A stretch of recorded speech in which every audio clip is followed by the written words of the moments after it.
大应天元24年，西京，深冬。腊月的一场大雪，素日里巍峨的宫殿穿上了一层貂裘大衣，过往宫娥来去匆匆，人人低着头，整个皇宫似正在筹备着什么大事。白锦书躺在地牢中，满身脏污，一张脸上是纵横交错的疤痕。陛下筹谋了这么多年，终于成为大印之主了，姐姐不替他高兴吗？哼，你便是自诩聪明又如何？定国将军府一门功高盖主，你以为陛下会继续留下白家？白如烟的脚微微用力，视线移到白锦书的肚子上，眼神宛若恶鬼。他高高的抬起脚，直接踩了下去。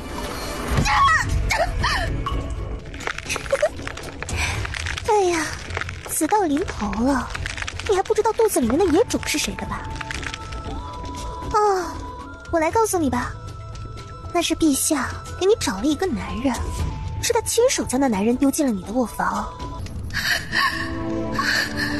将军府满门因我而死，是我帮了萧景辉跟白如烟这对狗男女，害了将军府满门，是我，都是我。若是有来世，我又化作厉鬼，手刃这对狗男女。耳边是马儿的嘶鸣声，白锦书的四肢都被套上了冰冷的锁链，他感觉到自己的身子被拉扯，渐渐闭上了眼睛。白锦书死了，许是他的怨气太重，他化成了一缕幽魂，身边还跟了一个同是幽魂的小团子。他在皇宫飘荡了5年，人人都说皇宫闹鬼，可他笑了，笑自己这个鬼杀不死那对狗男女。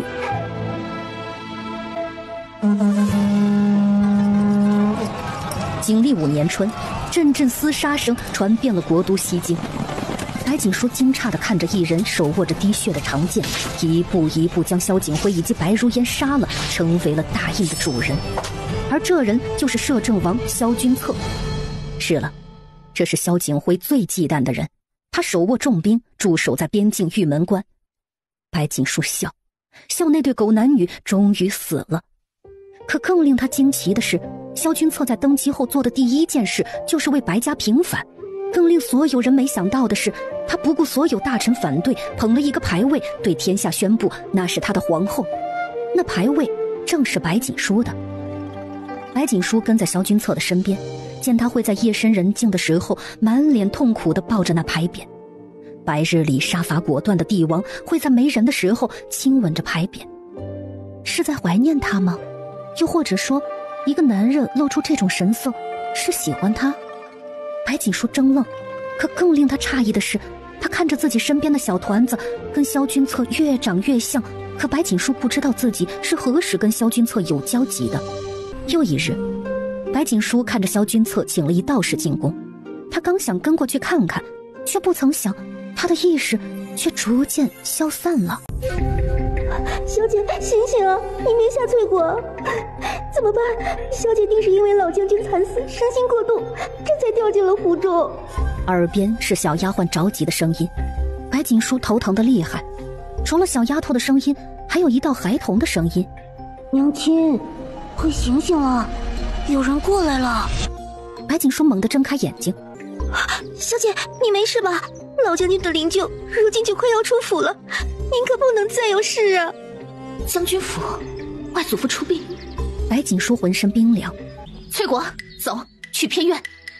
今日外祖父出殡，他就用白如烟跟萧景辉来告慰外祖父的在天之灵。只见白如烟正拉了几个随自家父母吊唁的贵女。齐王殿下真是的，救了大姐姐，也不知道将大姐姐带去了哪里。这白老将军就快要出殡了，怎么还不见大姐姐人呢？真是让人着急。说的话不仅将白锦书跟萧景辉绑在了一起，还无意间败坏白锦书的名声。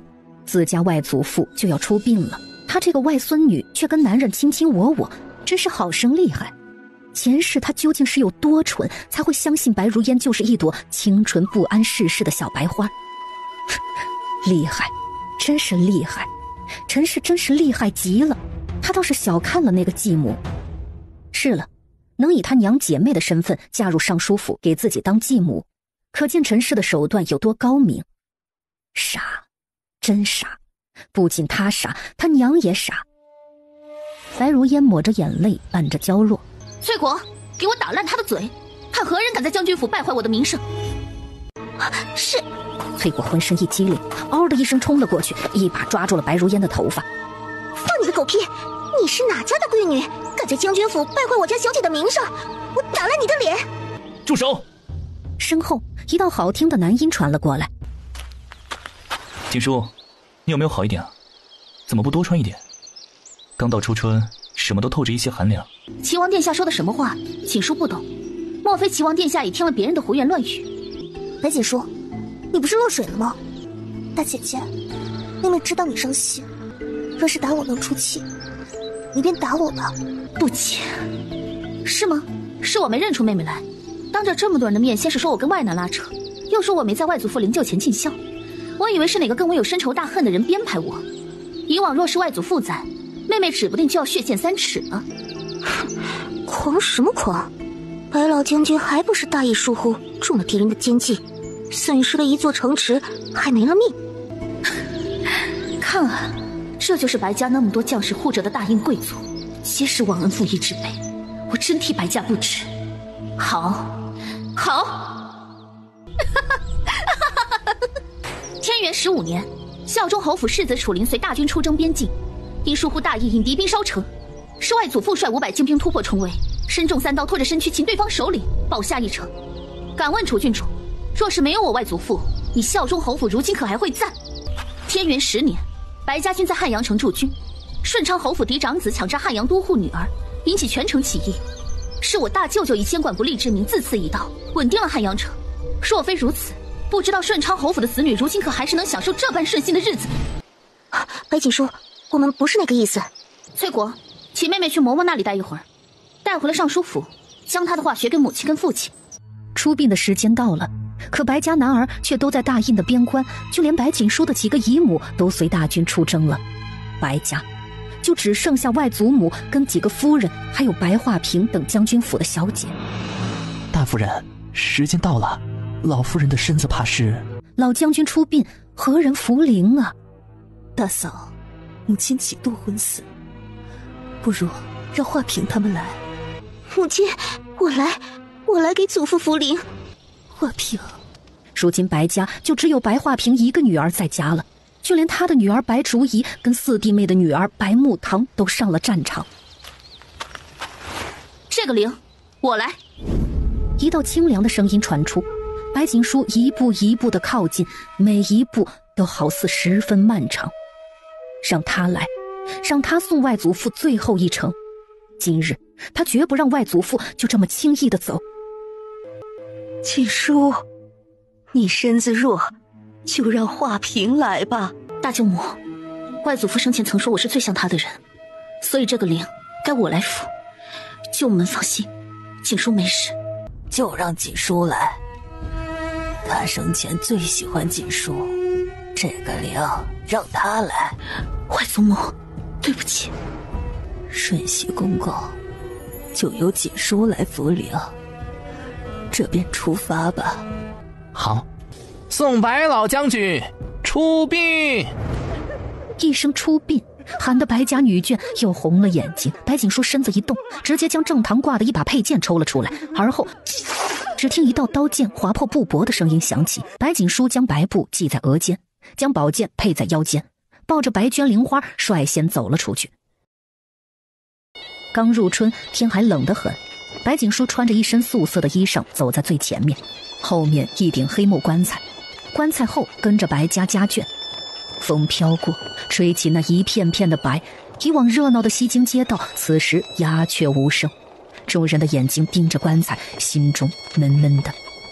他们大印的战神，不灭神话白家老将军，如今竟是躺在棺材中。唢呐声响彻在街道，白家人挺直了背，便是在这种时候，白家人好似依旧若松柏一样坚强。漫天的白花洒下，街道两侧的酒楼上也站满了人，都在无声地看着街道上的棺材。哎呀，这白老将军白太清啊，自先皇在时就屡战屡胜，却没想到这死了连具尸首都没有啊！白家军有何脸面出兵？白老将军固执己见，丢了一座城池不说，还害得太子殿下重伤。太子乃国之根本，这等臣子有何出兵的脸面？对，白家没脸面出兵。那些惨死的无辜百姓，他们难道不更冤吗？不知是谁起了头，人群直接炸了，队伍被迫停住，一瞬间就乱了起来。人潮拥挤间，只见那道棺材发出砰的一道巨响，砸在地上，直接将棺材砸开了。静，死一样的静。白大夫人跟白二夫人险些气死过去，他们很庆幸母亲没跟过来，不然只怕也倒在地上昏厥了。白家还没倒呢，这些人就敢如此侮辱父亲。一意孤行的是太子和他的亲信，不是父亲。父亲便是不同意，还能违背皇令？父亲不仅惨死，还落得一身骂名，他白家满门忠骨却落得如此下场。素白的小手扶着棺椁，看着里面装着的一身衣服，又笑了一声：坏祖父，您一定很疼吧？你看，这就是你护着的百姓，就连您死了还要不得安宁，您这一身伤疤必然是极疼的吧？白锦说跟魔怔了一样，手慢慢地摸在那身衣服上，就好似在摸着白老将军的尸体，让人头皮不禁有些发麻。先皇在时曾夸您忠勇无双，一身胆气，这里曾经中过3刀，是先皇在时救驾而受。白锦书的手摸在衣服的肩膀位置，眼中有些模糊，他的手往下停在胸口处，又道：这里是当今陛下刚登基时亲征塞北，您再一次救驾时而被连捅6刀。这里是天元3年，你在岭南率大军突破，创造了大英战史上的不败神话而中的砍伤。这里是天元5年，您平息江南之乱而被敌人刺中的伤疤。您为保护一个孩童，不惜硬生生受了挖肉之痛。这里是天元6年，您为出征突厥，请突厥王护律邪被刺透了肚子。天元7年，天元10年。少女的声音一声接着一声，人群死静一片。白大夫人再也忍不住，跪在地上仰天大喊一声，那喊声闻者悲伤，简直若割心。外祖父，您一定很痛是不是？都是锦书没用，都是锦书没用。您为了救一城的百姓，单枪匹马闯贼营，落得尸骨无存。将上王降到最低，太子平安撤退。上，您做到了护军；下，您对得起百姓。坏祖父，您为何要那么狠心抛下白家人？是了，您曾说白家人可以对不起自家人，但不可以对不起天下百姓。一旁的百姓看着哭成一片的白家人，也忍不住垂泪。将军，白家满门忠烈，可您落得尸骨无存的下场。现如今白家儿郎都在边境，白家妇孺却被人为难，究竟是世道炎凉，还是人心难测？今日白城在此，请求陛下彻查荣城尸首之故，给白家满门一个公道。我愿以我3尺之血，会借将军的在天之灵。忽的一身穿着白衣的人以一种飞快的速度砸向了棺材，当场血溅3尺，染红了棺材。长叔！白锦书大喊一声，白化平也喊，白三夫人则是直接晕死了过去。白锦书浑身发抖，看着白昌临死前看他的那一眼，双眼宛若泣血。原来长叔都知道今日这一出是他的手笔，他这是以自己的命将事情推入到一个燃点。恳请陛下彻查荣城之事，以告诫白老将军在天之灵。我等恭送白老将军。白昌的死似扯断了人内心一道紧绷的弦，无数的百姓跪在地上高喊出声。此时天空忽然飘下了翩翩雪花，初春下雪实为古怪。今日的事情太大，陛下就算是想护太子一党，也要堵住天下悠悠之口。西京街道上放眼望去，大片大片的百姓自发跪在地上，漫天飘落的白色菱花与半空中飘落的雪融为一体，无端透着3分寒凉。白锦书的手死死地握着，指甲扣在手心，他有种窒息的感觉，却也明白一旦踏出了这条路，便注定踩着满地的鲜血前行。恳请皇上彻查荣城之事，不能让中古之臣如此长眠于地下。16岁的白化平砰砰地在地上磕头，白嫩的额头很快便通红一片。他红着一双眼，却又努力地让自己镇定。这副模样让在场不少百姓越发的不忍。将军府满门忠烈，上到白老将军，下到5岁稚儿，哪一个不是浴血沙场？白将军尸骨未寒，如今出殡却有人拦着，说他们是白家人，心只怕也凉透了。哼，本王倒是什么事？怎么，如今白老将军丢失荣城不说，难不成也要让整个西京都跟着一起乱吗？都说白家忠烈，本王看倒未必如此。萧景峰满脸讽刺。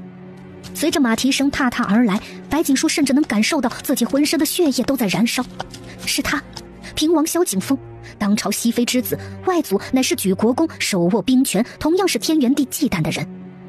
天元帝一共有5子，太子萧景清，皇后所出，外祖乃3公之一的辅国公府，其次是怀王萧景祺、楚王萧景楚以及齐王萧景辉和萧景峰。萧景峰为人极其阴暗，心狠手辣，但有勇无谋，仗着举国公的权势，是西京官员最不愿得罪的人。白锦书垂着头，眼睛红得有些艳，宛若泣血。他怎么也忘不了在西云山一战中，景明为救他而被敌军砍掉了头颅。景明死了，西云山失守，平王身受重伤，举国公府上门为难，提出无理条件，竟是让华平嫁与平王为妃。华平悲惨的一生从此开始，最后是被平王的特殊癖好硬生生折磨死的。萧景峰。白锦书咬唇，娇嫩的唇瓣一丝血色都没有，他眼前发黑，浑身的血液都在倒流。若非有理智尚在，他恨不得抽出腰间的佩剑刺向萧景峰。荣城失守，白太清作为主帅，丢失了城池，殃及太子，白家军无一人生还，此已成为事实。不知白家有何好茬？别忘了，军令是白将军下的。萧景峰阴郁的眼睛在白家女眷身上扫了一圈，看着角落中的白画屏，眼中斜光一闪而过。他从马背上下来，早靴踩在地上，发出咯吱咯吱的声音。白锦书知道萧景峰绝不会无缘无故出现在这里，怕是天元帝早就料到了会有变故，各自让他等在这儿。白小姐，地上凉，本王扶你起来。平王殿下既如此说，锦书有3点疑问，不知平王殿下能否回答？白锦书站起身，纵身挡在白画屏跟前。这是白锦书？哼，白太清那老狐狸最疼爱的果然是白锦书。这副容貌若是早露了出来，几个王爷可还能坐得住？白大小姐，不知白大小姐想问什么？众所周知，白家军森严，就算是主帅的军令，也要经过军中副帅以及主将的意见。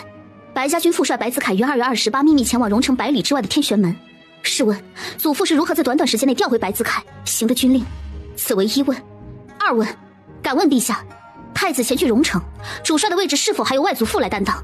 若是，军令无法颁布；若不是，荣城失守究竟是太子的责任，还是外祖父的责任？不知平王殿下可能回答。天元帝以为外祖父不会将如此机密之事告诉别人，很抱歉，他知道。他不仅知道，还要天下人都清楚，就算是不清楚，也要天下人都怀疑萧氏皇朝。一旦疑心埋下，终有一日就是皇朝失信于民的时刻。住嘴！白锦书，你好大的胆子，居然敢质疑父皇，质疑太子！来人啊，给本王将白大小姐捉住，带回皇宫，交由父皇处置。3问，敢问殿下，锦书何错之有？难道就因为有疑问便要被抓起来吗？那锦书无话可说，甘愿随殿下进宫请罪。平王殿下要抓就抓华平吧，华平愿带大姐姐进宫。不，臣妇愿意带锦书进宫。白二夫人也站起身，挡在白锦书身前。紧接着，所有白家人都冲了过来，神色悲悯，似要英勇就义。外祖父，您一定很孤苦吧？锦书很快就来陪您，但在此之前，锦书想恳求百姓们一件事。外祖父一生皆为百姓，锦书身为白家人，谨记外祖父教诲。望锦书去后，诸位能将外祖父葬在城外未名坡前，那是外祖父的愿望。一句未名坡，似又勾起了百姓们的回忆。看着白家一军妇孺，人群中一个汉子双眼通红，竟是直接起身撞向了平王。白家人何错之有？白老将军是对是错，莫非不容许杀？皇室一手遮天，平王以权势压人，不用抓白大小姐。我愿意一身贱骨，换白家人安全，便是死了，也是死得其所。青山有幸埋忠骨，老将军，曹明愿以命来感谢您为大印所做的一切。那人说着，竟是一头撞向了棺材，温热的血溅在白锦书的鞋上。他闭了闭眼，无声地吐出了3个字：对不起，对不起，外祖父。为了白家，锦书要违背白家祖训吗？所有的惩罚全由我一人承担，只要能护住白家满门。来人！若平王要抓一人，那便抓我们，我们愿带白大姑娘进宫。还有我愿带白家人而死。当今陛下让忠臣蒙冤，我等又有何惧？西京因为平王的出现彻底乱了，百姓们人人愤怒，说是刚才白昌的死只是让他们动了恻隐之心，那么如今导火索已然就位，只一下便可燃起。雪越下越大，场面一度混乱，侍卫们蜂拥而至，冲着白锦书而来。白锦书淡淡一笑，不退反进。正当一侍卫的手抓向白锦书时，一道惨叫声响彻整个街道。一人从9楼上落下，揽着白锦书的腰肢，将他扣进了自己的怀中。萧景风扭头，待看见那人，神色大变。是他怎会出现？这个时间他不是在驻守虎门关吗？为何会出现在西京？是摄政王回来了，恳请殿下彻查白老将军之事。大印王朝有双神，一乃战神白太清白老将军，二乃摄政王萧君策。相比较于白家，萧君策在民间百姓心中的声望绝对不低。萧君策文成武定，乃是先皇义子，5岁被先皇收养，10岁便自请去大印苦寒之地虎门关。虎门关临近突厥，突厥人时常骚扰大印周边百姓。自萧君策驻守虎门关，再无一个突厥人敢欺辱大印人。久而久之，萧君策的名声在虎门关日益高涨。参见皇叔。萧景风最是忌惮萧君策，得罪了别人他不会怎样，可萧君策却会教训他，手段就连他也自愧不如。不过没有父皇的准许，萧君策居然主动回京，看他怎么跟父皇交代。平王刚才说要捉拿谁？皇叔，是白锦书出言不逊，本王这才命人捉他入宫。是因为他扰乱西京秩序，你才捉拿他的？对，皇叔说的对。来人，平王扰乱西京秩序，引起百姓民愤，将他绑了带进皇宫。至于白大姑娘，也一并入宫吧。白大姑娘，走吧。萧君策似乎跟往日并无不同，让白锦书又有一阵恍惚。仍记得前世，他看见萧君策抱着他的牌位，那股疯狂偏执的模样，却有些难以跟眼前的人重合。但不管如何，他要弄清楚自己跟萧君策是何时有了交集。张姐，小五，继续出兵，送外祖父去为民婆安葬。白锦书呼吸一口气，又看向所有百姓，缓缓行了一礼。劳烦诸位。白大姑娘放心，我等定会送白老将军最后一程。百姓们眼睛又是一热，排成长长的一队，护在棺椁后面，场面之壮阔，一时令人不知说什么好。张姐，小五在家里等你。捧着灵花走在棺椁的最前面，长长的队伍一路朝着城外出发，路过的百姓沉默片刻，皆自行加入，令人心惊。外祖父，您看到了吗？白家不会随着您的逝世而失去民心，甚至围绕这天下之人，日益都记得白家为大印做了什么，让皇上不敢动白家任何一个人。白大姑娘，请。怪异地看了一眼白锦书，待触及里面坐着的萧君策时，他赶忙垂下了头。他们王爷向来喜怒不露于形，究竟是为何刚才失态，如今又要跟白大姑娘同坐一辆马车？说好的3尺之距，如今已经破了2次例了。安依默默地想着，车轱辘踩着积雪，缓缓朝皇宫靠近。他今日本就落了水，后又在雪地中站了许久，如今身上阵阵发烫，似是起了高烧。但他不能倒下，这是好不容易得到的机会，他今日定要进宫见皇上。只要见到皇上，接下来的计划就能如愿进行。此时的白锦书无比庆幸，就算他前世身子羸弱，外祖父仍然交给他谋算布略，让他能在最短的时间内想到办法。白大小姐。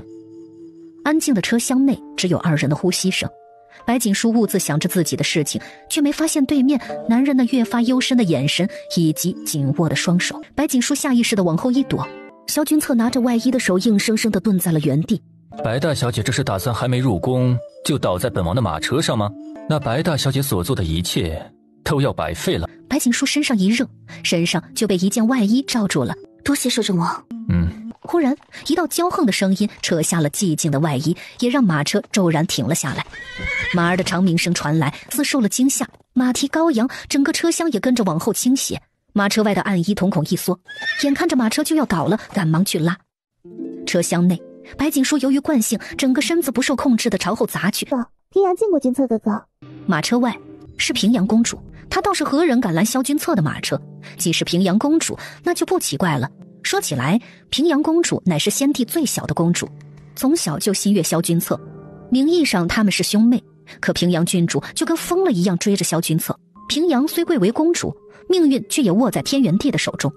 前世她没有如愿嫁给萧君侧，最后被天元帝嫁去了突厥，成为了忽律邪的王后。白大小姐还想在本王的怀中趴多久？白锦书小脸微醺，猛地起身，规矩地坐在一处。君侧哥哥，你为何不说话？不说话，平阳进来了哟！一把玉笛从车厢内飞了出来，擦着平阳的面颊，削掉了他鬓边的一缕黑发。平阳，3尺之距。萧君侧的声音冰冷。出来吧。白锦书从马车中下来，平阳看着他的脸，竟是一时没反应过来。待他反应过来后，萧君侧已经带着白锦书走远了。公主，宫女翠环讷讷地喊了一声。平阳扭头，呼的一巴掌打在了他的脸上。走，去母妃宫中。平阳一甩衣袖，带着宫女走了。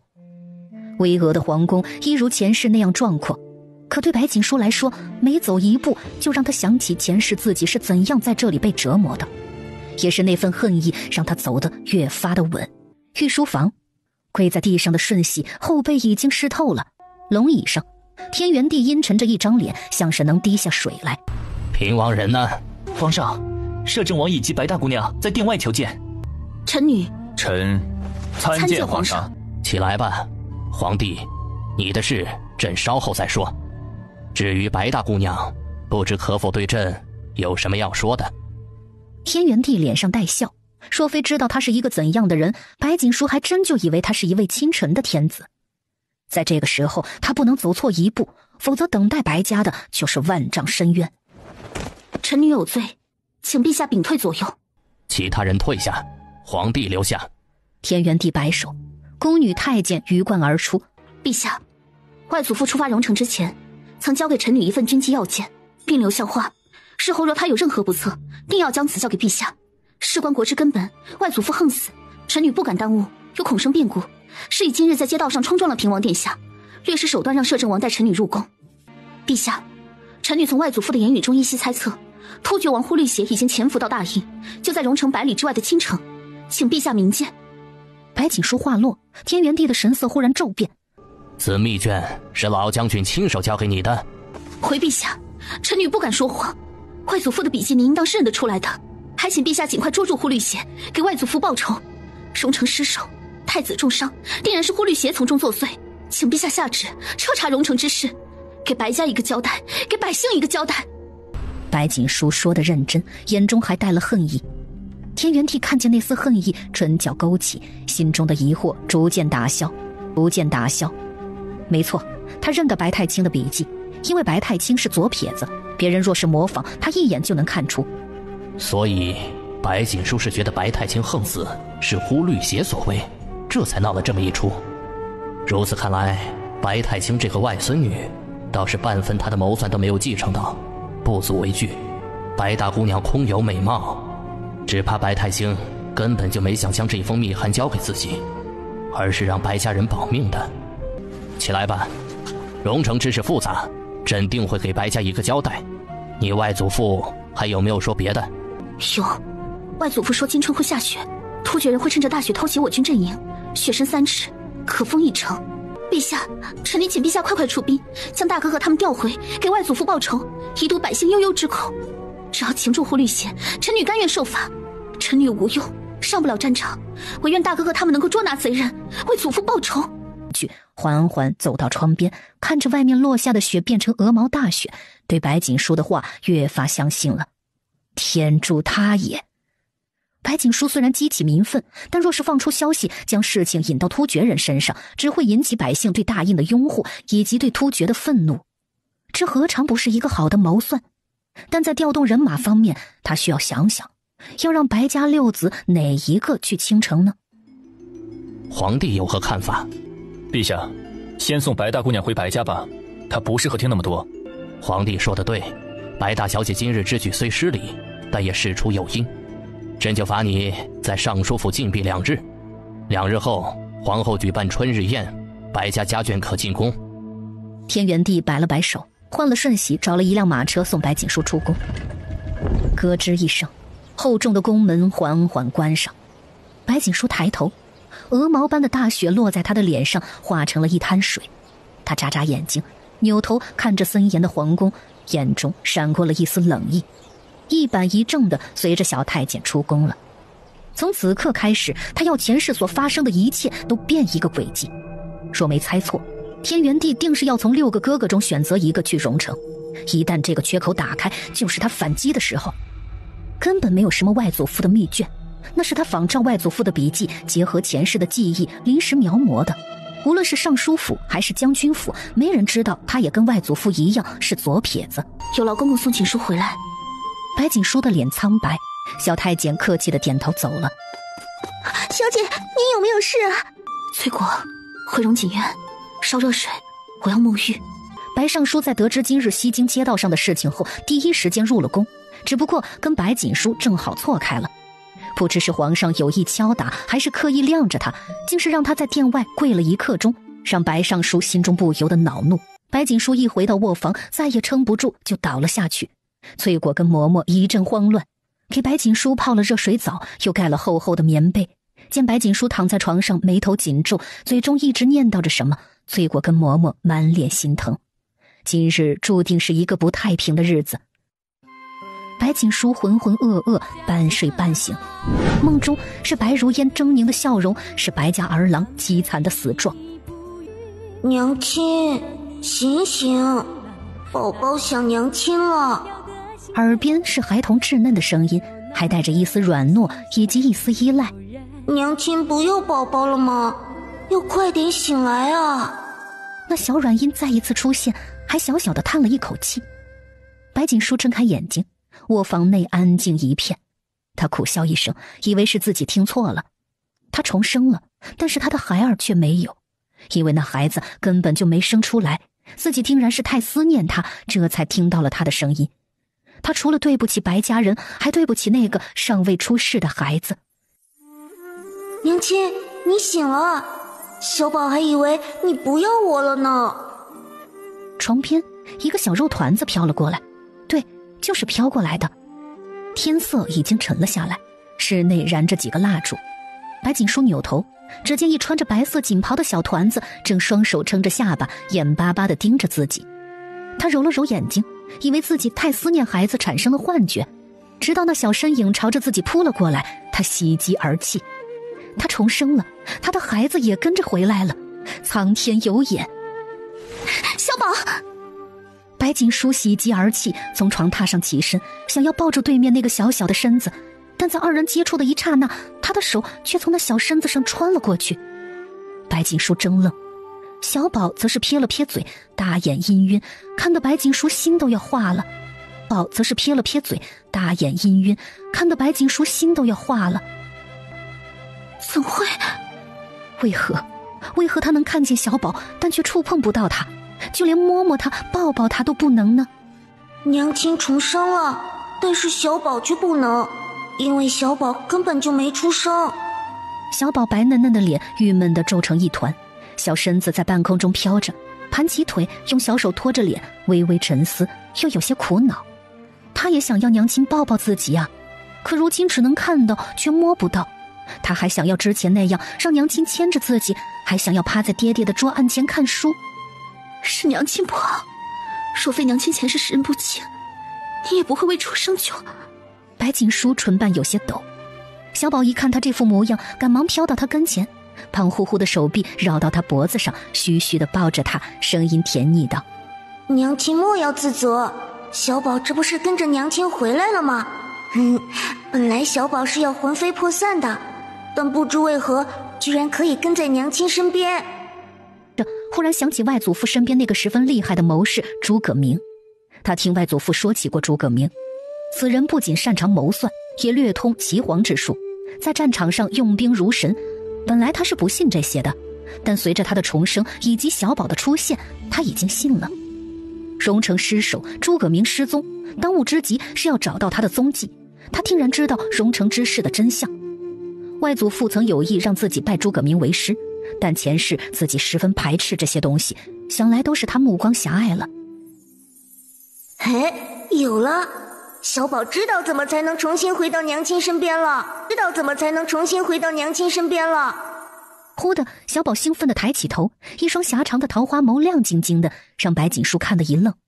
小宝生得太像那人，眼睛也像了个十足，只不过小宝的眼神澄清，有着属于孩童的纯真。什么办法？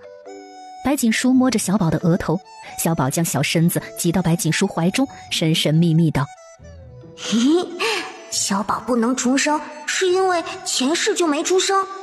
既如此，那就让小宝生出来不就得了？小宝生出来，自然还是娘亲的孩儿。小宝的小脑袋晃了晃，他十分聪慧，还是一个魂的时候，就成天跟在萧君策身后。萧君策看书，他也看书，小脑袋中储存了很多知识，有时候还会将白锦书问住。白锦书顿了顿，看着怀中小宝兴奋的脸道：那你怎么生出来？说着，他的手心攥紧了一些。想起昏暗的车厢内，男人那双扶在他腰间的大手，脸颊微醺。他们是不熟的，但他感激前世他为白家为自己做的一切。虽未有男女之情，但为了小宝，他倒是不排斥跟萧君策的靠近。自然是你跟爹爹这样那样，然后将小宝生出来啊。小宝捂着嘴，看得出他十分开心。自然是你跟爹爹这样那样，然后将小宝生出来啊。小宝捂着嘴，看得出他十分开心。白锦书抱着他，倒是没有反驳，确实没有比这个更好的办法了。可他跟萧君策现在还是很陌生的。小宝，娘亲会跟他接触，但是这要有一个过程，现在暂时不行。你表舅舅他们情况不明，娘亲没有那个心思。小宝知道，只要娘亲不反感爹爹的靠近就行了。嘿嘿，小宝会帮助你们的。嘿嘿。小宝笑得鬼灵精怪，白锦书宠溺地看着他。小姐，是您醒了吗？翠果能进来吗？门外，翠果跟奶娘踌躇了半天，这才低低的出声。翠果跟奶娘推门而入，见白锦书的脸不若刚才那么吓人，提着的心总算是放了下来。小姐饿了吗？老奴做了您最喜欢吃的冰糖雪梨，您用一些，舔舔嘴。白锦书看着奶娘的脸，鼻尖微酸。前世奶娘为护他，被陈氏害死了，死后尸体被扔去了城外荒林，喂了狗。今世他定要奶娘安享晚年。好，锦书最是喜欢了。小姐，老夫人身边的嬷嬷朝着荣锦院过来了，二小姐如今还在荣锦院的柴房中，老夫人命嬷嬷传话，说是要将二小姐带去慈恩院问话。奶娘，一会儿我去祖母的院子，这次我亲自来。您放心，此事我有分寸。奶娘，就让小姐自己解决。先前在白家，小姐已经让我教训了一顿白如烟了。翠果掐着腰，颇有一种再打一架的感觉。翠果，去慈恩院拜见祖母。走吧。白锦书淡淡出声。小宝好奇极了，跟在白锦书身后，朝着慈恩院的方向而去。书到了慈恩院的时候，就听到了老夫人惊哄的声音，以及陈氏跟白如烟的哭泣声。白锦书淡淡一笑，哼，我这个受了委屈的人还没哭，那两位倒是先哭上了。这么爱哭，一会儿就哭个够好了。祖母，张姐真的错怪如烟了，如烟冤枉了。平日里张姐跟齐王殿下走得近，张姐落水前确实是跟齐王殿下在一起的，如烟也是被吓到了，这才说错话。主座上，老夫人有些心疼，待看见他那张肿得若猪头一样的脸，嘴角没忍住抖了抖，而后越发的愤怒。祖母，孙儿害怕，张姐会不会也这么打孙儿啊？孙儿最是听话了，孙儿不想挨打。红哥莫怕，有祖母在，看谁敢对你动手。母亲，是儿媳没教好如烟，一会儿儿媳就带着如烟去给锦书赔不是。锦书通情达理，会原谅如烟的。老夫人愤愤地想着，一味地觉得是白家人让他们受了羞辱，却没想他如今所拥有的一切都是靠着白家人得到的。没有将军府，白尚书只是一个穷小子。祖母，孙儿怕，孙儿不想去。大小姐怎么还不来？怎么，如今我这个祖母是请不动她了吗？老夫人说着，随手抄起一个茶杯砸在地上，茶杯碎成了8瓣。说来也巧，白锦书刚进来，那茶杯正好扔在他脚下。请安，不知何人如此大胆，惹了祖母生气。哼，跪下！崔果气得要死，脸都憋红了。这老夫人真是脸大。虽说如今西京没人说白尚书是入赘的，可事情就摆在那儿，就连这宅子都是先夫人的陪嫁，小姐才是尚书府的主人。老夫人拿出这副长辈的模样来压小姐，简直是为老不尊。孙女知错，翠果，去将二妹妹拎过来。二妹妹惹祖母生气，我这个做姐姐的先给祖母赔罪，再教妹妹规矩。是。不，祖母救命！我不要过去，我不要！这小贱蹄子敢打我，日后我就要折了他的手。我怕，我怕。红哥哭什么？莫怕，大姐姐知道一个方法，可以让红哥不哭。在将军府时，5岁的齐哥每次哭都是用这个方法止哭的。奶娘，去将红哥带过来。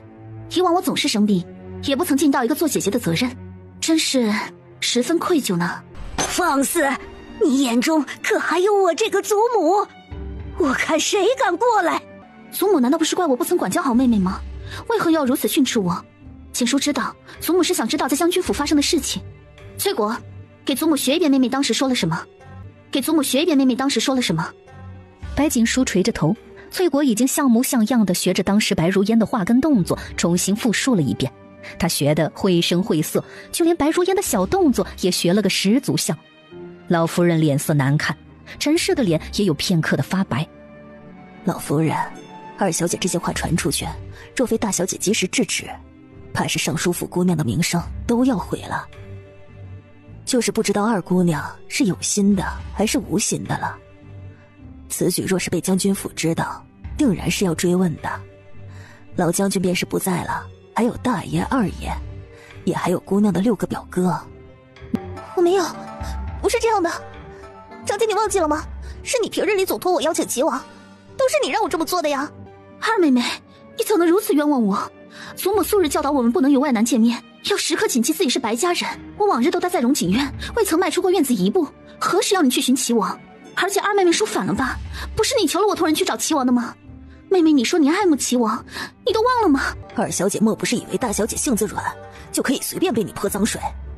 今日小姐进宫，是皇上亲自命人送出宫的。若皇上知道白将军刚为国捐躯，却在自家被人诬陷，不知会作何感想？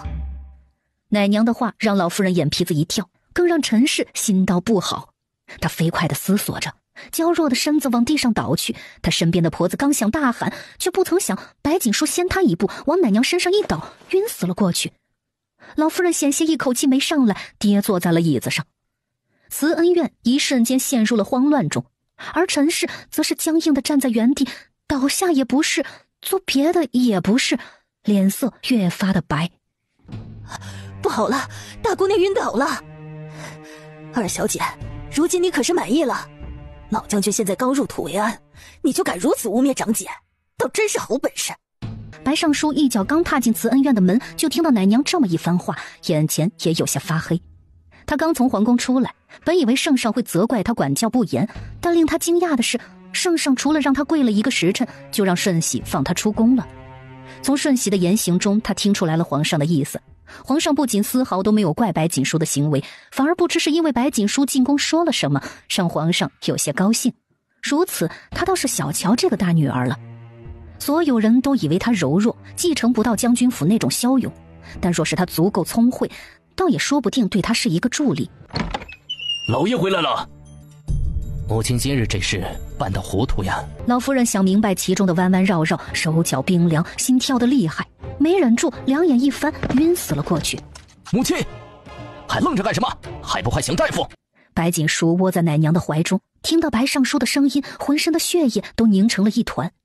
白尚书甚少有这么愤怒的时候，因而他的声音跟平日里也大不相同。就是这道震怒声，他听着十分耳熟。前世他好似在齐王的书房中听到了声音。莫非前世将军府满门惨死，父亲也参与其中推波助澜？若是如此，白锦书死死地咬着牙，觉得身上的血都凉透了。前世他死得突然，很多事情没有查明白。重活一世，惊觉前世不知从什么时候开始，暗中的人已经开始织了一张大网，将他与将军府算计了个透。荣锦院，一老大夫细细地为白锦书诊了脉。大小姐无事，不过是急火攻心，外加身子羸弱，休养一段时间就没事了。多谢。尚书府不希望再让锦书受刺激，以免过多的人来探望打扰了他，就让他静养2日吧。白年，送老大夫回去，好好守着锦书，若出了任何事，本官唯你们试问。待他醒了，我再来看他。小姐，您醒了。您是没有看到老爷的脸刚才黑得多厉害。不过我觉得十分爽啊。您要是不闹，谁会知道您的委屈？您过去啊就是太听话了，所以老爷才总是忽略您。我看以后就可以这么做。翠果，莫要胡说，他是姑娘的父亲。奶娘，你去命人将荣锦院整个院子都守住，不许别人靠近一步，若有违背者，乱棍打出去。他点点头走了出去。翠果，还记得娘亲去世前曾交给我的那个红色的锦盒吗？去找出来，将窗户打开，门关上。转身去一侧的柜子中拿出一个锦盒，说了几个数字，只听咔嚓一声，锦盒被打开，里面躺着一枚白色的珠子。这珠子晶莹剔透，白锦书举到鼻子间闻了闻，而后猛地将珠子砸到地上，砰的一声，珠子发出一道响声，3道黑衣人忽然从窗户中飞了进来。翠果吓得瞪大了眼睛，想叫却又死死地捂住了嘴。风云，风雨，风声，参见主子。3个人抬起头，容貌也被白锦书看了个清楚。能被娘亲选中送到他身边，容貌又能有多差？但白锦书盯着其中的那个女子，缓缓笑了，那笑声逐渐变大。他还真是有一个好父亲呢，好到不惜以亲情算计他，将娘亲留给他的暗示哄骗过来，交给白如烟。是了，跪在他眼前这女子，前世他在白如烟的身边见过。他说为何白如烟能神不知鬼不觉地做了那么多伤害他的事情？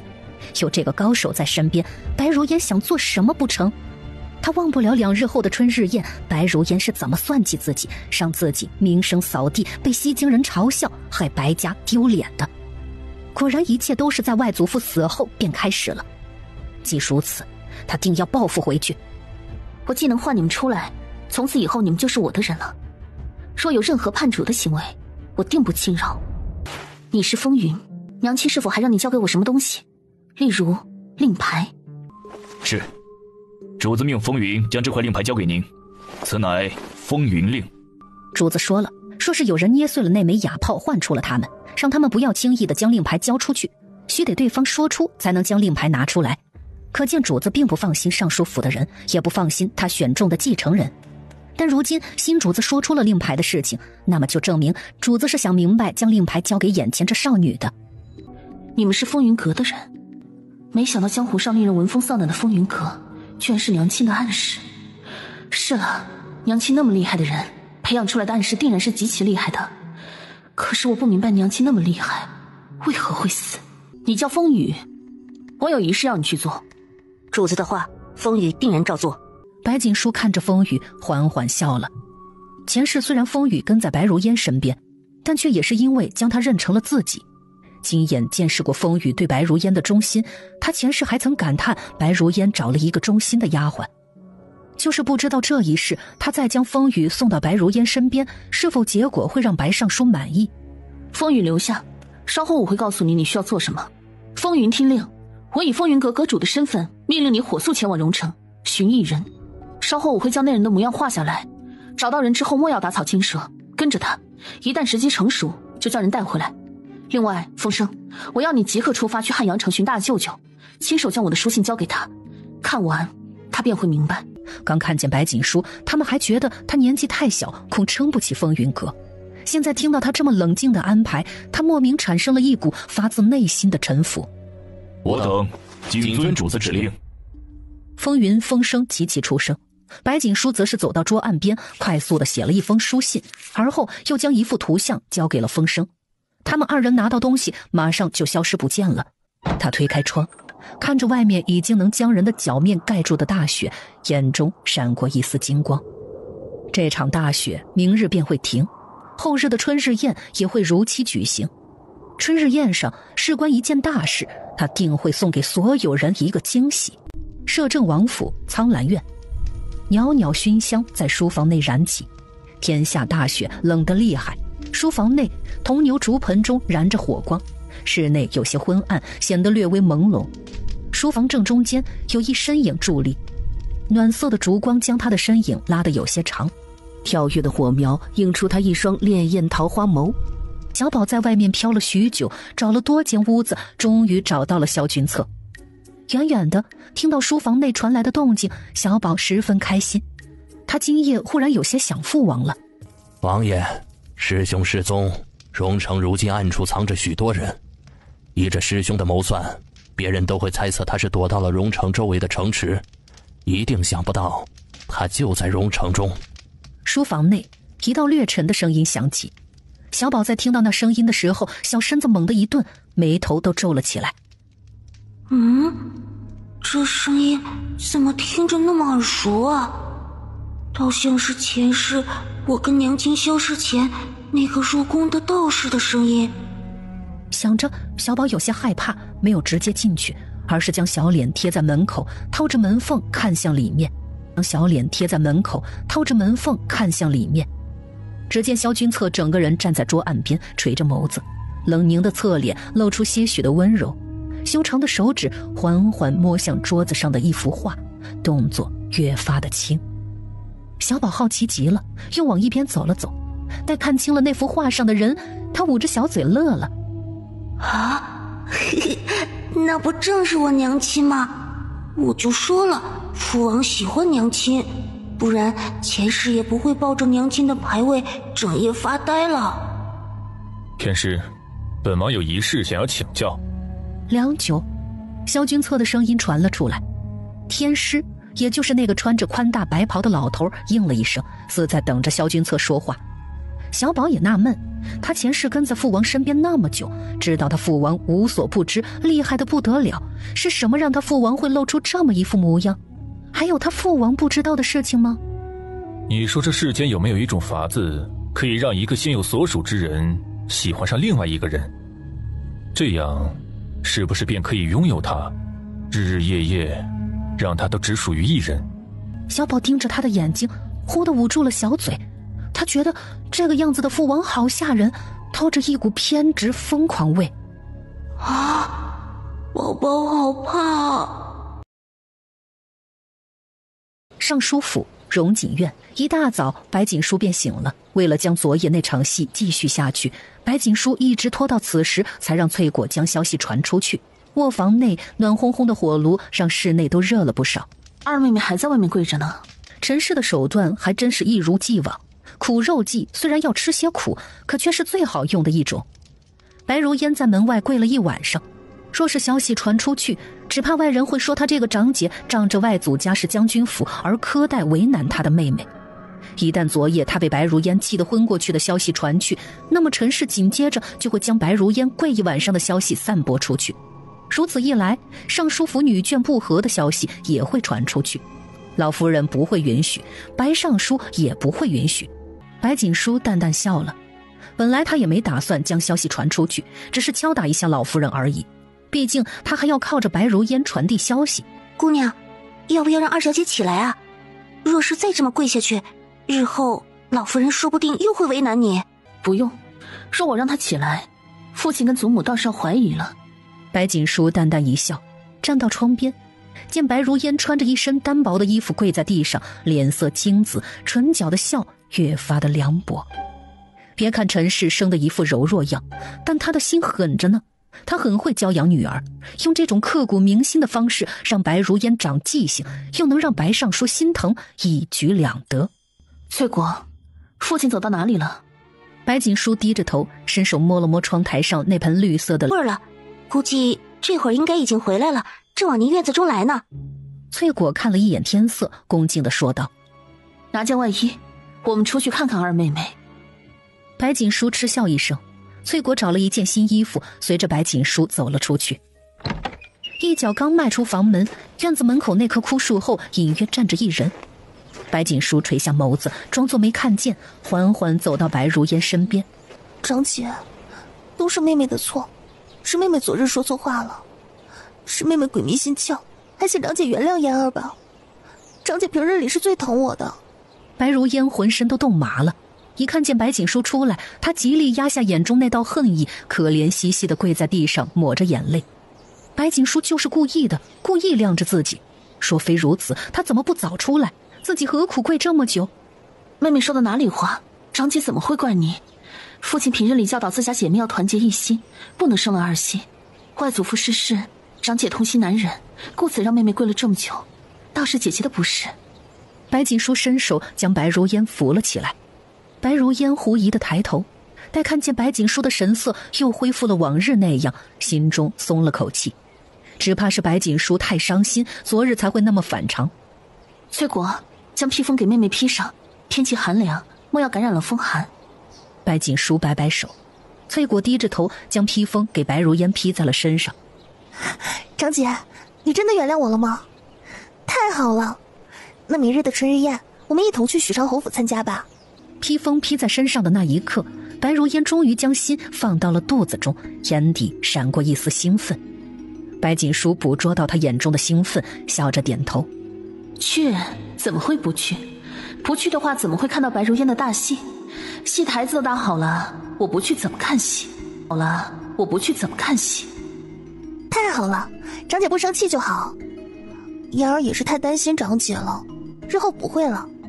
白如烟又恢复了那股天真的模样，语气娇憨，拉着白锦书亲热得很，似乎她真的很喜欢白锦书这个长姐。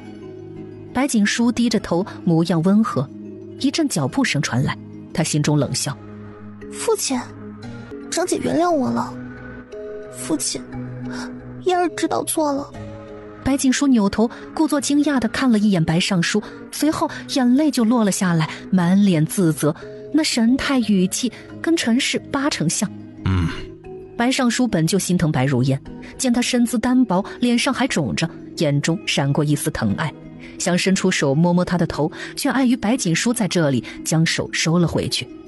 锦书，你做得很好，自家姐妹和睦是最重要的，你要时刻谨记，你们都是为父的孩子。白尚书走到白锦书身旁，抬起手，略微有些僵硬地拍了拍白锦书的肩膀。是，锦书晓得。白锦书垂着头，雪白的脖颈微扬，看起来柔顺极了，可他垂着的眼中却是嘲讽一片。一家人会将自己的东西千方百计地送到白如烟手中，一家人会狠心害死将军府满门。白锦书的手掐进手心中，越是痛，他便越发的淡定安静。锦书，你随为父去书房，身为尚书府的嫡长女，为父需要你帮着为父一起撑起白家。白尚书温声说着，俊秀的脸上带着点点笑意，尤其是看着白锦书的时候，就好似他是一个好父亲。是，女儿一定听父亲的话。白尚书看着少女白嫩的小脸以及眼中的如沐，有些恍惚，眸色越发的深邃。走吧。白尚书转身让白如烟回了他自己的院子，领着白锦书往书房而去。白锦书看着他的背影，深呼了一口气，果然还是跟前世一样。白尚书以这短暂的温情将娘亲留下的锦盒骗走了，今世既他要，那便全都给他。在未察觉尚书府有什么秘密前，他要一点一点取得白尚书的信任，更甚一步成为尚书府的掌权人。尚书府书房内，白锦书站在一侧，听着前世一模一样的话，略微思索后，便顺着白尚书的话将那锦盒的事情说了出来。在清晰地察觉到自己说出锦盒时，白尚书的气息有些乱，白锦书眼中闪过一丝高深。莫非娘亲留下的暗示不仅只有风云阁一个，不然也不会让白尚书这么激动。或许风云阁是起始，剩余的暗示都需要在接手风云阁后才能一一知道他们的下落。那前世白尚书是否利用娘亲的暗示去对付白家？其心可诛。女儿这就去将那锦盒取来送给父亲。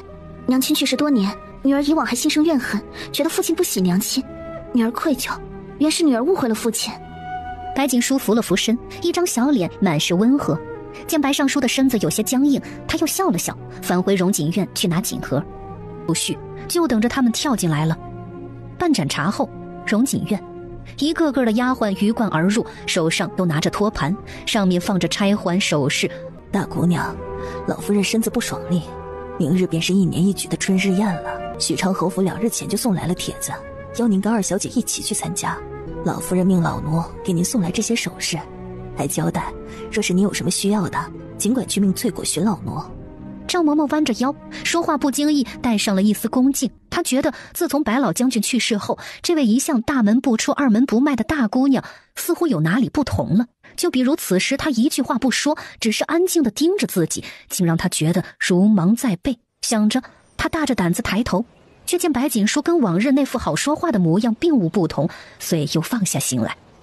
有劳嬷嬷，祖母病着，我身上也染着病，就不去给祖母添晦气了。劳烦嬷嬷代我问安。赵嬷嬷赶忙应声，却又觉得哪里不对劲。以往大姑娘虽然身子不好，但给老夫人请安是日日不落的，怎得如今？也罢，明日春日宴十分重要，这个时候还是莫要让老夫人糟心。老奴醒的。赵嬷嬷弯着腰走了出去。赵嬷嬷走后，白锦书缓缓走到放着衣服的托盘跟前，眼中透着冰冷。这衣服一定费了陈氏许多心思吧？她不穿倒是可惜了。小姐，要不要换一件衣服？定国将军府也命人送来了衣服。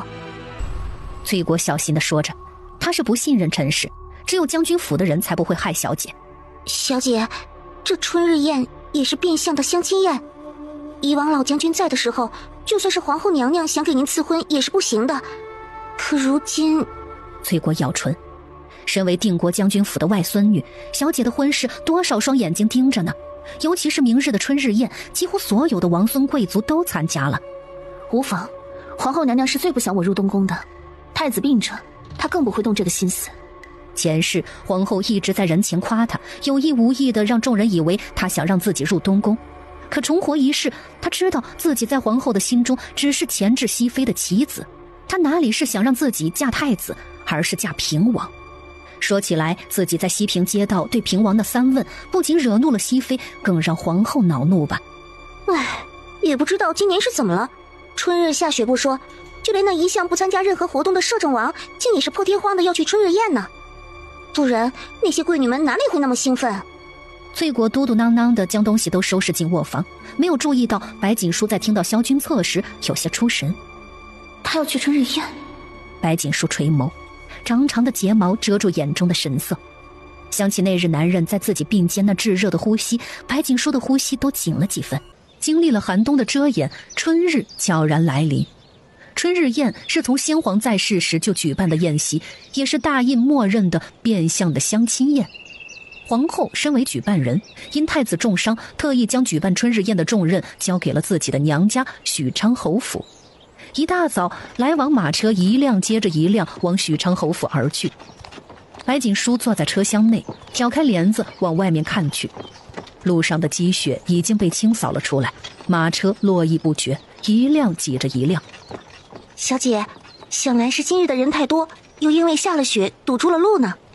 外面的冷风吹了进来，翠果打了个寒战，小声地说道：“马上我们就能过去了。”白锦书放下车帘，缓缓闭上眼睛。春日宴不仅未出阁的女子可以参加，所有王孙贵族都在邀请的范围内。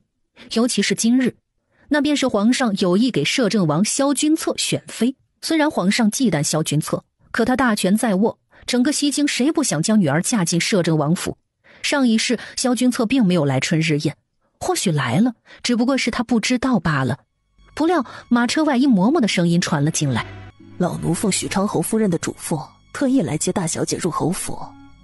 天气寒，夫人唯恐大姑娘受凉，此处马车诸多，大姑娘可先跟老奴入侯府。”有劳侯夫人关心，有劳嬷嬷带锦书进去。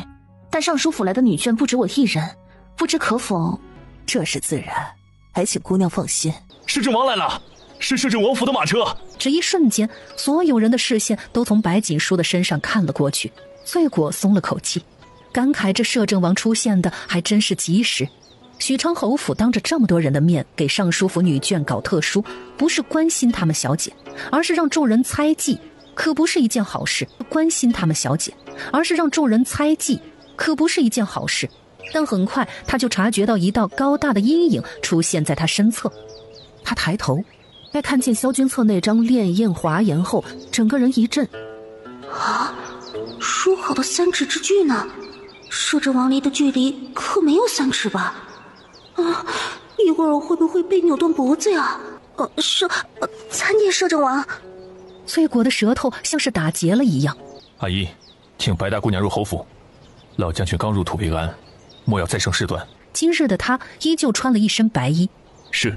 暗衣握着剑，身上的气息隐隐透出，身边的人都自觉地离远了一些。萧君策那个3尺之距的规矩不是谣言。几年前有个府上的小姐自认有几分姿色，破了萧君策的规矩，当场血溅3尺。从此后再也没人敢靠近萧君策。多谢摄政王。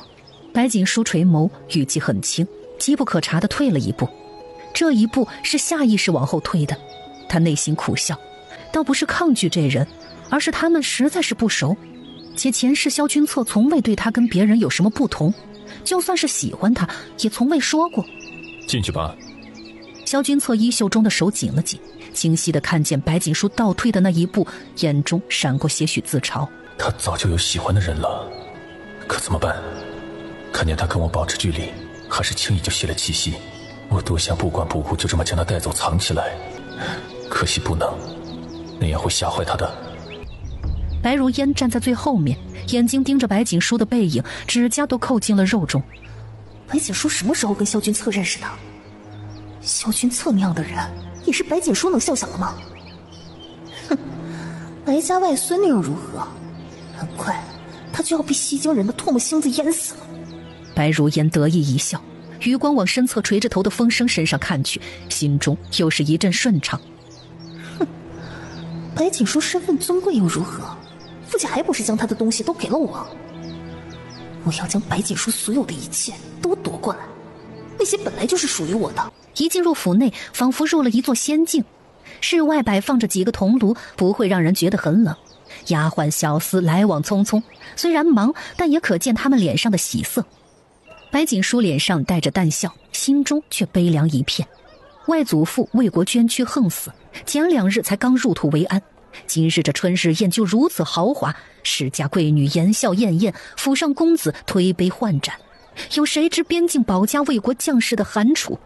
这华丽的表面背后，是多少人用血肉之躯筑起来的？想到此，白锦书不由得嗤笑一声，说是在场的人知道1年后大印会发生天灾，百姓食不果腹，就连世家大族余粮也是不足，可还会像现在这么潇洒？入座吧。萧君策出声，抬步朝着一侧的座位而去。白锦书俯俯身，想要嬷嬷带他去白家的位置入座，却见暗衣跟个冷面门神一样围在他身边，硬生生的吓得那嬷嬷不敢靠近，有些不明所以。白大姑娘，您的座位在那边。暗衣抬手指了指萧君策身边隔了一桌的位置，罕见的语气中带了一丝波澜。刚才王爷是笑了吗？虽然弧度很浅，但他确定看到了。他身为王爷身边的贴身暗卫，隐约知道他们王爷书房中藏了一幅女子的画像。王爷每晚都会在书房待上大半夜，摸着那画像发呆。莫非那画像上的人是白大姑娘？暗衣想到此，又飞快地摇了摇头。西京隐有传言，说尚书府的白大姑娘跟齐王暗生情愫，他们王爷才不喜欢当三。长姐，我们的位置不是在那边吗？摄政王对长姐真好。身后白如烟随着陈氏缓缓走了过来，故作天真地盯着白锦书，余光看见右面平阳公主惨白的脸，心中冷笑。白锦书敢对萧君策有想法，不用他出手，平阳公主第一个弄死他。暗衣，掌嘴。冰冷的声音传来，宛若结了冰。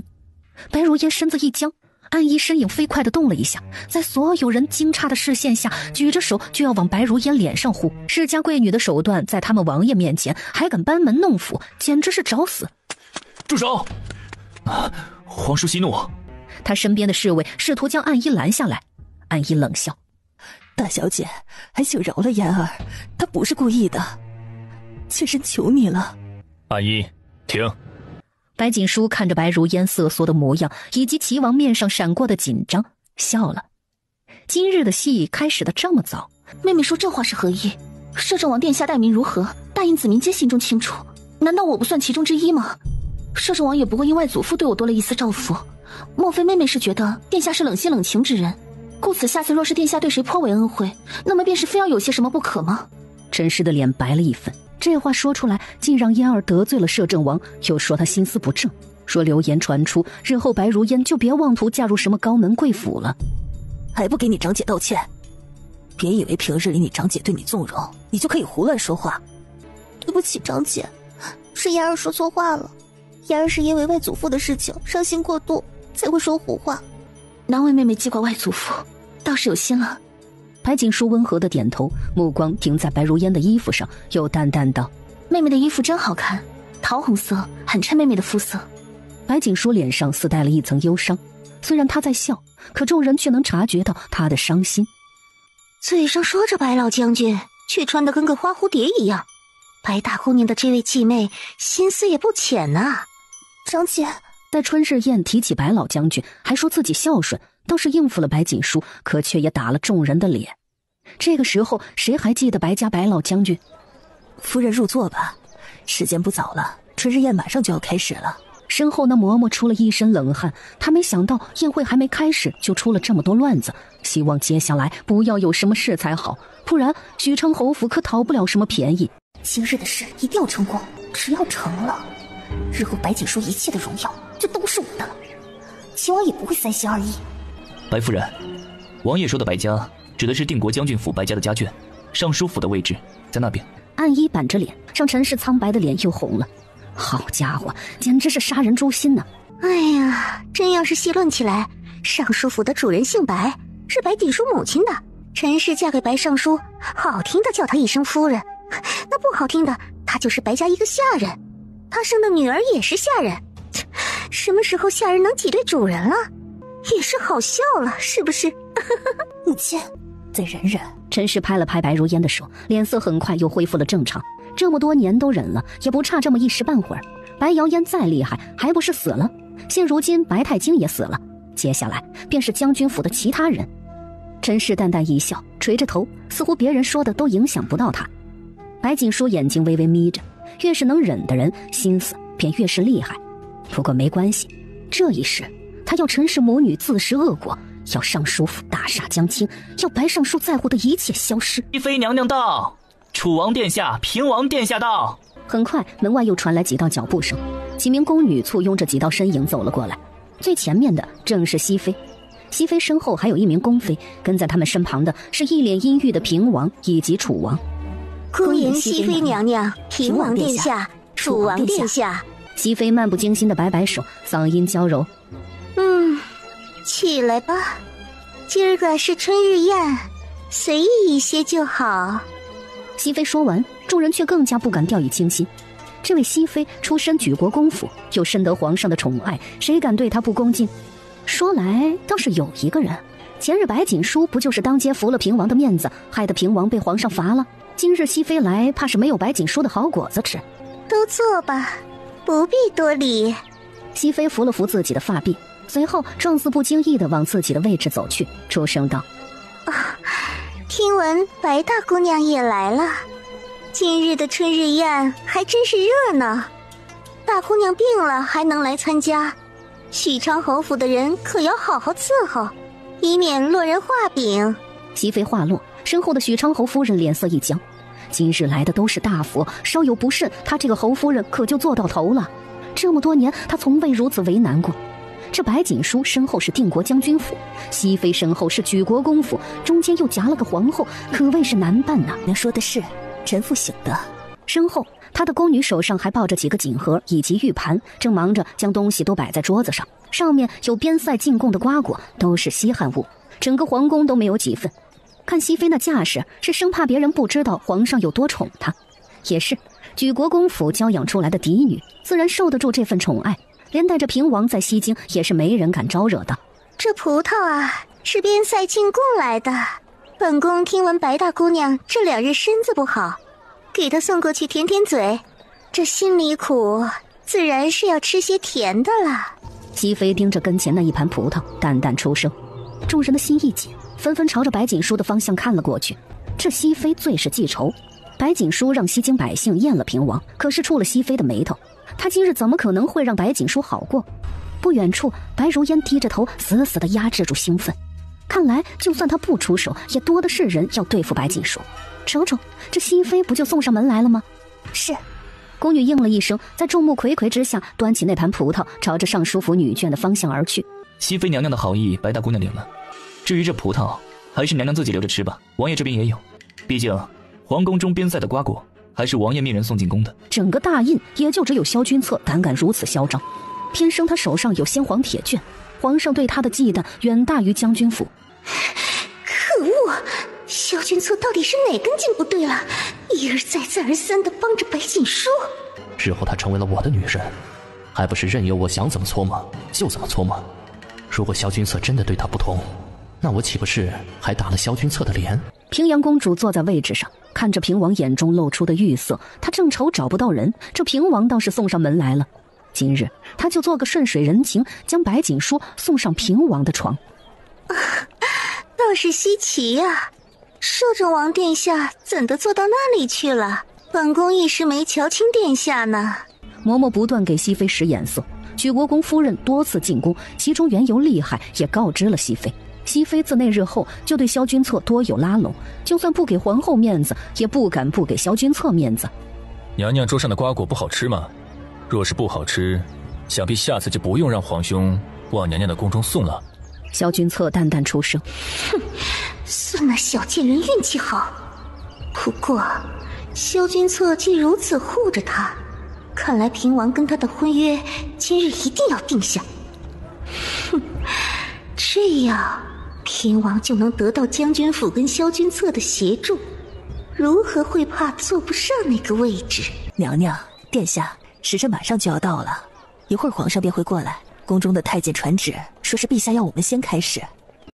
春日宴是公认的相亲宴，为了使前来的公子小姐给对方家族留下一分好印象，说是能在春日宴上博得好评，对他们的婚事可谓大有好处。主院很大，第一项活动便是投壶，男子各分一组，分别进行。周围的看众围成一圈，能够瞧得更清晰一些。男子组领头的便是平王，其次是楚王，最后是萧景辉。跟他们一队的分别是举国公府的公子荣彦、顺天伯爵府的许清风，以及礼部尚书府上的嫡子。楚王一队的是他母妃瑾妃一脉的人。最后到萧景辉的时候，队伍就有些不够看了。人们的视线盯在萧景辉那张温润的脸上，略微有些失望。齐王倒是生了一副好模样，只可惜他母妃是个宫女，也不得皇上的宠爱，不争不夺的，跟那个位置没有缘分。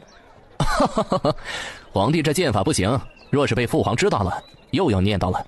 一枚剑擦着壶柄落在地上，楚王大笑一声，心情颇为愉悦。随后飞起一支箭，直接落到了壶口中。人群一阵叫好。皇兄莫要打屈本王了，本王已经很努力的练了。萧景辉苦涩一笑，自极为苦恼。楚王见状，眼中的笑意更深，拍了拍他的肩膀。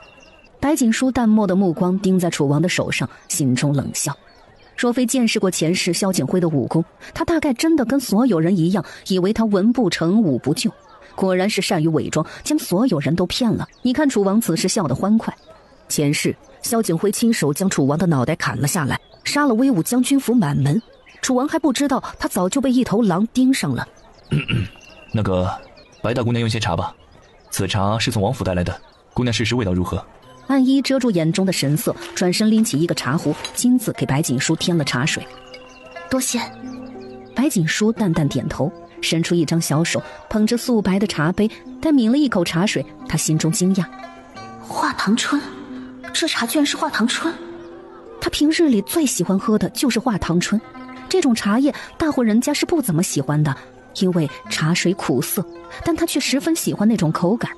没想到萧君策竟也是喜欢的吗？大姑娘觉得如何？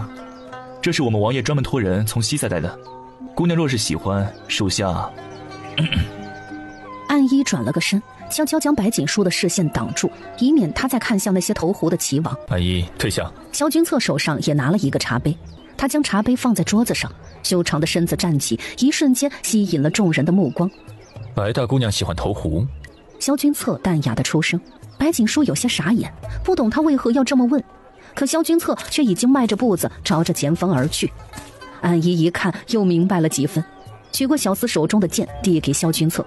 萧君策将剑拿在手上，桃花眸微眯，而后只见他微微动了一下手，那枚剑带着破晓之态准确地投进了双耳中。周围安静一片。说刚才平王跟楚王他们投壶的姿态看劲儿十足，那萧君策此番动作就是行云流水，又带着一股肃杀果断，让人移不开眼睛。世家闺女们看的眼睛都直了，平阳公主一双眼也是透着激动。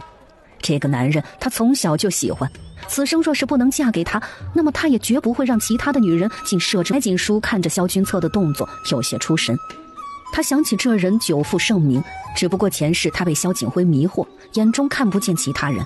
现在这么一看，萧景辉跟他是完全没法比的。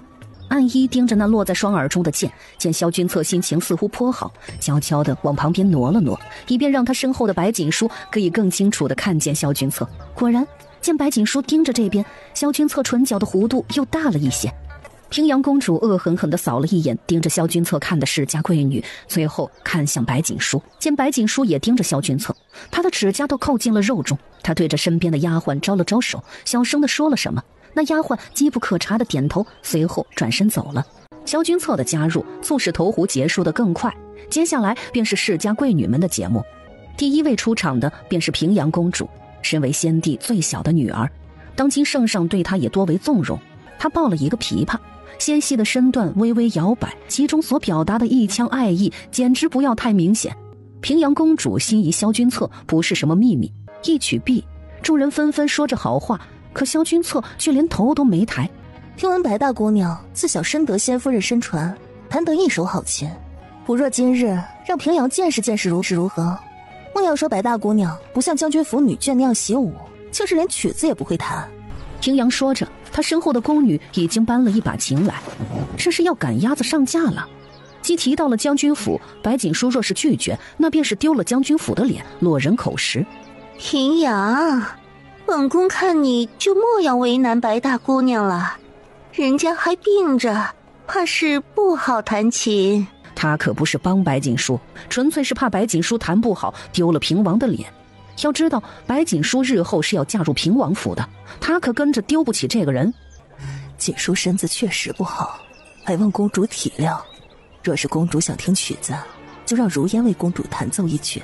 陈氏柔弱地站起身，似在为白锦书说话，顺道也让白如烟在众人眼前展示一番。哼，你算个什么东西？一个奴婢生的女儿，也配弹琴给本公主听？他就算是不喜白锦书，也更看不起白尚书。吃软饭不说，软饭还又娶了妻子，那白夫人就是个傻子。陈氏对着他扶了扶身，心中忽然涌上无数的恨意。白瑶嫣死了，但自己却始终生活在他的光环下，没有一日活得畅快。不过很快他的女儿就要替他接受报应，来人，将琴摆在这儿。君策哥哥，不过是弹个琴而已，将军府的外孙女娇弱的动手指都不成了吗？平阳公主命人将琴都摆好了，遂又将视线看向萧君策，先他一步出声，又把将军府搬了出来。公主想听琴，锦书愿意弹。外祖父逝世，他生前最喜我弹曲，想必今日一定也会喜欢的吧。白锦书笑着起身，一句外祖父喜欢，让所有人身上一凉。白老将军还没出头七呢，这白锦书的话听着怪吓人的。那便请吧。平阳一挥衣袖，料定了白锦书不会弹琴，只是将白老将军搬出来，他就是要让君策哥哥看看白锦书就是个一无是处的废物。叮的一声，白锦书微微弯腰坐在琴架前，他垂眸，可忽的那曲子一转，曲调平然加快达高，那么高的音调，白锦书却衔接得十分顺畅。随后便是慷慨激昂的将军入阵曲，曲子的开头便是极其激烈的，后面竟是越来越高。人们透过曲调，好似看到了一望无际的平原，看到了万马奔腾的壮阔场景，也似看到了那热血的儿郎们浴血沙场的模样。平阳满眼嫉妒地看着白锦书，心中暗怪自己给白锦书做了嫁衣，这个贱人一定是故意引我上钩的。不过没事，接下来忽然断了，滴滴答答的鲜血流在琴上，似一幅图画，凄美又透着壮然。翠果惊呼一声，见白锦书的手上有一道深可见骨的口子，没忍住叫出了声音。那平阳公主好狠的心，这是想废了他家小姐的手啊！是本宫的不是，白大姑娘深藏不露，还是先处理一下伤口吧，不然这手若是废了就不好办了。平阳嘘嘘一笑，对着身后的宫女摆摆手。许昌侯夫人也赶忙走了过来，见白锦书的手伤得厉害，忙命人去请大夫。白大姑娘，请随奴婢来。身后白如烟皱皱眉，目光机不可察地跟齐王对视一眼，待看见他对自己使眼色后，立马对着陈氏道：母亲，女儿去看看长姐。好。白锦书走后，平阳公主又给丫鬟使了一个眼色，隐隐激动起来。她已经等了太久了，白锦书的出现让她有了深深的危机感。不若今日就成了好事，既除了白锦书，又能得到萧君策。娘亲，这丫鬟是那个丑女人派来的，娘亲不要跟着她过去。耳边是小宝愤怒的声音，他机不可察地摇摇头，让小宝放心。按照前世那样，白锦书在宴会上递给他一杯果子酒，他喝完那酒便觉得头脑发昏，被侯夫人的嬷嬷带去后院休息。等到再次醒来，他身边躺了一男子，门外是一众女眷，他的名声自此后便坏了，连带着将军府都被人戳脊梁骨。崔果攥着手心，里面都出了一层汗。待看到不远处草丛后面的身影，崔果终于松了一口气，是风雨。有他在，小姐就不会有事的。嬷嬷，不好了，小公子忽然呕吐不止，还发起了刀热。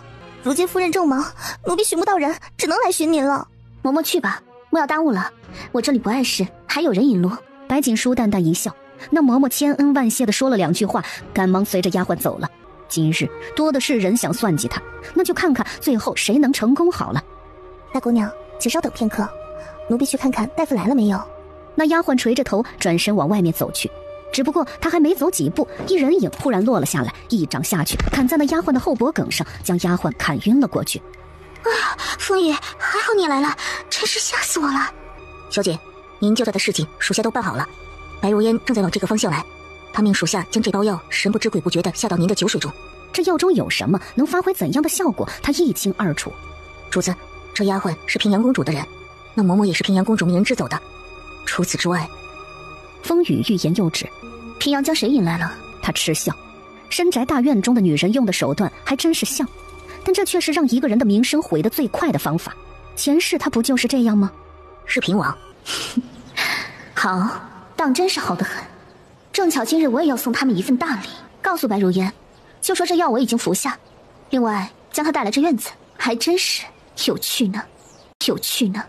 白锦书眼中寒光闪过，平阳给我准备的人是平王，那白如烟和萧景辉准备的又是谁？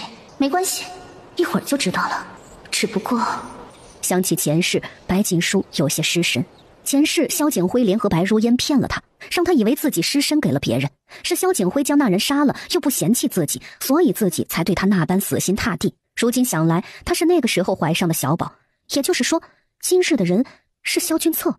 小姐，有人来了，属下将人抬进。蹲在那小丫鬟的身边，从怀中拿出一张薄薄的人皮面具，面具一戴上，那丫鬟的脸赫然变成了白锦书的模样。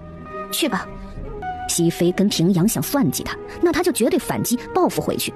翠果，去隔壁院子，我们看戏。白锦书转身跟翠果进了隔壁的院落，不一会儿，一人缓缓靠近院落，正是白如烟。他左右看了两眼，见没人，进了卧房。没多久，只见他满脸笑意地走了出来，还拍了拍手。哼，莫急，又要有人来了。只见对面白如烟已经走了，许慎搓着手进了卧房。没过一会儿，又有一人缓缓走了过来，正是穿着一身暗衣的平王。白锦书乐了。春日宴过后，不知西京若是传出平王好南风，且对象还是户部侍郎的嫡子，这热闹又该有多劲爆。户部侍郎手上有钱，而一旦这种丑事爆了出来，他想必要去投靠其余的王爷，这是平王一党不愿意看到的，必然就会斗起来。命人守着院子，不准人进来。白大姑娘，请您救救王爷。安依一进来就跪在了白锦书身边，小宝忽然乐了。哦，算算时间，前世恰好是这个时候，父王娘亲这样那样，然后怀上我的。嘿嘿，那也就是说，父王就在此时跟娘亲爱了。哎，那阿姨来寻娘亲，是要娘亲过去帮父王吗？小宝握着小拳头，十分兴奋。白大姑娘，刚才你走后，有人来禀告王爷说你出事了。王爷素来冷静，却因担心您被人算计，着了别人的道。眼下王爷中了药，那药太烈，若是再没有解药，怕是王爷会出事的。安依声音带着哀求，他没有夸大其词。王爷被平阳公主下了药，那药乃是天下大烈药之一的春风一度，几乎无药可解，除非他们王爷愿意开荤。可平阳都送上门了，王爷却命人将他打晕了过去。他以为是王爷不喜欢平阳，想着给王爷找个小丫鬟，不曾想王爷打了他一掌。他这才知道王爷谁也不愿意要，而他也不知是脑子抽了什么风，竟是说了一句去寻白大姑娘。王爷听到这句话却没有再发脾气，他就知道王爷是对白锦书不同的。摄政王几次护我去看看，理所应当。多谢大姑娘。暗一带着白锦书穿过回廊，一路上没有碰到任何人，以萧君策手下之人办事的能力，完全可以做到。远远的，白锦书刚走过来，就听到了一道奇怪的声音。直到进了院子，看见地上闭着双眼躺着的人，白锦书有些明了。只见平阳躺在地上，身子微微扭着，双颊潮红，唇瓣微咬，不知是梦见了什么。他的身子也在不断地动来动去。院子的角落中到处都守着暗卫，他们冷眼看着平阳，眼中一丝波澜都没有。阿姨，你可算回来了。王爷在卧房内，劳烦姑娘去看看。安13只看了一眼白锦书，惊艳地低下头。这白大姑娘生了好一副娇媚的脸，但那双眸子却又带着清凉，形成了极大的反差，矛盾却又抓人眼球。你们王爷不会中了那种药吧？那我们小姐也不会医术啊。翠果呆呆看了一眼地上的平阳，他就是再笨也知道萧君策被人下了媚药了，所以这些暗卫来找小姐干嘛？可别搞笑了行吗？摄政王不是不喜欢女人吗？那应该给他找个男人来啊，不然他为何立下不让女子靠近3尺的规矩？翠果，你在门外等我。白锦书眸子微沉，手下意识地攥紧了。看暗医那模样，萧君策中的媚药应当是无解的。他前世看医书的时候曾看见过天下10大烈药，就是不知道萧君策中的是哪一种了。但无论如何他都不会看着萧君策出事，就当是为了小宝。哎，小姐！小宝跟在白锦书身边，双眼发光。他扭头透过薄纱一眼就看到了坐在床榻边的萧君策，这一眼就连他都没移开眼睛。妖孽呀妖孽！若说平日里父王那清冷的模样像是禁欲的天上仙，那么现在他活像是一个要勾人魂的妖呢。白大姑娘怎的来了？本王身子不适，白大姑娘先出去吧。萧君策声音哑得不像话，一双手说话间更加用力了几分，青筋越发明显，似在极力压制着什么。王爷身子不适，可容锦书为您诊脉。前世他曾拜鬼谷神医为师，自认为医术不输旁人，可没想到便是医术再厉害也没能解得了身上的毒。对，他身体内自小便存在一种毒，他也曾试图配出解药，但就连师傅也没能找到破解之法。后来师傅说要去寻一味奇药，找到了便可以解他身上的毒，可师傅还没回来，他便被害死了。如今萧君策中药，他需要先确定那媚药是否产生了毒素，他可先为萧君策解毒。不用了，本王无事。萧君策握着的手都掐进了掌心，潋滟的双眸闭上，遮住了眼中的神色。莫要再靠近了，我就要忍不住了。白大姑娘，莫要再靠近本王。不知是室内太过于幽暗，还是那些飘着的薄纱迷了眼眸，白锦书站在原地，内心充满了矛盾。不知是想到了什么，他终于打定了主意，往前迈了2步。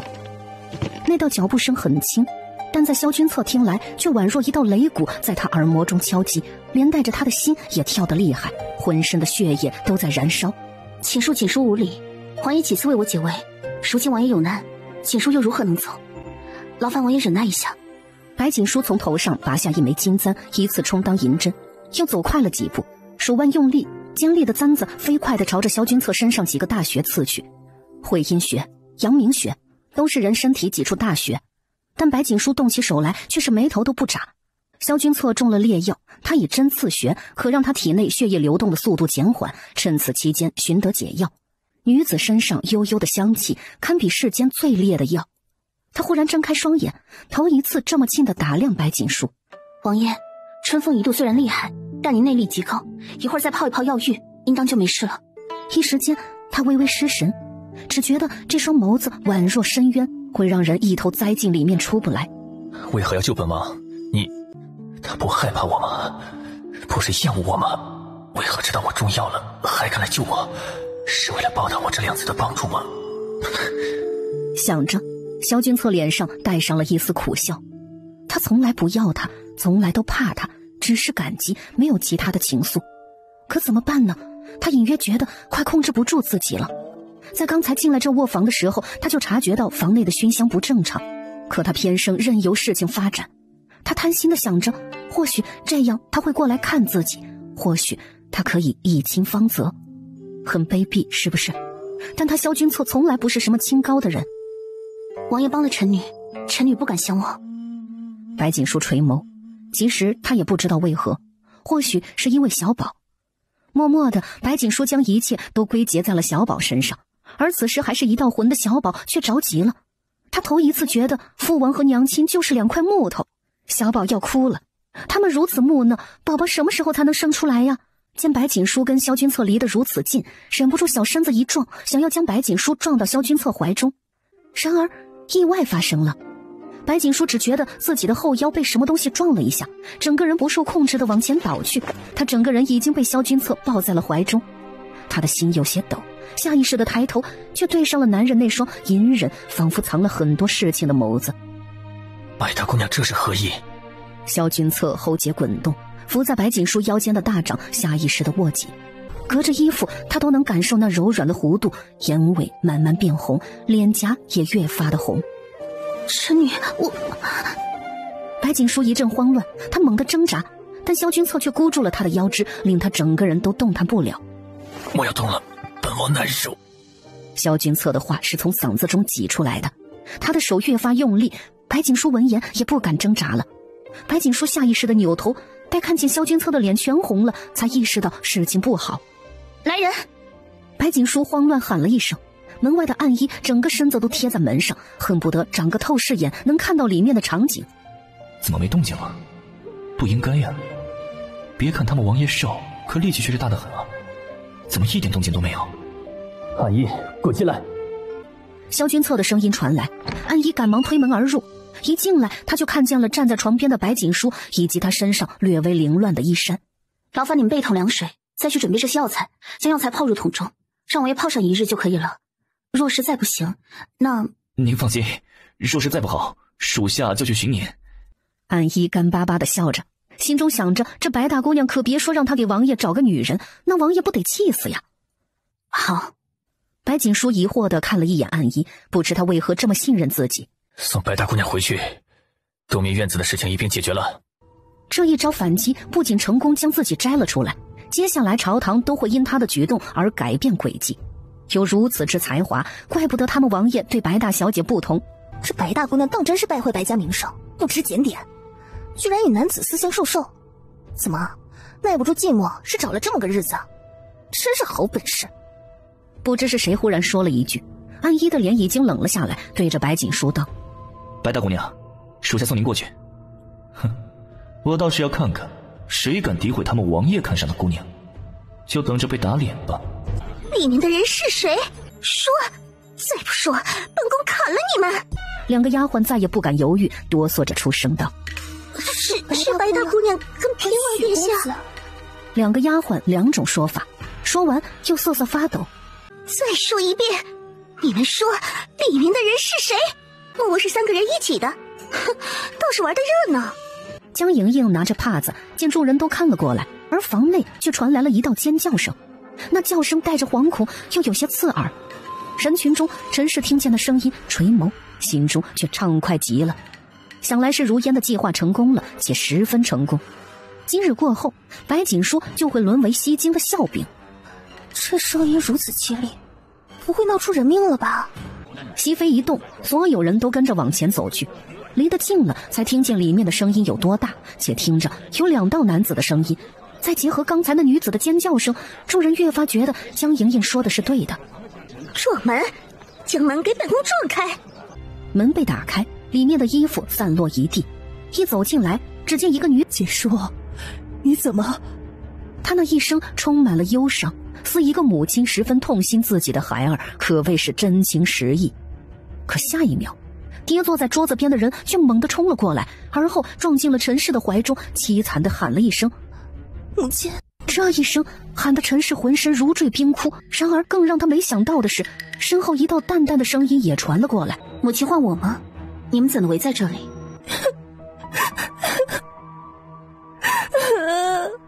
完了，全完了！这一下，妍儿的名声全都毁了。是白锦书，竟然是他搞的鬼！不能慌，不能慌！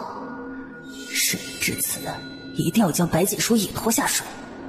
只要把事情都栽赃在白锦书身上，就能将妍儿摘出来。锦书，这是怎么回事啊？妍儿不是去看你了吗？怎么会？原来白大小姐如此一副蛇蝎心肠，竟是连自己的妹妹都算计，可真是好本事啊！啊，莫非是白锦书算计了一切？江大小姐是觉得顺天伯爵府的伙食太好了吗？每天撑得没事干，平白长了一张大嘴，到处喷粪。身后文人言讥笑一声，他算是看明白了，这是有人想算计白锦书，没算计明白，反而将自己折进去了。直到现在还想咬着白锦书，以为所有人都是傻子。文人言看着神色淡漠的白锦书，越发觉得白锦书的日子不好过。祖父曾说白家忠勇是他们最为钦佩的家族，今日有他在。不是长姐，长姐，你为何要害我？明明之前是你在这里的。莫非今日一切都是白锦书算计的？也是他算计了白如烟？那这白大姑娘的心思可真是狠毒啊！锦书，是母亲对不起你，你有什么不满意的，尽管冲着母亲来。如烟是无辜的呀，她是最仰慕你这个长姐的，你怎么？白大姑娘不觉得应该给本宫一个交代吗？交代？锦书不知道需要给娘娘交代什么，倒是想要娘娘为锦书解惑。哦，你要本宫给你解惑？但内间那令人作呕的声音变本加厉，他还想多说什么，却想起平王还在里面，赶忙给嬷嬷使了个眼色。有什么去外面说吧，本宫还等着听白大姑娘的解释。熹妃冷着脸往白锦书身后的户部侍郎夫人身上看了一眼，那一眼冷得令人心中发寒。户部侍郎夫人抖着身子，脑子有些空白，她就是再傻也知道今日许慎是被人算计了。白如烟跟白锦书的关系如何，她一清二楚。说是白如烟借许慎之手算计白锦书不成，却将自己给搭了进去，那她不会放过白如烟。姑娘，翠果有些紧张，出去说的话，姑娘今日所做的一切不都白费了吗？安姨，将里面的人给本王带出来，本王要看看是何人敢在春日宴做出此等败坏风俗的事。安姨，将床上的人请下来。安姨点头，一个箭步窜了过去，而后将床榻边的床幔都给扯了下来。没了遮挡，众人也看清了里面的场景。随即此起彼伏的惊叫声响起，翠果也往那边看了一眼，嘴角一抽，那风雨可真是个彪悍的人。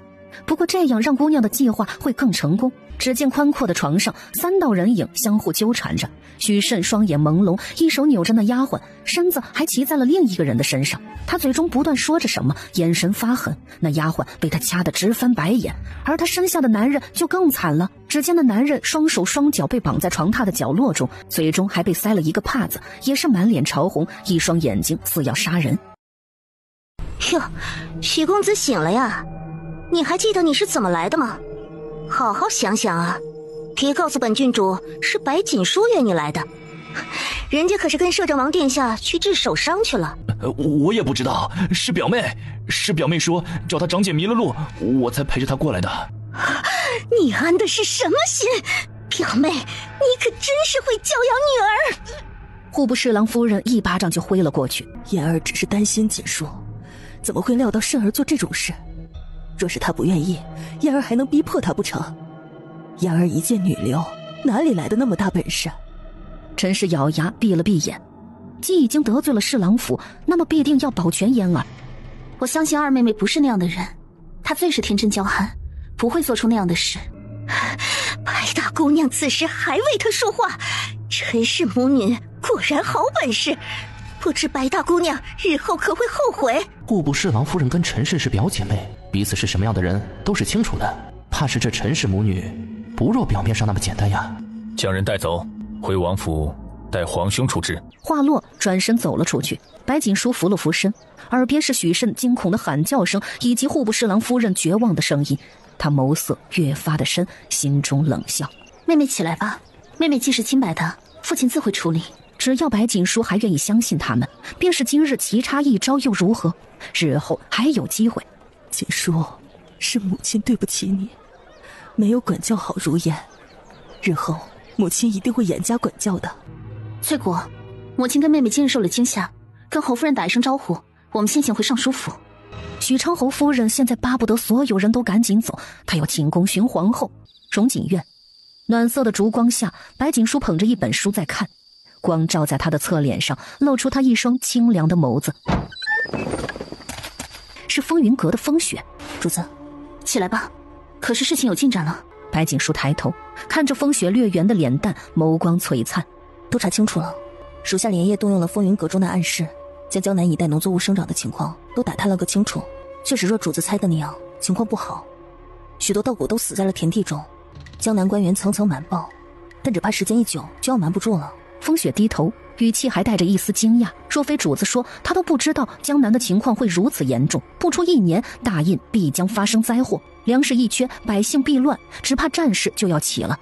前世在灾难发生时，萧景辉寻到了一个奇人，那人有一双化腐朽为神奇的手，十分会种粮，经他手的作物生长得十分好，且他还从突厥等周边国家带回了稀有的物种，如此化解了一场天灾。这一世他要断了萧景辉所有的退路，不仅要先找到那人，他还要成为大印最有粮的人。另外，主子您吩咐的事情，属下也已经着手去办了。这是风云阁的人快马加鞭寻回来的种子，主子您瞧瞧。风雪眨眨眼，从怀中拿出一小包种子递给白锦书。白锦书低头，手捻了一粒种子，想到日后这些东西会让白家军所有的将士吃饱，他越发的欣慰。主子，不好了，西城有变，大公子失踪了。是风云阁的风雷。白锦书浑身一震，脸逐渐沉了下来。姑娘！白锦书眼前一黑，耳边仿佛又出现了前世白如烟说的话。白家大公子白景明被割掉头颅，尸体挂在城墙上风干了。白锦书忍不住踉跄了2步，翠果惊呼一声，赶忙去扶，看向外面浓得宛若被泼了墨一样的夜，眼神逐渐坚定。时间还早，他来得及布置一切。西城是大印国西边境的城池，相邻突厥。前日在御书房，他没有说谎，而是突厥王真的来了大印。至于秘密潜伏在哪里，他也还在猜。外祖父的事情，想必是传入了舅舅跟哥哥们的耳朵中。消息如此快，只怕是有人想要扰乱白家军的军心。而大哥哥失踪，也绝对不是巧合。时间紧迫，也只能用那个办法。只是此计也要违背白家祖训了。所有的一切都由我来承担，只要能救白家人。提笔在晕黄的纸张上写着什么。风雪，快马加鞭将此书信传出去。明日我要西城所有人都知道将军府少将军白景明或许已经遇害的消息。另外，再派几个人来西京。我怀疑突厥王忽律邪就在西京。白锦书将手上的信纸递给风雪，风雪神色一凛，恭敬地应了一声，而后消失在了卧房内。翠果，娘亲生前的嫁妆可有单据？姑娘，您忘记了吗？你的身子不好，老爷以此为由，将夫人的嫁妆一分为2，一半放在老夫人那里，一半放在陈氏那里。那可都是夫人留给小姐的呀，他们有什么资格保管？我呸！白瑶嫣出嫁，20车嫁妆都快将西京街道堆满了，也将将军府搬空了。没关系，今世他要陈氏跟老夫人主动将那些嫁妆还回来，让他们见了那些嫁妆就害怕。明日回将军府一趟。今日奶娘往将军府传消息的时候，可是有人看着了？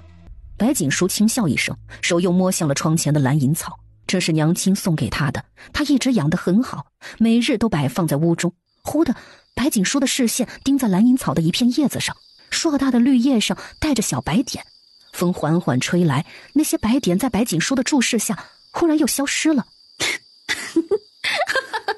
翠果，将所有的窗户都关上，去将院中那盆兰花搬进来。白锦书将蓝银草搬到了桌上，出声道。翠果不明所以，但很快就按照白锦书的吩咐照做了。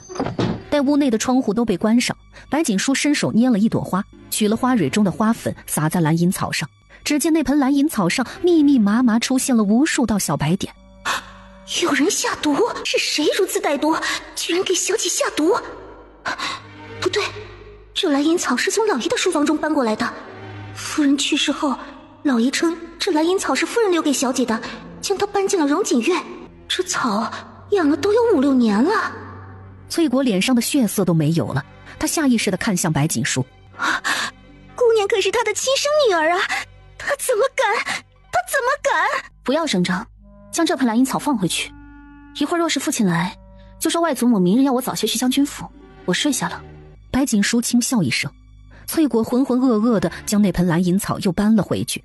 窗户打开，蓝银草上面的小白点果然都消失了。这种阴损的手段真的难以让人察觉。姑娘您放心，翠果都会做好。一夜无梦，一大早白锦书就出了门，套上马车朝着将军府的方向而去。马车出了尚书府，又在城西的糕点铺珍品阁停留了一会儿，随后朝着将军府而去。珍品阁拐角处，2抹身影缓缓出现。翠果看着离去的马车，不明白为何白锦书要下来，还要穿男装易容。他们不是去将军府的吗？翠果，你饿了吗？他不饿呀，不是刚吃了早膳吗？听闻第一酒楼的膳食有名，我们就去看看，或许真的如传闻中传的那样。白锦书带着翠果来到第一酒楼，放眼望去，周遭人衣服华贵，谈笑风生。二位公子是要包房，还是坐在大堂啊？小的这就给你拿菜单，您看看要吃些什么？我们有招牌菜与珍馐美酒，保管您用的满意。坐在大堂就好。白锦书在1楼缓缓看了一圈，在北面的一个角落中隐约坐着一人。那人穿着一身补满了补丁的衣服，手上还拿了一把破扇子，正拎着一个葫芦喝酒。公子要么换个位置，别处也是有位置的。无妨，2个人有什么意思？就是要多一些人。若非见识到前世慕容策一手占卜术的高深，他很难相信萧景辉仅是靠着他就能让白家军甚至是萧君策都吃了亏。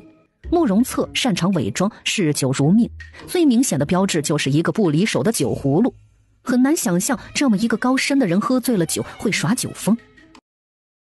风萧萧兮易水寒，第一酒楼烂招牌。哼，什么第一呀，连个像样的酒水都没有。想喝好酒也得要银子，第一酒楼兴善，只怕您嫌弃这些酒在别处都喝不上。小二语气充满了骄傲。白锦书一顿，缓缓扭头看了他一眼，给翠果使了个眼神。翠果点头，拿出2锭银子递给店小二。那就将你们的好酒都拿过来，是不是够好？尝过了才知道。白锦书笑笑，一掀衣袍坐在了位置上。他有些怀疑，这小公子跟那老乞丐都是来砸招牌的，怎么也不点菜，只要酒也罢，就让他们见识见识第一酒楼的好酒。我不喜欢有生人靠近，你换一个座位吧。白锦书抬头，待看清了慕容策的容貌后，忍不住抽了抽嘴角。白锦书笑了，原来大名鼎鼎的神算子生了这么一副模样，怪不得前世没人能找到他。既老先生不喜欢跟别人一起坐，那就请换个位置吧。我也喜欢这里。第一酒楼位于西京北面，光线十足，5时之前阳光落下，值此位置既不潮又不热，是绝佳的位置。你是如何知道此处位置绝佳的？白锦书却微微一笑，并未回答。这少年好活络的心思，这是让我老头子好奇呀，真是有意思。这西京的人那么多，今日倒是有点意思。嘿，您的酒来喽，公子请慢用。白锦书端起其中一杯，将酒水一饮而尽。竹叶青乃天下名酒，掩埋一冬的竹子于开春挖出来，用糯米酿造，既有竹香，又有糯米的香甜。可惜美中不足，终归是差了一点。那店小二瞪大了眼睛，一副见鬼的模样。只见白锦书却又端起了第2杯，也是一饮而尽，唇瓣逐渐殷红。风飘雪月是好酒，可惜不醉人，酿造的时间也不对，也是可惜了。就这样，一杯接着一杯，一口气喝了3杯酒，他的脸却也只是有些红。呵呵，有意思，真有意思。那你觉得什么样的酒水是最好的？你对酒有研究？自然是塞北的烧刀子，烈，一口下去灼人肺腑，愈发想念。既有塞北的烈，又有中原的柔，堪称一绝。慕容策爱酒，果然是有原因的。听说塞北的酒娘子酿的一手好酒，过往行人无一不赞，而恰好那九娘子跟三舅舅颇有联系，临死前将酿酒的方子给了三舅舅。烧刀子，你喝过塞北的烧刀子？慕容策看向白锦书，白锦书却是又端起一杯酒水，神情飘渺。自然，不仅喝过，还会酿。可惜我答应了别人，不将酿酒的手艺外传。慕容策忽地站起了身，跟先前那副漫不经心的模样不同，反而像是十分激动一样看着白锦书。公子说的烧刀子，不知在下有没有机会一试？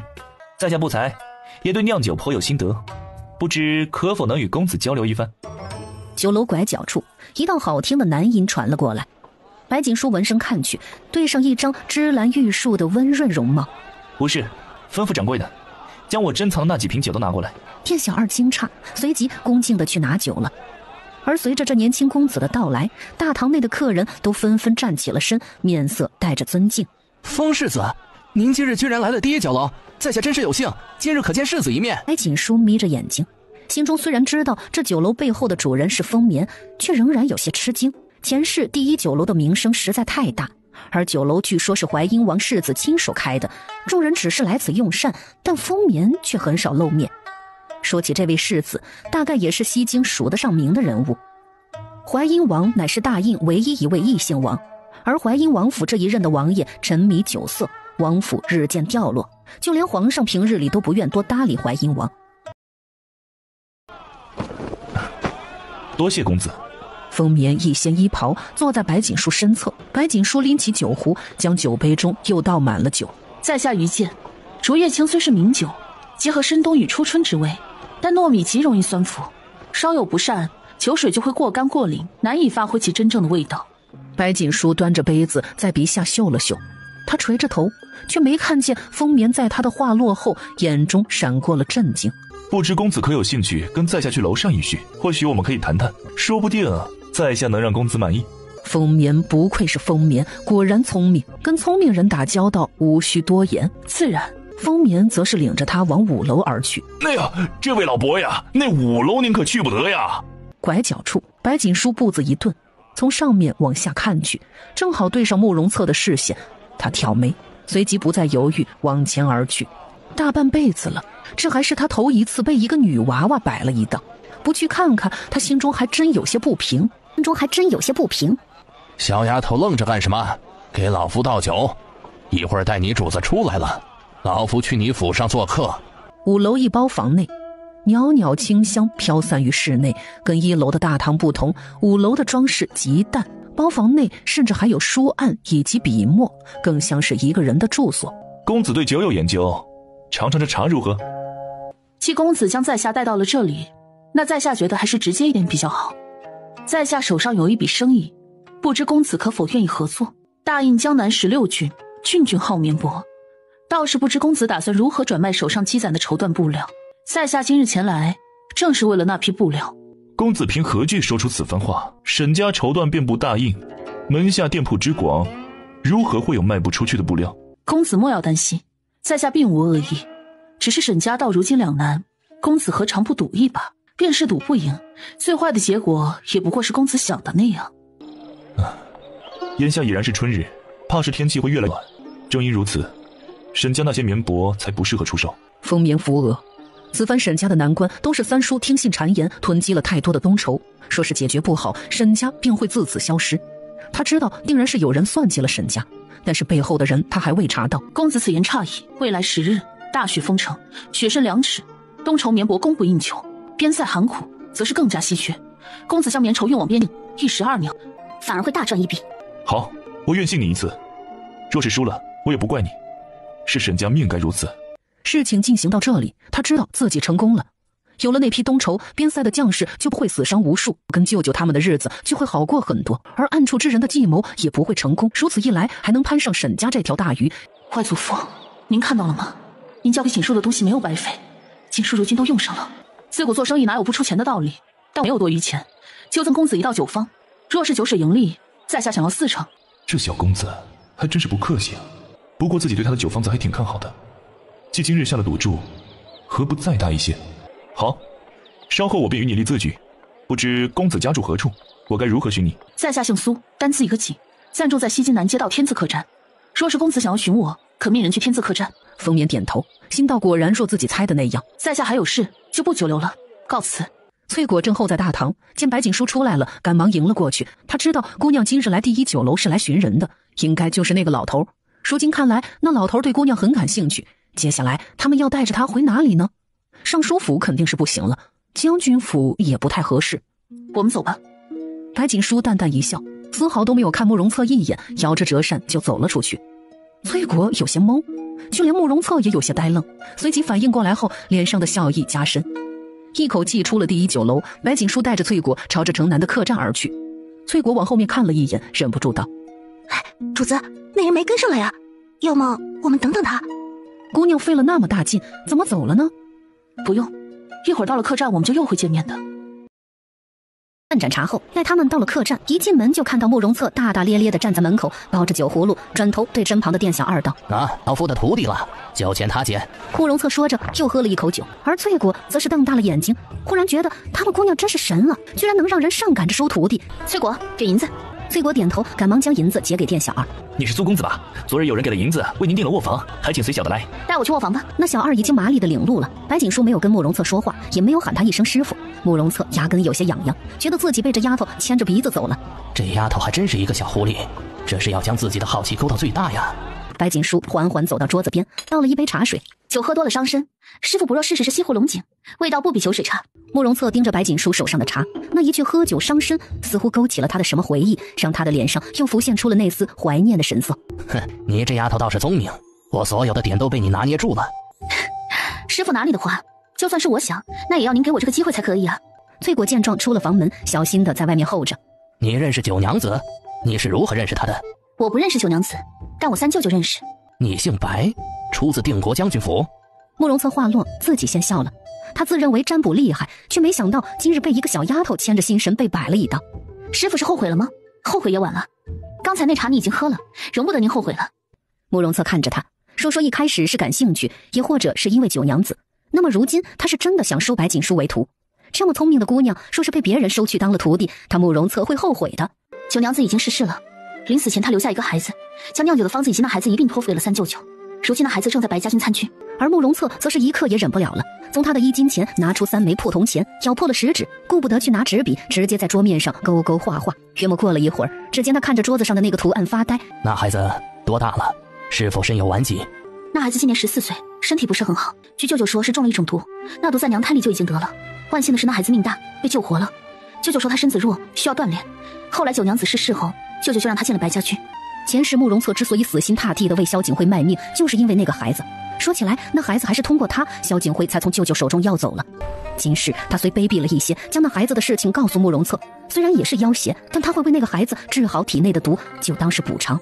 我的孩子，是我的孩子，九娘是恨我的，不然孩子出生了都不让我见面。慕容策又哭又笑，哭的是九娘子已经不在了，笑的是当初他以为那孩子没了，却不曾想他还活着。师父放心，虎子在舅舅的军营中很好，是舅舅的亲卫兵。白将军如今在西北驻军，为师算着2日后会有大选，你可提前告知你舅舅，边塞寒苦，不提前谋划是会死人的。师父放心，边塞的将士不仅有东夷传，日后也会吃饱。但我想求师父一件事，我知道师父占卜厉害，不知能否帮我一个忙。不提白家军对虎子的帮助，就说白锦书是他的徒弟，他就做不到袖手旁观。他这个人最是不喜欢跟陌生人交流，但自己的亲人却是极为护短的。不知师父能否算得命数？我想请师父为一人占卜。他又眯了眯眼睛，手指掐了掐，眼中却带着震惊。这丫头的命格我竟看不透，生平第一次占卜不出别人的命格，因为这丫头乃是罕见的双命格。你尽管说，师父定会帮你。大印朝太皇太后，而慕容策则是直接站起身，这是何意？太皇太后命不久矣，明晚后有国丧，他这徒儿是什么意思？莫非他觉得太皇太后或许不会死，又或者说他想以身犯险？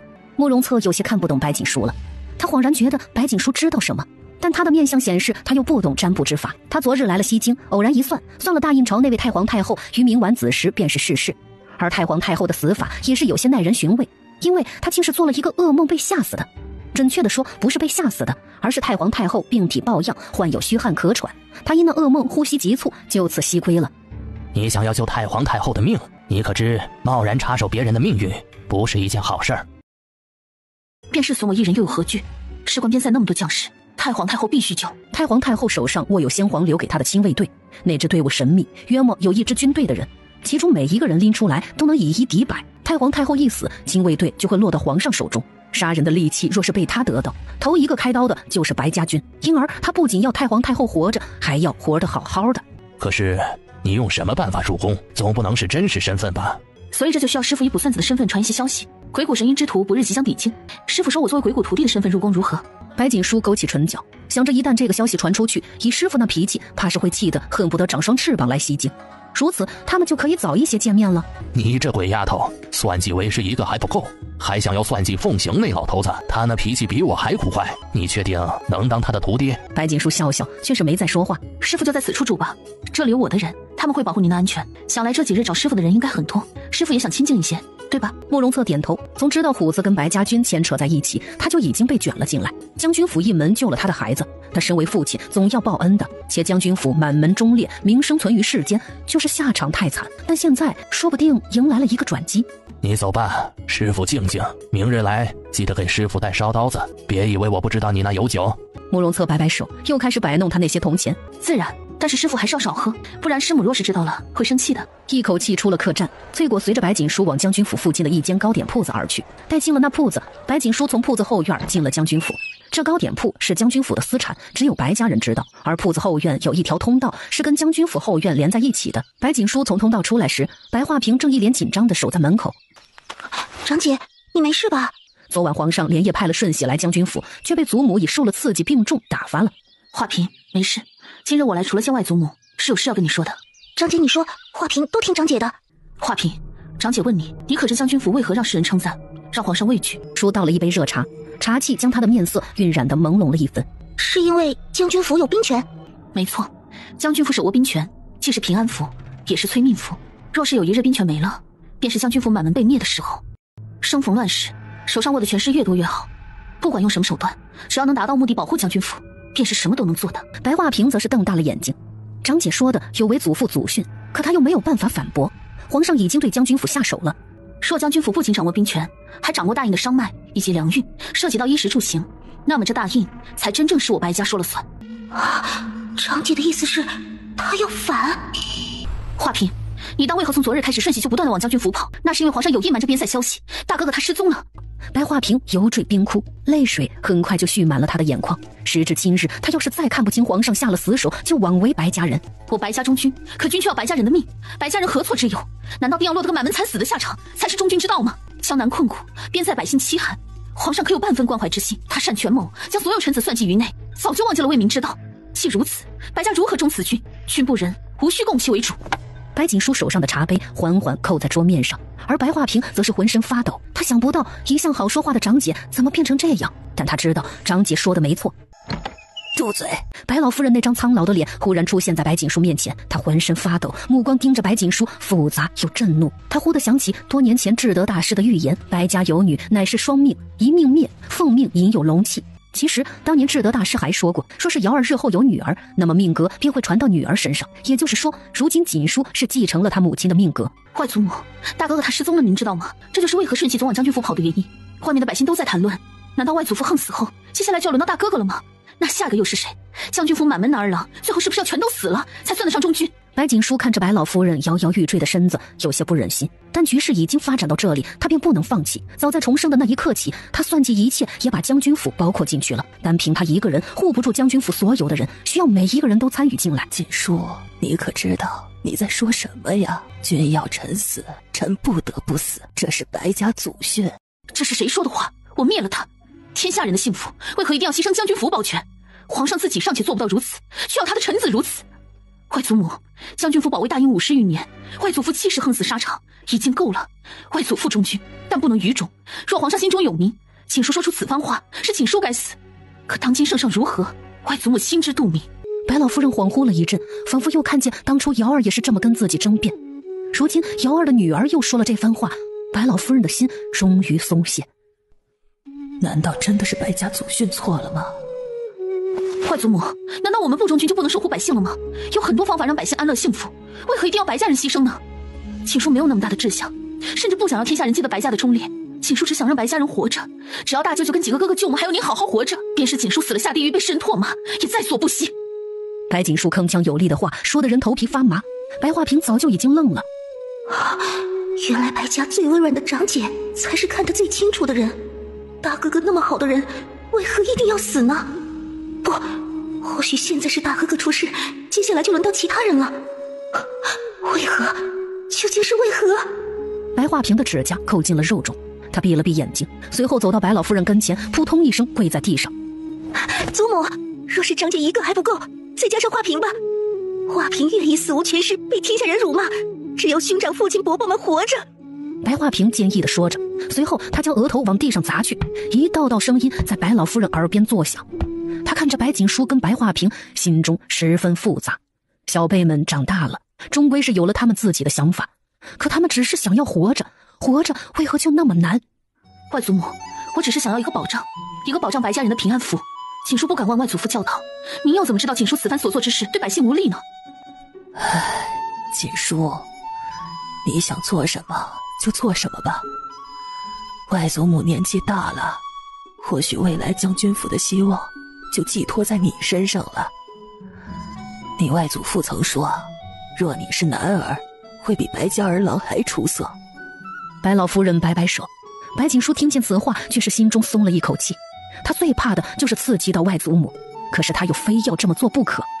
一旦计划成功，白家人的命道此次后就会改变。外祖母，锦叔扶您回去。您放心，只要锦叔在，定会保全舅舅们以及剩余哥哥们的安全。白锦书扶着白老夫人，白老夫人扭头看着白锦书的小脸，似做了一个什么决定。她缓缓从衣袖中拿出一块令牌，令牌上刻着一只栩栩如生的凤凰。锦书，这块凤凰令是将军府的暗示，本来是要交给你娘亲的，可你娘亲她走得早，如今就交给你了，但切记要对得起天下百姓。白锦书将白老夫人扶回卧房，陪着她说了一会儿话，就出了将军府。白锦书呼出一口气，命人打开将军府的门，走了出去。门开的一瞬间，外面早就围满了百姓，不同的人，不同的面容，唯一相同的便是他们眼中的担心。白锦书眼中有些热，百姓何错之有？他们尚且知道感恩，但龙椅上那位却不知道。他白锦书这一世想要颠的，从来都是大印的天下，而非百姓。白大姑娘，你还好吗？听闻老夫人病倒了，您可万万要保重身子呀。看见白锦书，百姓们小声地说着。一旁的顺喜都快要冻僵了，还未开口就被百姓挤到一边。看着蜂拥而至的百姓，顺喜似乎明白为何皇上忌惮将军府。劳烦诸位挂念，如今已有鬼谷神医高徒为外祖母治病，如今外祖母安好，那位鬼谷少谷主正在将军府用膳。话落，他清晰地看见顺喜脸上的兴奋之色，唇角勾起一个弧度，心中冷笑，哼，计划马上就要开始了。天冷了，诸位散了吧，回家喝杯热茶暖暖身子。锦书谢过诸位。白锦书对着百姓扶了扶身，百姓们连连摆手，心中对白锦书又多了一分好感。这将军府满门功臣，但子女却都是礼遇百姓，可谓是难得。不远处，将军府街道的拐角停着一辆黑色的马车，马车旁边，暗衣满脸复杂地看着白锦书。这位白大姑娘当真是深藏不露啊！从前日白老将军出殡，她就在牵着所有百姓的心，如今竟是越发厉害。还有，鬼谷神医何时收徒了？5日前鬼谷老头不是出现在虎门关吗？他如何会来西京？安姨，回去吧。忽的，马车内传来萧君策低沉的声音。安姨撇撇嘴，果然在爱情面前人都是胆小的。看看他们王爷居然还不好意思见白大姑娘，难道这个时候王爷不应该去安慰一下人家，然后顺便加深一下感情？王爷，白大公子那边的事情要怎么办？安姨一边赶车一边出声询问。白景明出事的消息实在太突然，他们在西城也有人，怎么说的不是一个样子呢？白景明无事，他呀果然聪慧。哼，当初那个软软的姑娘，如今已经变得这么坚强了吗？坚强一些好，如此就不会依靠别人，也不会让别的男人有机可乘，人有机可乘。安一听得有些云里雾里，反应了一会儿才反应过来，随后更加惊讶了。他忽然觉得那位白大姑娘做事跟他们王爷有些像，都是如此的干脆利落，又谋划周全，果然是世人眼拙啊！她哪里是一朵娇花，是一朵霸王花呀！没一会儿，马车就消失在了原地，而将军府门口看着百姓都走了，随后走到白锦书跟前，小心地弯着腰道：“白大姑娘放心，皇上一定会将白大公子救回来的，加派的人手已经去了7成，定会找到大公子。”顺喜说话的时候心中也没谱，因为他不确定找到的是白景明的尸体还是活人，但大概率是出事了，不然消息不会传得如此快。多谢公公，只是如今外祖母身子不便，锦书就不引你进去了。白锦书面色凄然，身子微晃。老奴就不进去了，请大姑娘带老奴给老夫人问安，这是皇上赏给将军府的东西。只是有一事，老奴还想问问，不知那位鬼谷神医可是还在将军府？大姑娘有所不知，皇上半月前就开始秘密寻找鬼谷神医，太皇太后年事已高，今早皇上又得到消息说……顺喜说着看了一眼白锦书，停了下来。他多嘴了，其实是那位江湖上有名的神算子今早卜了一卦，放出消息，说是今晚子夜一过，大雪纷飞，或有国丧。国丧一字一出，众人首先想到了太皇太后，因为太皇太后是大印最高龄的皇室人，而皇上自然也极其震怒。太皇太后平日里养的细致，不可能会忽然暴毙吧？他战战兢兢地过了一晚，今早被派来将军府，却没想到听到鬼谷神医的消息，想必此时消息已经传出去了。还在，公公是想请神医进宫吗？那位神医脾性古怪，锦书需要去问问，若他不愿意，怕是无人能勉强的。不过太皇太后人善，想必神医会同意的。魏国进了将军府，约莫有一盏茶的时间，就在顺喜正着急的时候，却见白化平带着一个身穿白衣的男人走了出来。那男人容貌秀雅，一双眸子冷淡的厉害，让人看见就心中一震。男人身后还跟了一个抱着药箱的小童。看见药箱，顺喜一喜，很快就确定了男人的身份。只是为何跟神医出来的不是大姑娘，而是五姑娘？让公公等久了，长姐身子不好，刚一进去就昏倒了，神医救治费了一些功夫，还请公公见谅。心道那大姑娘身子是真的不好，这么一会儿就晕倒了，还好神医出来了，还请神医跟着咱家进宫。神医医术高明，皇上见了您定然会心生欢喜的。顺喜笑着，有些不敢盯着人看。白老夫人接连受打击，想必身子一定差到极点了，但这位神医出手，老夫人却是没事，可见医术高明。白化平眸色深深，望着远去的轿子，忽地紧张了一些。长姐一定会成功的，我相信长姐。重生后第2次来皇宫，白锦书神色越发的寡淡。顺喜一路领着他到了御书房，果不其然，天元帝十分欣喜，赶忙让人带着白锦书去了太皇太后的德泰殿。白锦书从御书房离开的时候，天元帝还在发火，想必是大哥哥的事情不在皇上的预料内，让他觉得是哪个王爷动的手脚。最后瞥了一眼跪着的萧景辉，心中冷笑。前世萧景辉最是喜欢栽赃嫁祸，不知如今反过来，他又该作何感想？一切都已就绪，马上便要开始了。雪越来越大，由翩翩小雪花变成了鹅毛大雪，整个皇宫白雪皑皑，冷得厉害。天色逐渐暗了下来，众人心中惶惶，都觉得有股风雨欲来的感觉。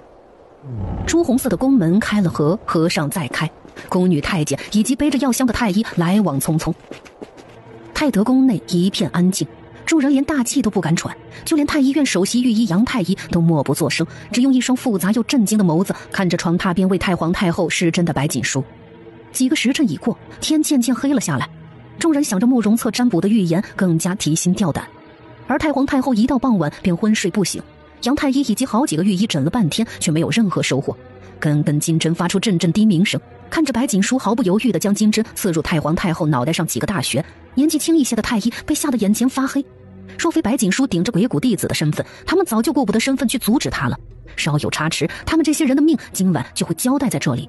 白锦书坐在床榻边，一双清冷的眸子微微眯着，下手又稳又狠。一针落下，下一根极快地刺入太皇太后下颚的精明穴。杨太医起初也提心吊胆，但他离得近，清晰地看见白锦书一手出神入化的针法，呼吸慢慢放轻，紧皱的眉头也慢慢松懈。又过了一会儿，只见太皇太后放在床榻上的手微微动了动，虽然幅度小，但杨御医也是看见了。他神色一喜，眼中满是钦佩，果然是神医。下针大胆，刺入穴位奇特，稍有不慎，太皇太后就会中风偏瘫。可太皇太后好好的，可见施针的人有多厉害。去煎药，半刻钟给太皇太后服一次，务必让太皇太后今夜保持清醒。其余的太医赶忙去煎药，但杨太医的神色又变得紧张起来。太皇太后本来就嗜睡，如今身子不爽利，如何让她保持清醒？下官愚钝，想请问神医如何能让太皇太后保持清醒？还请神医指点。这个简单，杨云仪要学吗？白锦书擦手的动作一顿，杨太医迟疑了一瞬，随后点点头，一副虚心求教的模样。那太医看好了，不难，只要会施针的都能做到。拿了一根细长的金针，对着太皇太后的指尖就刺了一下，只一下，太皇太后紧闭的眼皮子动了动，似有缓缓转醒的迹象。杨太医额头划过一道冷汗，抬头看着白锦书，欲言又止。太皇太后金贵，他们哪里敢刺他老人家呀？你不这么做，太皇太后若是出了事，你们的脑袋只怕也会搬家。而刺他一下，顶多受罚。你们要想好，总不能太医们就只站在这里，什么也不做，是不是？白锦书勾唇，擦完手后，淡定地坐在椅子上。在场的太医瞪大了眼睛，皆不敢置信。这神医有些黑心呐。神医说的是，下官自是醒的。杨太医擦擦额头上的汗，对上白锦书一双漆黑的眸子，忽的浑身一震，觉得这双眼睛有些眼熟。然而他还来不及多想，白锦书的话将他们所有的太医都打进了地狱。诸位太医只知道太皇太后患有虚寒咳喘，总是昏睡，因而今晚她昏睡不醒也觉得正常。那诸位可是有想到太皇太后今晚不是因为旧疾复发，而是因为中了毒才会如此？不知诸位作何感想？这一下，所有的太医都吓得跪在了地上，就连杨太医都不例外。他们瑟瑟发抖，一时间觉得呼吸急促，像是被人捏住了脖子。太皇太后是他们贴身伺候的，中毒的消息若是传出去，只怕他们仍然活不了啊！神医救命啊！神医救救我们！敢问神医，太皇太后她老人家是中的什么毒啊？杨太医声音也有些抖。此时内殿只有他们这些人，其余人都被白锦书派去外殿了。杨太医眼前发黑，忽然像是抓住了什么似的，抬起头看向白锦书。说是神医想要将消息传出去，那么此时皇上早就知道了，而他们的脑袋也搬家了。相反，他只是告诉他们，也就是说他另有目的。杨太医果然聪明，既如此，在下告诉你也无妨。那毒药名为胭脂醉，不知杨太医可否听过？白锦书话落，杨太医双眼一翻往后倒去，其他的太医不敢叫，只能手忙脚乱的去扶。胭脂醉，居然是胭脂醉！杨太医喃喃出声，浑身发抖。究竟是谁如此恶毒要害太皇太后？太皇太后一死，由他统领的太医院只怕都要陪葬啊！那人好狠的心思，竟是要拿他们太医院陪葬，自己坐收渔利。胭脂醉，天下10大秘药之一，无形无味，可以用任何一种方式让人中毒。且若是病人本身有什么顽疾，那胭脂醉就会产生跟顽疾一样的病症，让人难以察觉。若非鬼谷神医在，他们只怕过了今晚全死了。求神医救救我们，下官愿意一人死，求神医保全其他人。杨太医扶开身后的人，衣袖一挥，头跪在白锦书跟前，十分恭敬。胭脂醉虽然狡诈，但恰好我有解药，那药宝贵，至于为何要为了你们拿出来，那就看杨太医的诚意了。白锦书从袖子中慢慢摸出一枚药丸，杨太医看着那药丸，又看了看身后一众太医，咬了咬牙，身子像是泄气的皮球。白锦书低声一笑，站起身，起手将杨玉衣扶了起来，随后将那药丸塞在他的手中，声音十分低。那在下就是默认杨太医以后就是在下的人了。在下虽没有那么大的本事，但保全自己人还是可以做到的，就看杨太医日后怎么做了。白锦书话落，杨太医身躯又是一震，但他已经做出了决定，就不能回头了。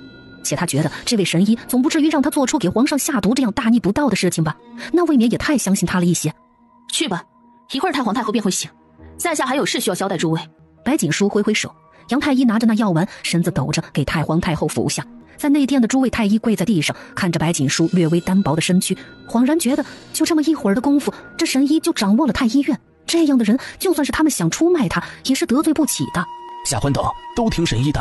太医们再一次弯腰，白锦书看着跪在自己跟前的几个人，白锦书扭头，只听宫外传来了宫女太监的请安声，天元帝以及萧景辉的声音接连传来。听闻太子受伤，平王被罚，楚王也闭门思过，这齐王今晚倒是忙了一些，真是好巧啊！有时候往往是一些意想不到的人才最……那神医的意思是齐王他们扮猪吃老虎，可就算是这样，跟他们又有什么关系？他们只是一群太医。先前进宫在下被请去了御书房，恰好看见了齐王。杨太医只知道胭脂醉无色无味，可知道其实胭脂醉的毒是最好分辨的，只需要一杯茶就可以。白锦书缓缓走到桌子边，倒了一杯茶水，举到杨太医跟前。杨太医手有些抖，但却还是将那杯茶接了过来。这神医的意思是，先前在御书房的人身上沾染了胭脂醉，齐王吗？会是他要害太皇太后吗？还要拉着整个太医院的御医？若真是这样，只怕这次的计划不成功，下一次齐王也还会动这样的心思。那我们这些人……杨太医心乱如麻，想到平日里齐王那好脾气的模样，更加觉得恐怖。被这等心狠手辣又善于伪装的人盯上，他们只能反击。杨太医打定了主意，将那杯茶放到了药盘上，恭敬地候在一侧。脚步声越来越近，白锦书十分淡定，面不改色。待皇上放轻了脚步进来，他才微微拱了拱手。天元帝眼神深邃，在白锦书的面上打量了一下，看向了杨太医。杨太医小声地禀告着太皇太后的状况，丝毫没敢提中毒的事情。他回话小心，一边说还一边打量了一下跟在皇上身后的齐王。杨太医心惊，恍然觉得自己发现了什么大秘密。谁人不知太皇太后手上握有先皇留下的亲卫队，他一死，那势力肯定会被皇上收走。杨太医心中弯弯绕绕，又想到白锦书刚才所说的几个王爷太子如今的状态，心中越发肯定。下去煎药吧，皇宗母没事就好。天元帝面上闪过一丝疲惫，伸手揉了揉眉心。杨太医弯着腰应了一声，小心地从齐王身边往外走。不知是手抖了还是怎么，只听啪的一下，他手上端着的药盘砸在了地上，里面的汤药以及茶水都洒在了齐王身上。下官该死，还请齐王殿下恕罪。杨太医赶忙跪下，面上全是惶恐跟疲倦。不是，杨太医守了曾祖母一日，想必是累了。齐王温和的出声，还亲手将杨太医扶了起来。只见他神色有些恍惚，一张脸煞白，就连手都冰凉一片。口气出了太德殿，杨太医浑身还是冷的。刚才他打翻了一碗药，跟白锦书递给他的茶，但齐王衣服上被打湿的只有那碗药，而茶水遇到他的衣服丝毫都没有被浸透。这等隐秘之事，若非鬼谷神医，他这辈子只怕都不知道。原来齐王才是所有王爷中隐藏最深的人，只是他夺皇位为何要害太医院的人？从此刻开始，他们太医院算是跟齐王对上了，除非最后齐王得了皇位，不，他们不会让齐王那么容易夺得皇位的。杨太医脚步匆匆，身影逐渐消失在了黑夜中。寝宫内，白锦书看着杨太医的背影，黑眸中仿佛一个漩涡，越来越深，就像是深渊一样。神医不愧是神医，此番太皇太后平安无事，多亏神医。只是神医可有办法治愈太皇太后的顽疾？皇上笑了笑，十分和善地看着白锦书。白锦书没有立马回话，皇上也没恼怒。作为隐世神医，没有国家愿意得罪他们。太皇太后的顽疾只能细细养着，一时半会儿没有根除的办法。皇上既想要太皇太后手上的势力，又不想别人议论他，也是够难为他的。前世太皇太后逝世是以太医院那些御医的陪葬结束的，有人安排了这场谋划，就为了太皇太后归西。至于是谁，还能有谁？当然是萧景辉啊。白锦书瞥了一眼萧景辉，见他面上沉稳，一直保持得体的神色，心中越发嗤笑。他了解萧景辉，知道他越是紧张，越是要摆出淡定的神色。只怕刚才杨太医那打翻的茶水已经引起了他的注意。不错，他就是故意的，故意要萧景辉察觉杨太医怀疑他，这样他才会对付杨太医。一旦他们斗起来，那就是自己出手的好时机。太医院虽小，杨太医官位虽低，但整个三宫六院满朝文武，哪个府上没人生个病？掌握了太医院这么一个势力，他日后的行动就会方便很多。想到此，白锦书心中愉悦，对着皇上的态度也好了起来。皇上轻诧了一下，想着江湖上传鬼谷的人情绪多变，也就没怎么怀疑。皇上请放心，在下会留在宫中几日，一直到太皇太后身子安好。但定国将军府的那位老夫人的状况似乎也不太好，只怕没有在下，那位熬不了多久。白锦书又道。而皇上则是心中一惊，手上的扳指转得越发快了。此时将军府白老夫人若是再出事，只怕大殷的民心就会躁动，不是一件好事。皇上点头，心中有了计较。将军府闭门不见客，何尝不是在向他施压？春日宴的事，只怕无论如何也要给将军府一个交代。顺喜，你旨，从皇后宫中挑出一个年老的嬷嬷，去白尚书府上，告诉白尚书，他虽朝事做得好，但也疏于对妻女的管教，命老嬷嬷去教教那陈氏母女规矩。这几日白尚书就闭门思过，不用来上朝了。皇上挥挥手，他话落，顺喜的心一下就提了起来，赶忙弯着腰应声。白锦书垂眸，心中忍不住一阵畅快。这是他送给白如烟以及齐王的第2件大礼，一切都在他的掌握中。但这只是一个开始，他要一点点打击他们的精神，让他们被折磨致死。奴才遵旨，这就去皇后娘娘宫中。顺喜弯着腰，头死死地垂着。这道圣旨一下，尚书府怕是这几日都会被推上风口浪尖。同时，那教导嬷嬷从皇后宫中挑选，也是给皇后提了个醒。说起来，那尚书府的2姑娘原本在西京的风评也还算好，可这2日做的事真是有些拎不清。顺便选礼部尚书进宫，既白尚书连妻女都管教不好，朕为师也不能将兵部交给他，让他跟礼部尚书交接一下，尽早熟悉一下职务。皇上摆摆手，似极其疲倦，看了一眼白锦书，随后出了太德殿。齐王面色有些白，见皇上已经走了出去，低着头，脸颊垂着，寝殿内的烛光微微跳映，显得他有些阴郁。白锦书看也不看他一眼，径直进了内间照料太皇太后。想必齐王此时一定难受得很吧？不仅计划没成功，白尚书还被调了职务，待消息传回去，只怕明日的朝堂又要炸了。萧景辉跟白如烟勾结在一起，是看中白尚书是兵部尚书，皇上正好想敲打白尚书，此番送上门的机会，他当然要抓住，将白尚书手上的兵权转出来。白锦书一双眸子越发漆黑，而齐王则是深深地看了一眼内间，转身走了出去。他转身的一刹那，面部有些狰狞，但也就那一瞬间。雪还在下着，这一夜不少大臣的宅院都灯火通明，一边担心太皇太后，一边担心春日宴皇上对朝臣的惩罚。杨太医一直守在太皇太后床榻前，亲眼看着太皇太后苏醒，他的心彻底放回到了肚子中，赶忙命人去传消息。皇上大喜，朝臣的心这才松了一些。白锦书为太皇太后又诊了诊脉，坐着皇上御赐的马车又回了将军府。按照他的交代，白化平先后2次传出白老夫人情况不善的消息。太皇太后一醒，皇上立马让白锦书回了将军府。马车刚停下来，白化平已经在将军府门口迎了过来。待看见白锦书平安无事，直到了老夫人的院子，白化平这才敢出声：“长姐，真是吓死我了！我这一夜都在担心你，不仅我，祖母他老人家念了一夜的佛经。”白锦书点头，佛堂的门被推开，白锦书赶忙关上，推开，白锦书赶忙关上，听着身后白锦书的动静，眼睛睁开，里面一片柔软。外祖母，锦书回来了，您身子不好，万不可劳累。白锦书觉得身上暖和了一些，缓缓走到老夫人跟前，看着她微弯的背，她忍不住跪在蒲团上，伸手抱住老夫人。老夫人拍了拍她的手，眼中逐渐带上了一丝宠溺。外祖母定要爱惜好身子，不然日后锦书受了委屈，何人给锦书撑腰？这西京没了将军府，谁都能在锦书头上踩一脚。便是你外祖父不在了，外祖母跟你舅舅们也定不会要别人欺负了你。便是皇室也不行，白尚书也不行。锦书，你为何？老夫人犹豫了一会儿，终归还是问出了口。她想知道为何锦书一夜之间变化会这么大，说是不问明白，她心中实在难以安定。外祖母，是娘亲要我从小伪装，让所有人都以为我羸弱，以此充当保护伞。同样，娘亲在离世前还说过一句话，若是有朝一日将军府出了事，要我倾尽全力保全将军府。锦书一日都不敢忘记。白锦书闭了闭眼，抬起小脸，满脸坚毅。罢了，我老了，将军府未来是福是祸，该交给小辈，不该让白家祖训困住所有的人。你想做什么就做什么，只是你那继妹万不可跟他交心。陈氏当年与你娘亲交好，借着你娘亲没少揽好名声，可你娘亲刚走，她就嫁进了尚书府，其心可诛啊！外祖母放心，陈氏母女我留着还有用，一切都在我的控制中。老夫人点头，看着她的侧脸，越发的慈祥。对了，外祖母，锦书有一事想要求您，您可知道有一种封印禁咒，名为涅槃？娘亲去世前曾告诉过我，若是有一日我性命垂危，就来将军府找一位姓顾的先生，叫他解开我体内的封印。白锦书缓缓扭头，涅槃2个字一出，老夫人浑身一震。天意，一切都是天意呀！我原以为这辈子锦书都不会习武，却不曾想我跟将军都错了。锦书哪里是不适合习武，而是被瑶儿封住了筋脉。外祖母，我想解开体内的封印，如今我不需要再伪装，如果我有舅舅他们那样的内力，您就不用再担心我了。他知道外祖母跟外祖父想要自己平安度过一生，上一世自己确实是那样的，但结果凄惨。既如此，他便要所有的一切都改变。那涅槃封印我是知道的，只是我不知道你母亲会用在你身上。你娘亲生来便根骨极佳，是练武的好苗子，不知从何处得到了江湖上赫赫有名的武功秘籍，名为天下归元。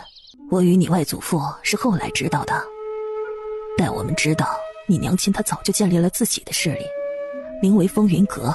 风云阁经营暗杀以及刺探消息的生意，逐渐在江湖上声名赫赫。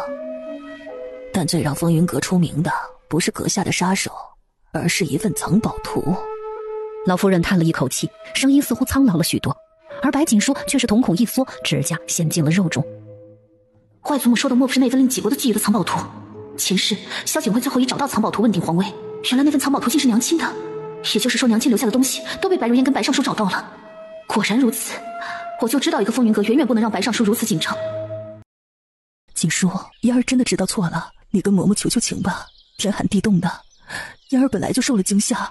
昨日我照顾外祖母，太过于劳累就晕倒了，今早才醒来，听说皇上派了嬷嬷来教导妹妹。锦书觉得能被宫里的嬷嬷教导是好事，这样妹妹日后的礼仪定然会越发规矩。哎，锦书这个贱人，这算是哪门子好事？今日过后，我就要成为全西京贵女的笑柄了。所以母亲要锦书求什么情？锦书不过一介女流，如何能求得了皇上？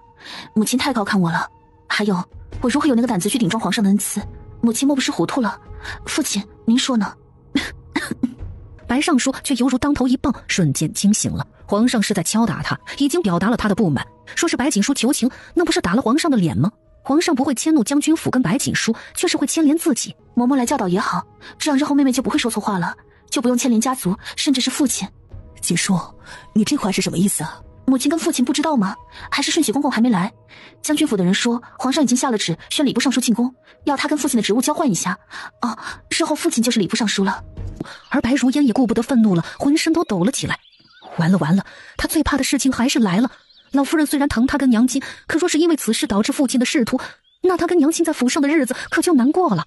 而白尚书则是踉跄了2步，实在没忍住，倒在了地上。哎呦，快请大夫，请大夫！身后，老夫人本是听说白锦书回来了，亲自来质问他，却没想到听到了这一番话。礼部尚书的职位哪里有兵部权力大？如今白尚书被调遣了职位，却还是被瞒着消息的，只怕是皇上震怒，拿整个尚书府开刀。看你干的好事，你还有脸哭？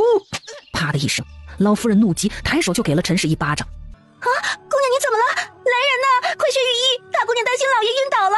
哎呦，你们还愣着干什么呀？还不快请大夫！若是大姑娘有什么好不好的，看你们如何跟皇上交代。暖暖的炭火在室内燃着，白锦书躺在床榻上，耳边是一道小孩子的喃喃自语声：“娘亲，你醒了呀！娘亲这几日忙，都把小宝忘记了。”小宝可爱的小脸皱着，盘着腿坐在半空中，桃花眼中满是幽怨。白锦书坐起身子，朝着小宝伸出手，小宝赶忙扑进他的怀中。你呀，明明是你跑出去了，还怪娘亲，你个鬼机灵！他很想要小宝转世成人，可是除了那个办法，好似没有别的法子了。莫非真的要他跟萧君策？想到此，白锦书的脸有些红。就再等一等吧，说真的有了孩子，那他那些计划就没办法实施了。娘亲不是知道我去哪里了吗？摄政王府的丫鬟总想爬父王的床，都被小宝吓跑了。他盯着白锦书，不知是想到了什么，坐起身，趴在白锦书耳边缓缓说了句什么。而白锦书听完，则是有些失神。娘亲若是不信，可以让翠果去看看。还有，父王每日晚上都要看娘亲的画像，他可宝贝那画像了，就像是前世抱着娘亲牌位那样发呆。娘亲，你跟父王说过讨厌他吗？为何他觉得你讨厌他，还说你厌恶他？你不知道父王说那话的时候，小宝好心疼啊。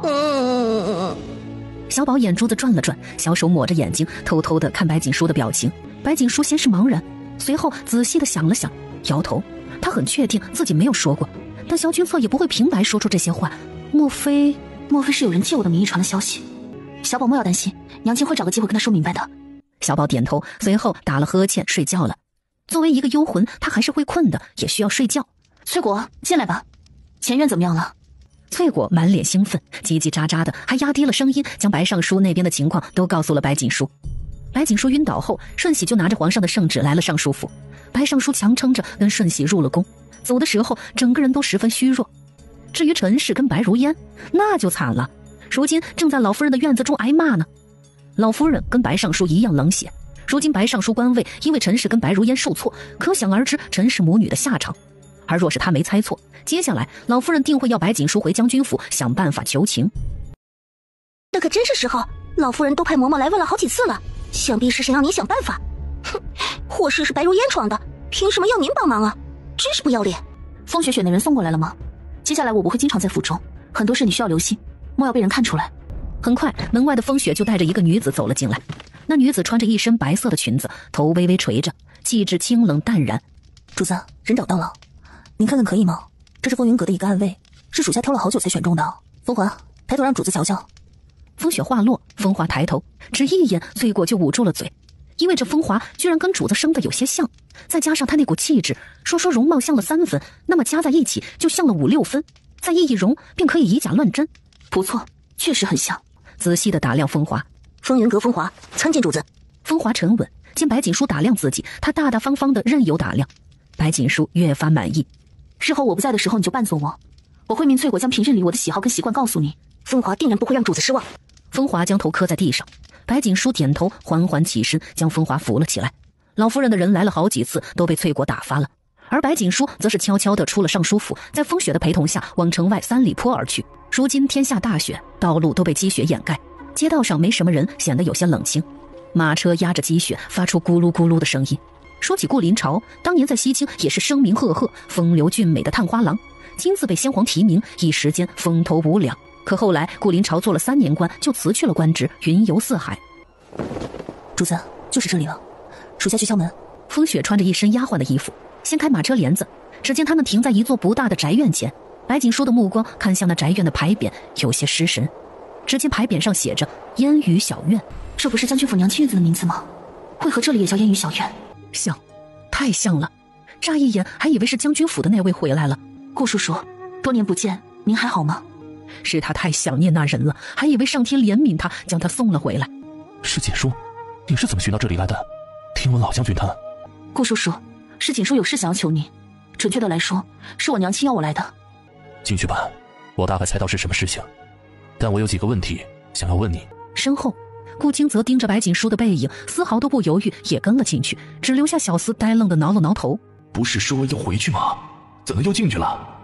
与外面那显得简单不起眼的构造不同，宅院里面到处都透着一股清雅。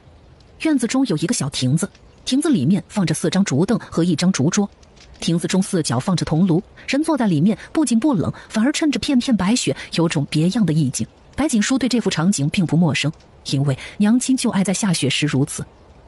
丫头，会下棋吗？白锦书的视线看向那棋子，经历的眼眸没有惊讶，缓缓点了点头。顾叔叔，若锦书解开这棋，可否答应锦书一个条件？顾临朝似惊讶了一瞬，随后点点头。白锦书勾起唇角，棋子落下，却让周围的气氛瞬间一变。只见从他手中落下的那枚棋子落在了正中间，一举正风。这本来就是一盘死局，白锦书却将棋子落在了中间，是等于将死局又弄死了一步，让人不禁觉得他可能不会下棋。顾临朝沉默了一瞬，拿起棋子落在那枚白子身边，忽的整个棋局又像是变了一样。白锦书又淡淡的落下一子，位置仍然让顾清泽不解。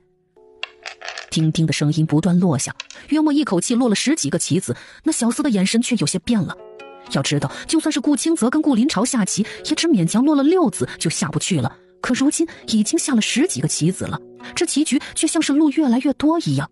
顾临朝拿着棋子，手微微抬着，棋盘上密密麻麻全是黑白双子，他的黑子被白子包围，但边上却还有3条路，但无论哪条黑子落下，都会被白子杀尽，满盘皆输。黄土棋局今日终于破解了，丫头，你比你娘亲厉害，我认输。自姚嫣死后，他用一盘残局困住了自己，如今姚嫣的女儿破解了残局，他也能从这一方困境中走出去。顾叔叔，我想我娘亲应该有东西要您交给我，对吗？你既解开了那局残棋，棋盘跟棋子便都交给你了，你娘亲留下的东西就是这棋盘。顾清泽看了一眼白锦书跟顾临朝，知道他们有话要说，就跟着那老仆转身去了后院。一时间凉亭就只剩下了白锦书跟顾临朝。顾叔叔，我中了一种毒，我想要解开我娘亲在我体内留下的封印。顾临朝脸色大变，手上端着的茶杯都落在了地上，碎成了几片。他抖着手想要去探白锦书的脉搏，白锦书却是缓缓摇了摇头。顾叔叔不用探了，那毒我已经中了10余年，便是我能救别人，也救不了我自己。我只是觉得不公平，为何坏人害了人还能好好活着？所以锦书想要他们的命，要他们为所做的一切付出代价。顾叔叔可是会觉得锦书心狠手辣。娘亲先前是有说过让我日后教你武功的，可如今我的身份不太合适。清泽如何？他的武功从小就是我教的，也修了你娘亲当年留下来的内功心法。你们2人一起修习，效果说不定会更好。顾临朝看着白锦书，却见他有些犹豫，没再开口。他是有自己的较量的。如今将军府形势不稳，白锦书又有白尚书那样一个父亲，若是能早点嫁出去，这一世也可以平平安安。顾家清流门第，他大哥大嫂以及母亲都是极其好相处的人，说是白锦书嫁进了顾家，定然会幸福一生。我没有意见，我正愁用了人家的内功心法而不好意思，若是能教大姑娘武功，倒也是算付了报酬。不知什么时候，顾清泽已经站在了他们后面。顾先生，您是不是还忘了一个人呢？我们王爷也是十分会教人武功的，这虎门关的将士可都是我们王爷亲自教导的。院门处，安依缩着脖子，脸上带着僵硬的笑。他身侧，萧君策没有出声，倒是让顾临朝愣了一下。那个，属下的意思是，我们王爷内力高深，武功了得，修习过多本心法，其中不乏有适合女子的，所以白大姑娘若是想找武师，我们王爷是十分合适的。老将军在世的时候也还说过，让王爷教白家人习武呢。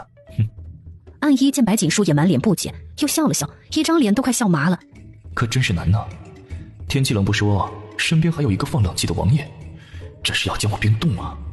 鬼知道刚才顾清泽跟着白大姑娘一起进来的时候，他们王爷的脸有多吓人。是吗？可是王爷不是不让人靠近3尺吗？拜见摄政王殿下。白锦书也赶忙站起身，扶了扶身。萧君策没有说话，而是一步一步走到白锦书身边，直到站在他身边，才伸出手，亲手扶了白锦书的胳膊，将人扶了起来。规矩也是因人而异的，本王受白老将军嘱托照顾白大姑娘，本王说到就做到。白大姑娘日后有事，大可以不用跑这么远。摄政王府离将军府不远，怎么，白大姑娘没听清？可是需要本王再重复一遍。臣女听清楚了。白锦书的脸红了红，垂着头，声音小小的：“既如此，那就回去吧。天冷，易感染风寒。”顾临朝叹了口气，扭头看了一眼失神的顾清泽，心中说不出什么感觉。说是别人，说不定还能争一争，可是那人是萧君策，便是半分胜算都没有。但萧君策的身份太尴尬，他身边也很危险，顾临朝还是觉得顾家更安全。清泽，既摄政王要教这丫头武功，那不如你也去跟着听一听，难得的机会，你莫要错过。是，清泽定会好好学习。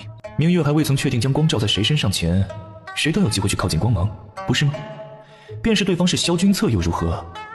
我念了这么多年，又怎么会放过？顾清泽笑了笑，他身后的小厮就像是见了鬼一样，连带着风雪，眼底都带上了复杂。这2位都是人中龙凤，但他隐约觉得他们因为主子在暗中较量。走吧，白尚书马上要回府了。萧君策看了一眼顾清泽，这一眼可谓是寒凉万分。顾清泽只是笑笑，遂将目光看向了白锦书，暗一呼吸一滞，想着这顾公子可真是大胆，他们王爷的意思都够清楚的了吧，为何还盯着白大姑娘看？想着暗一看了一眼白锦书。大姑娘，天寒雪深，还是先随王爷回去吧。王府离将军府极近，大姑娘有空来坐坐。正好我们王爷回京后，皇上没有派遣任务，因而是很有时间教大姑娘武功的。一往前挪了几分，恰好挡住了顾清泽的视线。白锦书点点头，今日出来的时间确实够久了，且他知道顾临朝能够解开涅槃的封印，只待他的身子硬朗一些便可以了。顾叔叔，锦书先离开了，改日再来看您。白锦书扶了扶身，风雪赶忙撑伞。萧君策冷淡的目光看了过来，愣是将风雪看得浑身一哆嗦。王爷，伞。萧君策撑开伞，缓缓遮到白锦书头顶。白锦书有些失神，脸色有些白。萧君策喉结微微滚动，又落下2个字：走吧。说罢，他们2人已经往院子外面而去。雪花越来越大了，积雪深厚，人踩在上面，脚印很快便被掩盖。片片雪花中，萧君策跟白锦书宛若一双璧人，身影从后面看去，竟异常和谐。顾临朝皱眉，扭头看着顾清泽朦胧的面色，低叹一声：想当年谣言在时也是这样，有人欢喜有人愁。萧君策冷淡的脸上一闪而过一丝柔情，白锦书愣了愣，却没有动。他不懂萧君策是什么意思，但他也察觉到了萧君策对自己的不同。一想到小宝，他的脸越发红了起来，就像是冬日里的腊梅，娇艳异常。萧君策眼中闪过一丝笑意，微微朝白锦书靠近了一分。白大姑娘上次可跟本王没那么生分，怎么是要本王请你上去吗？白锦书飞快地抬头，跌入男人那双犹如深渊的眸子中。他有些失神，因为他从萧君策的话中听出了一丝别的意味，就好似他在说是自己不上去，他便要抱着自己上去了。是，想着，白锦书的心跳得有些快，乖乖地点头。待走到马车跟前，白锦书又有些傻眼，没有踩的凳子，他如何上去？姑娘，奴婢。安一跟在后面，死死地抿着唇。见萧君策朝着他看了过来，缩了缩脖子，赶忙走上前，将风雪挡住了。风雪不解地看着他，却见萧君策一个用力，已经揽着白锦书的腰，将人带上了马车。他居然揽着他们主子的腰，太匪夷所思了。甚至他还怀疑这马车连个凳子都没有，是他们故意的，就是他没有证据。走吧，你坐回你们来时的那辆马车。安一板着脸，已经跳上了马车，驾着马车朝着西京而去。马车上十分暖和，甚至还有些热。白锦书怕冷，一进来舒服地眯了眯眼睛，让他眼睛中都带着一丝水雾。抱着这个会更暖和。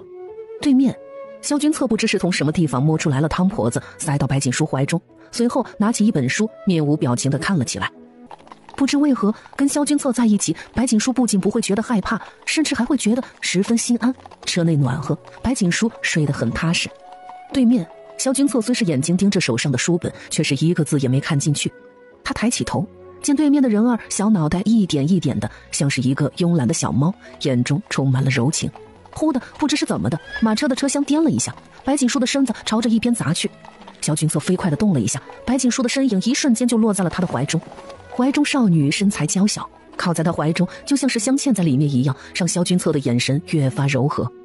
他抬起手，将白锦书脸上的发丝轻轻地别在耳后，看着他白净的小脸，萧君策鬼使神差地将手贴在了他的面上，很滑很软，像是最好的绸缎。萧君策的眼神开始变得火热，眼底深处带着深深的痴迷，就好似他的怀中是一件绝世珍宝。他低下头，潋滟的面颊都染上了一丝红晕，离少女的脸只有1寸的距离。萧君策忽地停了下来，喉结滚动，他的鼻尖擦着白锦书的鼻尖，甚至他能感受到少女细微的呼吸声，很香很软，让他忍不住一亲芳泽。从未如此靠近过他，如今却像是沾染了毒药，便是此刻要他的命，他也是愿意的。叔叔。不知过了多久，马车中只传来一道低低的声音。暗一耳朵好使，听见那声音，耳根子下意识一麻。他们王爷金尊玉贵，动情时的声音也太性感了一些。不过这样的王爷才像是有血有肉，才像是一个正常人。想着，暗一驾车的速度又慢了一些，原本1刻钟就能到，硬生生的拖到了2刻钟才到摄政王府。马车行驶而来，直接驾进了王府，只留下府门口呆愣的暗卫。快速的易容后，白锦书趁着夜色坐马车匆匆前往南大街天字客栈。车厢内，白锦书手上还抱着萧君策给他的那个汤婆子，不知里面加了什么东西，时间都这么久了，汤婆子却依然很热，摸着甚至还有些烫手。灼热的温度让白锦书的脑子越发清醒，他早就猜测呼律邪或许已经到了西京，可是他又有些犹豫。呼律邪此人接替突厥王位虽只有2年，但突厥在他的带领下日益兵强马壮。传闻这呼律邪是一个奴仆跟前突厥王所生，之前他王子的身份都不曾被突厥人认可。后来突厥王室大乱，其他王子互相厮杀，呼律邪忽然杀了出来，用计夺了王位。白锦书脸色幽深，前世呼律邪就在寻慕容策，只不过被萧景辉抢先了一步。按照时间来说，今世的时间对不上，因为太早了。莫非随着他的重生，有什么东西也被改变了吗？不对，也不对。半个月后便是5国每年1度的春宴，今年的春宴在大印举办。呼律邪前世在春宴前未曾在西京现身，若是他提前来了，皇上又怎么会放过这个机会？因而今生便是随着他的重生改变了。就算是呼律邪真的在西京，这消息也万万不会被放出来。停车！主子，怎么了？不，呼律邪并不知道慕容策的踪迹。我们若是此时过去，才是真正的暴露了。白锦书笑笑，师傅自己是个占卜高手，若是察觉到有危险，他自己早就跑了，而自己此时过去，才真正落入了呼律邪的圈套中。或者说，呼律邪找的人不是师傅，而是我。转个方向，去尚书府附近的糕点铺放我下来。风雷驾着马车绕了一圈，马车缓缓朝着尚书府的方向而去。与此同时，2辆马车擦身而过，风雷快速地跟马车上驾车的人对视一眼，不经意地点了点头。街道上一间客栈内，阵阵冷风从窗户外面吹来，窗户边一身穿黑色貂裘风衣的男人驻足在此，一双狭长的双眼中满是兴趣。待看见那3辆马车，甚至还笑出了声音。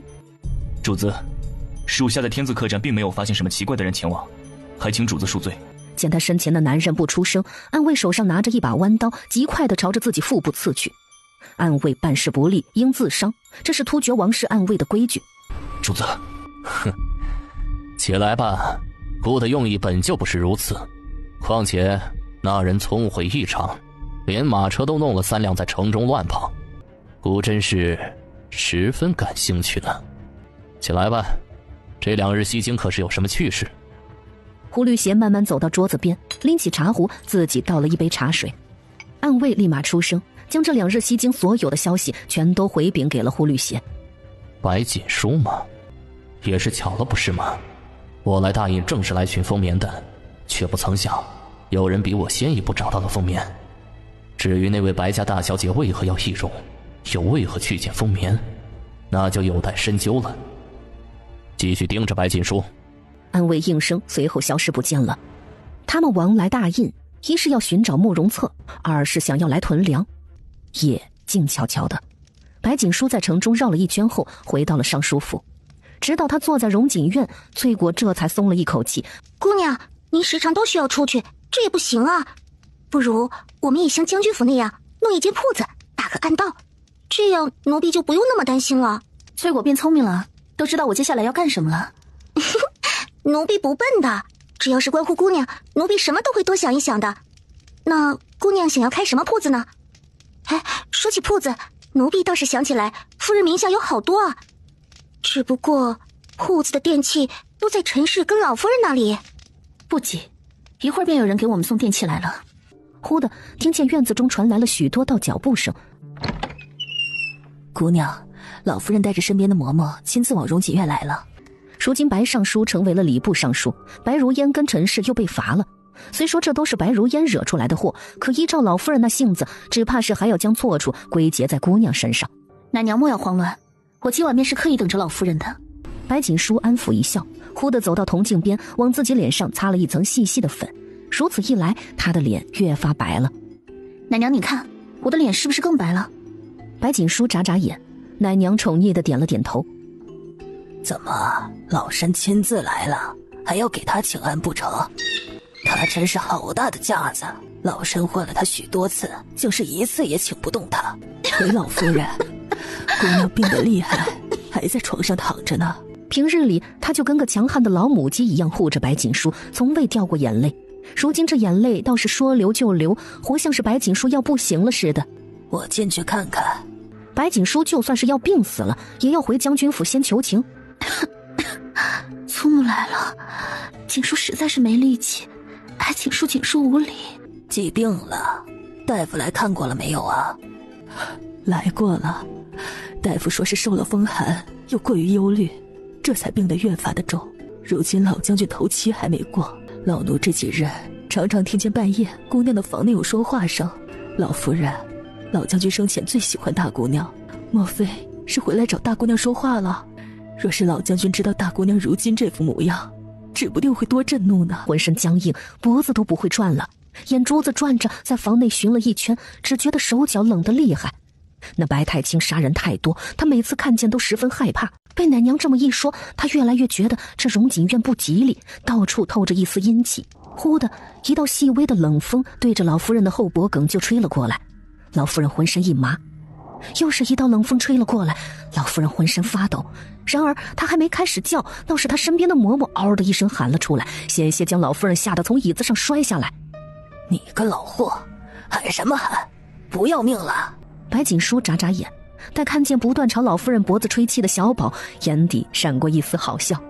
今日我来是为了你父亲的事情，想必你也知道，如今你父亲成了礼部尚书，尚书府好歹跟将军府有姻亲，礼部终归跟兵部差了许多。你父亲本就熟悉兵部的事情，接手礼部怕是陌生许多，恐惹怒圣上。我今日来是想要你回将军府跟白老夫人商量一下，看看想个什么法子让你父亲重回兵部。老夫人等了一会儿，见白锦书始终不出声，怒了：你这是什么态度？莫非你不是尚书府的人，不是你父亲的女儿吗？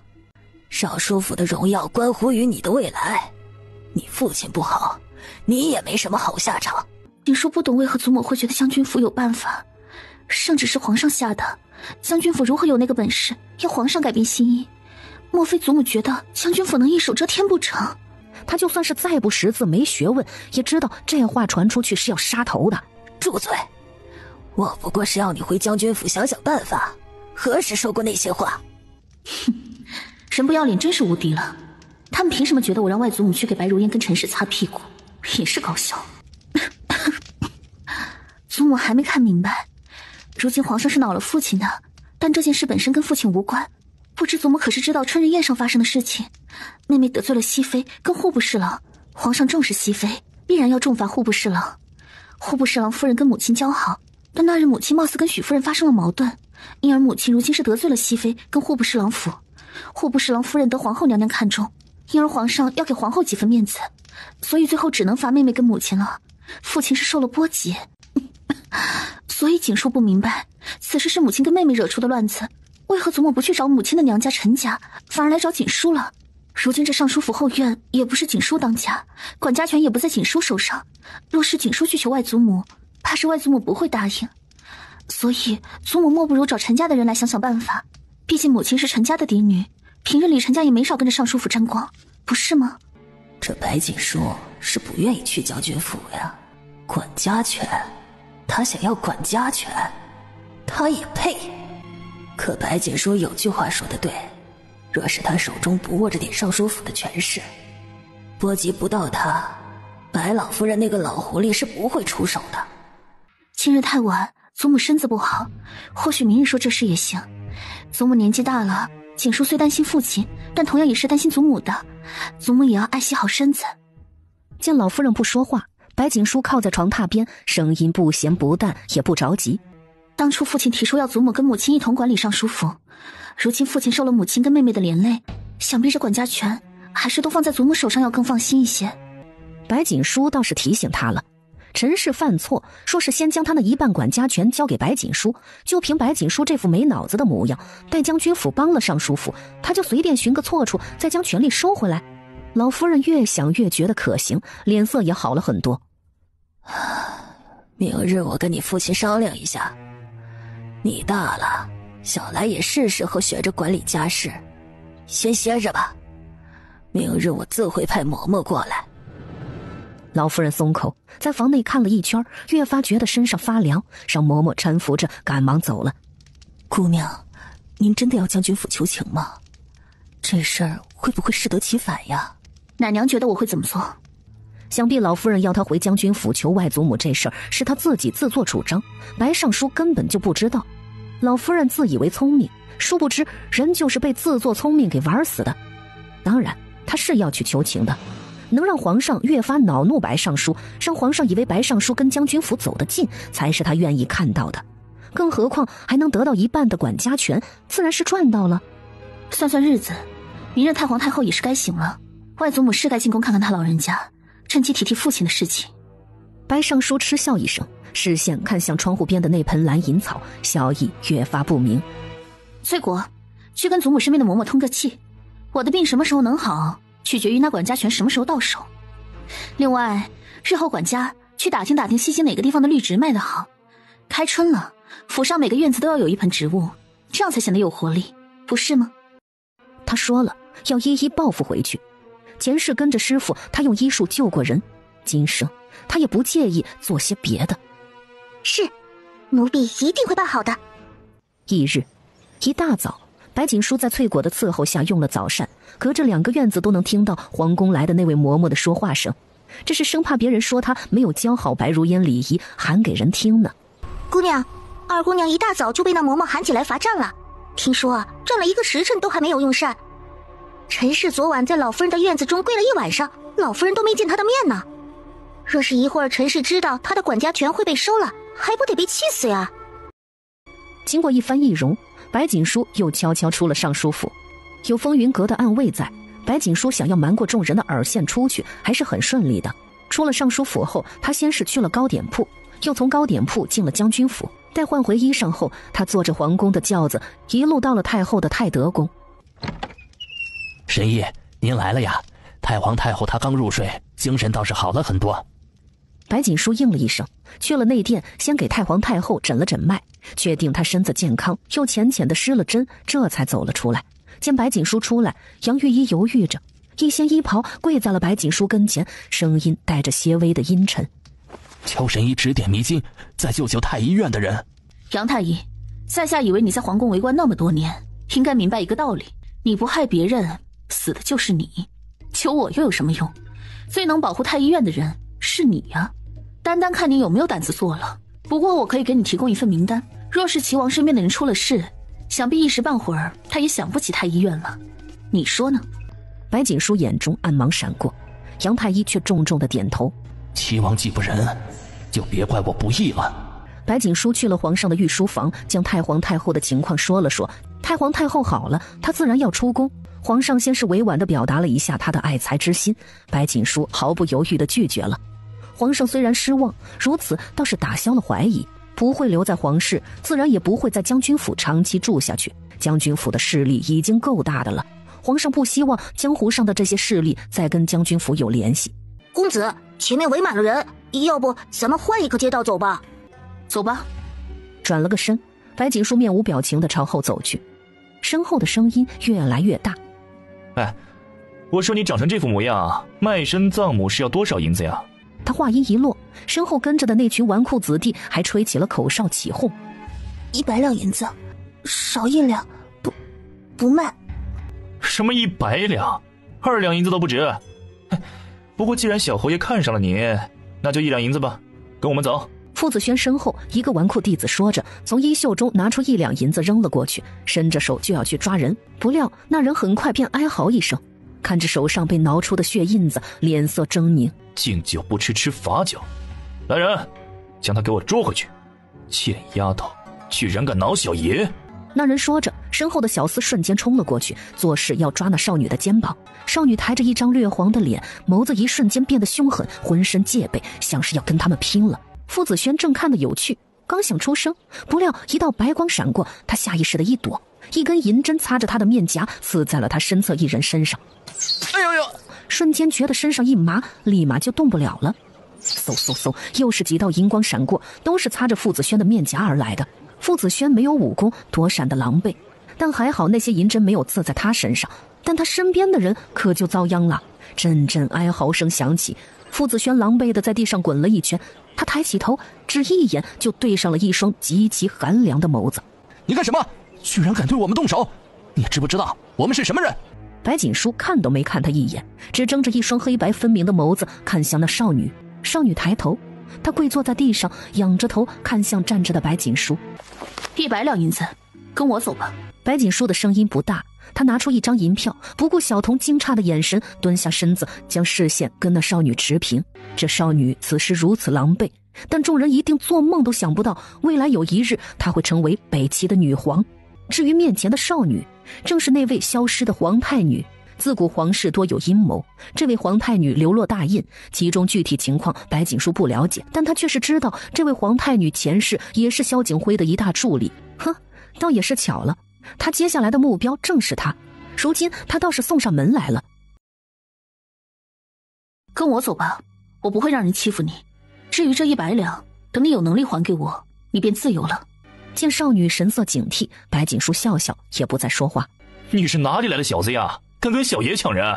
我要你今日走不出这西京街道。我能不能走出西京街道还不知道，但现在我能让你躺在雪地中不能动弹，你要试试吗？傅子轩却是不信这个邪，他忽地双手握成拳，朝着白锦书冲了过来。那少女神色一紧，白锦书却是对着他安抚一笑，这一笑倒是让少女愣在了原地，蜡黄的脸上也多了一丝丝的红晕。不远处，暗衣撑着一把伞，看着那少女脸上的红晕，咽了咽口水，缩着脖子垂下了头。该死的！在了地上，砰的一声。你的家世并不是万能的，若是今日你遇上一个不怕死的，便是将你杀了，大不了以命换命，而你死就死了。白锦书弹了弹衣袍上的雪，微微上前2步，清冷的眸子居高临下的盯着傅子轩，声音只有2个人能听到。伪装的凶悍并不能消除你的恐惧，只有你真正变强，才能保护好你在乎的人。强者不是让人畏惧，而是让人不敢。白锦书说完，便不再理会地上的傅子轩，带着一脸惊讶的少女离开了。白锦书吩咐小药童将那破草席里面包着的人带走，朝着城北一家药堂而去。这2日，他让风云阁的人在城北盘了一家铺子，便于他用这个身份出现在西京。小童赶忙点头，大着胆子看了一眼躺在雪地中的傅子轩，认命地拖着草席跟上了白锦书。哎呦，那是什么人呐？居然连小侯爷都敢打，好大的胆子呢！哎呦，就不怕兵马侯府的人报复吗？哎，我想起来了，他好像就是鬼谷神医，人家还进宫给太皇太后看病呢。没想到他会武功啊，不仅医术厉害，身手也厉害呀。况且他身后还有鬼谷这个靠山在，兵马侯府算什么？人群散去，雪花飘落，傅子轩浑身的力气仿佛被抽空，他睁着一双眼睛看向上空，洁白的雪落在他眼睛中，里面隐有痛苦跟嘲讽闪过，但更多的是震惊。鬼谷神医吗？难道是个鬼不成？不然怎么能看出我的心事，能看出我的伪装跟彷徨？既然如此，是不是我的难题那神医也可以解决？小侯爷，一群废物，还愣着干什么？还不抬着小爷去城北找那神医？本小爷病了，需要神医看诊。仁济堂药铺，白锦书来的时候，掌柜的正在核算账簿。见白锦书来了，他赶忙出来。哎呀，主子，您可算回来了，那边来了一个人，点名要您看诊。白锦书顺着掌柜的手指的方向看去，待看见满脸笑意的风眠，他笑了。你先带他去后堂，让人买身干净的衣服来，再让他去我的房间梳洗一下。白锦书摆摆手，掌柜的赶忙点头，带着他身后的少女去了后堂。少女看了他一眼，见白锦书朝着他点头，这才跟着掌柜的走了。苏兄，神医，你可真是让在下好找啊。倒也是巧了，在下正好还有笔生意要跟风兄商量，不知风兄可是感兴趣？白锦书轻笑一声，视线缓缓在药堂内看了一圈。风眠一愣，也摇头失笑。正想着这位公子真是神了不成，怎么知道他乍一看见这药铺里面的药材，也想跟他谈生意。此时看见白锦书笑，他才恍然觉得自己才是那个鱼饵。咱们也去后堂，请我喝茶吗？风眠悠悠出声。白锦书点头，带着风眠去了后堂。暗一跟着萧君策来的时候，就看到白锦书带着风眠往后堂走，他恍然觉得他们王爷有些危险。这白大姑娘貌似接触的人有些多呀，再这样下去，王爷何时能抱得美人归啊？暗一还没回过神来，身后就传来阵阵凌乱的脚步声，还有傅子轩那无病呻吟的声音，脸彻底黑了。轻点轻点，弄疼了小侯爷了，你们担待得起吗？我说啊，麻烦让让，耽误了事你赔得起吗？见萧君策挡在门口，几个小厮满脸不耐烦地说着。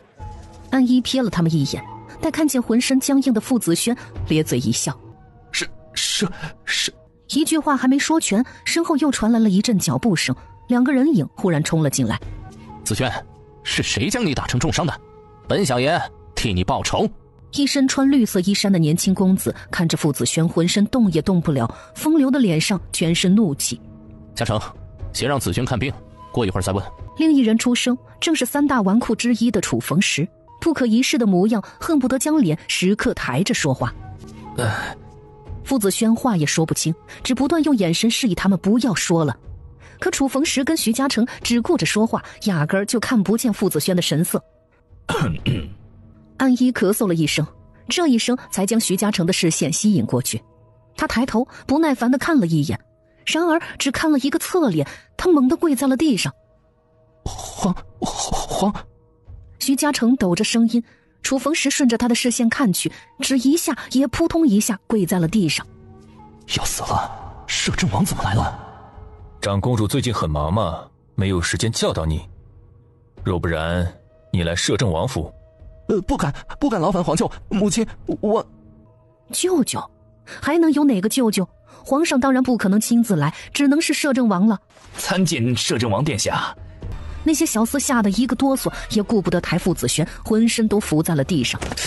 傅子轩被摔得龇牙咧嘴，见萧君策往他这边看，他僵着一张脸，挤出一丝讨好的笑。暗一又瞥了一眼傅子轩，看着他浑身僵硬的动不了，心中想着那白大姑娘下手还挺狠的。那个，请问你们是来抓药还是看诊啊？哎，怎么是你们啊？那个，你们主子在吗？我们王爷生病了，很严重的病，快请你们主子出来，要快，记住了吗？那小药童呆呆地看了一眼萧君策，对上他冷淡的眸子，下意识地打了个寒战，慌乱地点头，转身去后院寻白锦书去了。安一满意的点头，想着自己真是机灵啊，他们王爷确实是生病了，相思病。苏兄，你可真是让在下好找啊，我还险些以为前日是一场梦呢。来西京匆忙，倒是在下安排不周了。风眠反应了一会儿，笑着摇头，而后从衣襟处拿出一张单子，推到白锦书跟前。多亏苏兄出谋划策，如今沈家的棉帛已经解决，依照你上次说的，在下积攒了许多物品，当然银子也是换了不少。粮食。白锦书低头看着单据，见上面清晰地记载了大量的粮食，没想到风眠收了这么多粮食，这正好了，若是将这些粮食囤了，我要筹备的粮仓里面就有东西放了。苏兄发什么呆呀？说起来我也有些惊讶，换的东西太多，甚至有些已经超过了棉帛的价格，说起来确实是我赚到了。所以风兄是给在下奖励吗？那我就不客气了，在下想要粮食。你就要粮食？大应现如今粮食的价格并不贵。风兄觉得黄金跟粮食相比，哪个价格更高？风兄既愿意跟我合作，不知有没有兴趣再做些别的？在下觉得若是成功，不出1年将会是一笔巨款。白锦书声音淡淡，封面看着他道：是那些粮食？莫非你是想卖粮？非也，在下想建粮仓，一个私人粮仓，不出1年，粮仓里面的粮食全都能换成黄金。白锦书话落，风眠神色又是一变。经过大雪这事，他已经对白锦书的话相信了大半了。也罢，那在下就再赌一次。苏兄，合作愉快。在下这就回去着手准备，或许今年世道真的有变。风眠说着，猛地一拍额头，险些忘了一件事。风兄还有事，但说无妨。那个，既苏兄是鬼谷神医，不知可否随在下为一人瞧瞧？既是风兄开口，在下自然愿意。实不相瞒，那人正是在下的未婚妻，尚书府狄小姐，将军府的狄外小姐，白锦书。头脑一片空白，喝进嘴的茶喷了风眠一袖子。他好似忘了一点什么，貌似大概他娘亲在世的时候跟风眠的母妃有些交情，曾口头开过玩笑，给他们定了娃娃亲。苏兄，你这是怎么了？没事吧？当年一句儿戏话，风眠跟他母妃不会当真了吧？况且前世风眠从未提过那个婚约，不知为何这一世又发生了变化。没事，就是比较惊讶。在下来了西京几日，倒是从未听过你与那白大小姐有婚约。这个只有我母妃跟白夫人知道，想来就算是她也是不知道的吧。可是我答应了我母妃，要对那大姑娘照料一些，毕竟当年白夫人对我与母妃有恩。看风眠这个样子，应当就是看在那个所谓的恩情上，对他应当是没有男女之情。况且他们本身就不了解，何谈感情？想到此，白锦书倒是放心了，不然他跟风眠的合作还真是有些尴尬。不过当年母亲到底帮了风眠母子什么？她毕竟是淮阴王世子，跟我牵扯上关系，可不是什么好事。那个恩情就如此大，要风眠都不顾及我的身份吗？我前日在将军府时为那白大姑娘诊过脉，应当是没什么事的，就是身子有些弱，所以你可以放心。苏兄觉得我这个年纪可是该成亲了。说实在的，我倒是不排斥这桩婚事，只怕是将军府不会同意。主子，外面来了一个王爷，说是生了很严重的病，点名要主子去瞧瞧呢。白锦书正想离开，闻言立马起身，暗衣站在萧君侧身后，看着风眠的背影，眉头微皱。便是风世子生了一副好样貌，他们王爷也没必要这么在乎他跟白大姑娘见面吧？比跟那顾公子都要在乎，莫非是这风世子跟大姑娘之间还有什么不同不成？主子，那位王爷已经坐在了那里。萧君侧，他是怎么找到这里的？神医，您来了，请快给我们王爷瞧瞧，我们王爷病得很重，您可一定要医好我们的王爷啊！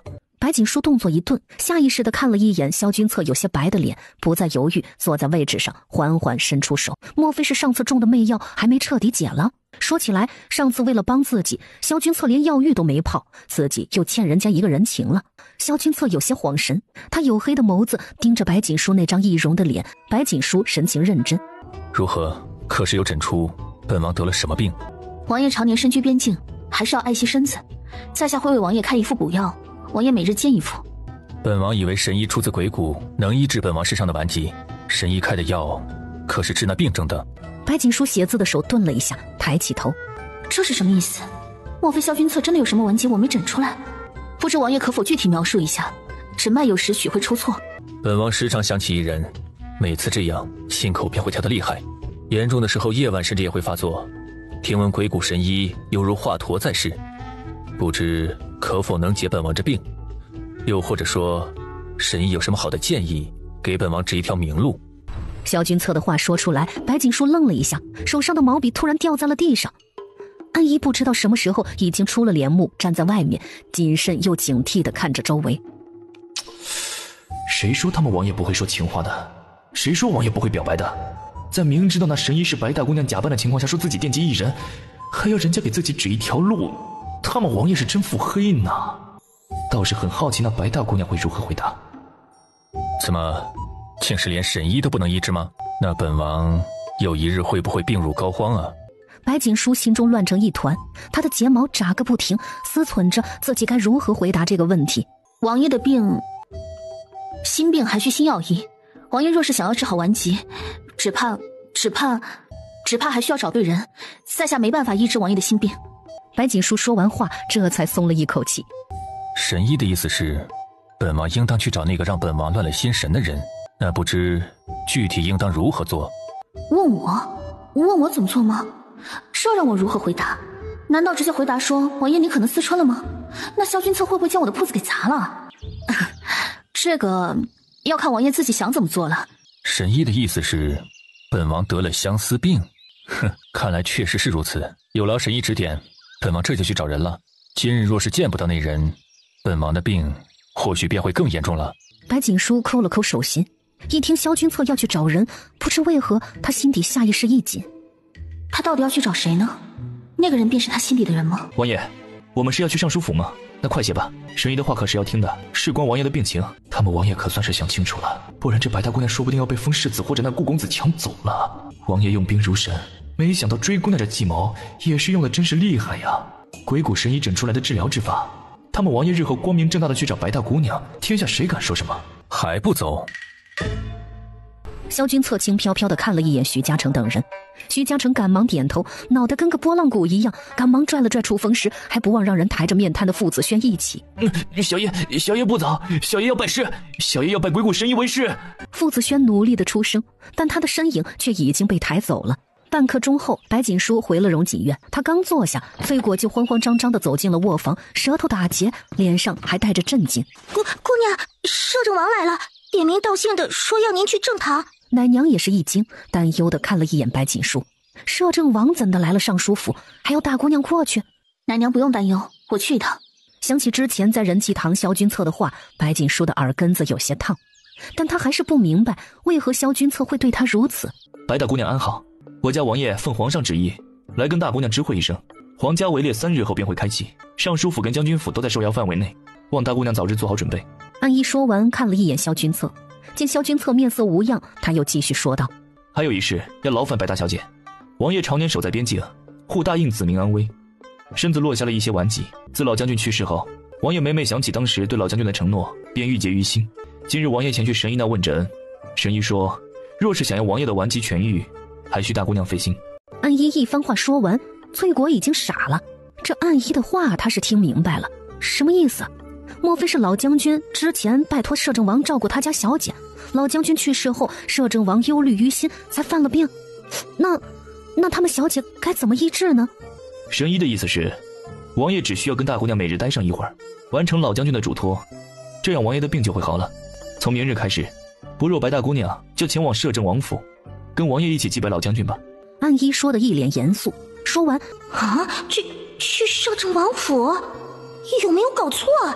西京的摄政王府还没有什么人去过呢，便是皇上也是未曾去过呀。现如今要我们小姐去王府，还要每日都去。不仅翠果愣了，长耳朵的都愣了，白锦书罕见的也愣了。萧君侧垂眸，修长的手上端了一杯茶水，低头饮茶。便是用手段又如何？只要能让他来他身边。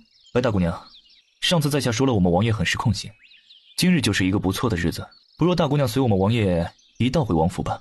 老将军的头期快要到了，这几日怕是王爷的病情会加重，有大姑娘在，想必王爷的病情定然会有所缓解。安姨见白锦书有些发呆，忍住心中的笑意，她不禁在心中感慨，她可真是机灵啊，今日但凡换了暗卫营的其他暗卫，都不一定有他如此心思。说是王爷能抱得美人归，可得给他记上一大功。白锦书见萧君侧的黑眸望了过来，有些手足无措。别人不知道是怎么回事，他当然是知道的。那神医就是自己，具体缘由他还能不清楚吗？只是去摄政王府他没有准备，尤其是去了王府，或许还要跟萧君侧单独相处。白锦书咬了咬唇，正想找个借口，只觉得身前一道黑影不断靠近。他抬头，只见萧君侧那张潋滟的脸在他脑袋上方，他呼吸一滞，莫非大姑娘身子还是不舒服？无妨，摄政王府有府医，若是不行，本王可将鬼谷神医请过来为大姑娘看诊。萧君侧话落，白锦书的心一紧，说是那样的话，他的身份一定会暴露的。他咬了咬唇，垂下眸子，点了点头。现在就走吧，马车已经等在外面了。今日学射箭，围猎的时候你用得到。是，容臣女收拾一下，准备一些东西。既然去摄政王府的理由是为外祖父祈祷，那么一些东西是需要准备的。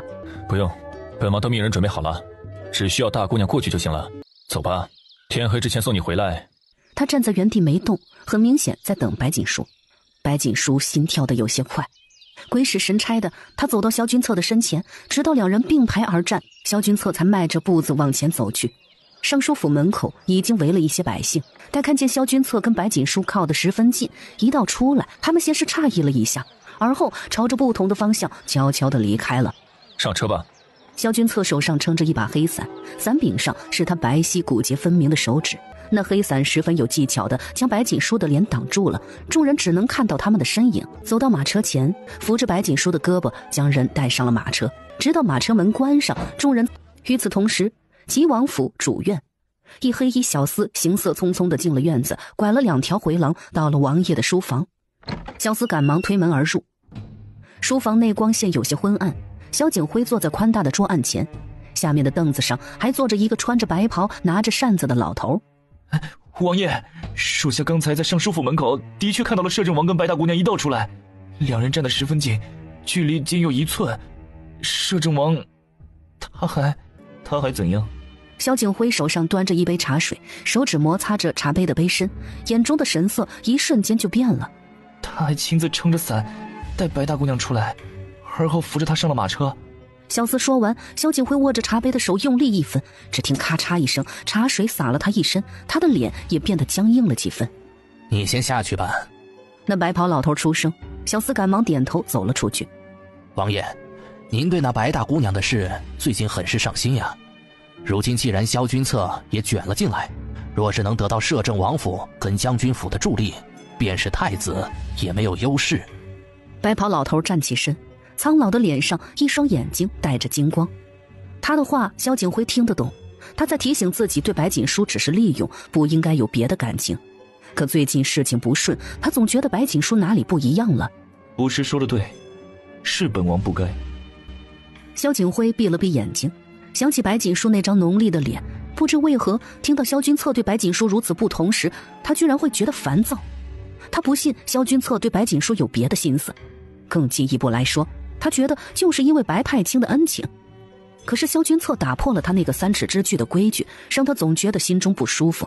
男女之情不能成为他的绊脚石，他要利用白锦书得到更多的势力。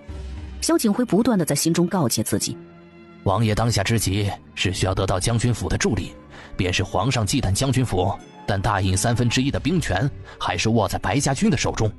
若是王爷能得到那兵权，就有了跟太子以及平王抗衡的势力。他是萧景辉的军师，这么多年一直为萧景辉出谋划策，他深知萧景辉的隐忍与谋划，以前很是放心，因为在萧景辉的眼中只有权势。可最近这几日，他能感受到萧景辉多了一丝异样。自古红颜多祸水，那白锦书利用完便不能再留了。3日后的皇家围猎是一个好机会，王爷切莫要把握住。能不能让将军府归顺王爷，就看王爷如何做了。不是说完就缓缓退了出去。不是说的对，皇家围猎是一个好机会。上次的计划失败了，这一次我无论如何也要成功。或许最后我达成目的，可以留白锦书一命，就当是为了自己心中的那丝异样。雪还在下着，不仅齐王府，就连其他王孙公爵府中也是听闻了此事，都在暗自猜测萧君策想干什么。而此时的摄政王府内，白锦书却是浑身像被架在火上烤一般，他娇嫩的小手上握着一把弓箭，身后是男人若有若无的呼吸声，他的身躯好似一堵火墙，随时能将白锦书烤化。很热吗？他说话的声音喷洒在他耳边，痒痒的，也有些麻。他的手不受控制的一抖，弓箭上的箭唰的一下射了出去，朝着不远处一个黑色的飞鹰而去。黑鹰跟萧君策亲近，他停在大树上，正歪着脖子看向贴在萧君策怀中的白锦书，一双鹰眼露出几分人性化的光。他正看得起劲，冷不丁的一根箭朝着他飞了过来，他吓得赶紧飞起，但那箭上还带着萧君策的力道，便使他行动灵活，还是被射掉了几根鹰毛。安一站在不远处，看着暗中那些看热闹的人，轻轻咳了一声，眼带警告。差不多得了，没看白大姑娘都脸红了吗？这大姑娘一害羞，他们王爷肯定心疼啊。这不，就连一向得宠的黑鹰都掉了毛。果然，那一箭射出去后，暗中那些人都悄咪咪地离开了。不热，只是有些紧张，怕练不好。白锦书说着，白嫩的手无意识地蜷缩了一下。萧君策的大手握着他的手，手中那滑腻的触感让他心神晃动。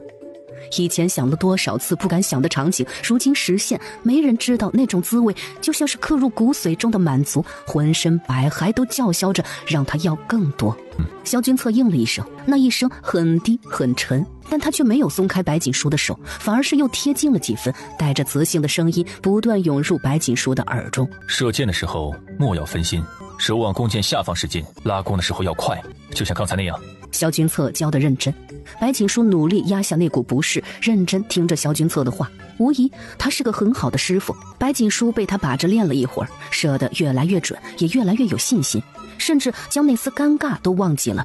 他的脸上带着淡淡的笑意，从侧脸看去还能看清他面颊上微小的绒毛。萧君策眼中闪过一丝宠溺，缓缓退了几步，见白锦书射得越来越准，面上不再冷淡。安一悄悄地转了个身，待看见不远处石化了的翠果，板着脸将翠果拉走了。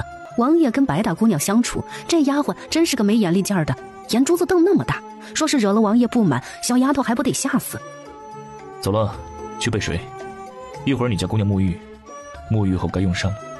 安一走到翠果跟前，压低了声音。翠果无意识地点头，脑子有些混沌。完了，她忽然觉得呼吸有些困难，一个诡异的想法涌上他心头。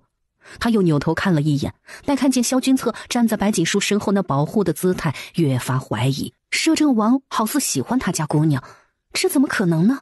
听起来就好似是天要下红雨，母猪要上树。翠果不知道自己是怎么离开的，不仅他，就连白锦书也不知道在摄政王府的时候自己都干了一些什么。直到回到了荣锦院，主仆两个还有些回不过神来。奶娘一看他们的模样，担心的不得了，赶忙询问翠果，咽了咽口水，觉得他要是告诉奶娘摄政王喜欢他们姑娘，那奶娘绝对从此后会失眠。没事，摄政王府没有人为难我。姑娘您不知道，今日您走后，老夫人身边的嬷嬷送了许多东西过来，那副巴结的模样真是市侩。哎，权势真是好东西啊。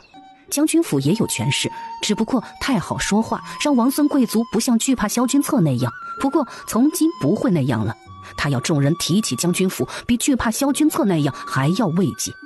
对了，姑娘，您带回来的那个小丫头，我按照您的吩咐，让她住在了离您不远的卧房。听闻您回来了，她要见您呢。奶娘手上的动作一顿，想起白锦书带回来的那个小丫头，总觉得心中不安。那丫头虽然生了一副老实的容貌，可眼中那股时不时的光，让她觉得她就像是雪山上蛰伏的幼狼。你们都退下吧，让她进来。没一会儿，穿着一身丫鬟衣服的女子就走了进来，正是北齐国的皇太女塔塔尔齐娜。看着坐在床榻上的白锦书，塔塔尔齐娜有些恍惚。她以为白锦书是个男人，却不曾想是个女人，且还是在北齐她曾听过的大印将军府的外小姐。我先前说过，你若是想离开，待那100两还了之后就可以自行离开。当然，若是你想要留在我府上，也是可以的。我身边的丫鬟1个月的月银也不少，你很快便能攒够钱，离开这里去你想去的地方。我愿意留在你身边，直到还了那100两。好，你若是想快点离开也是可以。你会做生意吗？若是你做得好，我可以分红给你；若是不会，我也可以教你。到时候你赚了钱就可以离开了，还多了一项自保的本事。白锦书从床榻边起来，亲手将齐娜扶了起来。如此能屈能伸的人，日后坐上北齐女皇的位置，他倒是不惊讶。您为何帮我？就不怕我是坏人吗？没有为什么，或许是因为在你身上，我有一瞬间看到了我自己。目光看向窗外，齐娜闻言垂下了眸子。关于白锦书，她不是很了解，但到了尚书府，她听见了一些丫鬟的谈论声，好似觉得她的身份实际上没有那么风光。就算是我，也有很多无可奈何的时候，更何况白锦书呢？你是不是会些武功？那就在我身边保护我吧，银子自然也稍高一些。3日后是大印的皇家围猎，你跟我一起去吧。翌日，片片雪花飘在半空中。一大早，奶娘就拿了一套白色的骑马装。姑娘，今年的围猎定在了南京山，南京山陡峭偏颇，您千万要小心啊。没事，奶娘放心吧。前世的围猎她并没有去，可却也知道南京山围猎发生了一件大事。南京山半山腰上埋着点东西，那东西会让楚王一队元气大伤，自此后失去了争夺皇位的优势。而一切都是萧景辉暗中布置的。当然，有他在，萧景辉就别想得逞。奶娘放心，我会保护好姑娘。奶娘看了一眼他，点点头。姑娘，马车外面。哎，你这丫头最近越发不稳重了，急什么？慢慢说。不是尚书府跟将军府的马车，是摄政王又来了。姑娘到底云英未嫁，这时间一久，怕是对姑娘的名声不好啊。阿姨说他们是来和姑娘一起去南京山的，摄政王也会参加今年的围猎。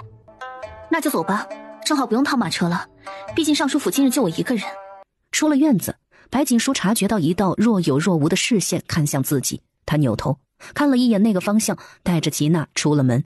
蔷薇院内，白如烟面色狰狞地在门口盯着白锦书的背影，指甲抠进肉中，好似不知道疼一样。你要记住这几日的耻辱，日后做事万不可那么莽撞。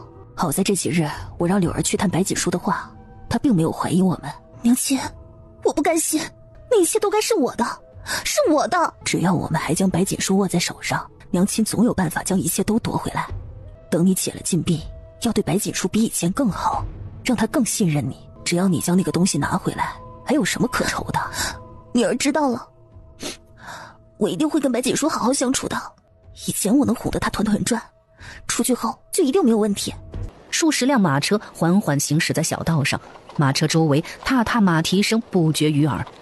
最前面的一辆华丽马车中，平阳公主掀开马车帘幕，待看见不远处那辆黑色的马车时，哼，白锦书一定是那个贱人用了什么手段勾引了君侧哥哥，一定是，不然君侧哥哥不会那么照顾他。该死的，萧君侧是我的，任何一个靠近他的女子，我都会要对方生不如死。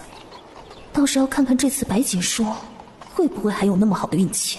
平阳公主看了一眼前方骑马的平王，冷冷一笑，有平王在，白锦书不会安生的。平王跟熹妃有多记仇，他比谁都清楚，还有顺天伯爵府，他绝对不会让白锦书好过。四弟，这2日倒是辛苦您了，成日在御书房忙进忙出，听闻父皇将这次狩猎的亲卫队交给你管控了。萧景辉身侧，楚王骑着一匹黑马。本王正苦恼这事，若非如此，本王或许不会来狩猎。毕竟本王不善骑射，还好皇兄跟五弟也来了。想必之后这样的事情，本王就不用顶着压力插手了。他是了解父皇的，惩罚了平王跟他，就要抬举别的王爷。皇家子嗣并不多，齐王不足为惧。想着，楚王又看了一眼平王，眼底带着令人难以琢磨的光。私底下几个王爷斗得凶，围猎这样的机会，他们谁都不会放过。平王垂着头，似乎经过上次的事受了一些打击，神色也没之前那么嚣张了，但他眸子中的戾气却越来越多。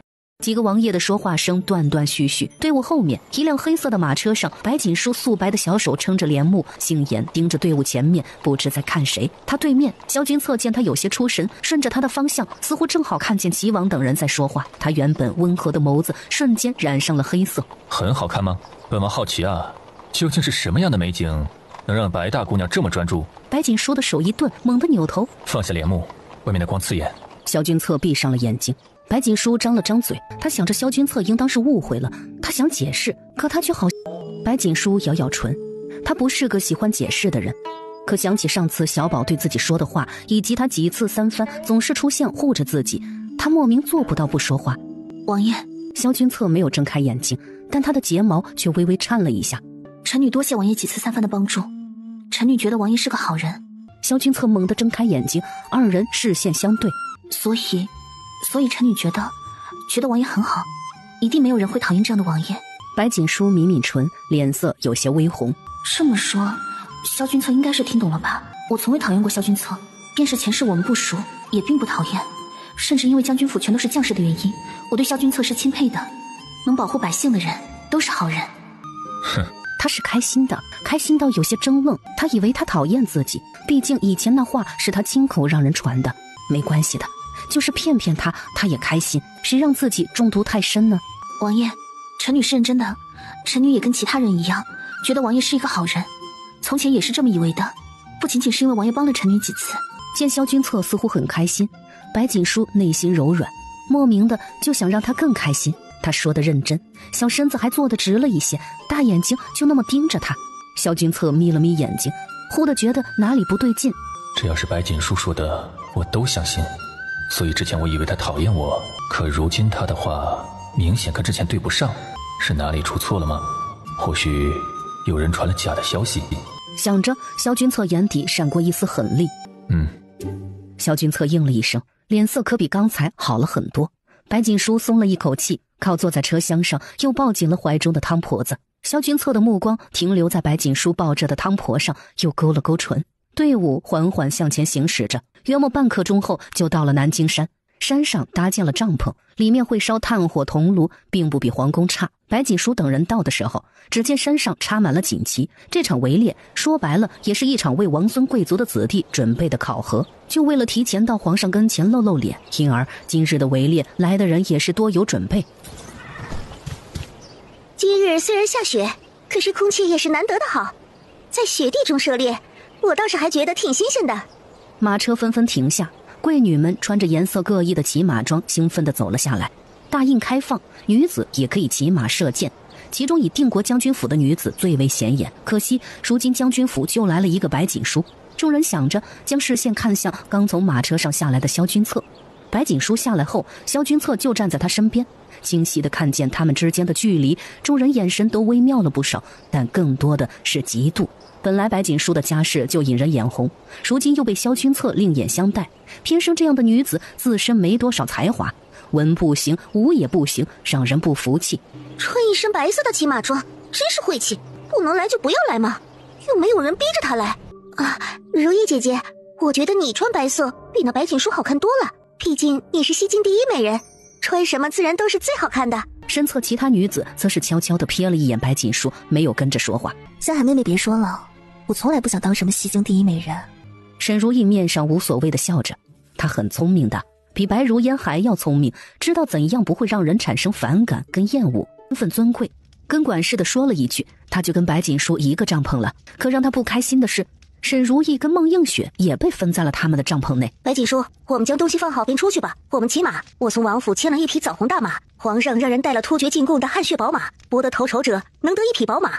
皇上，时间要到了，该开始了。今日是皇家围猎，答应的年轻人都可在围场后山上自行狩猎。今日猎的猎物最多的人，朕有赏。还有我答应的女郎们，也可尽情骑马围猎。若是表现好，朕亦有奖励。众人进去林子后，很快便被林子掩盖，大雪纷纷，林子中人们踩出的脚印很快也消失不见。别急，下着雪呢，那些东西应当是都藏起来了。哎，那边有猎物，白锦书，我先过去，你等我一会儿。忽的，前方的林子中有什么东西飞快地窜了过去。温人言一喜，骑着马就跑了过去。白锦书眯着眼睛在四周打量了一下，林子上方忽的有2、3只黑鸭惊飞，只听一道尖叫声忽的从林子中传出，那声音凄惨，正是文人言的。姑娘在这等会儿，我过去帮忙。白锦书点头，风雪的身影立马就消失不见了。什么人在那边？主子，是雪狼，是雪狼，快走！这头雪狼被人下药了。齐娜，伸手！白锦书大喊一声，他一手勒着马脖子，一手朝着齐娜伸出。快！齐娜看着这样的白锦书，心忽然一软，将手伸了过去，只一下，白锦书就将她提到了马背上。抱着我的腰。白锦书的手腕异常的有力，齐娜抱着她的腰，马儿忽的前倾，她从后背上抽出弓箭，飞快地射出一支箭，对着那雪狼的眼睛而去。嗖的一声，只见那箭势如破竹地刺到那雪狼的眼睛上，雪狼吃痛，抓紧了，又射出一支箭。白锦书本想再将雪狼的另一只眼睛射中。主子，那雪狼好似被人下了药，我们身上好似有东西能吸引它。齐娜声音有些凉，身后那雪狼穷追不舍，她犹豫着想要跳马去将那雪狼引开。抓紧，不准你下去，我们甩开它。白锦书的手忽地抚在了自己腰间，齐娜浑身一震，看着身前驱马的白锦书，觉得按在她手背上的手温暖异常，是一种她在北齐从来没感受过的温暖。齐娜，你准备好了吗？前面有一个岔口。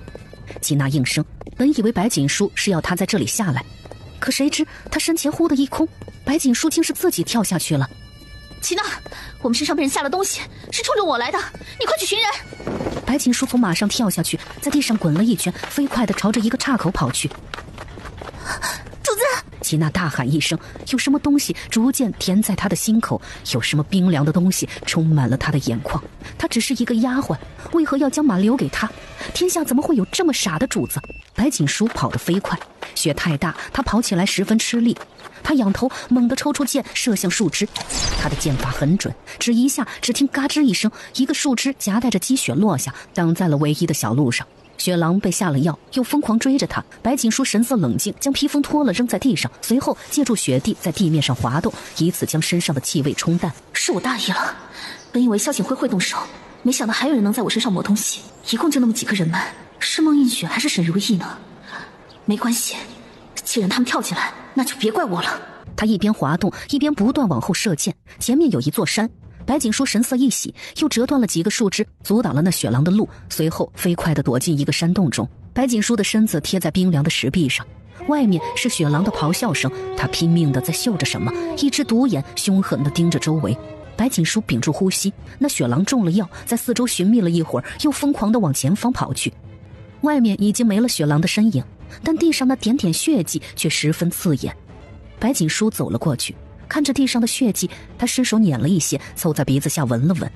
周围有人，这血迹是人血，也就是说，今日算计我的人，不单单是想要雪狼攻击我这么简单。白锦书抬头放眼望去，只见这里好似是一座山坳，他在山坳的背面，山坳下是一片山峰。来人，该死的，本王要杀了你们！白锦书步子一顿，听见那声音，忽然笑了。原来不是平王，而是楚王啊！他的计划还没用得上，那人竟是将楚王送上门了。高高的山峰边上，楚王的身子整个都悬挂在山崖上，他的胸口插着一根被折断的剑，浑身都是血，可谓是狼狈。楚王殿下，你怎么会在这里？楚王殿下，你等等，臣去找个东西将你拉上来。此地地势特殊，可用些办法。白锦书在周围打量了一下，转身往后走去。刚才他折下的树枝还在那里，他将树枝拖过来，将一端递到楚王跟前。楚王殿下，你看对面的位置，加上我的树枝，跟你此处的山峰恰好形成一个三角。你可以借助山峰的力量，我再用些力，你便可以上来。他点点头，心中带着惊讶。借着树枝跟山峰的力量，很快便被白锦书拉了上去。白锦书的脸有些白。楚王被拉上去后，闷哼一声，捂着胸口。此时他跟白锦书在一起，说是白锦书出事了，他就是有嘴也说不清了。楚王殿下，您怎么会在这里？楚王的脸色有些难看。刚才有一头发疯的雪狼追着臣女跑，若非臣女命大，险些就要死在雪狼的嘴下了。说来也奇怪，那雪狼好似是刻意将臣女往这边带，还好遇到了楚王殿下。是谁算计了他？还算计了2次？该死的，那人想杀白锦书，却要嫁祸给自己。但此时却是个好机会，若是自己救了白锦书，这样他的名声就坏了，自己就可以得到将军府的助力。臣女刚才好似看到围猎场有几个人在挖什么东西，莫非是有宝贝不成？真是可惜，我们好似在围场的西面，那个位置在东面，也不知是谁往日管控围场的领地。要是真挖出什么宝贝，皇上定然是会有所奖励的。挖出宝贝？见鬼的宝贝！这围猎场是骠骑都尉管辖的地盘，而那都尉是母妃娘家手下的人。听闻那都尉之子风流异常，若是犯了什么人命，只怕……哼，这围场管辖权被皇上交给齐王了。若说谁有嫌疑，除了齐王，想不到还有谁。哼！楚王殿下，您受伤了，臣女略懂包扎，先为您处理一下吧。雪太大了，我们还需尽快出去。他知道从此之后楚王便会对付萧景辉，这正是他想要的。他会将萧景辉所有的筹谋都提醒给楚王，敌人的敌人越多，对他便越有利，所以他自然要让楚王好好的，这样才能去收拾萧景辉，不是吗？有劳白大姑娘。臣女久病，略通一些医理，若是臣女没猜错，那么王爷跟臣女都被人算计了。外祖父曾教臣女，若是敌人想要算计自己，坐以待毙，那么便是将自己的性命交到别人的手上。白锦书抬头见楚王打量自己，他淡淡一笑：王爷忍忍。痛吧，楚王越痛，萧景辉日后便会越难。好了，王爷将这个缠在手臂上吧，幸亏剑没堵，以往外祖父也中过剑伤，臣女在旁边看过，弄疼了王爷，还请王爷恕罪。王爷，既然东面有人，那我们不若过去。此处是一个山峰，但却也是过去最近的路，王爷应当是有暗卫的吧？带我们过去，说不定到时候皇上赏赐还能算上我们一份。萧景辉算计了我，自己就按照萧景辉的计划走，让他以为计划成功，仔细此事，让暗卫将内出的东西调包，等到萧景辉的人出手，我就来一招反击，如此还能让父皇觉得冤枉了自己。他下意识地看了一眼白锦书，觉得有些不对劲，一切都太巧了。但眼下不是想这些的时候，首要的是反击萧景辉。白大姑娘倒是让本王刮目相看，想来西京人的话都是不可信的。臣女从未觉得自己蠢笨，毕竟臣女出自定国将军府。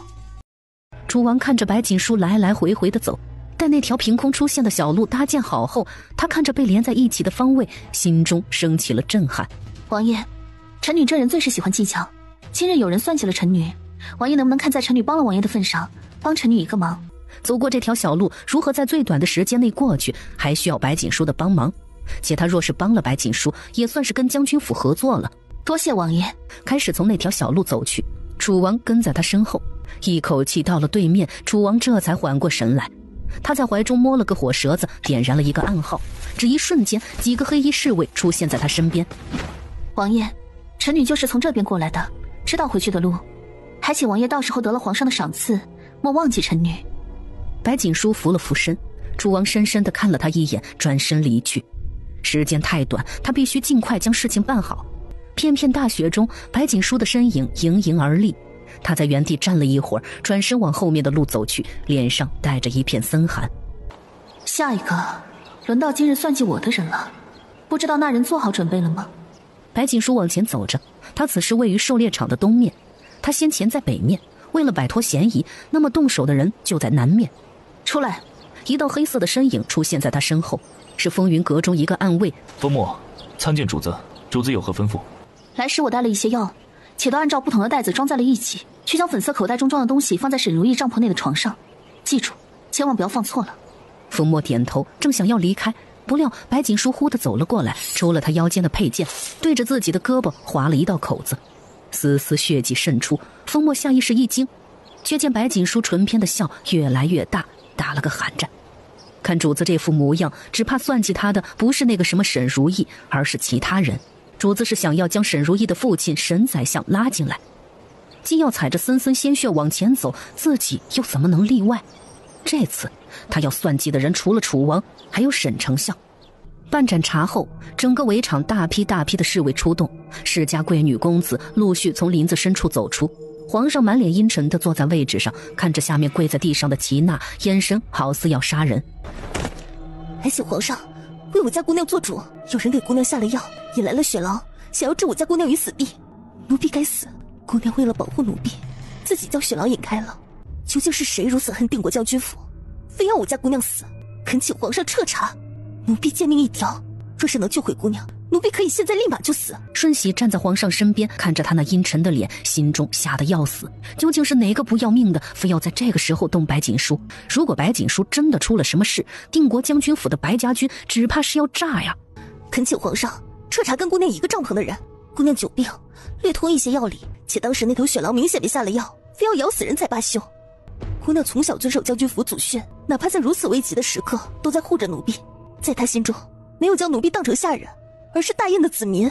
恳请皇上彻查。说是姑娘出了什么意外，他会愧疚自责一辈子；说是姑娘没事，他会报恩，用他自己的方式。吉娜将头重重地磕在地上，满眼坚毅。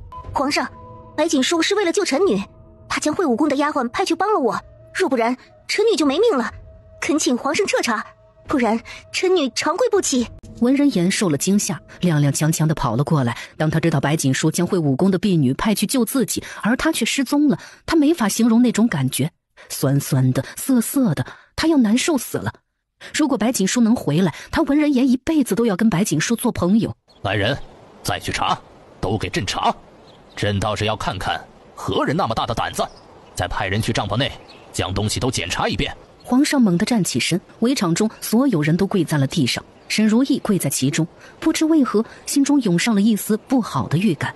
是，奴才这就去。忽的，只见林子中很快又走出一批侍卫，却是齐王管控的禁卫队。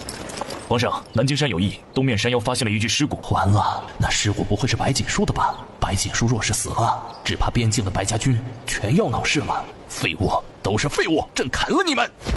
皇上走下来，一脚将那侍卫踹倒，气得眼前发黑。太意外了，他暂时没想对白锦书下手，是谁一而再再而三地破坏他的计划？啊！皇上，您要为臣女做主啊！有人要杀臣女，臣女有要事要禀告皇上，臣女要揭发将军府外小姐白锦书跟人私通，就在林子中。臣女发现了白锦书的丑事，她却要灭臣女的口。你胡说！江莹莹，你敢乱说话，信不信我撕烂你的嘴？江莹莹被文人言吓到了，但想起平阳交代的，她又振作了2分。拦住他，给朕拦住他！皇上，那尸骨应该是死了好久的，就只剩下一副骷髅了。怎么回事？来人，去查，都给朕查清楚！忽的一黑衣人很快出现，众人看见那黑衣人都屏住了呼吸，是皇室暗卫。今日事情太多，没想到连皇室暗卫都出现了。找齐王过来，朕将亲卫队交给他，他就是这么办事的吗？那暗卫的身影很快消失不见，等到他再出现的时候，手上还扶着满脸苍白、手垂着的齐王。儿臣愧对父皇的交代，儿臣骑射不精，适才在林子中遇到了一头血狼，儿臣被那血狼伤了手臂。齐王跪在地上，一只手还垂着，看起来好似是骨折了。那尸骨死了好久，那么白大姑娘如今到底身在何处？下面有大臣出声，此时重要的是找到白锦书。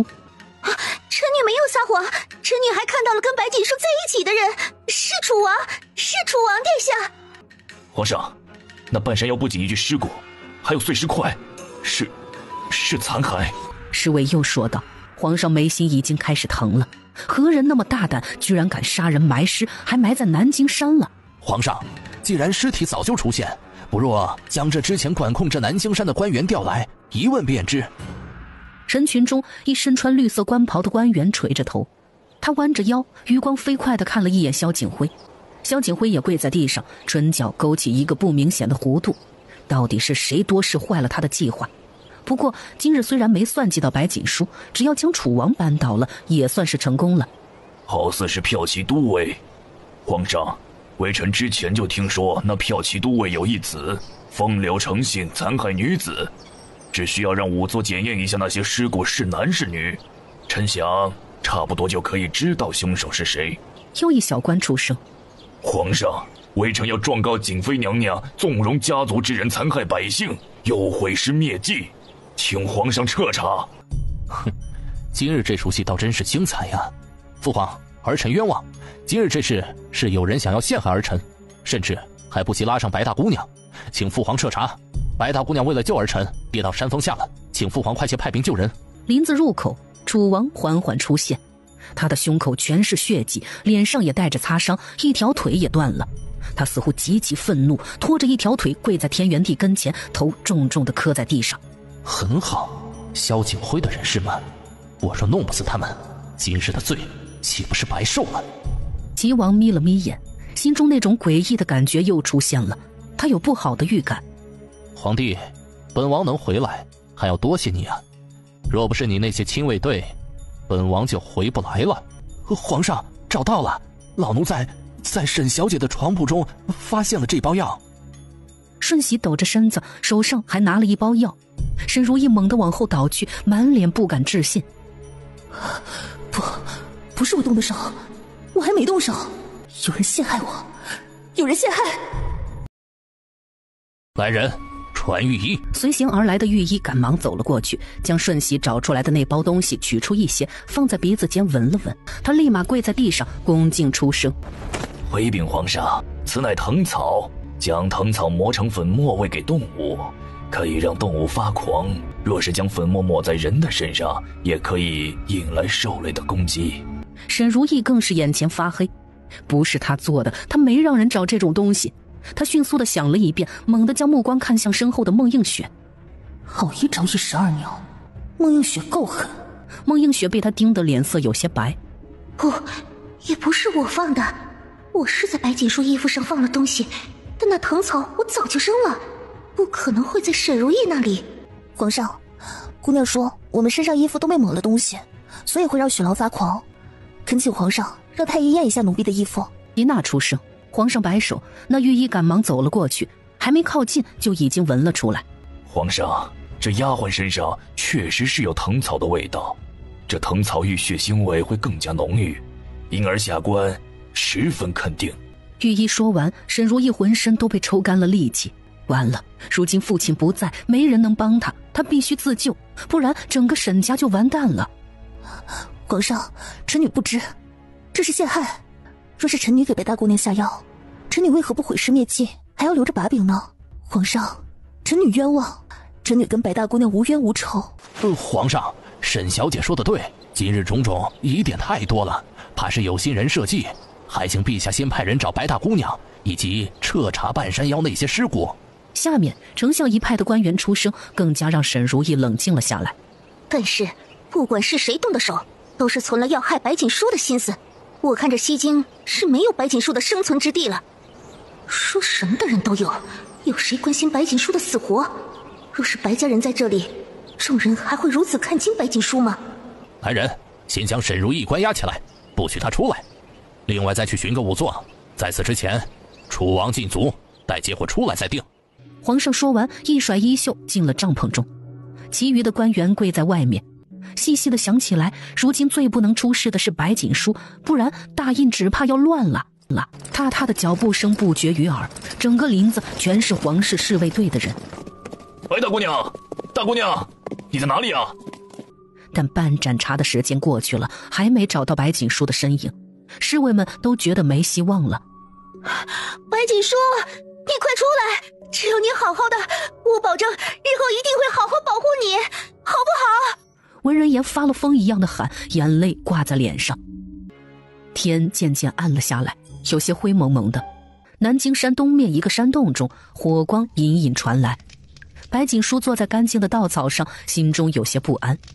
他垂着头，不是今日他设计的事情让他不安，而是他对面的男人让他不安。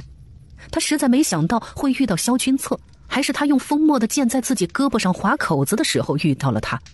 他忘不了萧君策当时的眼神，那样的吓人，充满了戾气，就好似要毁灭一切一样。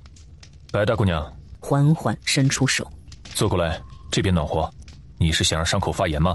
萧君策心中气得都快要疯了。没错，他一遇到白锦书就会发疯，但为了不吓到他，他在他面前只能伪装成一个正常人。好，但他微微一动，却觉得腿有些麻。萧君策抿唇，高大的身影站起身，几步就走到白锦书身边，猛地将他打横抱起。白大姑娘，你是不是想要本王的命？萧君策抱着白锦书也不烤火了，直接将人抱着出了山洞。白锦书不明，抬头看向萧君策，萧君策却是伸出一只手，将他的小脑袋往自己怀中扣了扣。若是你外祖父知道你如此，说不定会恼了本王，将本王也带走。白锦书绷紧的神经一松，头有些昏昏的窝在萧君策怀中，逐渐睡了过去。大雪中，萧君策一步一步走得很稳，看着怀中少女狼狈的模样，他眼中像是凝集了风暴一样，将身后的披风盖在白锦书身上。萧君策小心地往林子外面走去，他身后落下两道身影，暗一叹了一口气。安儿，那些尸体都处理好了吗？安二点了点头。单单靠楚王是没办法反击齐王的，他们将那些人的残肢都换成了动物的，其中只有一具人的尸骨，看穿着更像是来山里打猎的。如此一来，白大姑娘的计划就能成功了。只是他们也才知道，原来白大姑娘不喜欢齐王，不然也不会帮着楚王了。那她到底为何会性情大变？安一想着，足尖一点，身影消失在了原地。白大姑娘做事真的够狠。围猎的事情后，丞相府跟中永侯府以及楚王跟齐王一队的人只怕都会斗起来。白大姑娘这是逼着丞相跟中永侯站队，看呐，她就一个人反算计了那些大臣。不过她有一点做得不对，那就是划了自己一刀。她当时就站在王爷跟前，清晰地感受到了他们王爷的情绪。原来王爷对白大姑娘的感情已经这么深了。白锦书失踪的消息不知是怎么就传了出去，西京百姓纷纷震怒。将军府老夫人听闻噩耗，又昏厥了过去，连夜穿了衣服进宫，跪在皇宫大门口长跪不起，要求皇上允许白家妇孺前往边塞。这一举动无异于在皇上脸上打了一巴掌。皇上也不围猎了，赶回了皇宫。半个时辰后，传来了一件好消息，那就是白锦书找到了。不好的消息是，白锦书性命垂危。白家老夫人晕死在皇宫门口，这一夜的西京又乱了，局势不知不觉又改了一些。皇上将消息瞒得死死的，生怕乱了边境将士的心，可偏生事与愿违，消息又泄露了。皇上震怒，杀了几个牵连的官员，皇宫一时间人心惶惶，所有人都希望白锦书能够没事。半盏茶后，马车停在定国将军府门口，萧君策抱着一人走了下来。将军府门口，年老的白老夫人被人搀扶着，待看见萧君策怀中昏迷的白锦书，整个身子朝着后面倒去。将军府周围全是暗中打探消息的人，亲眼看着老夫人昏迷，气息都有一瞬间的变化。啊！快进去，去仁济堂请神医，请神医！我去，我马上就去。白化平心中没谱，他不知道这一切是不是白锦书的计划，他很担心，但也只能往前走。母亲，快扶母亲进去。摄政王殿下，劳烦您将锦书送到卧房。暗衣跟在萧君策身后，想起一路上王爷在马车上不断唤大姑娘，那语气温柔的，似乎生怕大姑娘会出什么事。他只是不解，说是王爷不放心大姑娘，直接将人娶回王府多好啊，这样他就能保护大姑娘了。一路匆匆，萧君策将白锦书抱到卧房。期间，将军府的下人说顺喜带着杨玉意来了将军府。萧君策冷着脸让他们候在府门口。顺喜心中发怵，弯着腰站在将军府门口，听闻是摄政王亲自找到了白大姑娘。是了，摄政王都因为白老将军的嘱咐而病了，可见是十分重视白锦书的。如今白锦书生死不明，萧君策自然是震怒的，还希望那白锦书能熬过这一劫，不然就要出大事了。公公，神医来了。顺喜身后一个小太监悄声说着，鬼谷神医他们是认识的，幸好有神医在，这样白大姑娘获救的几率就会大一些。白化平匆匆走进将军府，他看着前面那个神医，心中越发觉得白锦书的安排滴水不漏。若非知道之前的神医是白锦书假扮的，他都要以为走在自己面前的这个才是。长姐到底是从哪里找的人？就算是易容了，神态眼神居然也那么像。顺喜不敢拦着白化平问，只得看着他们的身影消失在眼前。夜晚寒凉，还在下雪，顺喜却也顾不得，只希望白锦书能好。但怕什么来什么，却没想到没一会儿，那神医满脸怒气的又从将军府走了出来。命人给白大姑娘准备后事吧，这人我救不了，简直是混账，重要又被砍伤还跌落山峰，另请高明去吧。大印护卫队都是做什么吃的？高门小姐受伤至此，哼！顺喜整个人都呆了，脑袋中只想这两个字：完了。还愣着干什么？快进去看看。顺喜顾不得萧君策也在，催着杨玉一就进去了。杨玉一垂着头，想着今早传来的消息，又结合刚才神医的表现，他想他知道要说什么了。乱吧，越乱越好。杨玉一拎着药箱为白锦书诊脉后，才发现这白大姑娘的脉象确实像是将死之人。他一惊，对着顺喜摇摇头。顺喜浑身冰凉，看了一眼萧君策，连滚带爬的回皇宫回消息去了。王爷，我们接下来去哪里？暗衣看了一眼房内，他知道刚才走出去的那个神医才是真正的白大姑娘，那么王爷此时就没必要守在将军府了。去仁济堂求神医看诊。萧君策高声地说着，迈开步子朝着外面而去。白大夫人跟二夫人不明真相，只以为白锦书没救了，哭得伤心不已，却又不敢大声哭，生怕老夫人知道。皇宫，待顺喜将情况告诉天元帝，天元帝震怒，在御书房将桌案都砸了。楚王跟齐王还有在围场的所有官员都跪在下面。为首的官员中，一个身穿绿色官袍的大臣回禀皇上，臣以为围场的事情处处透着诡异，想必是有人同时给白大姑娘算计了2次。顺天伯爵府上的嫡女说看见大姑娘与楚王私会，可据楚王殿下的说辞，她也是被人算计的，而白大姑娘是为了救她，那么也就是说有人在说谎。御书房右侧，一穿着红色官袍的钟永侯猛地抬头看向皇上。皇上，微臣以为丞相说的话有差异，若说有人陷害，为何不陷害映雪，非要陷害沈小姐？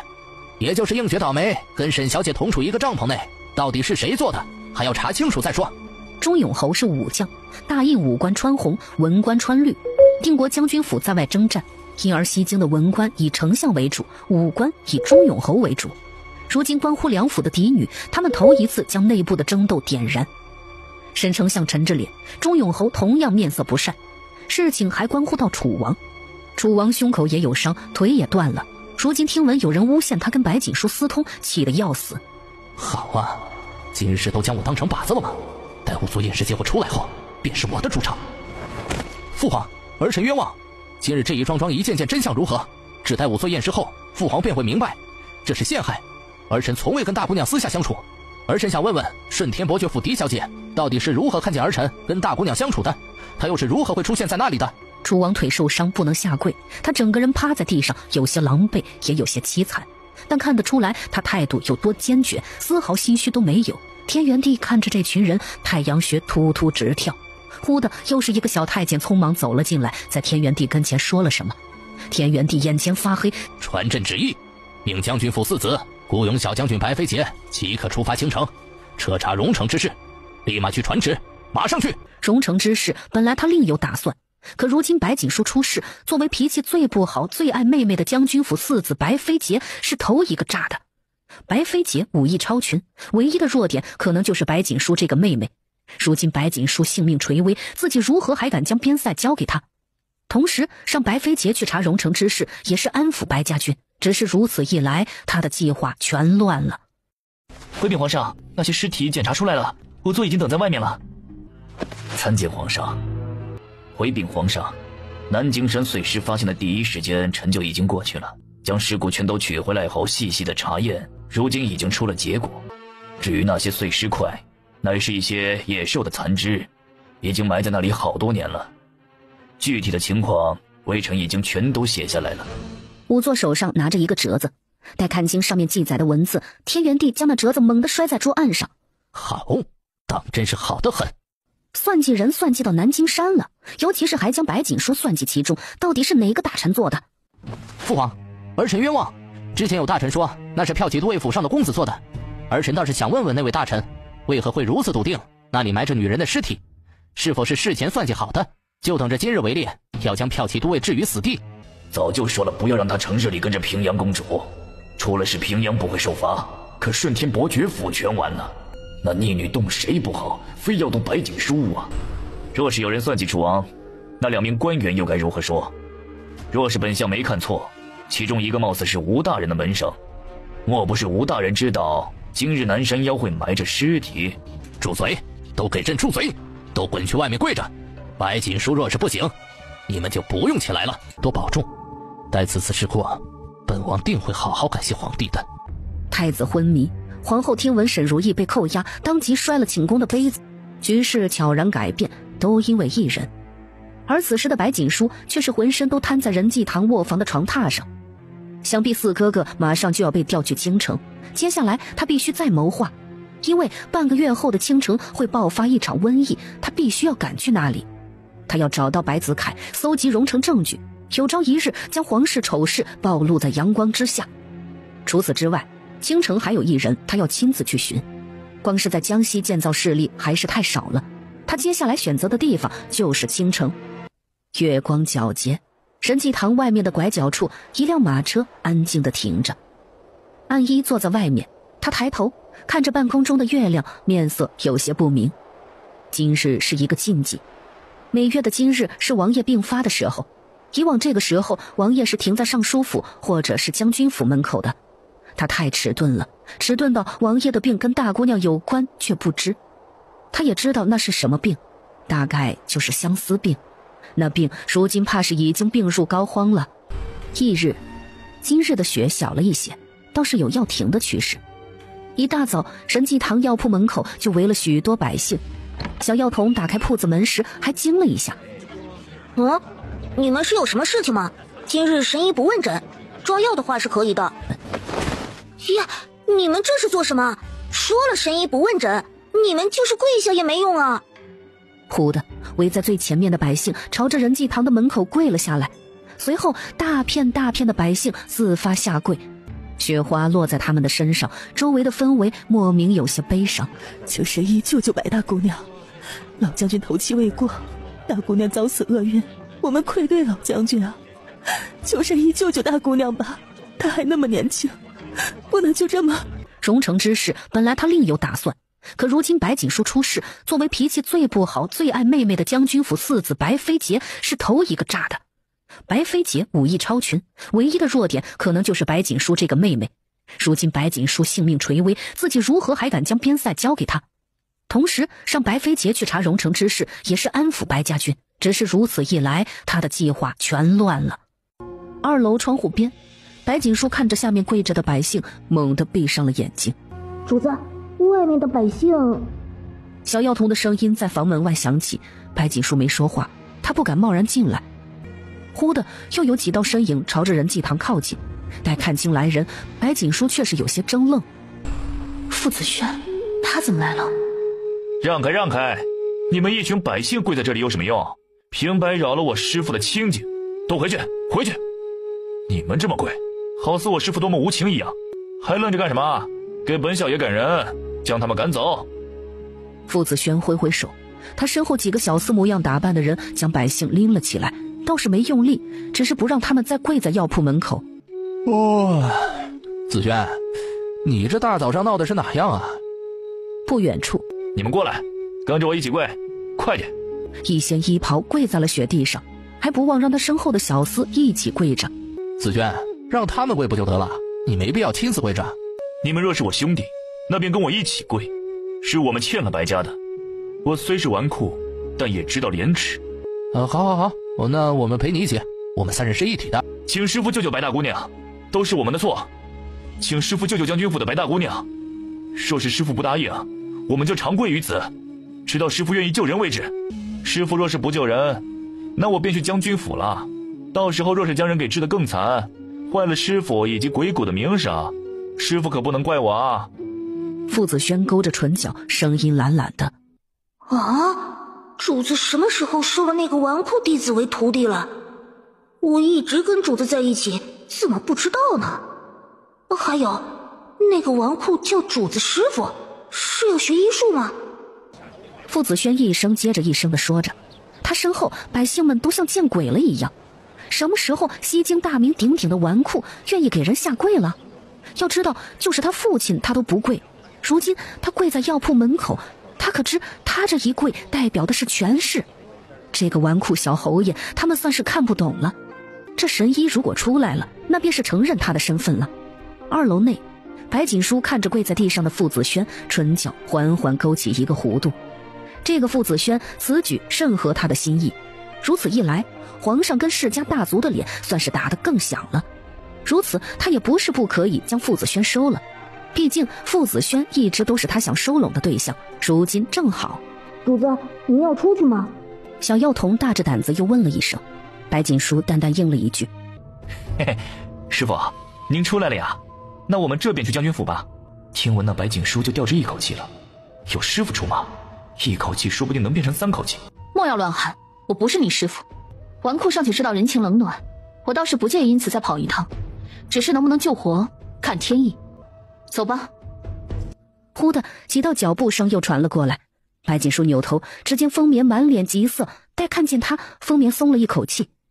右侧一道天青色的身影也缓缓出现，正是顾清泽的。都让开，挡着我师父的路了，耽误了救白大姑娘的时间，你们赔得起吗？走吧。1个时辰后，将军府传来消息，说是白锦书的命是保住了，可是什么时候醒就不一定了。白老夫人病倒，醒来后便进了宫，说是请皇上允许将军府的人前往边塞。皇上自然是不能答应，说了好一会儿，最后商定说是白锦书1个月后还不醒，便允了老夫人的请求。王府门口，安依看着那辆消失的马车，心中越发感慨。他如今是服了白大姑娘了，只是他没想到大姑娘不仅算计了丞相跟钟永侯，最后居然连姜老太妃也算计了进去。卧房内，白化平拍着胸口，满脸后怕。长姐，你吓死我了！若非知道真相，我说不定也会像母亲那样险些受不住啊。但日后我自会向精武门请罪。华平，一会儿怕是姜老太妃就会过来，记得我交代你的话，一定要将那东西要过来。只要将东西拿过来，告诉他顺天伯爵府这场祸事就可以度过。白锦书的手缓缓握了起来。江莹莹的事情是一个意外之喜，姜老太妃如今送上门来，她正好将母亲的东西拿回来。那是一纸药方，用不了多久就能用上了。因为那是一张关于瘟疫的解决药方。前世瘟疫发生后，萧景辉被派去了江北，靠着那个药方，他成功取得了皇上的信任，这也是他拢权的一个开始。虽说如今算计楚王的事情没有成功，但萧景辉是个狠心的人，江北的事情传回来，他一定会犯险。他就在江北等着萧景辉。小姐，江老太妃来了。半刻钟后，江老太妃从将军府出来，脸色都白了一圈。又过了一日，西京又传出一个消息，说是江北疫病严重，摄政王要亲自去江北3州。虽然派了萧君策前往，可皇室中还要再派。白锦书在得到消息的第一时间就将仁济堂关门了。等到皇上派人来请他时，才发现人早就不知去向了。主子，天气寒冷，我要着凉了，贴上披风吧。没事，再过2日这雪应该是要停了。主子，您是占卜出来的吗？风雪，药材的事情如何了？可是有跟风眠联系上。主子，您先前让属下囤的那些药材，这下都派上了用场。甚至风世子也因为上次您说的那个合作而买了许多药材。如今江北疫病严重，药材马上就会供不应求，价格也要翻3倍。江北疫病，师傅也会去的吧？毕竟他对药理以及疑难杂症是十分感兴趣的。与此同时，西京城门口一辆黑色的马车安静地停着，里面的人没出声，其余人也不敢问。安一坐在外面，满脸严肃。安一无奈，这白大姑娘到底要干什么呀？若非是他们王爷第一时间得到疫病的消息，他都以为这消息早就散播了出去。毕竟白锦书先是将江老太妃手上的方子算计了过来，后脚立马就出了西京，这一环扣一环，让他惊叹不已。也是因为如此，王爷才会生气。忽的一只黑色的老鹰飞了过来，迅速地钻进了马车中。没一会儿，那老鹰又被扔了出来。齐王，皇叔有何吩咐？你带一队人马按照原计划的路线出发，本王带着王府的人走小路，我们在随州会合。是。萧君策决定的事情便不可能再改。萧景辉也不再多说，朝着身后的队伍摆了摆手，大军出发。安一知道刚才黑鹰定是带回来了白大姑娘的消息，他们王爷一定会去找白大姑娘。想着，安一赶车的速度快了不少。天渐渐的黑了下来，白锦书坐着马车已经到了扬州。他们出发的早，扬州又是离西京最近的州，所以只用了将近半日的时间就到了。马车停在一个客栈边上，扮作男子的风雪将马车牵到了后院，随后订了2间卧房。待安顿好了一切，风雪回到卧房，他缓缓推开窗户，向后院的方向看去。他眨了眨眼，觉得可能是自己看错了。刚才他去喂马的时候，看到了一匹黑色的马，那马有些熟悉，好似在哪里看见过一样。风雪摇头，将窗户关上。他没看见一道黑影在他关上窗户后悄然闪过，随后又消失不见了。风雪，你在看什么？主子，吃点东西吧。如今刚进扬州，这是唯一的客栈。明日出发，我们大概还需要3个时辰才能到扬州城内。白锦书点头，缓缓吃着东西。微黄的烛光下，白锦书手上握着3枚铜钱。他眯了眯眼睛，又从袖子中拿出3枚铜钱。6枚铜钱放在一起，逐渐形成了一个阵型。根据铜钱显示，四哥的命数发生了改变。接下来只需要找一个机会与四哥见面，他心口的石头就会放下。6个哥哥中，他与四哥的关系最好，只要他说了，四哥哥便会相信。一旦缺口再次打开，主动权就掌握在了他的手上。他会让天元帝心甘情愿地将白家其他人都派遣出去。咯吱一声，皎洁的月光从窗户中散落一地。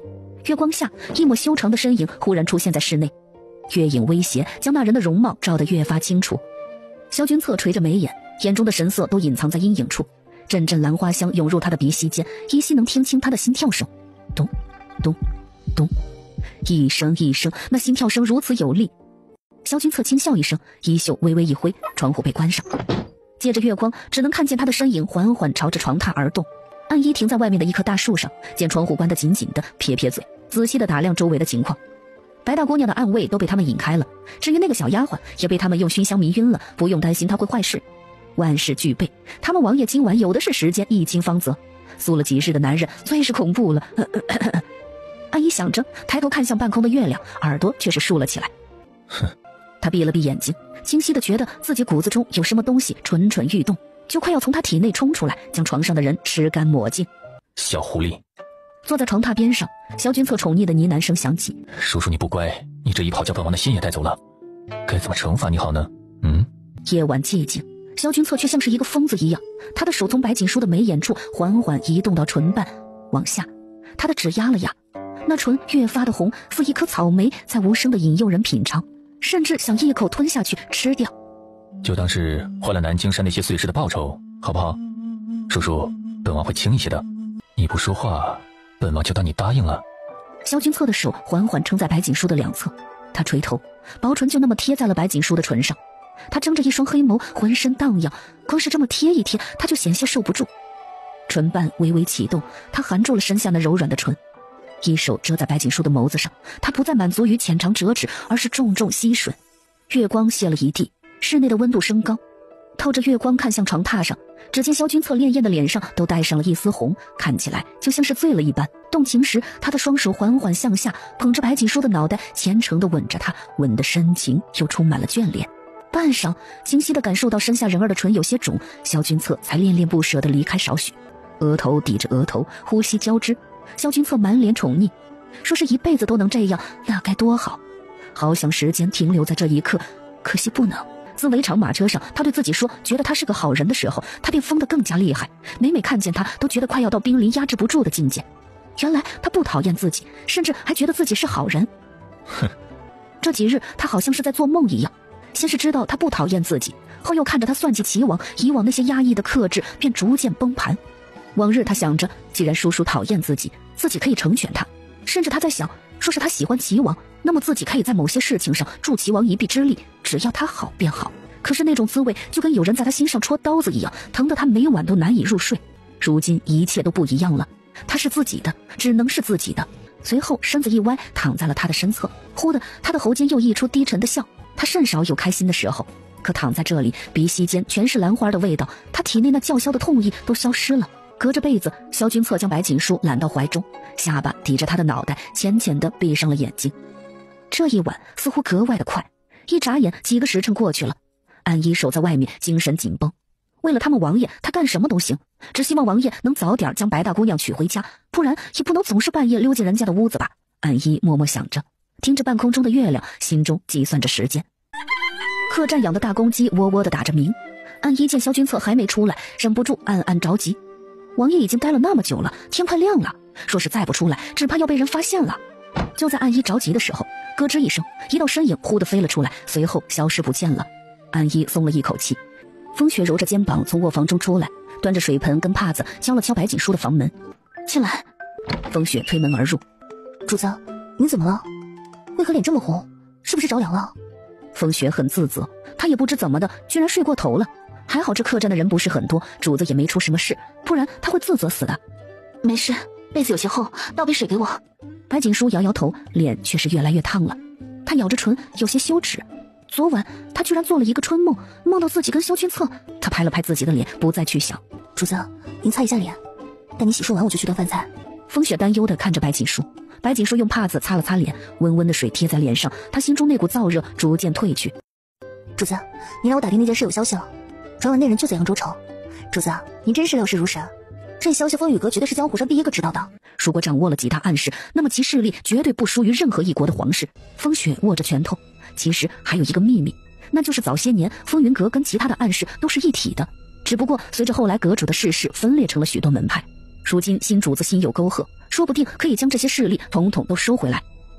为了不引人注目，他们特意带了一个赶车的车夫，扶着白锦书上了马车。风雪正想要进去，只听身后传来一道声音：这位小兄弟，打扰一下，我们主子的马车坏了，不知能否搭一个便车，从此处出发。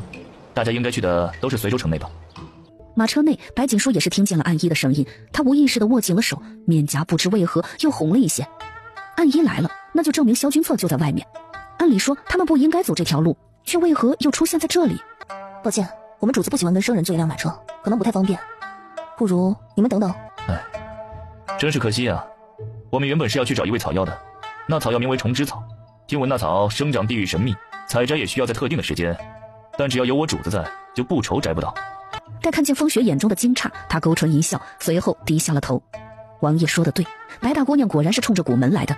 古门的古王十分喜欢虫枝草，有了虫枝草就不愁吸引不来那古王。让他们进来吧。多谢你家主子，待我们找到了虫枝草，作为报酬，可与你们对半分。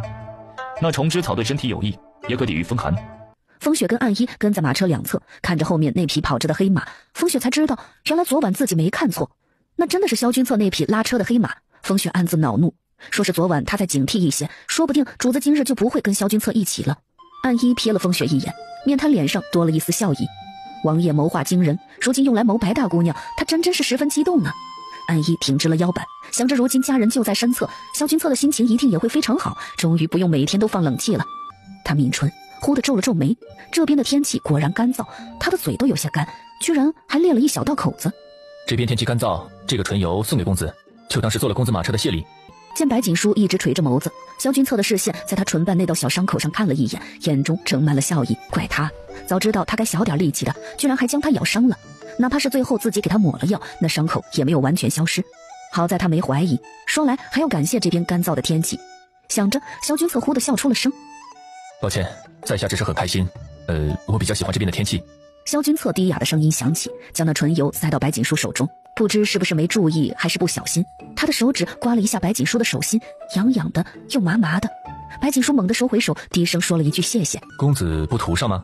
天气干燥，公子的唇有些干裂。萧君策的眼睛盯着白锦书唇上的伤口，黑眸中带着一丝什么。他摇摇头，萧君策却又道：莫非是公子看不到？在下可以帮忙。他说完，马车中有片刻的诡异，就连马车外的风雪都浑身一僵。什么叫帮主子涂？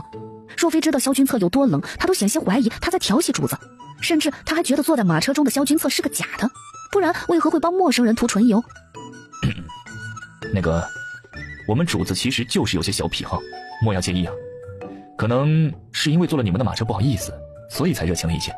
暗一尴尬地摸了摸鼻子，他很肯定王爷就是在调戏白大姑娘。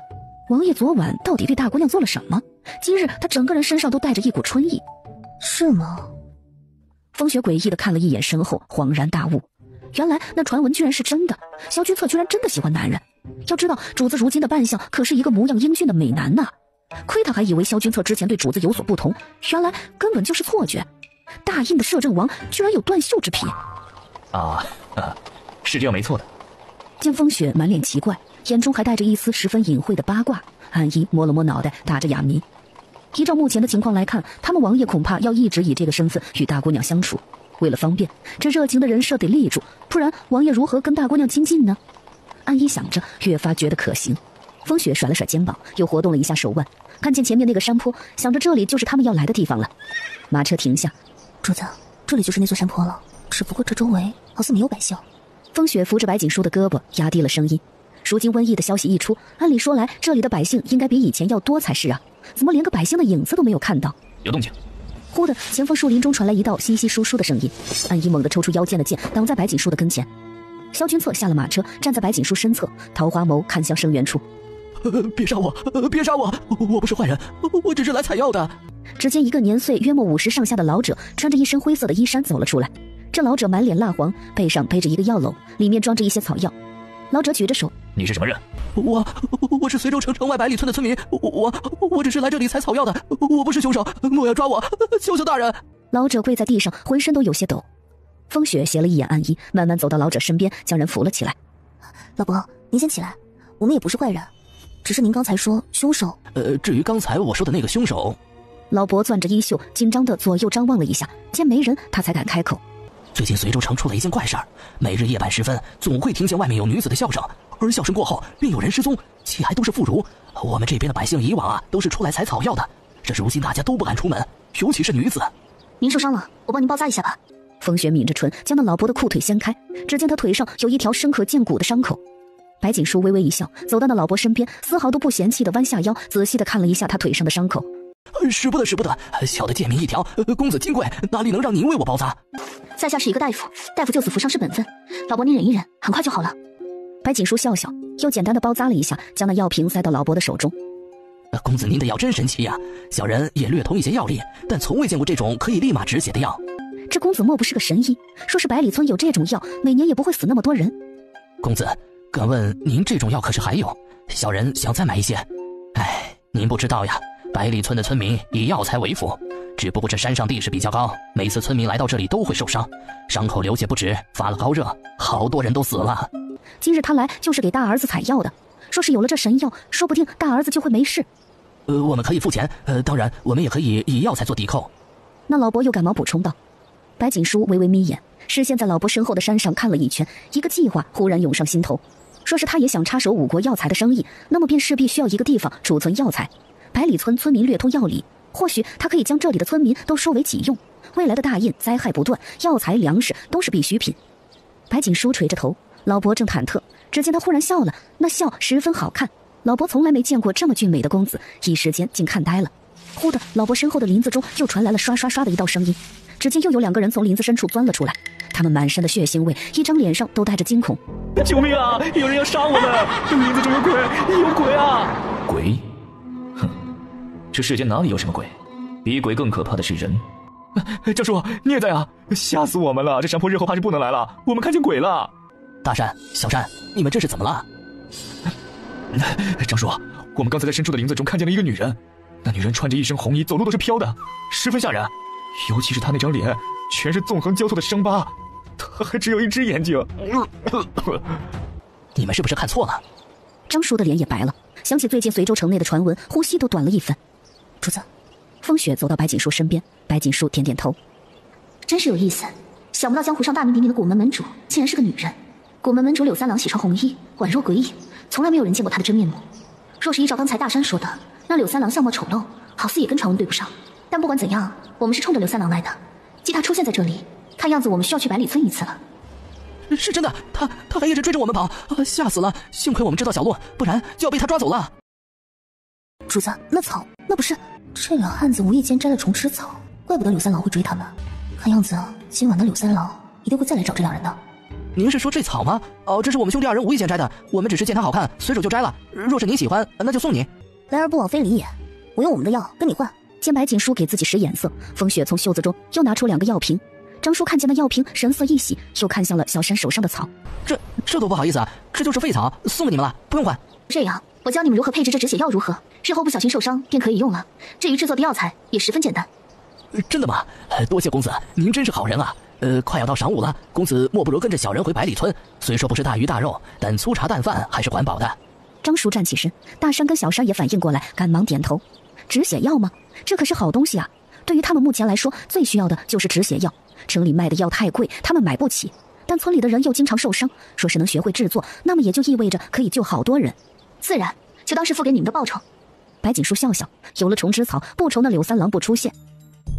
小人这就带路，还请公子们这边请。阿姨，牵着马，我们去百里村。萧君策淡淡的吩咐，几人朝着百里村的方向走去。他们走后，一道红衣身影骤然出现在原地，看着一行人的背影，红衣人一双邪魅的眼睛中露出丝丝玩味。小山，去叫村长，我们村里来了贵人了。小山点头，转身往村长家里跑。虎子，快将贵人带到堂屋里去，烧点热水。您请里面来，我们的环境比较简陋，还请公子们见谅。老伯，你莫要客气，说来是我们打扰了。哎，我看您这里放着许多药材，都是囤积的吗？怎么不卖出去呢？那些药材不值钱的，我们去城里一趟费劲，都是要攒到很多与其他村民一起卖。哦，原来是这样啊。那就没有别人来说药材吗？如今不是说药材稀缺的吗？风雪又问道。张叔摇了摇头。随州离江北还有些距离，因而我们这边的百姓对风寒还没那么恐惧。不过我们也是想要将那些药材卖的价格高一些的，具体的还要听村长怎么安排。张叔说完，风雪听明白了，原来村民压根就不知道他们的药材有多值钱呢，要么就是城中的药商太黑，要么就是有人赚中间价，反正钱没到百姓手中。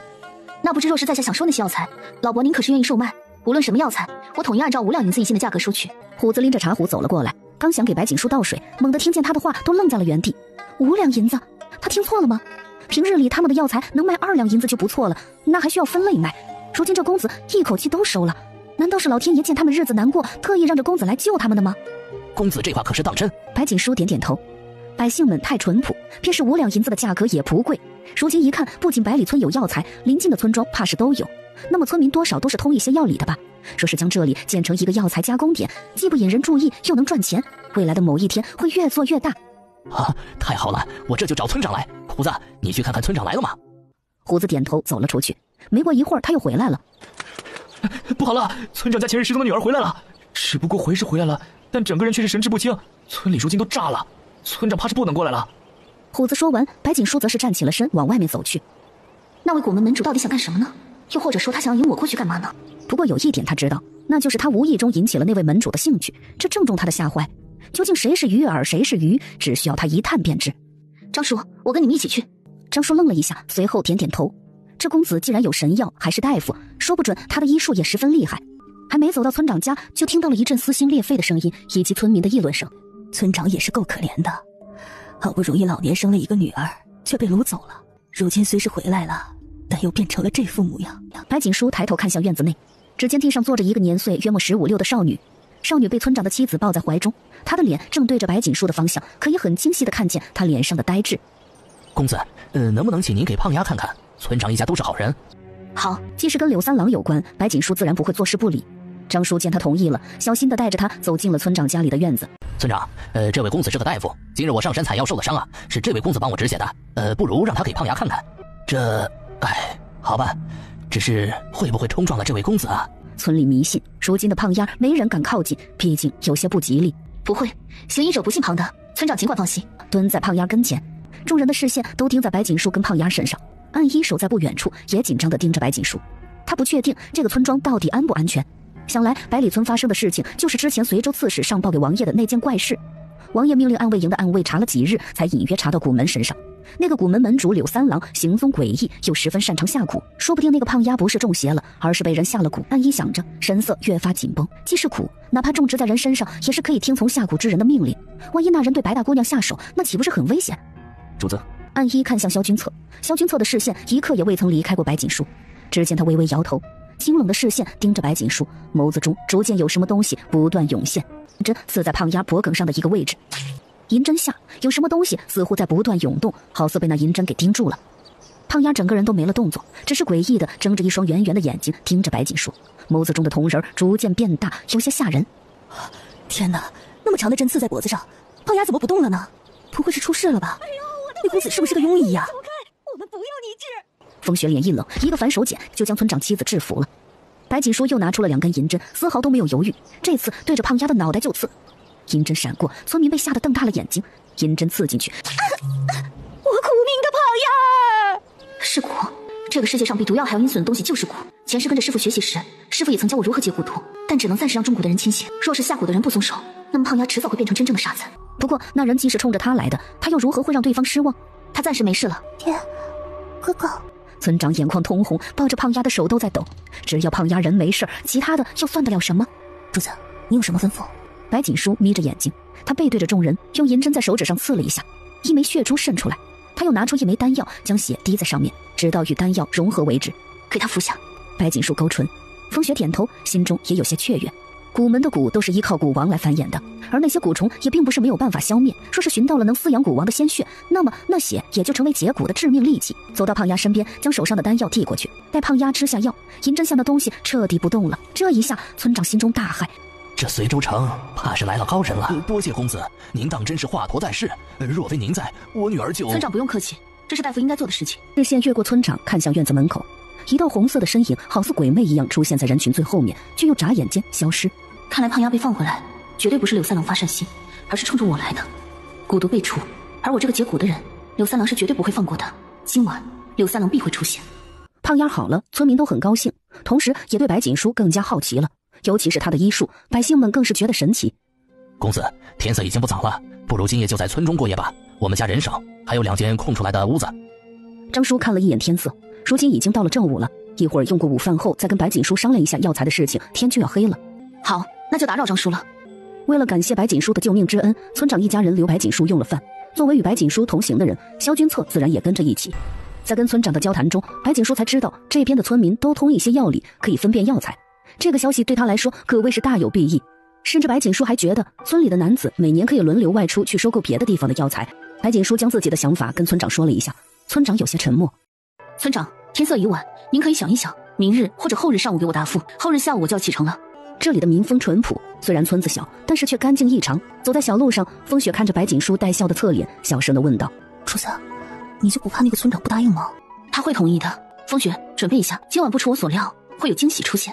风雪重重地点头，心中想着晚上的计划，有些紧张。渐渐的，他们的背影消失在原地，一道红衣身影在他们走后落了下来，周围一股暗香味飘散。那红衣身影又不见了。夜晚寂静，雪停后，月亮更大了，皎洁的月光洒落，只依稀听到村中村民家中的狗叫声。卧房内，白锦书头有些疼，看着那个不大的床，抱着枕头的手不断收紧。苏兄可是不困？萧君策坐在床榻上，他穿了一身白色的礼衣，修长白皙的手指拿了一本书，黑眸深深盯着站在下面的白锦书，里面逐渐渗出一丝笑意。白锦书面上稳得一批，心中早就乱了。这可真是被赶鸭子上架。张家只有2间房，本来他可以跟风雪一起住，但他们现在是主仆，再加上萧君策在这里，张叔主动将他们分在了一间房。他看了一眼时间，确实不早了，若是再不熄灯，只怕今晚的计划就要进行不下去了。想着，白锦书只能抱着枕头缓缓地靠近床榻。苏兄是想要睡里面还是外面？外侧吧，我习惯睡外侧的。你的被褥不搬过去吗？不麻烦了，天色不早了，休息吧。白锦书呆了一瞬，因为此时的萧君策那副姿态太有攻击性了，就好似将他半搂在怀中一样。睡吧。萧君策闭上眼睛，白锦书深深地呼了一口气，拉开被子躺了进去。白锦书身子僵硬，他强迫自己冷静下来，接下来他还有计划。他身侧萧君策也没好到哪里去。忽的，他动了动身子，不断朝着白锦书的方向靠近。白锦书的身子更加僵硬。抱歉，我有些翻不开身。没事，我困了，我先睡了。白锦书又往外侧躲了躲，身后好似一堵火墙，隔着被子他都不觉得冷。白锦书闭着眼睛，心中默默计算时间。为了不被萧君策发现，他只希望他下在蜡烛中的迷香能快点发挥药效。后萧君策均匀的气息传出，很是规律。白锦书松了口气，想着应该是药效发挥作用了。他计算着时间，背对着萧君策，没有看到他身后萧君策那越来越深邃的黑眸。忽的一阵鸟儿的叫声响起，白锦书猛地睁大眼睛，是风雪传消息来了，有人过来了。院子中鸦雀的咕咕叫声不断充斥在耳边。不大的院子中间，一道红衣身影宛若鬼魅一样飘动，而他手上那条黑色的虫子忽地飞了起来，朝着白锦书跟萧君策所在的卧房而去。他双臂交叉于胸口，修长的食指一动一动的，似乎在计算时间。嗖嗖，又是一道声音传来，只见先前那虫子从卧房中又飞了出来。老蟾蜍出来后，蹲在柳三郎的手上，咕呱一声，忽的他手上抱着的蟾蜍吐出一口绿色的液体，整个身子都在抽搐。柳三郎低头，只见蟾蜍已经闭上了眼睛，嘴边都在吐着白沫。咯吱一声，柳三郎大惊：“你算计本门主？痛吗？是不是很难受？”白锦书神色淡淡，清冷的视线盯着柳三郎脖子上那不断蠕动的皮肤。若是他没猜错，柳三郎以自己为古人，用他的身躯承载万千蛊虫，他的容貌也因圈养蛊虫毁了。你知道什么？在下是个大夫，你若是不介意，我可以为你瞧瞧。古门门主又如何？一样会痛的，不是吗？脚步往前走了2步，他身后那些虫子则是停在了原地。在你想要杀我之前，你需要想办法借你手上的蛊王。再晚一会儿，古门从此就不会有蛊王了。或者说，咱们可以谈谈条件。白锦书扬起手，他的手背上有一个红痕，是刚才那个蛊虫吸食了他的鲜血。你故意让我得到你的血，就是为了控制新的蛊王。你到底还知道一些什么？柳三郎的身影很快地动了一下，一眨眼就挪到了白锦书身边。去疤痕的，要么立竿见影。或许我不仅能治你的脸，也能解你体内的蛊毒，就以他肚子中新任蛊王为据。若是我让他活了，我们合作如何？本门主凭什么相信你？不相信我，你今晚就不会来了。或者说不相信我，早在我为胖丫压制蛊毒的时候，我就会被那蛊虫反噬。我不喜欢这个世界上有人能看透我。放在以前，我早就将人杀了。你很讨厌。知道今晚何尝不是白锦书的计划，他也甘愿掉入了这个陷阱中。多奇怪，他这种浑身上下都是毒的人，也妄想能过上正常人一样的日子，很可笑是不是？可白锦书偏偏出现了。传闻果然是不可信的吗？他赌对了，他赌柳三郎其实并没有江湖上传的那么看重古门。若真是如此，这些年为何古门如此安生？老蟾蜍虽然死了，但他的肚子却越来越大。白锦书甚至能清晰地看见老蟾蜍肚皮上的爪子印。他不再犹豫，从袖子中拿出一把锋利的小型银刀，锋利的刀尖对准了老蛊王的肚子，随后慢慢地划开。柳三郎眯着眼睛看向白锦书，眼中的神色令人看不清楚，但他却没有阻止白锦书。看什么？你是在跟本门主炫耀吗？古门的蛊王看不上本门主，居然看上了你这个弱鸡。我并不想当什么蛊王的主人，你既以你的血饲养他的母亲，还是可以继续饲养他的。柳三郎动作又是一顿，他觉得他有些看不懂白锦书了，他到底想干什么呢？既然我的血可以饲养蛊王，你服用了我的血做成的药丸，时间一久，你的血便可以饲养蛊王。我说了，在下对古门的门主并不感兴趣，我只是想跟你合作。哼，行吧，看来你有别的身份，总不能只是一个简单的江湖郎中吧？半个月为期限，若是治不好我的脸，我就送你归西；若是治好了，我就应你。只不过这期间，本门主要跟在你身边，你所用的药我都要清楚的知道配方。可以，作为交换条件，我要你答应我一个要求，在我需要你的时候，你必会倾尽你与古门全部的力量助我，不论何时。呱的一声，他手上蛊王淡淡的叫了一声，还舔了舔嘴，示意他饿了。喂，你要吗？喂喂他，他不吃东西会死了。当然，吃一顿10天不饿。归于平静，风雪却觉得跟做梦一样。柳三郎多么阴狠，江湖上谁人不知？可他跟主子今晚谈话的内容，若是被别人知道，或许都没人信。主子，你是不是早就知道今晚的结果呀？那您是怎么知道柳三郎其实没有那么看重古门呢？因为胖丫。白锦书用银针刺在指尖上，鲜红的血液流出。古王兴奋凑过去，满足地眯着眼。白锦书笑了笑，落下4个字。等古王吃饱后，将它递给了风雪。时间不早了，快去准备，不然我怕等他们醒了会怀疑。是，主子。翌日一大早，百里村的村民就围在了村口，好奇地围着一人打量。柳三郎脸上戴着半块蝴蝶面具，双手环胸，见村民像是看杂耍一样看着他，脸僵硬着，也不说话。哦，我明白了，你要找的不会是神医吧？难道你是神医的大兄弟？谁要跟那个小白脸当大兄弟？就算是兄弟，我也要当大的那个。别围在这里了，你们快去看看，村中那些失踪的人回来了。忽的，身后有几个村民气喘吁吁地喊着。众人一听，浑身一激灵，也顾不得柳三郎，赶忙转身走了。柳三郎挑眉撇撇嘴，他将那些人捉走，本来就没想要他们的命，只是想试试他们的血对古王有没有用。哎，他们古门虽然喜欢放蛊虫，可全都用来对付仇家了，没那么丧心病狂的。大兄弟，寻散去。当然是你给我当小弟，我不做小。今日这么一瞧，果然是小白脸。看那脸白的，不是小白脸是什么？那大表哥？就无论如何都逃不过这大兄弟了，是吧？给，这药你先服下，会舒服很多。这是什么？你体内有剧毒，这药可以缓解你的疼痛。痛就说，不要忍着，我是大夫。算你识相，从今日就开始配药了。药中的配方我允许你明日再给我。他浑身是毒，这药是好的还是坏的，他一尝就知道。入嘴清凉的感觉让他觉得一直在自己胸口处烧的那团火都好受了不少。他低头看着手上的药瓶，有些震惊这药的效果。我看今晚就能出发吧。你若是想要百里村的药材，他们应该会很高兴。他在百里村好几日了，清楚地知道村民目前的情况。这小白脸是个大夫，留在这儿看来是冲着村里的药材来的。我看今晚就能出发吧。你若是想要百里村的药材，他们应该会很高兴。他在百里村好几日了，清楚地知道村民目前的情况。这小白脸是个大夫，留在这儿看来是冲着村里的药材来的。或许吧。神医，您可算来了，我们今日找您是有要事相谈，里面请。神医。村长后面的几个老者微微行礼，他们的年岁都很大了。白锦书点点头，跟着村长进了院子中。神医，这位是？这是我大表哥。啊，神医啊，您昨日说的，我跟几位村中的老人商量了一下，我们觉得可行，我们都愿意将药材卖给您。至于您说的那个合作，我们也应了，只是或许做不到全村的人都跟着一起，但大部分的我还是有自信会参与的。村长，在下还有一个计划，不若村长再考虑一下。如今天气不好，村中大雪堆积，百姓种植困难，村里年轻的汉子都闲在家中。村长有没有想过让他们外出，比如去别的地方收购药材，然后进行囤积倒卖，又或者可以自己将药材制成药丸，价格又会翻几倍？神医啊，您说的这些我是赞成的，只是不知道村民们若是想要参与，需要出多少银子？村长试探地问道。银子这方面村长不用担心，前期我会投钱，先从最简单的收购药材开始，只要村民见到了有钱赚，想必他们很快就会同意的。好，都听神医的。神医是我们百里村的恩人，从此以后村中再也不用担心会死人了。有了药材，我们还可以有药。白锦书定定地看了一会儿，想起很久以前外祖父跟他说的话，与其说是白家人保护百姓，不如说是互相成全。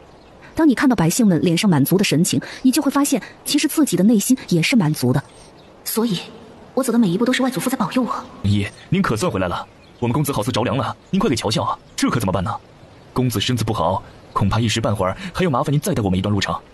白锦书刚走到张叔家中，暗衣风风火火地走了出来。风雪很想翻个白眼，他真的怀疑萧君策是故意的，只是他没有证据。神医，我们公子身子一向弱，你们昨晚睡在一起是做了什么？为何我家公子变得更加虚弱了？而白锦书身边的柳三郎脸色却是有些诡异，他的眸子盯在白锦书身上看了看，忽地倒退了几步。这小白脸不会是断袖吧？听这侍卫的意思是，小白脸昨晚对那男人做了什么？苏兄，你回来了。阿姨，莫要胡说。萧君策低低地说着。风雪抬着头，心想他才要担心萧君策对他们主子做什么呢，还算着萧君策有点良心，没有讹他主子。苏兄只不过是抢走了我的被子，我冻了一晚上没什么的，是我的问题。风雪险些没站稳，他真的怀疑眼前的萧君策是假的。他不是不离人3尺吗？昨晚不仅跟主子睡了，还被主子抢了被子。我对不住。想起今早醒来的画面，白锦书的脸有些红，为了避免尴尬，他连早膳都没吃，刻意避着萧君策。原以为他们很快就会分开了，如今萧君策又说他病了，怕是要麻烦苏兄几日。风雪低着头翻了个白眼，得了，您咳嗽成这样，口口声声说是他主子造成的，还能不带着走不成？没事。安一看萧君策的神色，浑身一激灵，一个闪身窜到了白锦书跟柳三郎的中间。神医，要么您给我们公子把把脉，我这就去套马车，一会儿就可以出发。安一说着，白锦书点头。药材的事情他已经写在纸上，村长看完会跟他联系。接下来的事情他已经派了风云阁的人过来，可以出发去随州城了。喂，兄弟，跟我一起套马车去吧，一辆坏了，我们需要修一下，不然你只能走路了。萧君策跟白锦书进了房内，安一看着柳三郎，板着脸不咸不淡地说着，他们想找柳三郎也好久了，如今知道白大姑娘找人，王爷就这么放过古门了。安一心中想着，柳三郎看了他一眼，也没说什么，跟着一起套马车去了。看着城楼上写着随州城3个字，跳下马车，用手牵着马缓缓靠近。守门的士兵看了一眼安一牵着的马车，很是干脆的就将人放了进去。安一，你去找个客栈，先将马车牵过去，我们随后就到。安一点头，白锦书也对风雪点点头。2辆马车直接往前走了，一双柔嫩白皙的手挽在了他胳膊上，紧接着甜腻的声音响起，让人耳根子一麻。这位公子是从哪里来的呢？有没有兴趣去兰花院坐坐？奴家可以给公子唱小曲儿呢。白锦书垂眸，看着挽在自己胳膊上那双白嫩的小手，眼中机不可察地闪过一丝深色。青楼的姑娘为何会接触药材？且这种药材的味道并不是什么女子滋补的药，而是一股淡淡的跌打损伤膏的味道。公子在看什么？可是觉得奴家生得好看？实不相瞒，奴家还会一些别的呢，就是不知道公子有没有兴趣随奴家去瞧一瞧啊。很快，白锦书另一只手臂又是一重，又有一女子贴了过来，身上也带着那股膏药的味道。伤风败俗，狐狸精，去坐坐嘛。到时候公子要兰陵做什么，兰陵就做什么，可好啊？如今这公子居然能让兰陵主动发出邀约，莫非是兰陵瞧上了这位公子？果然女人都喜欢小白脸，都不用做什么，光靠着他们那张脸就能吸引女人呢。在下还有兄弟，等在下问问，若是他愿意一起，那我们便去瞧瞧，是否真的如姑娘说的那么好。白锦书看向萧君策，眼中闪过一丝趣味。我当然是跟着苏兄啊，毕竟我如今需要苏兄。那就入乡随俗，我们且去瞧瞧传闻中的兰花院。公子，兰花院就在附近，那我们这边过去吧。兰陵眼中飞快闪过一丝金光，状似不经意地看了一眼身侧一个酒楼的上方。只见酒楼约莫2楼的一个包房内，有2道身穿蓝色襦裙的女子站在窗户边。管事，那真的是大姑娘吗？这些年西京内的探子可从未说过姑娘身边有什么易容高手。若是姑娘意外找到了主子生前留下的暗室风云阁，或许这一切就都说得通了。另一女子转过身，只见她约莫30岁左右，面色稳重，身上带着一股高深的气息。若是被这随州城内的人看到了，一定会非常惊讶女子此时的神色，因为她正是兰花院那个玲珑八面又十分贪财的老鸨兰一。莫非是风云令重现江湖了？怕是风云将变。兰一眯起眸子，转身朝着外面走去。不过事情已经变成这样，那他们只能提前实行计划。兰花楼沉寂多年，暗中收集情报，掌握5国密探，也是时候重出江湖。蓝轩神色一紧，赶忙跟了上去。如今事情紧急，姑娘以及白家需要更多的势力，但历代兰花楼的主人都需要得到楼中姑娘的认可，不然便是先主人的女儿，只怕也难以服众。公子到了呢，我们进去吧。兰陵轻笑一声。此时的兰花院门口十分热闹，来往的客人身边都跟着姑娘，他们面带红光，眼中都充满了笑意，看起来当真是心情十分愉悦。忽的一道悦耳的铃铛声响起，兰花香味袭来，一抹红影从兰花院上方飘了下来。他手上攥着一把红色的绸带，借助绸带的力量，竟是直接从兰花院的楼上飞身而下。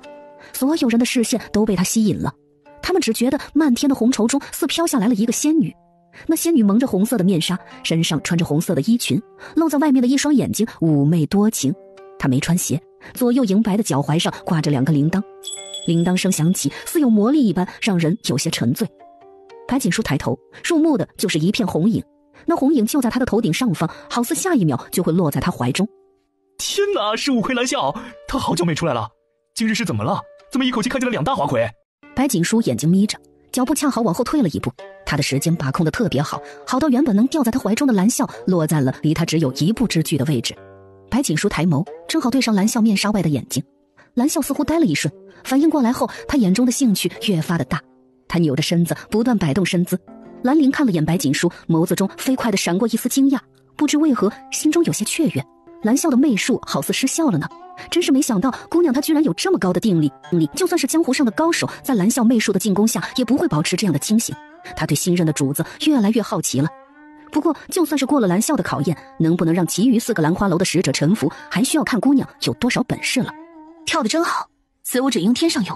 好，不愧是五魁。蓝笑，你先回去换身衣服吧，一会儿还要出来。管事生气势小，万一引起姑娘的怀疑，那就糟了。在兰花楼没有认主前，他们不能暴露势力，这关乎着好多人的性命。这位公子，蓝笑一会儿还出来跳舞，您可一定要再看看呀。公子，咱们也进去吧，兰陵弹琴给您听。带着白锦书跟萧君策往里面走。公子，1楼是棋，2楼是书，3楼是画，4楼、5楼是琴跟舞。这1到3楼的客人可以看到5楼姑娘的舞，也可听到4楼的琴声。公子先在这瞧瞧，对什么感兴趣？奴家去准备一下，一会儿弹琴给公子听。白锦书点头，视线很快便被展示台上那副巨大的棋盘吸引。他往前走了2步，盯着那副棋局，眸中逐渐染上黑色。天下10大残局之最的重生，没想到在这里能一睹真容，就是不知这世间到底有谁能解开了。萧君策声音低沉，黑眸越来越深邃。棋局宛若排兵布阵，棋子宛若阵中的兵，而执棋之人便是操控全局之人。世人爱棋，大多数爱风雅，甚少有人看到一盘棋背后的杀机跟危机。而10大残局之一的重生，表面是一副无解的棋局，可背后代表着一层又一层的玄机。棋局中隐藏着奥秘，乃是一道兵法。执棋之人每走一步，都宛若穷途末路，却又让人觉得有无限的生机。矛盾又不断陷入新的困境中，这便是重生。白纱帘幕后面，一女子透过白纱看向白锦书，她跟前的桌子上摆放了一盘棋。若是白锦书此时看见，一定会觉得惊讶，因为这棋局正是之前他在三里坡解开的10大残局之一的黄图棋局。这位公子，你们不会是想要解这残局吧？见白锦书跟萧君策一直盯着棋盘看，他们身后一个书生打扮一样的男子试探出声：如果你们想要解棋局的话，可千万要防着一些角落中的那个风老头，他就是个疯子，为了解开这副残局，都在兰花院1个月了，这么大年纪也真是执着呀。疯子吗？多谢你提醒。白锦书往角落中看去，看来你们是懂棋的，那不如去试试。看见那幕帘了吗？后面坐着高人呢，你要是想要解棋，可以坐在帘幕外面的位置。萧兄要不要试试？不了，我曾经答应过一人，再也不下棋。我陪苏兄过去。公子可是要解棋？这声音难道是齐魁蓝烟今日亲自出来对弈了？听闻若是解开了这副残局，不仅可以得到丰厚的银子，还可以进蓝烟。那便开始吧。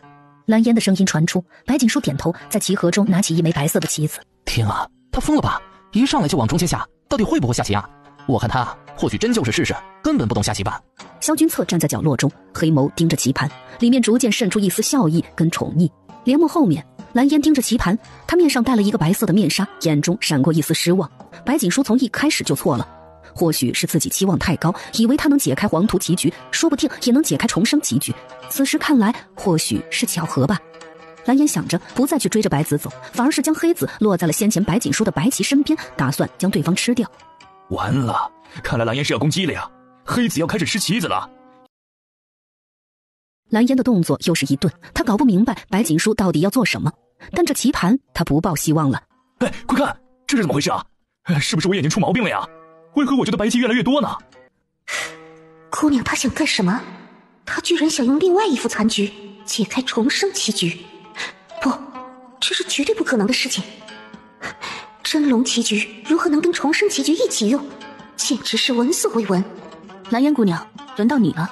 这一子落下，1楼角落中被人称为老疯子的老者猛地大笑一声：好啊好啊，老夫今日算是开了眼界了，世间竟有如此勇敢之人，重生重生，置之死地而后生。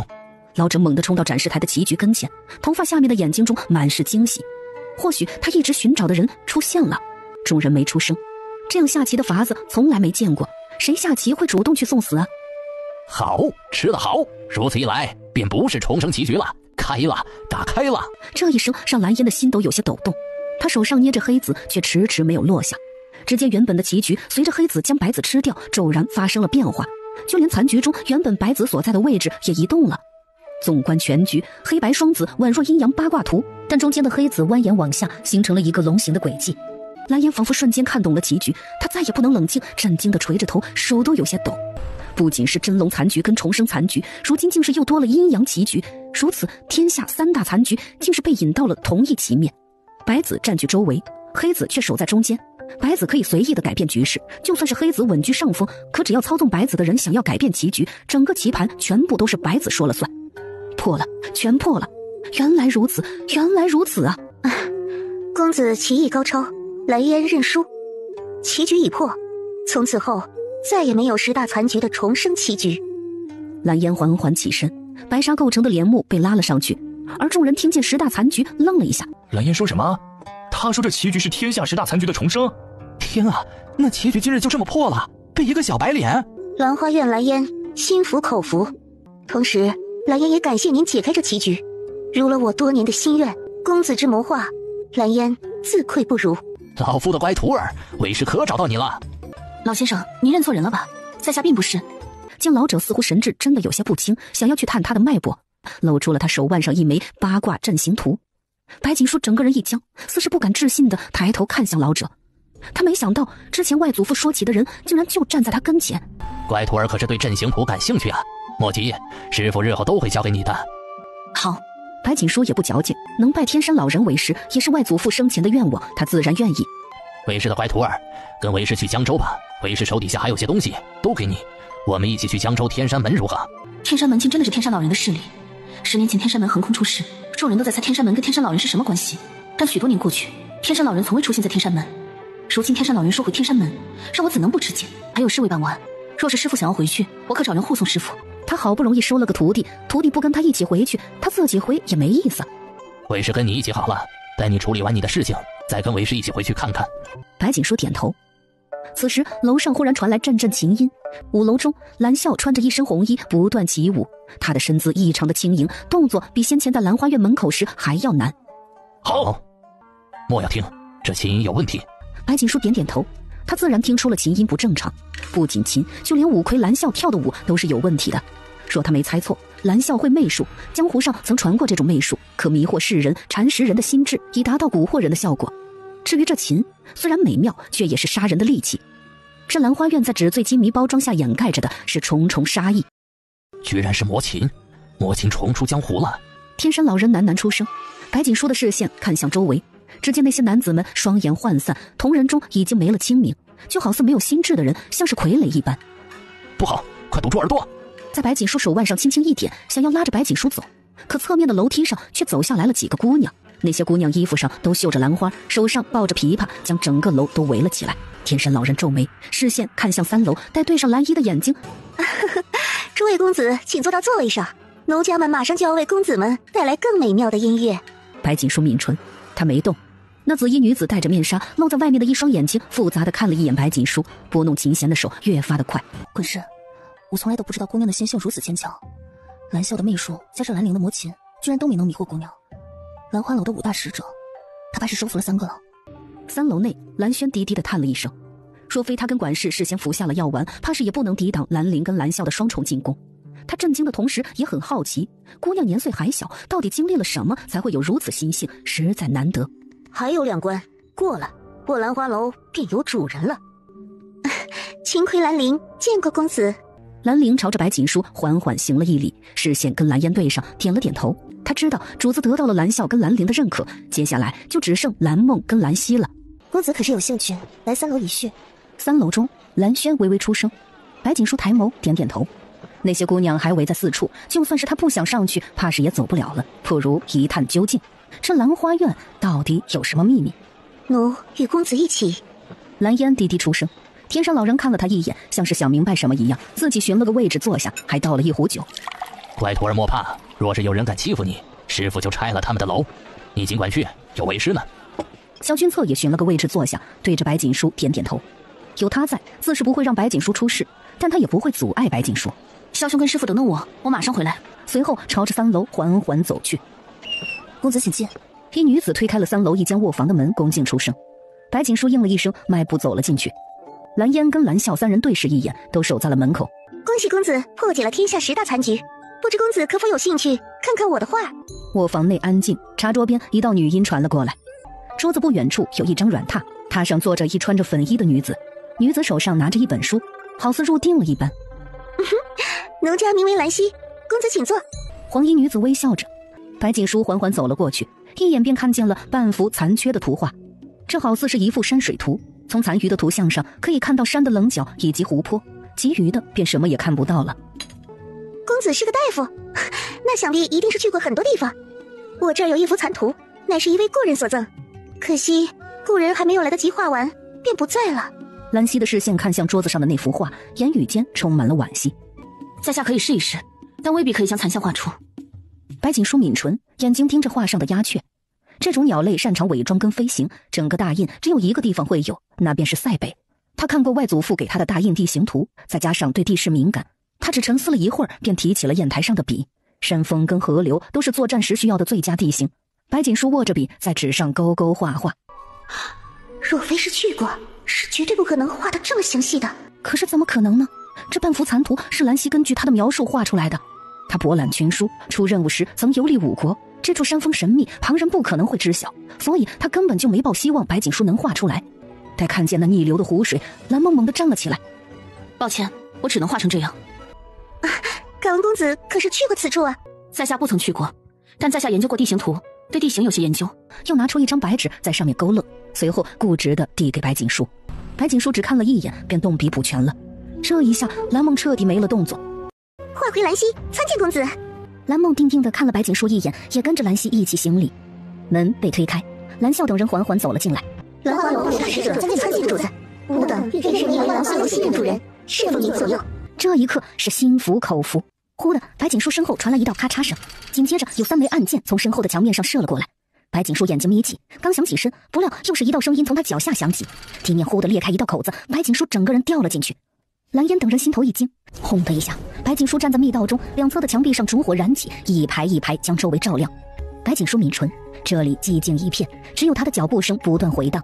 他并不担心会有机关或者危险，说是兰花楼的人想要对他做什么，他也绝不会进入密道内。白锦书瞳仁一缩，情不自禁地往前又走了2步，除却兵器跟锦旗，只见密室的石墙上挂着一幅画像，画像下面燃着蜡烛，还有香炉，香味袅袅。白锦书的视线盯在画像上，再也移不开了。只见画像上一女子穿着一身火红的衣袍，如墨的长发被绑成一个马尾。娘亲。白锦书眼眶泛红，脚步缓缓靠近画像。这幅画像他从未见过，但画像上的女子他又如何会不认得？娘亲她到底还有什么秘密？为何她的画像会出现在这里？娘亲她与兰花楼又是什么关系？画像下方的桌子上放着一盆兰花草，其余的便再也没有了。姑娘，您终于来了，我等已经等了姑娘许久了。寂静的密室内，一道女音从身后传了过来，紧接着一道道整齐的脚步声从密室门口响起。白锦书回头，虽然队伍中只有蓝衣一个女人，但她的气势却不输任何一个男人。蓝衣摆摆手，他身后的那队人马停在了原地，他则是缓缓走到画像前。姑娘，我名为蓝衣，是你娘亲逝世前身边的副将，经过黑甲卫。姑娘没有猜错，就是数十年前让5国闻风丧胆的战场杀兵黑甲卫。但黑甲卫有个不成文的规矩，他不隶属于任何一国，哪次哪一国发动战事，黑甲卫便会出手维系5国安稳。5国皇室派了无数高手打探黑甲卫的消息，但这支队伍太神秘了，竟真的好似神兵一样，来无影去无踪。然而就是这样一支军队，世人万万猜不到他的主人乃是一女子，那女子正是定国将军府嫡小姐白瑶嫣。姑娘，生逢乱世，最可怜的便是百姓。先主人心怀天下，筹谋过人，但先主人逝世，兰花楼不可无主。我等都希望姑娘能继承先主人之志，护天下安稳。若非计划有变，他还要等2年再将势力交给姑娘的。你们希望我做什么？他没想到兰花楼是娘亲的，前世他一直到死都未曾听过兰花楼的消息，这一世是随着他的重生而发生了改变吗？那白振是否知道兰花楼的事情？或许白振也在猜测，这样一个势力，白振不可能不心动。蓝衣希望姑娘能守住初衷，莫要忘了本心。冥冥之中，一切自有定律。他不明白先主人说的那个劫难是否已经发生，若不是，姑娘为何会像是变了一个人一样？初心吗？何为初心？便是机关算尽，负尽天下人又如何？只要白家人能安好便好。但如今去江北的决定，让他感觉又有什么在他心头凝聚，就好似一道明灯护住了他心底那丝初衷。换了一身干净的衣服，蓝衣带着白锦书出了密室。蓝衣带着白锦书出去后，那些黑甲卫则是又从密道中去了别的地方。天地玄黄则是引了气息，暗中保护白锦书。主子，主子。蓝烟笑着对白锦书行了一个礼。蓝衣满意的点头，看向蓝烟5人，犹豫着道：主子，想必您此次来江北是为了疫病。根据兰花楼查到的消息，这场疫病并非天灾，而是人祸。不知主子可是有听过突厥王忽律邪。他自然知道这场疫病并非是天灾，但不可否认，大印因为疫病伤了元气。更准确的说，不是因为疫病，而是因为如今大印的治理出现了问题，才会在疫病面前不堪一击，这是根本所在。根据兰花楼的暗探来报，忽律邪于7日前现身在了西京，可后来疫病的消息放出，他又来了江北，如今就在随州城。主子可是要做什么安排？忽律邪此人极其聪明，怕是他来江北的目的不纯呐。不必，他来的正好，我还要多谢他。看主子的态度，好似是忽律邪的到来迎合了他的计划。兰姨，我要你将忽律邪来此的消息放出去，越快传回西京越好。另外，不仅忽律邪，再加上西凉跟东周，越乱越好。只有乱，皇上才会主动出手。蓝衣则是点点头。半个月后就是5国春宴，这个时候无论是突厥还是西凉的人都不会来大印。此消息一旦传出，只怕大印的朝臣就要慌乱了。接下来您要去哪里？蓝笑等人的使命就是保护你，不若让他们以男装示人，伴您左右吧。我并不打算让他们都留在我身边，我自有别的安排。蓝烟等谨遵主子吩咐。蓝烟恭敬行礼，白锦书则是将自己的计划告诉了他们。蓝烟跟蓝溪前往江西征集人马，蓝梦跟蓝陵则是暂时留在兰花院。白锦书给了他们一份名单，上面正是随州等地方官员的名册。待听完他的安排，蓝烟跟蓝陵等人心头久久不能平静。之前听暗探传来的消息，他们尚且还没那么震惊，如今亲耳听见，震撼太大。他们主子就犹如黑暗中看不见的手，在不断操控全局，而任何人都不会怀疑主子，因为他既有不在场的证明，在外的形象又柔弱，不会有人猜到白家的嫡外小姐暗中做了这么多。兰陵、兰溪保证完成任务。哎，我呢？主子，你给我安排了什么任务啊？其他人都有任务，蓝笑却没有。你就跟在我身边，明日跟我一起去随州刺史的府上。蓝笑眼神一亮，点了点头。只是主子为何如此肯定明日他们能去随州刺史府上？蓝姨，我还有事，先走了。其他的消息我会让身边的人传过来。1楼内，天山老人正端着酒杯喝酒，冷不丁的看见白锦书，他的手顿了顿。这小徒弟怎么只过了一会儿，身上的气息便如此高深了？师傅，萧兄，我们走吧。萧君策握着杯子的手紧了紧，随后站起身，一言不发地往外面走去。白锦书愣了一下，不明白萧君策怎么好端端的生气了，是嫌自己下来慢了吗？白锦书抿唇盯着萧君策的身影，娘啊，我这徒弟跟那冰块男之间有股不正常的味道，莫非我这徒弟有某种特殊的癖好吗？师傅，走吧，我们去客栈。好，为师就跟着你了。不过乖徒弟啊，为师告诉你一个秘密，为师来随州可不光是因为那副残席，为师还是为了一个人。你可曾听说过不死人？就是一个药人，那药人身上的血可治百病，很多人想要抓他，但他武功不低，愣是找不到人影。当然让人心动的不仅仅是他身上的血，据说他后背上有一份兵器图，得到了那兵器图便可打造天下最厉害的兵器。我就是来凑热闹，巫山老人那家伙是一定会出手的。兵器图吗？我还没忘记娘亲留下那份藏宝图不全，所以那个药人身上的兵器图会跟我手上的藏宝图有联系吗？好多人隐在暗处，就等着出手。西凉的那小子跟东周的小子也来了。天山老人的脸越来越红，他咂咂嘴，什么都跟白锦书说。白锦书的动作一顿，见天山老人喝醉了，赶忙扶着他往外面走。见白锦书出来，手上还搀扶着天山老人，萧君策脸色越发幽深。他缓缓走了过来，将天山老人接了过去，往客栈而去。他们走后，兰花院对面的酒楼内，一道身穿墨衣的人正站在窗户边。他盯着白锦书的背影，眼中的笑意越来越大。殿下，那兰花院必有古怪，但属下追查多日，并未发现任何不对，还请殿下惩罚。起来吧，查不出来才是正常的，本宫又怎会怪你？柳凤多谢殿下，您让属下探查的消息，属下都查到了，但追到随州白大姑娘便没有了踪迹。另外，好似有人在暗中阻挠我们，属下不敢跟他们过多交手，怕暴露行踪。不用找了，他就在此。他呀，像一团谜，属下不懂。你若是懂了，他便不是他了。殿下，忽的室内又落下一人影。说，回禀殿下，属下刚才进入了兰花院，解开那副残躯的人正是白大姑娘。后来大姑娘被兰花院的人请到了3楼，3楼周围有高手隐藏，属下不敢靠近。兰花院内不仅有高手，还有机关，属下猜测兰花院就是江湖上神秘的暗示兰花楼。兰花楼，本宫知道，东周那边可曾有消息？听闻明日是随州城的鲜花节，本宫许久未曾出来，明日我们去瞧瞧。苏公子您在吗？我们主子有些不舒服，您能不能去瞧瞧呀？忽的门外传来阵阵敲门声，风雪愣了一下，随后嘴角一抽，他怎么觉得那位王爷是赖上主子了呢？身体不舒服不是还有其他的大夫吗？怎么就非得找主子呀？糟糕啊，沈文玉来了，那家伙不仅打探大姑娘的消息，眼下竟也来了随州。他们王爷怎么就那么难？不就是追个姑娘吗？这还不断有拦路的，我要是再不帮着点，摄政王府不知道还要等多久才能迎来女主人。开门。风雪点头将门打开，安依满脸惊喜，看见白锦书坐在床榻边上，他赶忙行了一个礼。苏公子，劳烦您了，我们主子中午饭也没吃，大概是旧疾复发了。实不相瞒，我们主子这病乃是因为一个人呢，看不见他，主子就忧虑于心，看见了吧，还小心的不能靠近。苏公子，您说这病是不是很严重啊？安依一边说一边打量白锦书的脸色。唉，我们主子当真是可怜，若是上天能对主子好一些便好了，能让我们主子抱得美人归，届时我们就有女主人了，该多好呀。安依越说，风雪的脸色就越是古怪。这病听着有点邪乎呀，这是相思病吧，还是暗恋病？貌似萧君策在西京只跟主子走得近吧？莫非萧君策真的喜欢主子？主子，属下见您不是，就去叨扰了苏公子，还是让苏公子为您看看吧，就算是治不好，好歹能好受一些。安依缩了缩脖子，说完赶忙走了出去，还贴心的把门关好。听闻萧兄身体不适，我为你诊诊脉吧，只是心病还需新药医。白锦书轻咳一声，萧君策应了一声，主动伸出手。白锦书低着头，很是仔细地为萧君策诊脉，但跟上次诊的结果不同，白锦书发现萧君策的脉象不稳，似有亏虚之症。萧兄可是患有干咳虚喘之症，多久了？吃了什么药？是老毛病了，无甚大碍。在下只是因为心上人出了事，这才引发了旧疾。清晰地感受到白锦书有些恍神，他的眼中闪过一丝笑意。若是能早点遇到苏兄就好了，以苏兄的医术，说不定能治好他。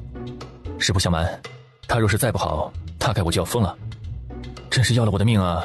白锦书动作僵硬，大脑空白一片。他当然知道萧君策说的是谁，上次在仁济堂他就说过了，可是为何呢？他真的不知道他们之间到底什么时候有了交集。那萧兄跟他认识多久了？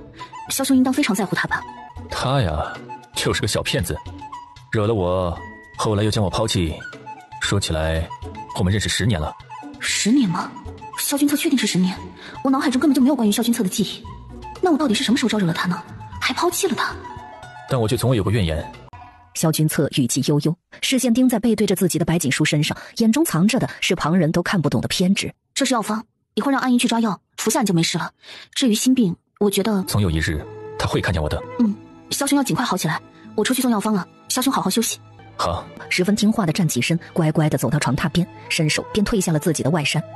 白锦书赶忙扭头，拎着自己的药箱逃也似的走了出去。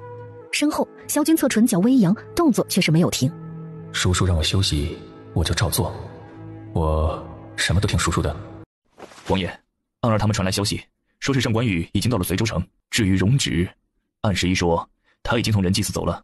一个上官玉，一个容止，这二人计谋不输王爷，踪迹难寻。更要命的是，他们似乎都与白大姑娘有联系，尤其是东周荣王容止，太神秘了。他的真容几乎没多少人见过，但年少成名，吴国人没有不知容止的。能成为吴国赫赫有名的七公子之一，容止的本事远比传闻中的要更甚。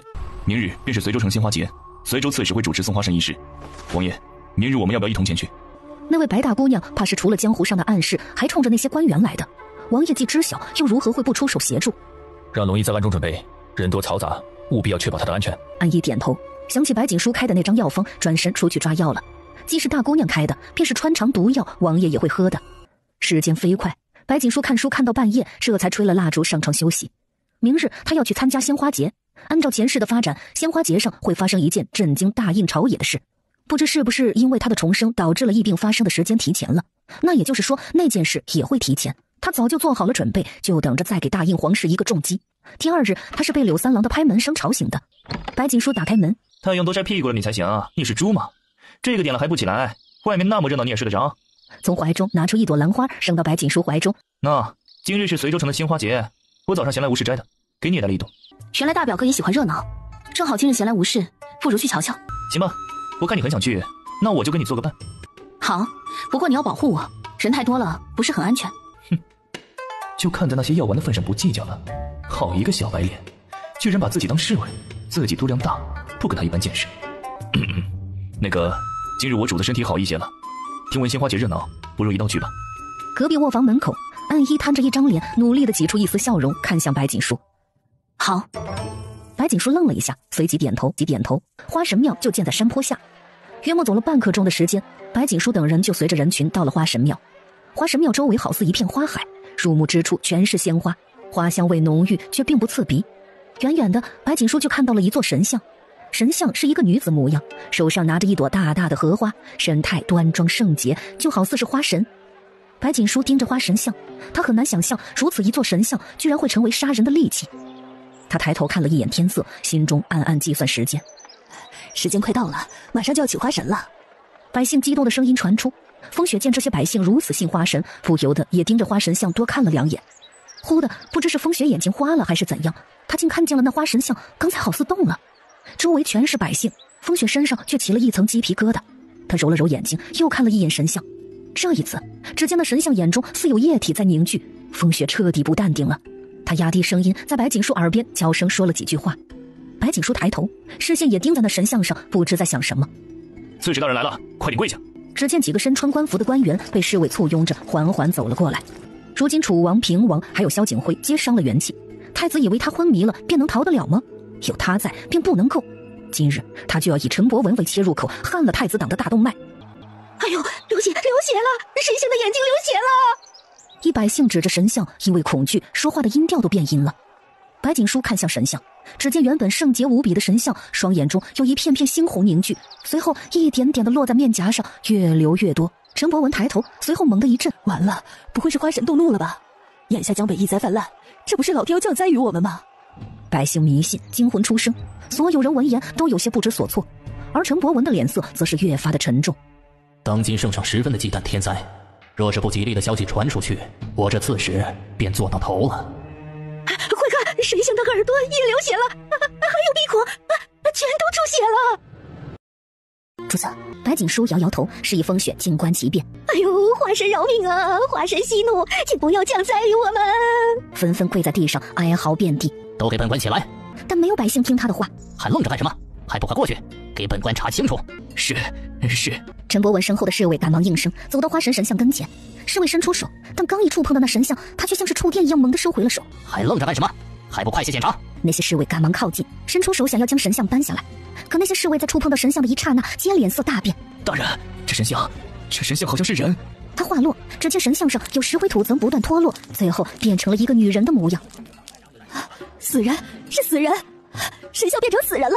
这座神像，不，更准确的来说，是一具女尸，闭着眼睛，鲜血从五官中流出，当真是十分诡异。陈博文心中咯噔一声，很多想法涌入他脑海中，最后得出2个字：陷害。这是陷害，绝对有人想要害我，还是趁着鲜花节的时候动手啊！翠薇，我的女儿，是我的女儿！百姓中一个穿着布衫的妇人猛地起身往神像跟前冲，侍卫赶忙拦住他，但妇人却死死地盯着神像。是翠薇啊，真的是她，她怎么会被做成神像了呢？她不是刺史嫡子的妾室吗？怎么会这样呢？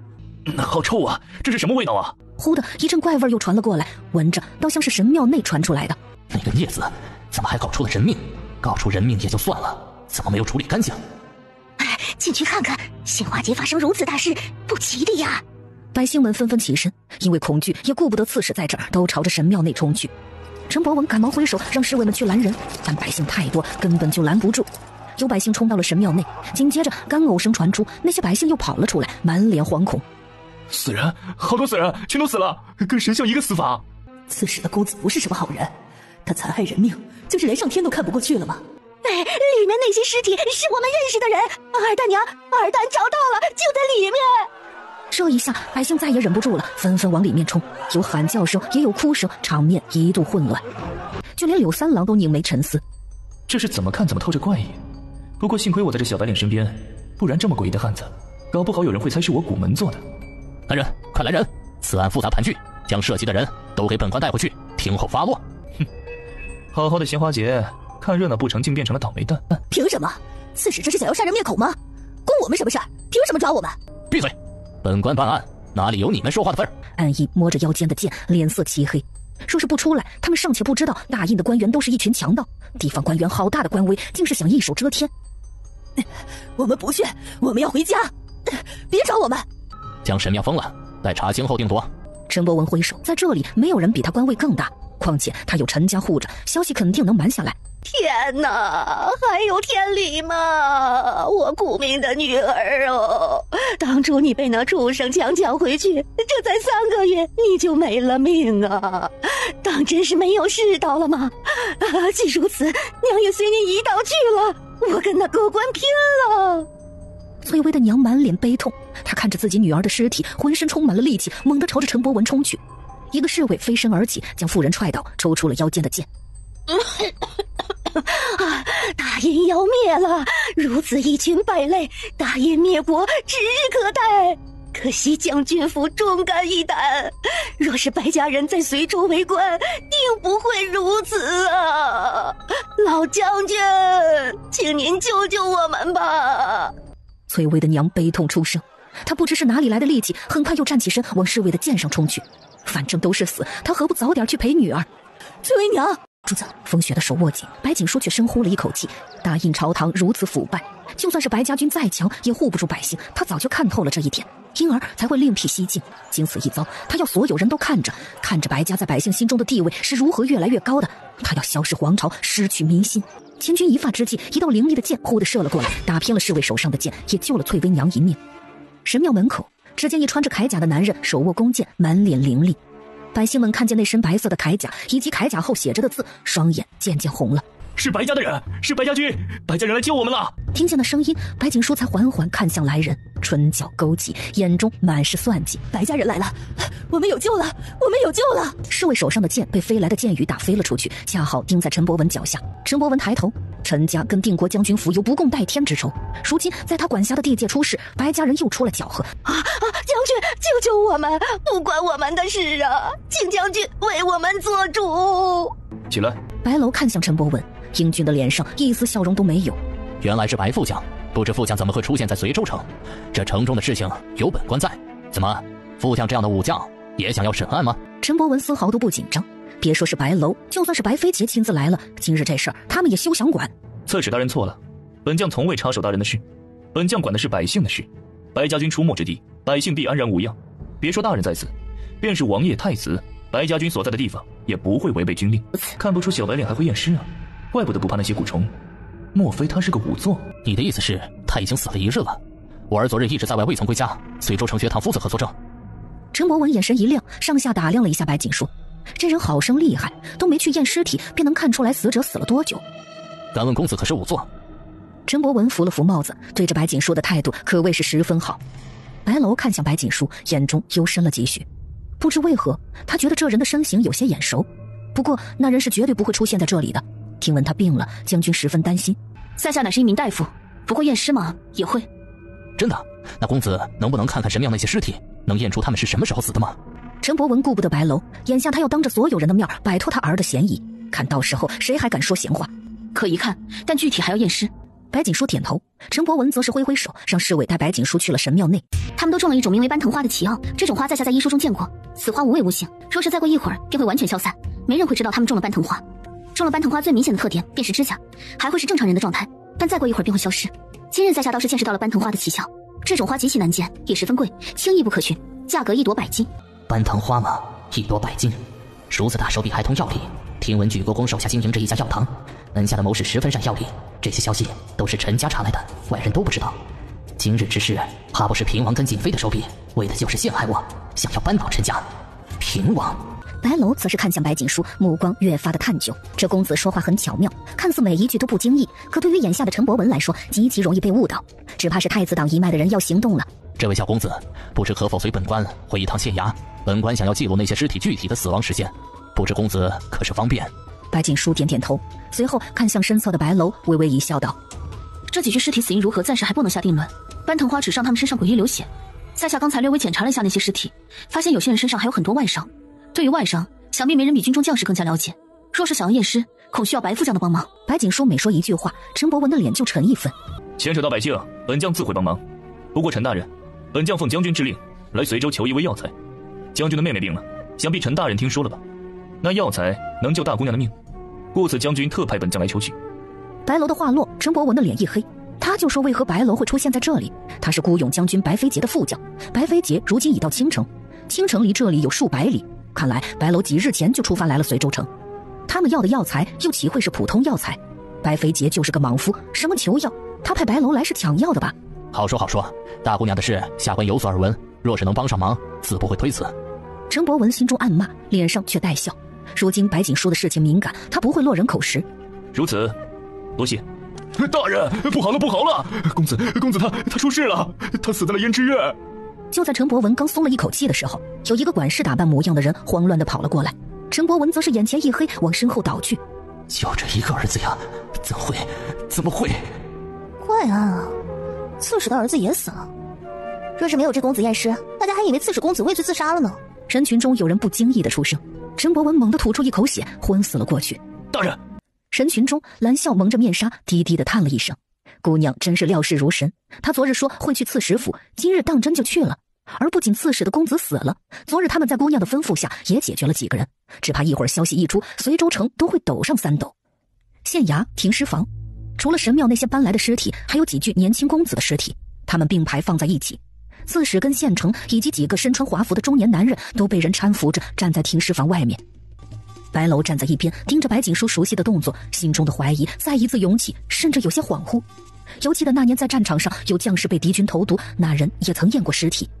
白副将，你看这几处淤青，在颧骨以及肋部，淤青中还带有一丝紫。以副将看，这伤是如何被打出来的？没一会儿，白锦书放下手上的小刀，看向白楼。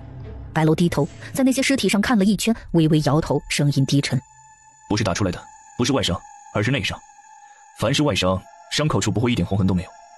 白楼久经战场，什么伤没见过，他说话不会有人怀疑，包括站在外面的刺史等人。对极了，这是伪装的伤，若是分辨不清，则会误导人。这世间凡事都有2面，一面下隐藏的是不为人知的另一面。白楼则是浑身一震，瞳孔紧缩，面上却是分毫没血。若说他之前只是怀疑，那么现在他很确定眼前的人就是大姑娘。他怎么会来到这里？他不是病了吗？所以就比如这几具尸体，从伤口来说是被人一刀毙命，可死因却不是因为刀伤，而是因为他们中了毒。而若想要抓住下毒的人，便需要查一查死者生前所住的地方。白楼点了点头，他想他已经明白大姑娘要做什么了。他想要去刺史府，那这些命案是否跟大姑娘有关？要是一切都是大姑娘的手笔，他可知此举违背了白家祖训。刺史大人，令公子跟几位公子都中了毒，那毒跟斑藤花差不多的功效。他中毒已久，只是恰好在青楼发作，又被人重重打伤，是以才会造成被殴打死亡的假象。陈博文眼睛发黑，背后之人下手太狠，根本不给他喘气的机会。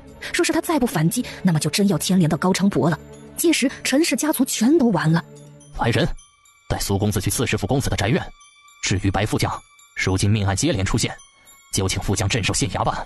刺史府的下人已经换上了白衣，刺史夫人听闻噩耗，昏了过去，至今未醒。接待白锦书的是陈博文嫡子陈康的正妻陈氏。陈氏面上虽有悲痛，可他眼底却并无悲伤之色。公子，就是这里了。这边是夫君的书房，那边是卧房。陈氏盯着白锦书，只见他在卧房内不断走动，随后他站在床幔处没有动，似是发现了什么。而白锦书则是用小刀在布料上割了一块。去书房吧。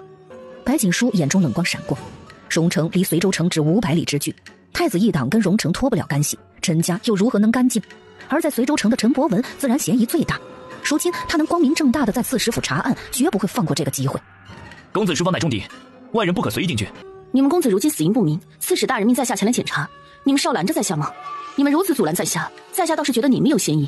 若是中仆，怎会不愿有人查明主子的死因？你们说是吗？这还请公子小心，我们主子的书房里面放了贵重的东西。这是自然，不过在下既是来查线索的，肯定做不到什么都不碰。书房是重地，也是查案的重点。白锦书眯了眯眼睛，抬步走到了桌子边，抽屉内放着一块手帕，他瞳孔猛地一缩，只见黄纸上写着几个大字：兵围西岗村，一箭中，无人生疑。外祖父到死都没有一句全尸。前世萧君策寻回外祖父尸体时，5座验伤就有一处箭伤。前世白家人没有在意那箭伤，因为他并不足以致命。如今想来，阴谋早就暗生，外祖父丧命荣城，只怕没有表面那么简单。他眯着眼睛提起那根狼毫，在黄纸上慢慢写着什么。做好一切，他又将一切恢复了原样。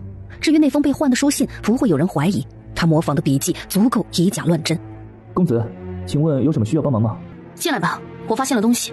这枚纽扣可是府上公子的，上面沾了致幻药以及一种秘药，名为丹雏。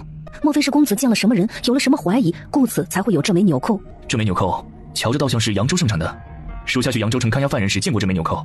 白锦书眼中闪过一丝幽深，将纽扣包了起来，交给侍卫。不好了，翠微姨娘房内发现了一封书信，上面写着他是如何给公子下了毒，随后又自杀伪装，就是为了报复公子。陈博文看见那封书信大怒，刺史府中又来人了，说是又发现了一封书信。那书信上不是翠微的笔迹，但看得出来是有人暗中给他出谋划策。再加上那枚纽扣，陈博文手上的线索直指一人，扬州刺史府上公子邱泽。时间飞快，夜晚悄然降临。白锦书查完证据就没他什么事儿了。他走在街道上，宽阔的随州城街道上，白锦书一步一步往前走。忽的，他停了下来，抬头看向对面的人。白楼身穿一身白衣，看着白锦书，眼中复杂一片。二人遥遥相对，从白锦书的眼神中，白楼看出了一切。他握紧了手，不敢想象这连环计划全都是白锦书一人所为。扬州刺史是平王的人，而随州刺史是太子党，两州相邻，平日里也有些暗斗，可都不值得一提。如今陈康已死，在白锦书的计划下，两州刺史怕是要不死不休了。太子跟平王的矛盾一触即发。白副将军在下可是想要探讨尸体上的外伤，这里有一处茶楼，去坐坐。白锦书笑笑，手指着右侧一座茶楼。古永军副将白楼参见大姑娘。5年前他在战场遇刺，是偷偷随军出征的大姑娘给了他一枚药丸，保住了命。那时的大姑娘根本不会医术，据说那药丸是大姑娘的娘亲留给他的，而他却将救命的药丸给了自己。他白楼欠白大姑娘一条命。不用多礼了，白楼，好久不见，四哥还好吗？将军他，老将军的事让将军深受打击，再加上大姑娘你，如今大姑娘就在随州城，若是将军知道，怕是会不顾一切也要来随州。毕竟将军爱妹如命。将军他不是很好。大姑娘，陈博文的事，你回去告诉四哥，我已经没事了。我此番前来，一是为了搜查荣城之事证据，二是为了搅乱朝堂。白楼，我且问你，外祖父骁勇善战，身边跟着诸葛明，这些年可曾有过败绩？你信外祖父会拿一城百姓的命做出那样的军令吗？你不信，白家军任何一人都不信。荣城一案乃是一场精心设计的阴谋，目的就是为了除掉外祖父。若是我说当今圣上舍弃一城百姓，也要外祖父死，你可是信？白楼浑身一僵，双目也红了。他也是白家人，如何不懂皇上对白家的忌惮？可将军府忠勇，便是如此，白家军也不会怎样。只可恨皇上凉薄狠心，皇室冰冷无情。白家祖训有言，但凡白家人在一日，就要保萧家江山。便是君要臣死，臣也要守住一个忠字。可外祖父死后，我便不愿遵循祖训，便是我脱离白家祖籍，也要争一个公道。皇室不让白家人活着，我便颠了萧家皇朝。白楼整个人呆了。白锦书站起身，背对着白楼。外祖父出事，你知道下一个皇室要对付的人是谁吗？是大哥哥。我做了一个梦，梦见白家儿郎全部死了，大哥哥被砍了头颅，吊在城墙上风干，二哥哥被乱刀砍死，三哥哥被车裂而死，五哥六哥被乱马踩死。可他们不是死在敌人的刀下，而是死在皇室的算计中。你知道吗？若是大哥哥不失踪，早就没了性命。白楼浑身僵硬。陈博文的事情是我做的，我命人给崔维传了消息，他恨陈康入骨，我答应他要整个陈家不得好死，他便牺牲了自己，留下了那封书信。也是我命人弄死了陈康，然后嫁祸给扬州刺史公子，趁机在陈家找到了一封书信。一切都是我做的，我要跟荣城一案有关的人都付出代价，我要他们生不如死，以此祭奠白家将士在天之灵。他甩出那张黄纸，白楼一看，双目也变得猩红。岂止是大姑娘暗中调查，白家儿郎又何尝不是？密探传来的消息中便说到了老将军死前中了一枚箭。大姑娘，西京平王跟楚王的事，我只是希望你不要阻挠我，不然你便是敌人，谁若阻我，我便对付谁，心狠手辣又如何？我只求公道。白楼愿与大姑娘一起，便是被世人唾骂，也在所不辞。姑娘希望我做什么？白锦书闭了闭眼，转身将白楼扶了起来。忽律邪是不是现身随州了？四哥哥让你来，一方面借药，一方面打探忽律邪的踪迹。江北疫病，四哥哥怀疑是从突厥传回来的，可对？大姑娘这是什么意思？莫非他想去见忽律邪？就是你想的那样，与虎谋皮固然危险，但我非做不可。忽律邪，我要他成为四哥哥的跳板。他就在随州城城内兵来客栈。白楼说完，猛地带着白锦书打了个滚，只见一枚利箭从窗户外射了进来，箭是弯钩状，这是突厥的羽箭。不用追了，他们并没有杀意。弯腰捡起那枚弯钩箭头，细细的打量，脸上不仅没有意外，反而还带着丝丝笑意。白楼看见那笑意，身上又猛地打了个寒战，像是想明白了什么一样，十分震惊。怎么，你可是怕了？怕我连与你见面都带着算计？大姑娘，将军若是知道，不会同意你以身犯险的。四哥哥累了，以往我总是让他休息，他不听。如今时机正好，四哥哥可以休息了。白楼，你信我吗？便是以一城为诱饵，我也能保住百姓。白楼被他看得心慌，但想起他说的白家儿郎的惨状，终归是点了点头。我要你暗中传出消息，就说我能解江北那场疫病，忽律邪接下来必定会寻我，我会与他进行谈判，想必不久后就会有一场战事，地点便是青城。先前外祖父出殡，我曾与天元帝说，大雪后突厥军队就会攻城，不管忽律邪有没有这么打算，我都会让这件事变成真的。姑娘只管吩咐，白楼必定照做。一盏茶后，他与白楼缓缓从茶楼出来，随后分道扬镳。他走后不久，一道黑衣人影出现在街道上，正是忽律邪。王，那人是我们要找的人吗？哼，有意思，真的很有意思。他竟是知道姑在找他，倒是令姑有些猜不透了呢。王，找到那人的下榻之处了，只不过只不过什么？只不过萧君策也在那客栈中，看样子是与那大夫同行的。哼，倒是更有趣了。阿奇木，今晚给他传消息，有人既想见姑，姑又如何会不答应呢？狐狸邪说完，身影一眨眼就消失不见了。快点，别让他跑了！快追，一定要将他带回去！忽的一阵打斗声从对面传来，白锦书脚步一顿，紧接着凌乱的脚步声传来，听声音人数不少。白锦书几乎毫不犹豫，转身就往相反的方向跑去，可他后面却是窜出一人，力气之大，猛地将他带倒，二人都扑倒在地上。白锦书捏了一根银针，对不起，姐姐，我快跑！白锦书却是一惊，可还不等他多想，周围已经落下了10几道黑衣人影。你是什么人？将他交给我们，不然别怪我们不客气。将他交给你们，我才死得快呢。我这人最是不喜欢别人挡我的路，若是挡了，那我就太不爽了。既然你找死，那就别怪我们了。杀了他，将人带回去。那些黑衣人都冲了过来，杀气蔓延在小小的街道。街道不远处，隐在暗处的暗一想动手，但萧君策迟迟不下命令，他不由得抬起头。白大姑娘有危险，怎么王爷还不让他们动手呢？暗一着急，暗二却是拍了拍他的手，示意他看向对面的拐角。只见那里候着同样身穿黑衣的人，从外形看去，倒像是女子。不仅如此，被人围着的白锦书却是猛地动了，他的动作太快，快到让暗一啧舌。只见被黑衣人围在中间的白锦书身影宛若一阵风一样飞快地移动，他的身影消瘦，动作灵巧，便是带着那少年也游刃有余。暗一大惊，虽然离得远，但他却是看出来了白大姑娘是有内力的。明明之前他身上不曾有内力，如今瞧着那内力不低。领头的黑衣人满脸凝重，噗嗤一声，银针飞过，刺在一黑衣人脖颈上，只一下，黑衣人便倒在地上，一针毙命。哼！随着嗖嗖的声音，又是几根银针飞出。好，银针上有毒，速战速决！领头的黑衣人大惊，猛地移动，举起手上的剑砍向白锦书。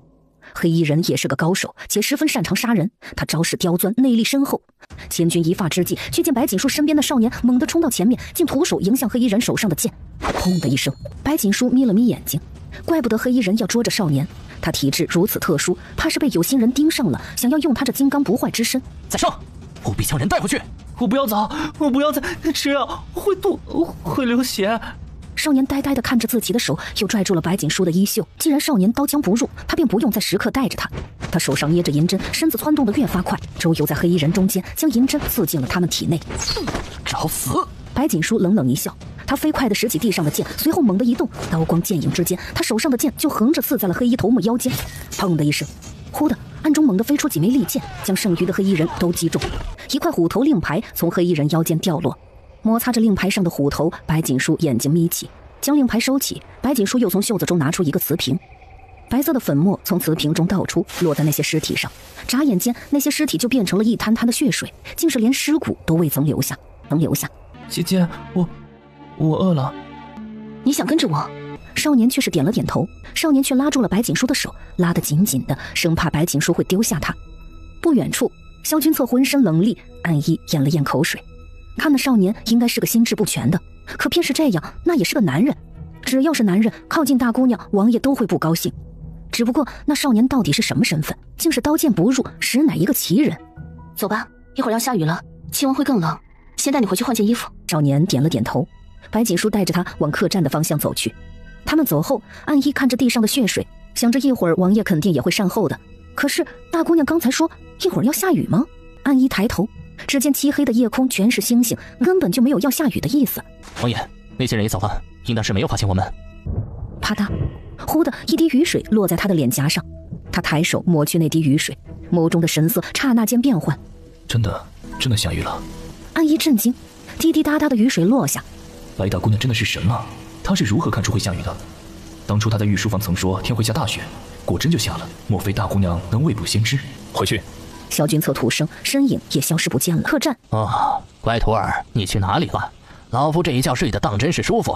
哎呦，我这胳膊果然是老了呀。他动作一顿，眼睛微眯，一个闪身窜到了少年的身边。好家伙，那群人找了那么久的人，竟是被我徒儿带回来了。这不就是那几个老家伙找的不死人吗？也就是那个妖人。徒儿呀，你可真又给为师带来惊喜了。天山老人上下打量的少年，双眼发光，边看还边搓手，活像一个狼外婆。主子，下雨了。一起，都去老夫的卧房。乖徒儿啊，等你知道他的身份，你就不会这么淡定了。白锦书点点头，少年却十分不安，紧紧地抓着他的袖子。莫怕，我不会伤害你，不管你是什么身份。少年点点头，跟着白锦书进了客栈。卧房内，天山老人一手拿着筷子，一手端着饭碗，瞪着眼睛看着少年疯狂吃饭的模样，都不知道往哪里落筷子了。这少年是饿了800年没吃饭吗？这速度，说是盘子能吃，桌子上怕是已经空了。风雪，再去拿些饭菜。风雪点头，见少年饭量实在太大，想着要多拿一些，慢慢吃，吃快了对胃不好，有很多会让你吃饱的，但不可多吃，不然会不舒服，知道吗？少年脸色有些呆，但他吃饭的速度却是慢了很多，好似很听白锦书的话。传闻这药人脾气不好，动作很快，很多找他的人都被他打伤了。也有人说他力大如牛，怎么到了我徒弟这里就变成了温顺的小绵羊了？喝点水吧，一会儿吃饱了我让店小二去给你洗澡，然后束发，好吗？我说徒弟呀，怎么也没见你关心师傅呀？师傅可是知道他的身份。自然，有了他呀，或许江北的疫病也有了救。还记得师傅和你说的那个不死人吗？就是那个药人。就是他。为师啊，算是知道为何叫他不死人了，因为他刀枪不入。至于药人，他体内有千百种药，应当是万毒不侵。就连他的血也跟正常人不一样，不是鲜红色的，而是红中带粉。既是那个药人，那也就是说他后背上有兵器图。那些黑衣人捉他是为了兵器图吗？不过既然你将他救了回来，若是被人发现，我们都会有危险。当然，师傅有办法暂时将他后背上的兵器图隐藏。至于他身上的药味，你应该能寻个药压下去吧。而那少年忽然又变得不安，抓住了白锦书的衣角，生怕他将自己赶走。莫要怕，我不会赶你走的。师傅，一会儿我还有事，不如师傅帮他洗澡吧。我知道师傅对他是好奇，但师傅可不要欺负他。好吧，老夫不会伤害他，不过别的要依着老夫来。我给你起个名字可好，就叫白然，如何？你就好似一张白纸，没有被世间的肮脏沾染，希望你可以一直无忧无虑，做你自己。好。属下已经让店小二烧好水了，一会儿便可以给他洗澡。门外店小二也跟着一起来了。不用店小二帮忙了，师傅帮他洗就可以了。你守在外面，我今晚有事，我不喊你，你莫要回去。不是，我不喊你，你莫要回去。客栈3楼的卧房中，白锦书坐在桌子边，忽的一阵冷风袭来，蜡烛险些被吹灭，烛光恢复，可室内却多了一道人影。这大晚上的，只见那黑色的人影站在窗边，身影高大，似还带着一股森冷之意。白锦书眉眼淡淡，哼。你是孤见过的第2个如此聪慧之人，真是有趣的很。草原王，百闻不如一见。不过王的话不对，在下不是聪慧之人，不然也不会想出这种办法与王相见。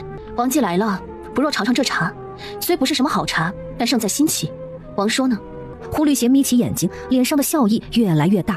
胡律邪觉得眼前这人才是真正的聪明，会算计，会说话，也够有勇气。这样的人若是为他所用，突厥草原大而广阔，牛羊成群，草原百姓终日食肉。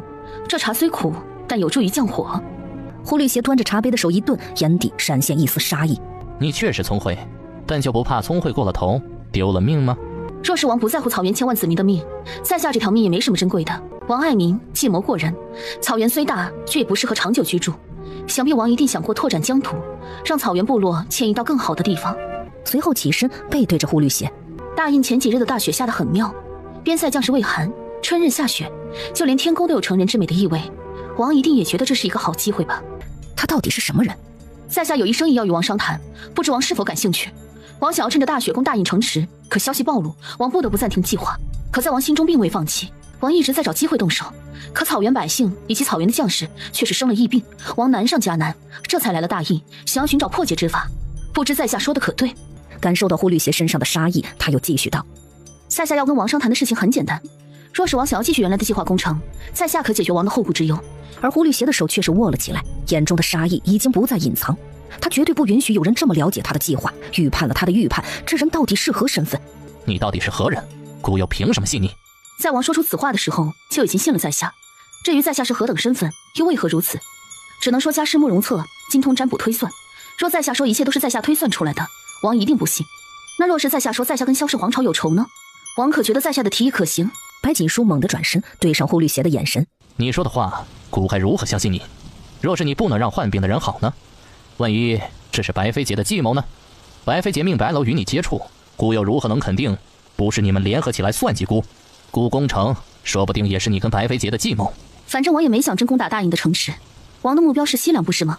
再说趁机与白家军作战，必会振作草原将士士气。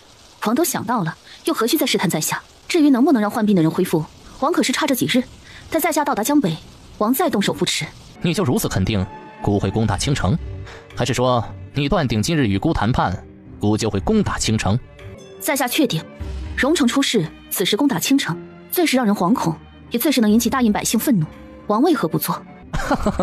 好，当真是好，那孤可就等着了。希望你不要让孤失望。随后飞身而出，消失在了房内。暗一站在窗边，这白大姑娘当真是疯了不成？居然敢见呼律邪！大姑娘到底做了什么？又与呼律邪商量了什么？暗一大脑一片凌乱，不由自主地看向萧君策。他低叹一声，越发看不懂目前的情形。但他知道，不管大姑娘做什么，王爷会一直站在他身后，无声的守护跟付出。他猛地想起智德大师多年前为王爷卜的一卦，他说王爷命有情劫，若是不能如愿，飞封即亡。那人便是大姑娘吗？蜀州快要到了，不知苏兄有何打算？蜀州正在征集大夫，苏兄是要去吗？正是，不知萧兄有何打算？蜀州的疫病并不轻。既如此，在下想苏兄不若跟着我吧，我会让苏兄的行动畅通无阻。我还未曾告诉苏兄我的身份，请苏兄见谅。我此番来江北，正是为了疫病。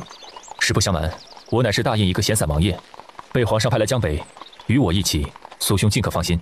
风雪实在是忍不住低着头翻了个白眼，这是不是指明身份指得有些草率了？还有闲散王爷，便是白锦书再淡定，也忍不住咳嗽了起来。他当真是没想到萧君策就这么说出了他的身份，那他是什么意思？让自己跟着他？说实话，跟在萧君策身边确实省事，况且也不会被其他人怀疑。只是他万一怀疑自己怎么办？苏兄可是拿我瞒着你？抱歉，我本意并非如此。见过王爷，既大家都是去蜀州的，有王爷带领，确实方便很多。我又为何会恼怒？此乃白川锦制作的面巾，戴上后能减少疫病的传染性，这2个王爷贴身带着吧。多谢。白锦书见萧君策毫不犹豫将面巾放进怀中，面色不自然了一分，转身又拿出2个面巾，自己戴上一个，另外一个递给白然。王爷，我们到了，蜀州刺史正在城门口迎接我们。下官等参见王爷。萧景辉低低地喊了一声皇叔，见管仲如此热情，眼中闪过一丝不悦。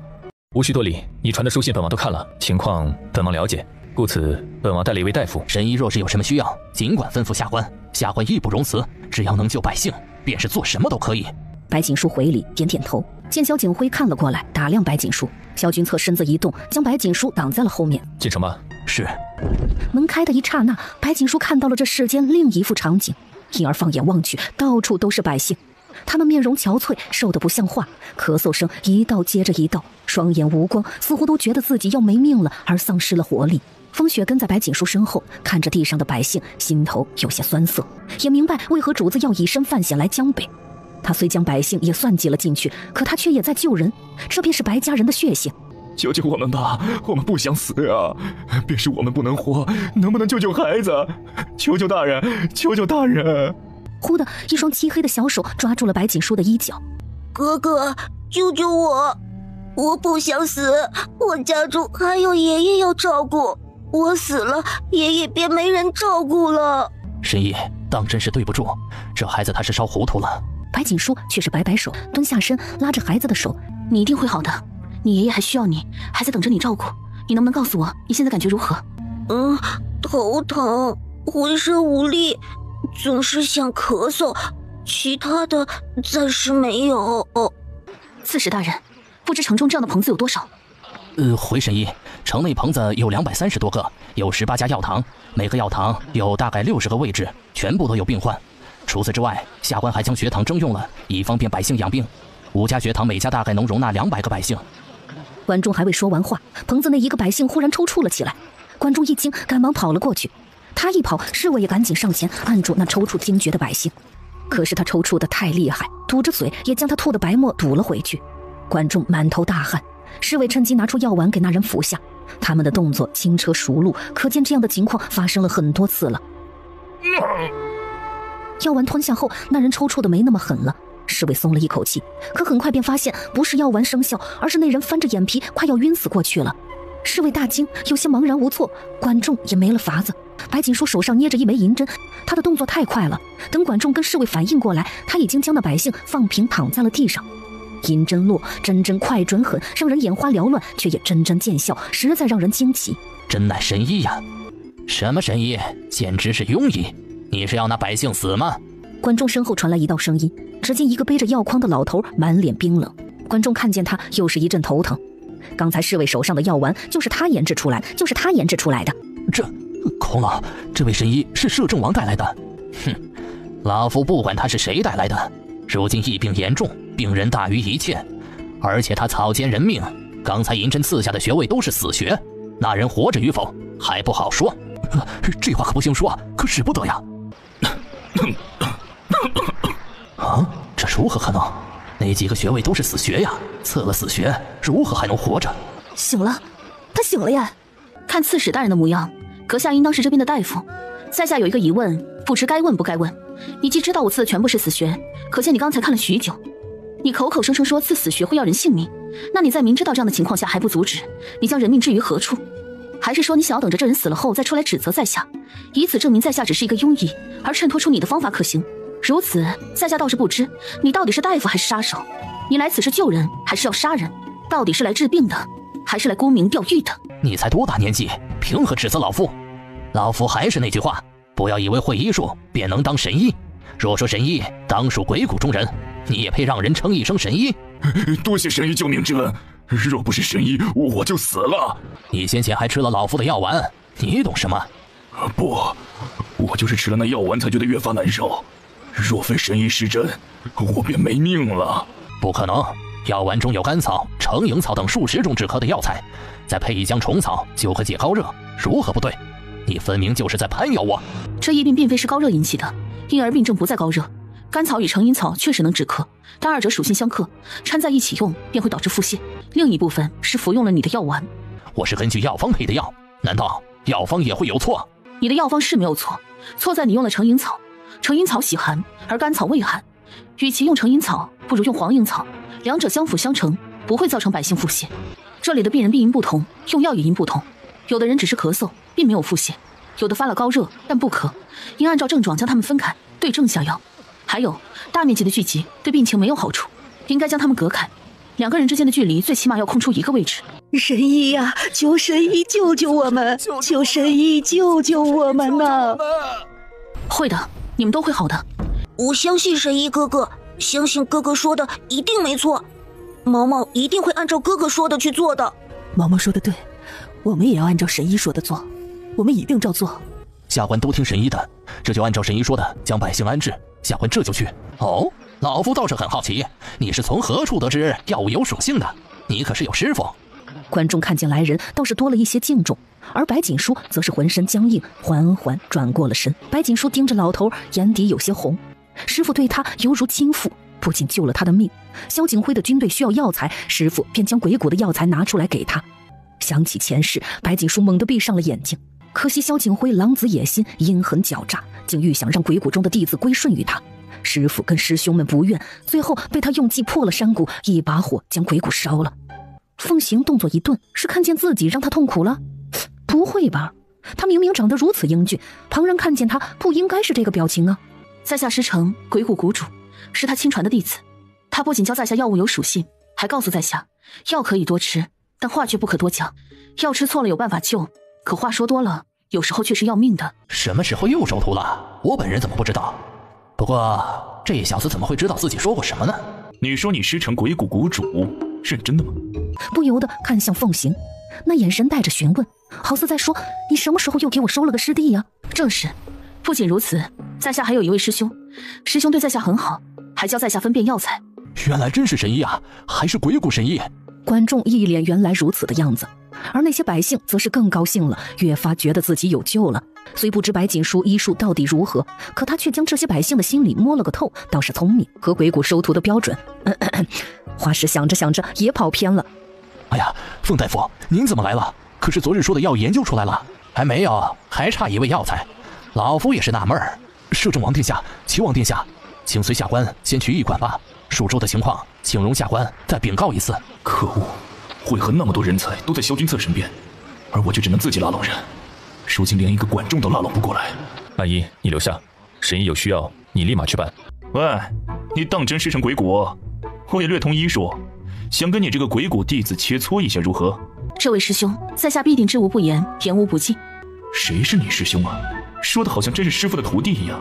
反正都是解疫病的，那便跟我们去城北如何？我跟我师傅收集了几个病患，不如你也看一下。好的，师兄。那便走吧。想必一会儿管刺史就该将这些百姓分别安置了。你这个提议，师傅今日来正是要跟刺史说的。而白锦书则是淡笑不语，他只不过是仗着前世师傅跟自己说起疫病时的话琢磨的。这是谁呀？瞧着真是憨厚的很呢。白锦书低低一笑，花石是个毒舌，没直接说，倒是令他惊讶了。是我在路上救的人，他认我为兄，日后他便是我的弟弟。我不能呼吸了，大夫，救救我，救我！方神医，不好了，内药出了问题，怕是情况不太好。石槐草有奇效，服药后不可能产生不良反应，既不是药材的问题，那便是患病的百姓恐有隐疾。你知道石槐草？光是闻一闻那些药汁，就知道他用了什么药材，可见这小子的嗅觉非同一般。知道的，在一册孤本上看过。好，你跟老夫进来。花石，你留在外面照顾那些百姓。徐胜可是杀过毒了？我没事，先救人吧，他最严重。放开他吧，他不会咬到舌头的。他并未高热，不会惊厥。他并未检查，光是看便能看出来吗？他患有心疾，若是发热，此时已经没命了，不会是这个状态。凤行越来越满意，他或许还差一个徒弟，再收一个应该也是没事的吧。他喘息时间过久，胸背疼，短气，你诊诊他的脉搏，寸口脉，沉而迟，应当是胸痹之病。先治他的隐疾，篓石药1枚捣碎，雍白半斤，白酒7升，再掺上3味，同煮，取2升。白锦书缓缓走到木板搭建的临时床榻前，从袖子中取出1枚银针，刺在那人手腕上，只一下，那百姓便松开了嘴。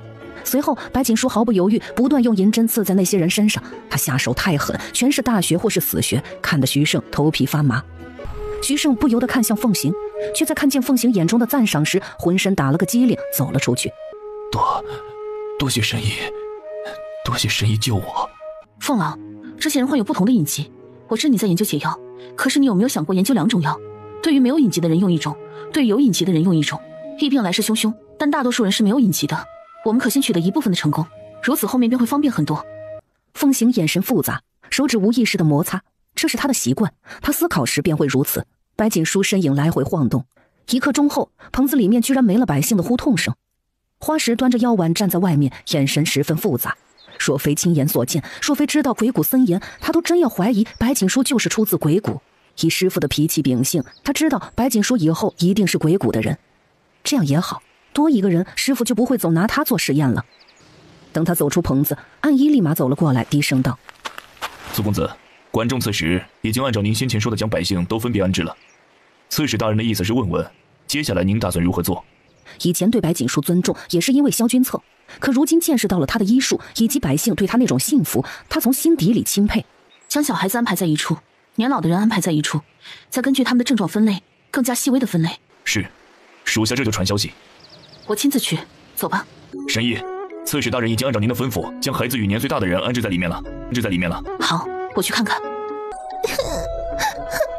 我们好难受，我们是不是要死了呀？我们想要爹娘。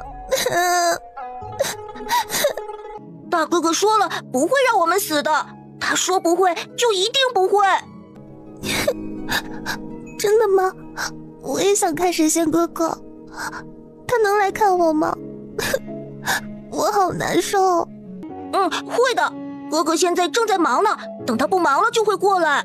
哎，神医哥哥，你来了，你是来看我们的吗？一个个小脑袋抬了起来，孩童清澈的眼神纷纷看了过来，还带着好奇。毛毛说的对，哥哥不会让你们有事的，绝对不会。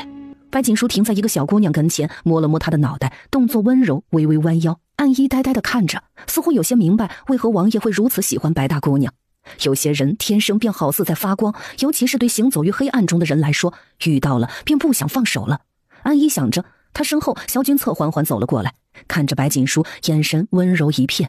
妈妈说的没错，哥哥是来救我们的，如娘不会死了，对不对，哥哥？如娘说的对，你不会有事，你们都不会有事。你们能答应哥哥一件事吗？好，我会送你们一个面巾，你们像哥哥这样戴在脸上好不好？除此之外，你们平日里都离其他人隔3步，可好？作为奖励，我会在面巾上画小兔子、小猴子，让他们陪着你们。神医，您当真是厉害呀，连孩童都听您的话。可一道冷冷的视线忽然看了过来，他打了一个激灵，扑通一声跪在地上。起来吧，莫要影响他们休息。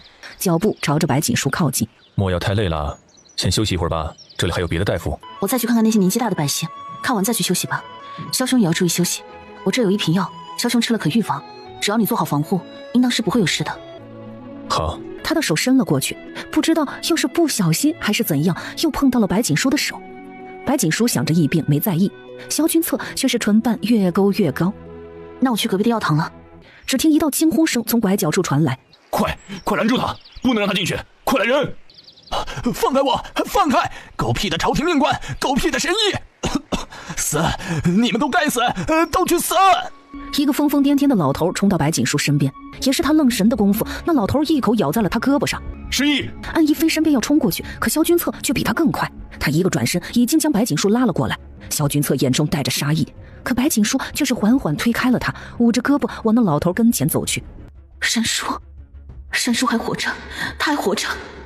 他来江北是对的，事关荣城的证据他都会找到，包括人证。你莫怕，我不会伤害你的。你身体不舒服是吗？我会治好你的，别怕。丑，不要过来！不丑的，反而让你看起来更有魄力呢。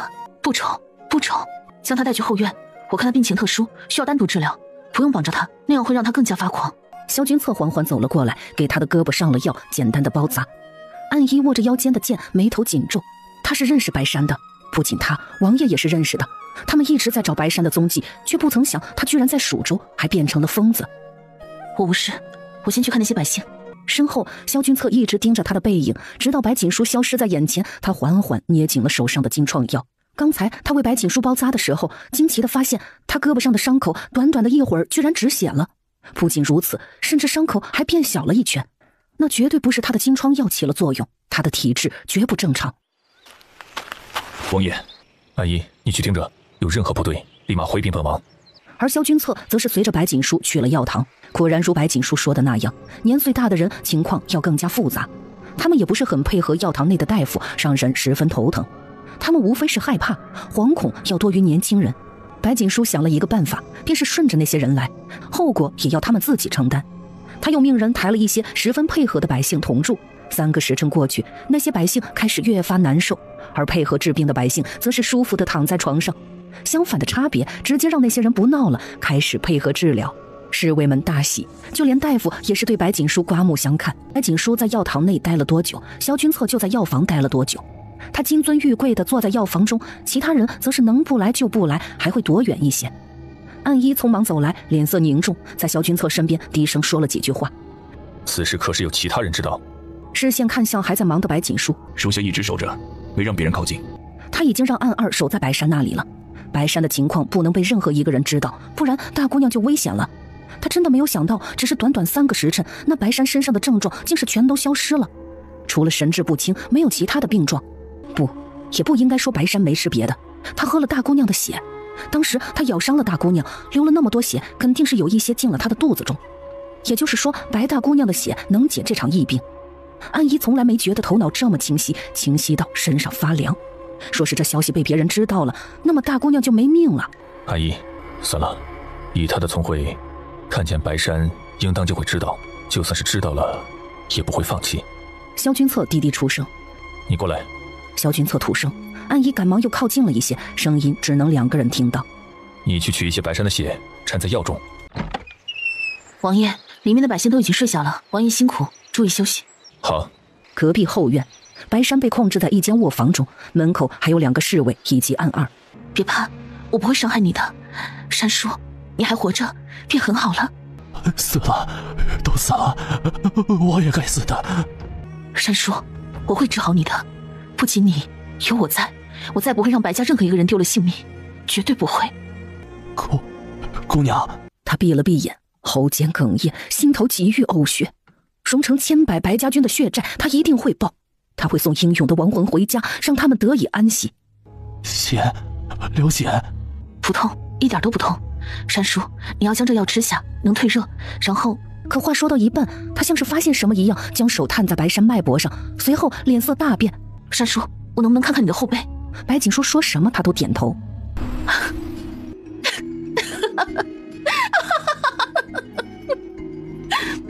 如此，天意如此。若是能达到目的，便是抽干我浑身的血又如何？只是我自损1分，便要大印王朝痛苦10倍。天元帝，你可是做好准备了？安二守在门外，面无表情，可心中却是担忧。这大姑娘为何笑成这样啊？难道是受了刺激？他们王爷知道了，怕是又要心疼了。日后就让她住在这里，不可有旁人接近。她身上的病症更重，稍有不慎便会丢了命。白锦书背上药筐，朝着城北而去。苏公子，我们王爷说蜀州城不安全，要属下时刻保护你。您放心，属下绝对不会打扰您。待您采药的时候，属下会离得远一些。好，有暗衣跟着，一路上也不曾有尾巴。苏公子，属下不打扰你，有事您唤属下，属下在周围巡视一圈。暗衣出声，他从药筐中拿出铲子，开始在地上挖草药。约莫过了一会儿，空气中一股暗流传来，一道黑衣人影落在地上。白锦书动作不停，那人缓缓靠近。苏公子，在下乃是我们主子身边的侍卫，你可唤我阿奇木。我今晚来是有东西要给你，你将它拿回去，有无效果，3个时辰后就会知道。盯着他手上的药丸，有些不敢置信。莫非这位苏公子已经研究出了解药？我已经展现了我的诚意，你们主子会知道怎么做。药效取决于诚意，诚意越大，药效便会越大，你们的人便会越健康。阿奇木接过那丹药，又微微行礼，随后便消失在了夜色中。100米外，阿奇木消失，暗衣的视线猛地看了过去，眼中神色加深。若是不出意外，今晚大印朝中的官员便会乱了。大姑娘，你到底要做什么呀？王，这是苏神医让属下拿回来的药丸。他说，药丸的药效取决于王的诚意，他的诚意便是这枚药丸。去给泰勒服下。等。约莫1个时辰过去，王，泰勒高热退了。不仅如此，他后背的毒疮已经停止腐烂，也没有再扩大了。阿奇木听命，姑命你传消息，集2万草原大军于春门关。苏神医送来了大礼，姑该让他高兴一些。夜晚很静，2个时辰后，春门关传来800里加急消息，送入西京。西京的官员在睡梦中被惊醒，连夜被唤进了皇宫。废物，都是废物！朕要你们有何用？你们平日里不是心思活络吗？倒是给朕说说，忽律邪想干什么？说了，宰相，你说。回禀皇上，臣认为忽律邪此举是冲着江北3州来的。江北病患多，忽律邪想拿下江北。可是臣有一点不解，那便是春门并非是作战最佳的边口，忽律邪只怕是另有阴谋啊。摄政王殿下就在江北，莫非忽律邪是冲着殿下去的？白老将军逝世，莫非突厥想对摄政王下手？臣以为忽律邪没有那么傻，明知道摄政王在江北，还去攻打江北3州。臣认为忽律邪是冲着荣城来的，荣城如今不稳，百姓虚弱，忽律邪可趁机攻下荣城，接着从荣城一路向北，攻到兴城、盐城等地。皇上，臣赞成让孤勇将军出征，早日擒住忽律邪。臣也同意。皇上，不可呀！白家人此时不是出兵，大姑娘还躺在床上，皇上莫要让忠臣心寒呐。好了，朕自有主张。情况危急，京城是最近的，白飞节是最佳人选。白尚书，白大姑娘何时能醒？朕会再调太医院的人去尚书府。若是7日后再不醒，将军府那里，朕与你怕是都要给一个交代。夜越来越沉了。江北蜀州城药堂是夜。主子，西京传来消息了，皇上连夜召了群臣进宫。果然如你所料的那样，钟永侯给皇上谏言，要4公子前去春门关。还有风云传来的消息，皇上似乎有意以江北3州为饵，妄图擒住忽律邪。风雪，你可是觉得我心狠手辣，残害百姓？主子，您没错，皇上心中若是真的有百姓，万不会如此。您只不过是让百姓们早日认清皇上，认清萧家皇朝是怎样的腐败。将这封信跟这包药交给白楼，他知道如何做。算算时间，5日后这药效便会发作。4哥哥累了这么久，该歇一歇了。主子，您可是想要带4公子出兵？若是主子出兵，请让风雪也跟着一起。好，我答应你。主子，兰花楼传来消息，说是随州刺史跟扬州刺史如今斗得火热，2州很快便要乱了。那边的意思是问您打算什么时候端了他们？不用插手，待江北事情结束，太子跟平王的事足够再让皇朝震惊。王爷，不好了，西京传来消息了，皇上有旨，命您2日后出发春门关。看完上面的内容，深深地看了一眼白锦书，沉沉出声：封锁蜀州城的消息，不可让外人知晓。而白锦书却是浑身一震，他正打算想办法封锁蜀州的消息，逼着天元帝舍弃江北百姓，不曾想萧君策竟是这么做了。将军，眼下要如何做？白将军的人马还没到，若是胡律邪此时动手，我们这些人守不住春门关。他在等待时机。何谦摸着腰间的剑，脸上一片寒凉。副将没出声，想着胡律邪莫不是真冲着白飞劫来的吧？那他也是等着白飞劫的。王，军中的巫医说，那枚药丸其余的成分他都研究出来了，都是寻常的药材，只有一样他没研究出来，而那味药最为重要，可解疫病。胡律邪并不意外。还有，那人传来消息，说是明日傍晚宁可动手了，萧军策会被拖住。哼，吩咐下去，明日动手。舒州城药堂，神医，凤老那边有消息了，他研制出了药了，那药有用。刺史大人，你头晕吗？他摇摇头，刚想说不疼，可眼前却是一黑，晕在了地上。主子，一切已经就绪，风云阁的人都准备好了，计划可是马上开始。开始吧！1个时辰后，我要消息传遍江北3州，要皇上亲自下旨抛弃他的子民，要江北百姓知道，皇室弃了他们。1个时辰后，江北传出一个消息，那便是疫病难治，伤亡惨重，身心不稳，大臣们再次商讨。半盏茶后，皇上亲自下旨封城，3州百姓不得出城，违令者杀。摄政王萧君策为安抚百姓，动身赶往川州。蜀州命萧景辉把守。叫！官道上，马儿的嘶鸣声传来，暗衣跟在萧君策身后，一只飞鹰落在他肩膀上，低低的叫了2声。王爷，大姑娘已经出城了，正是朝着春门关而去。一盏茶前，白飞节将军的军队遭遇偷袭，白将军受了伤，之后的消息便断了。阿姨，本王命你即刻前往春门关，若是他有任何事，本王唯你是问。说是他没猜错，大姑娘要带兄出征，亲自对付胡律邪。风雪隐在暗处，在白楼的安排下，身上穿着白家军的盔甲，混在了军队的最后面。他心中激动，低头看着手上的长刀，不自觉握紧了剑柄。风雪正激动，只见帐篷中缓缓走出了2个人，白楼跟在后面。白家军的将士看见白飞节出来，但在看见白飞节脸上那半块银色面具时，愣了一瞬。孤勇军营先锋官何在？白飞节手下4个先锋官分别是白爪、白川、白洛、白岩。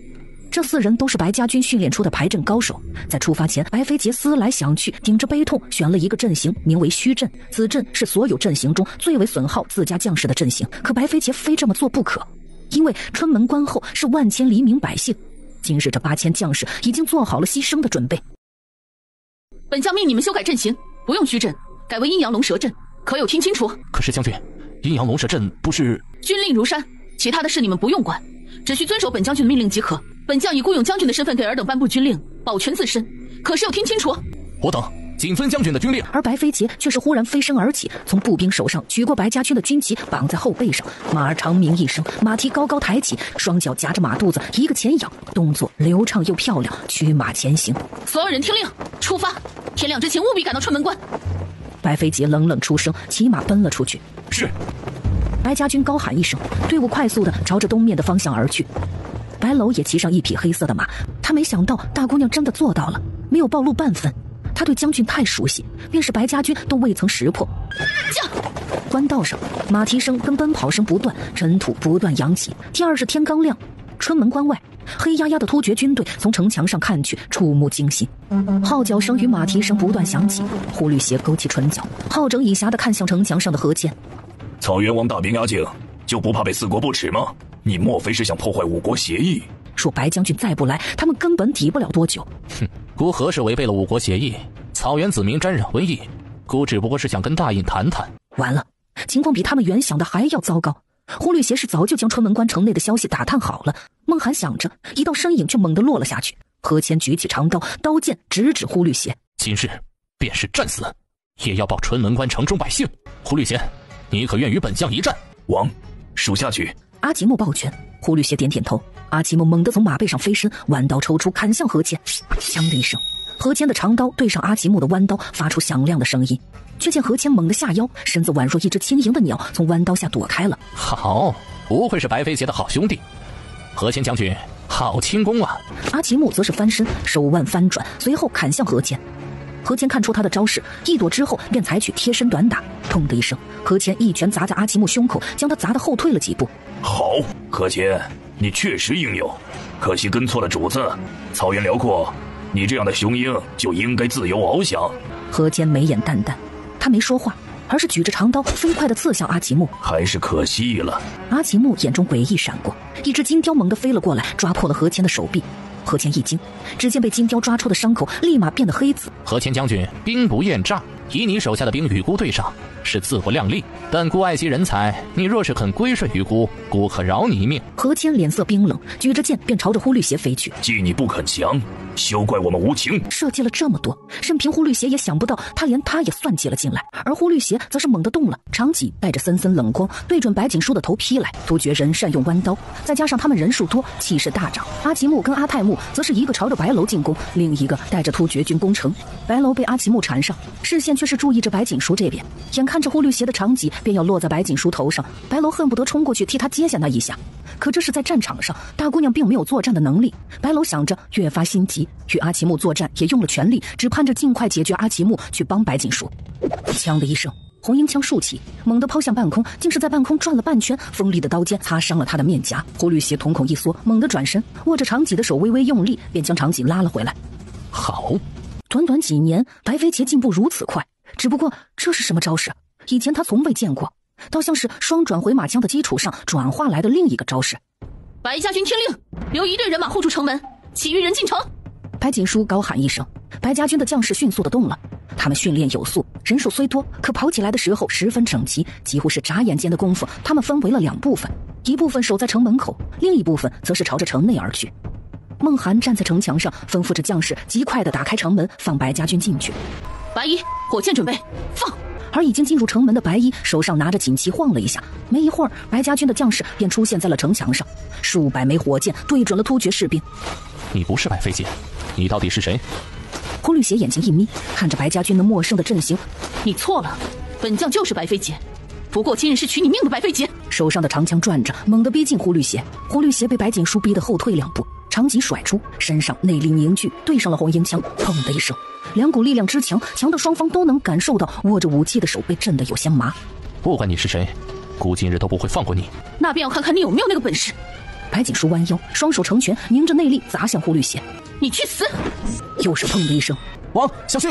双转回马枪的威力太大，再加上白锦书的内力，让离他很近的呼律邪一时间都有些措手不及。红缨枪即将刺到呼律邪的一刹那，一个突厥兵挡在了呼律邪身前，呲的一声，红缨枪刺进了那突厥兵的腹部。任何伤害白家军的人都该死。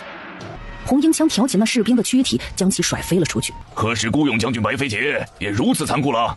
残忍？若说残忍，谁能残忍过突厥人？你们手上沾染了我大印将士多少鲜血？3年前寿山一战，白家军一队人马被尔等俘获，人人被剜肉断肠，头被割掉挂在马背上拖着跑，四肢被剁下来塞进瓦罐中。你们说残忍？今日我以孤勇将军之名在此立誓，便是损我一人，我也要你突厥2万大军有去无回。白2、白3听令，无论发生什么，誓死守住城门。白川、白振，其余人给我杀！是。冲天的喊声从城门传来，紧接着没一会儿，无数的火箭飞了下来，城门外一片狼藉，宛若地狱。白锦书握着红缨枪，一枪挑飞5个突厥兵，尸体扔在呼律邪脚下。突厥人大怒，喊叫声刺耳异常，大战一瞬间拉开帷幕。攻城！风雪，给我炸！无数突厥兵将他包围，似是想擒住他。里3层外3层，突厥兵越来越多。白锦书高喊一声，却见城墙上风雪肩上扛着一个简易版的炮筒。将军靠后！举起炮筒，风雪大喊一声，白锦书猛地飞身而来，飞雪肩上的炮筒则是飞出了一个火炮，轰隆一声，火炮落地，炸飞了无数突厥人。白家军瞪大了眼睛，不敢置信地看着那炮筒，这是什么？将军并未说过还有这样的安排，什么东西威力如此大？王阿泰木也被那炮筒殃及，倒在地上捂着胸口。不好，他们上当了，上了那小白脸的当。报！春门关河堤被毁，前几日的大雪融化，河水溢出，拦住了我们的路。王，还请您速速下达命令。呼律邪的面色沉得像水。好，当真是好！众将士听令，攻城，不死不休。我白飞杰说了，今日便是死，我也要保春门关百姓安危。我白家人铁骨铮铮，百姓便是我们一生担负的责任。无论是谁，凡是损我大应百姓一根头发，白飞杰都不会放过他们。打开城门便是死，能与白将军死在一起，也死得其所。我们不怕，我们与白家军共存亡。我们知道白家军的将士数量远不如敌军，我们一起上，死也要守住春门关。能与将军一起作战，是我大印百姓的荣幸。一年岁颇大的老伯红着眼睛，外面的战鼓在作响，号角声吹来，血腥味冲天。白家军的将士看着百姓那一张张苍老稚嫩的脸，喉间仿佛有什么堵住了一样。小将军，撑不住了！突厥此次攻城，请出了突厥神木，城门快要破了。小将军，将军在外一人是万万抵挡不住的，我们快摆阵吧！所有人听令，摆阴阳龙蛇阵，护着所有的百姓退到城中，快！白川高喊，他话刚落，城门已经被攻破了。是。白家军将士得令，摆出阵型，将百姓护在身后。高大的城门缓缓倒下，带起阵阵尘土。无数的灰尘中，百姓们被白家军拥着往后退去。而在片片尘土中，百姓们也看见了城门外那年轻的将军挥着一杆红缨枪，以一人之躯挡在千百敌军身前。风雪，再放！风雪举着炮筒，眼底带着不忍，猛地又落下一枚火炮。但白锦书以身诱敌，他不受伤是不可能的。一口鲜血从他船中喷出，城门口的白家军赶忙奔了过去，以身躯做铜墙挡住城门口。百姓们哽咽着，一边被白家军往后带，一边眼泪流了满面。火光四起中，他们只依稀看见那少年的背脊弯着，为他们挡住了一切。白家人英勇胜天，傲骨满身，他们是大印的守护神。百姓们不该跪天，也不该跪当今圣上，而是该跪白家军。再放！今日我便是死，也绝不让突厥人踏进我大印地界一步！喊得众人头皮发麻，也喊得孟涵浑身发凉。将军，他这是想干什么？他难不成是想用一己之躯拖住这2万大军吧？住手！将军还在下面。孟涵大脑发空，扣住了风雪的手。住手！你是想让敌军践踏春门关所有百姓的躯体吗？到时候尸横遍野，死的就不只是春门关的百姓了。这是最好的办法。我们已经没有援兵可用了。随后将孟涵放开，又开了一炮。白锦书与护律邪缠在一处，将他缠得脱不开身。风雪的炮筒对了过来，手指微动，巨大的火炮砸了下来。王，快躲开！只见白锦书唇角勾起，手上内力凝聚，钳制住了护律邪。你们王在此，尔等还不速速过来！护律邪眼瞳一缩，可白锦书却点了他的哑穴，拖着他跑。突厥兵忠诚无二，见护律邪被擒住，大批大批的涌了过来。今日我借东风，火烧突厥兵，快哉！白楼听见白锦书的话，用力一踢，将正与他缠斗在一起的阿奇木踹倒，随后飞身而起，朝着城墙飞去。撒油，放火！他话落，无数的白家军将火油倒下，浓浓的火油味传来。白楼手上拿着火把，与城下的白锦书遥遥相对。不要！住手！白飞姐！城内，何谦捂着胸口跑了出来，只是一阵火光冲天，东面的大风刮了过来。白楼扔下了手上的火把，大火瞬间燃起，将突厥人围了起来。不要！不！火光太大，将春门关都炸了。何谦跪在地上，他赶来的时候，只见呼律邪跟白锦书缠在一起，乍一看是呼律邪束缚住了白锦书，白锦书以身反拖住了呼律邪，这才有了大火烧起来的成功。将军，将军！火光一片中，没有被烧的突厥士兵拥着一人飞快地冲出大火。他们一走，这场大战也结束了。春门关保住了，可世间大概再也没有孤勇将军了。这一日，春门关的大火烧了整整1日，待火熄灭，一片尘土中只剩下了一把烧得火红的红缨枪跟红缨帽子，以及一堆堆死尸。城中的百姓哭着跪在城门口，天下大雪，放眼望去，从城门口一直到街道上全是百姓。白家英魂感天，他们送英雄最后一程。轰隆一声，巨大的声响从天空传来，阵阵惊雷响彻春门关。将军！白川等白家军的将士猛地跪在地上，雨水冲刷着他们的铠甲。这是头一次他们的战甲上没有染血，可是他们的将军却再也回不来了。将军！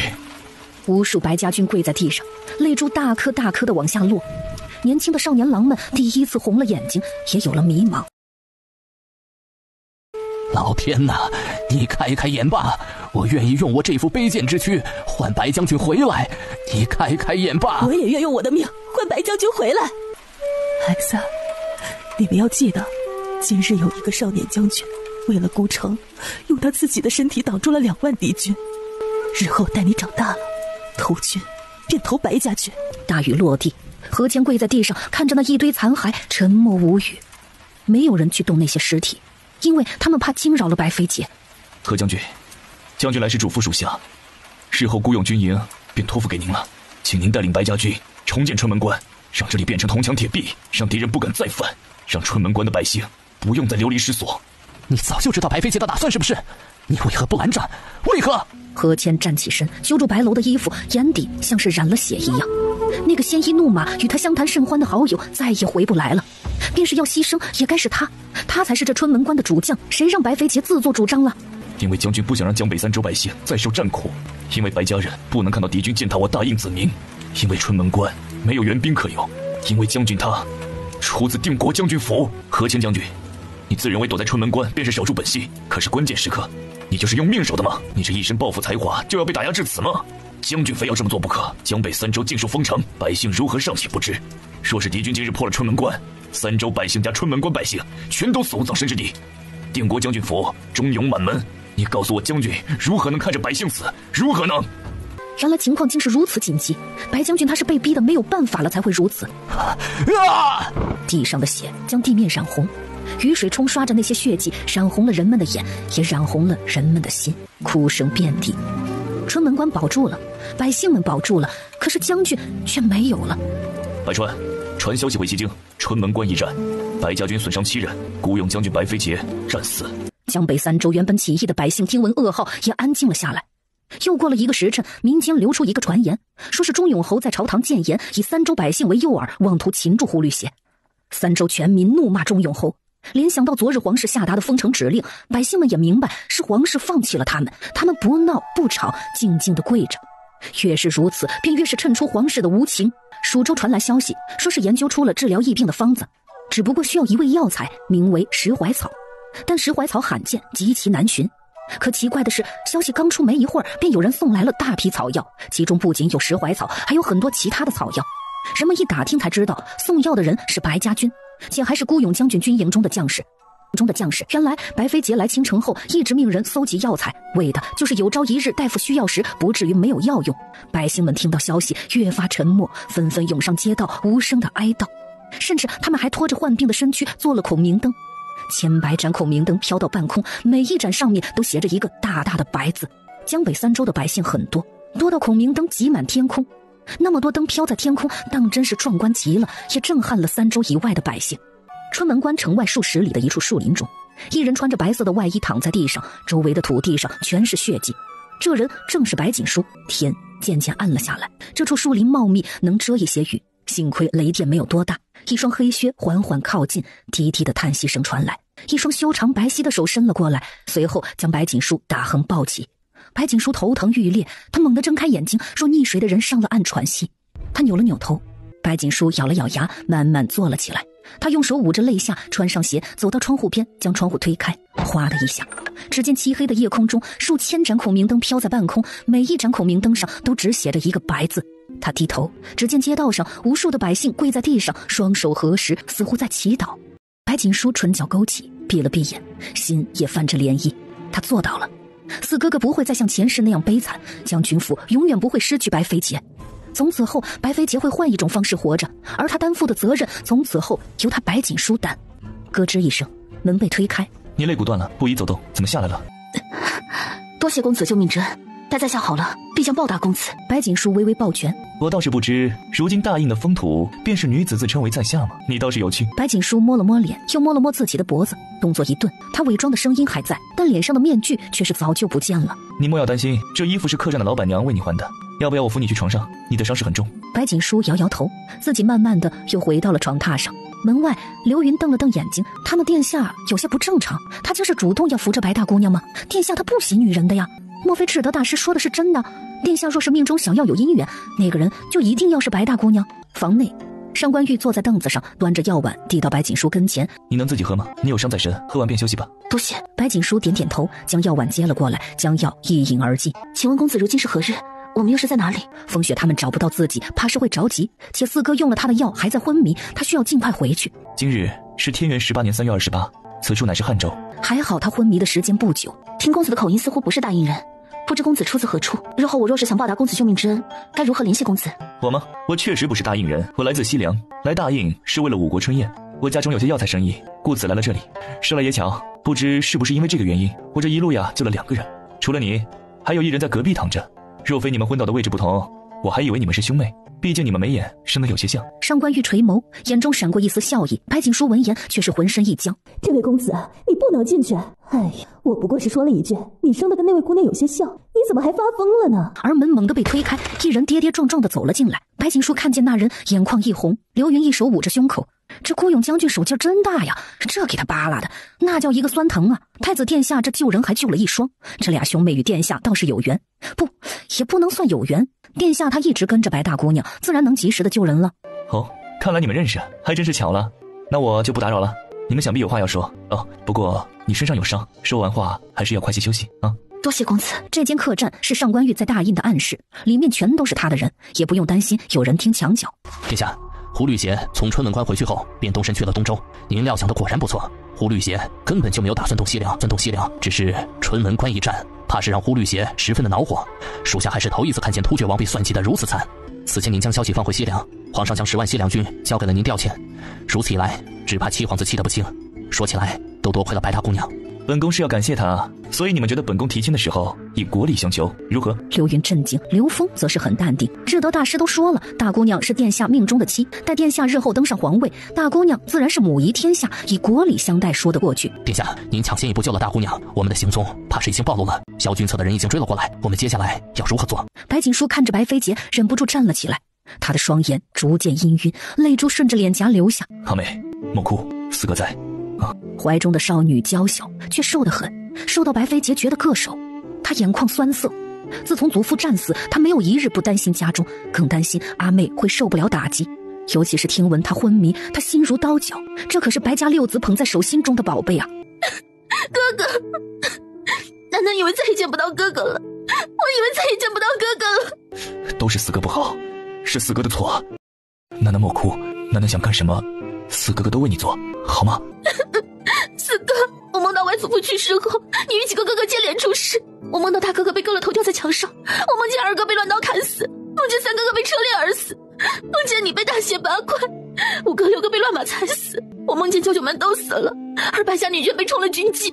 我发誓要让所有辜负白家的人都不得好死，我要所有人都付出代价。自从大哥出事的消息传出，他也梦到了大哥被割掉的头挂在城墙上，他心中的痛并不比任何人少。如今楠楠又如此说，莫非是上天给白家的启示？四哥，我违背了白家祖训，我算计了川门关与江北3州的百姓，我与霍律邪合作，我知道自己不会再为白家人，可便是如此，我要将你与三哥二哥以及几个舅舅摘出来，便是我被天下人辱骂，也在所不惜。四哥怎会怪你啊？我只恨自己不够强，不能保白家人安稳，这样你就不会如此辛苦布置一切，将我从孤勇军摘了出来。我们楠楠长大了，祖父说得对，若论计谋跟排兵，白家无人能敌你。窗外明晃晃的孔明灯光亮照了过来，让他越发震惊。楠楠很厉害，江北一事后，天下百姓将会对白家人更加爱戴，也让皇室更加畏惧，这样最起码祖母他们在西京的日子会好过很多。哥哥不怪你，白家祖先若是要惩罚你，哥哥挡在你面前，楠楠无错。哥哥说了，无论楠楠要做什么，哥哥都同意。四哥，白家军固然英勇，可严格意义上来说，他们也属于大印皇室。哥哥，我们打造一队完全属于白家的军队可好？只要拥有了兵力、财力、粮食，大印的命脉就握在我们手中了，就无人再敢要白家人的命。你想让哥哥去哪里，哥哥照办便是。白飞杰捏了捏他的脸，宠溺出声。白锦书眼眶又酸了，他先来找四哥是正确的。四哥从小对他的话百依百顺，无论他做什么，四哥都陪着他胡闹。四哥觉得江西这个地方如何？江西贫瘠，朝中官员流放都忌惮此地，这样的地方，众人一定不会想到我们在此处建造暗室，因为这里根本养不活多少人。可若我们在此囤粮，将这里变成天下粮仓，那无论我们养多少人都不愁。一旦皇室要动白家人，他们便可以从江西起事。四哥，江西有很多吃不饱饭的小孩子，四哥你说，若是我们将他们收留，训练他们，何愁不能再造白家军的神话？甚至我要他们更强，成为这世间战无不胜的神话。上可以保护我们在意的人，下可以保护百姓。哥哥，只有我们变强，才能保护百姓。好，四哥听你的，楠楠只管往前走，四哥都站在你身后。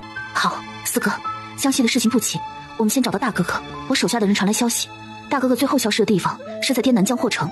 哥哥你这几日先去滇南，不会有人查到滇南的。待风头过了，我便让人去接应你。如果幸运的话，大哥哥会随你一起去江西。白飞杰则是大喜，眼底泪光闪过。妹妹的意思是大哥还活着，那他战死的消息也是妹妹放出来迷惑众人的吗？四哥得令。白飞杰揉揉白锦书的脑袋，抱拳出声。白锦书抿唇微笑，这可能是他重生以来笑得最真心的一次了吧。哥哥，明日我就要回西京了，总不能一直昏迷。我要在西京再造一波事，铲了大印百官的根基，让宁臣恶人受到应有的惩罚。好，这一晚他们是十分开心的。月光皎洁，此时的川州城驿馆却是人人忧虑。暗二守在门外，表情忐忑，心中惶恐不安。一只飞鹰落在他肩膀上，你的手。桌子上一把匕首放在其上，上面染血，而萧君策的手血肉模糊。暗二大惊，从怀中拿出帕子，想给萧君策包扎，可还没靠近他，便被一股力量挥开了。滚！王爷，请您莫要如此。暗卫营已经传来消息，说是有了大姑娘的下落了，只不过大姑娘现在与上官玉在一起，西凉那边传来消息，说是10万西凉军的兵权已经落到了上官玉手中，还请王爷尽快决断。上官玉，王爷，多年前智德大师曾为上官玉占过一卦，说是他此生有命中注定的姻缘，若是不成，便会孤独一生。上官玉撇下西凉仪仗队，独自前来江北，又接触了大姑娘，属下觉得他或许是冲着大姑娘来的。属下觉得，既然大姑娘根本就对齐王无意，且白家如今地位尴尬，大姑娘自己护着白家，定然是十分辛苦的。属下觉得，若是上官玉以此为借口，对大姑娘抛出橄榄枝，大姑娘未必就会不同意。但上官玉到底是西凉太子，必然是不如西京权贵行动方便。暗二的头死死地扣在地上，他都说得如此清晰了，王爷一定也听出来了吧？王爷总是这么暗恋人家，受苦的还是自己，若不然就明恋吧，护着大姑娘，明着护着将军府。通知下去，待回京后，将本王打造的那副匣佩送去将军府，还有先皇赐的铁券一并送去。他此生只能属于本王一人，便是他不愿意，也只能如此。哼，属下遵命。待回京后，他们王爷会让所有人都知道，大姑娘是他护着的。西京天刚蒙蒙亮，把守城门的小兵睡眼惺忪地将城门打开。城门刚开了一半，他像是感觉到什么一样，往身后看去，只见一个白衣女子站在城门不远处，像是一抹幽魂。你是什么人？可是要出城？这大早上的，他应该不会碰到什么古怪的事儿吧？我是来接我四哥的，今日可是有军队要回来。小兵摆了摆手，没有军队回来吗？不可能吧，我四哥亲口告诉我的，说是今日他会回来的。那你知道你哥哥在哪个军中参军吗？我倒是可以帮你去问问，是不是有参军回来的将士。我哥哥在孤勇军参军。那小兵瞪大了眼睛，身上鸡皮疙瘩都起来了，而过往的百姓则是停住了步伐。姑娘，你哥哥是孤勇军吗？你哥哥说今日要回来，可是当真？官兵大人，若不就帮这位姑娘问问吧，他哥哥是孤勇军，那他就是孤勇军将士的家属，您就帮帮忙吧。你知道你哥哥是孤勇军哪个分营的吗？我帮你去问一下，看是否有要回来的将士。我四哥出自孤勇军主营帐，他叫白飞杰。哥哥，你在哪儿啊？你不是说今日要回来的吗？请叔来接你了，你何时能回来？但那小兵却像是见鬼了一样盯着白锦书，啪嗒一声，谁的菜篮子掉在了地上，啪嗒又是一声，谁的东西落在了地上。一瞬间，整个城门口鸦雀无声，百姓们眼眶发红，盯着白锦书的脸，沉默不语。你怎么不动啊？快去查查！我四哥说今日他要回来，他亲口对我说的，要我来城门口接他。我来了，怎能不见他？哎呦，大姑娘，你醒了呀！半个多月了，您可算是醒了，一定是老将军在天之灵保佑您醒过来呀！多谢您，您可是有听说我四哥？他说了今日回来的，可为何还不回来？将军，白大姑娘醒了，大姑娘醒了。我四哥什么时候回来？大姑娘。老夫人一哭，其余的百姓低着头，心头难受。您这是怎么了？我四哥要回来了，他打了胜仗，百姓们不会再受战乱。您快起来！白锦书弯着腰，伸手就要去扶那老妇人。随后，大批大批的百姓跪在地上，无声缅怀。你们这是干什么？哥哥不许百姓跪他，白家守护百姓，不是要你们下跪的。快起来，四哥会不高兴的。哎，大姑娘，您莫要吓我们。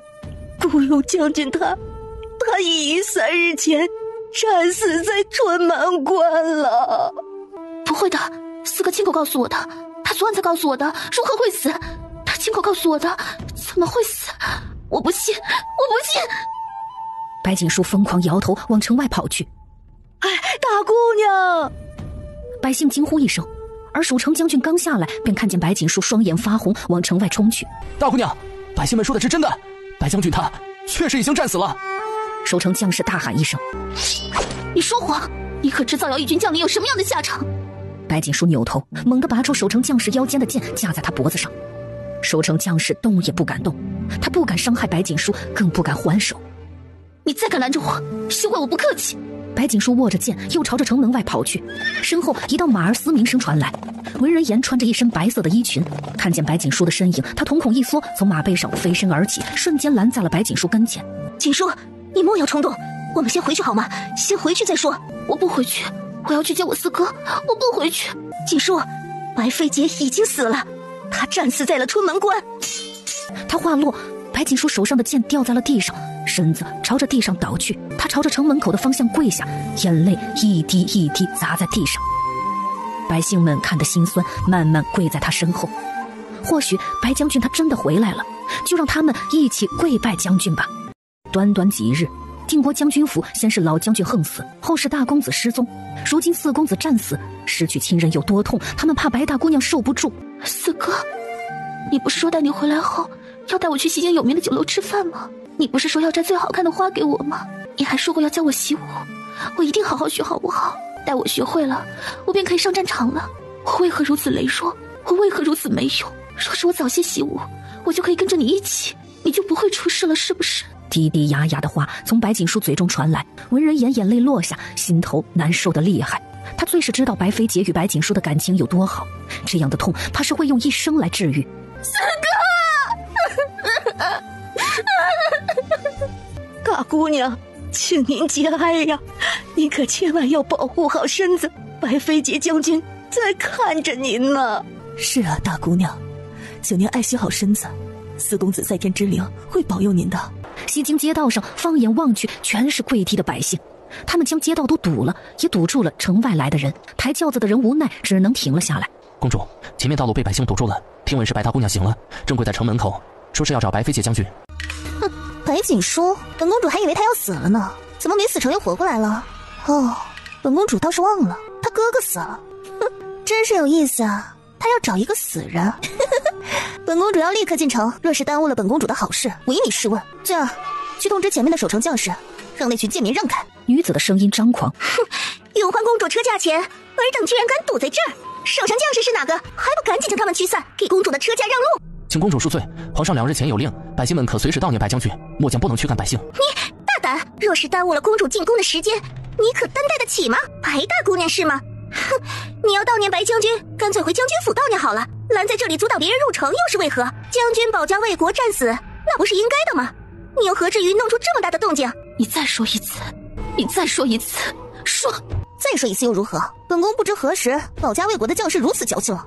白飞节战死，不是得到了莫大的荣誉吗？你瞅瞅这一城百姓都跪在地上送他，你还想如何？难不成要大家都陪着白飞节去死吗？娇俏又讽刺的声音从后面传来。好笑，当真是好笑。永欢抬着下巴看着白锦书的脸，他眼底闪过一丝嫉妒，也越来越生气。白锦书眼中闪过一丝光，他低低一笑，还笑出了声，笑得永欢愤怒，笑得百姓却觉得凄凉。百姓们一想到白锦书如今刚死了哥哥，这公主就如此欺负人，不知是哪里来的勇气，一个个的冲了过来，像老母鸡护着鸡仔一样挡在白锦书身前。白锦书眼睛眯了眯，见永欢被百姓急得要发狂，冷笑：哼，永欢吗？我今日算准了时间，就是为了造势，目标便是熹妃的娘家举国公府。荣誉？你说将士战死得到百姓的追捧是荣誉，对吗？不是吗？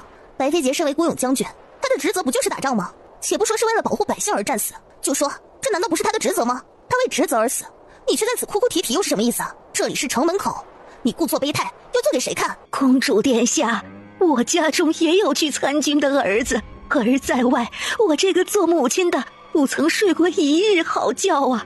凡是家中有儿郎参军的都知道这种感觉，我们最怕的便是白发人送黑发人，最怕的便是军中传来噩耗啊。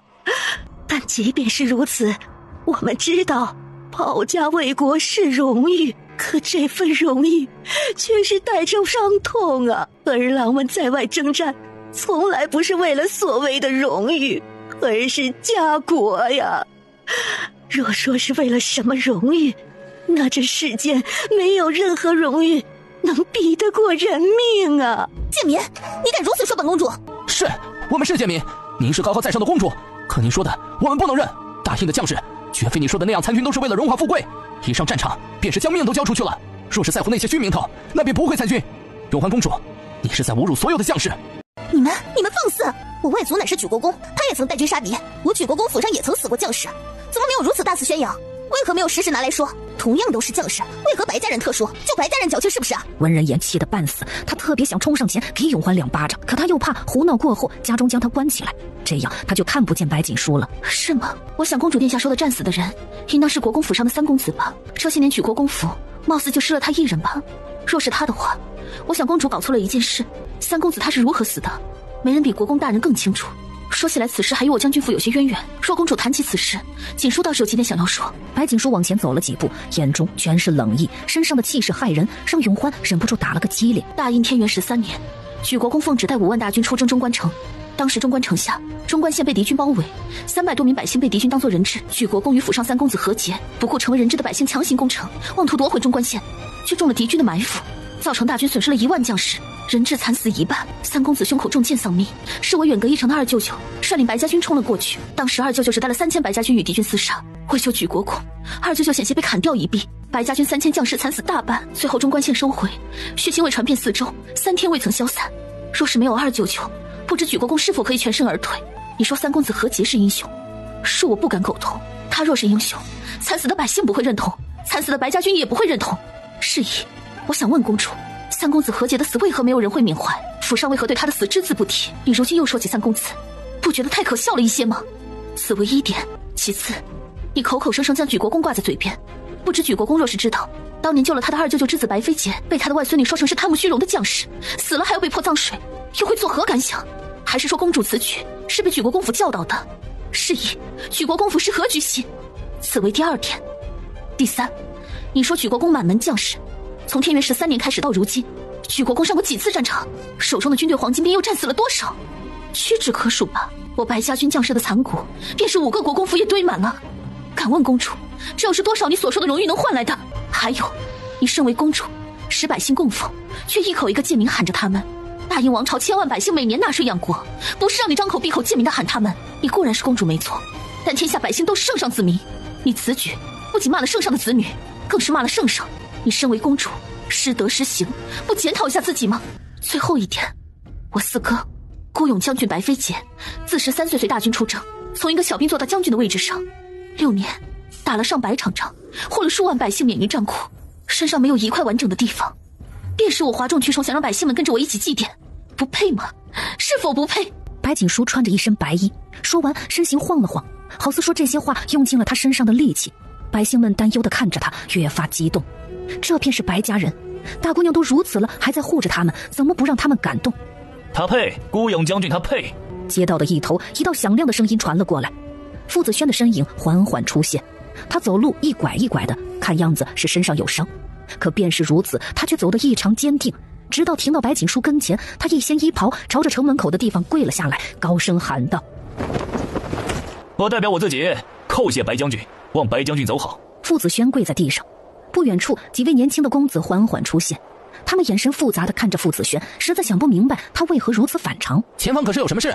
东周仪仗队入京了，荣王荣旨车驾来此，劳烦守城将士速速开路。人们一听皆大惊，东周的荣王殿下。守城将士被白锦书的一番话说得心头不知是何滋味，又听到城门口的喊声，心一下就提了起来。这上边没有通知说荣王今日到西京啊。平王殿下，楚王殿下到。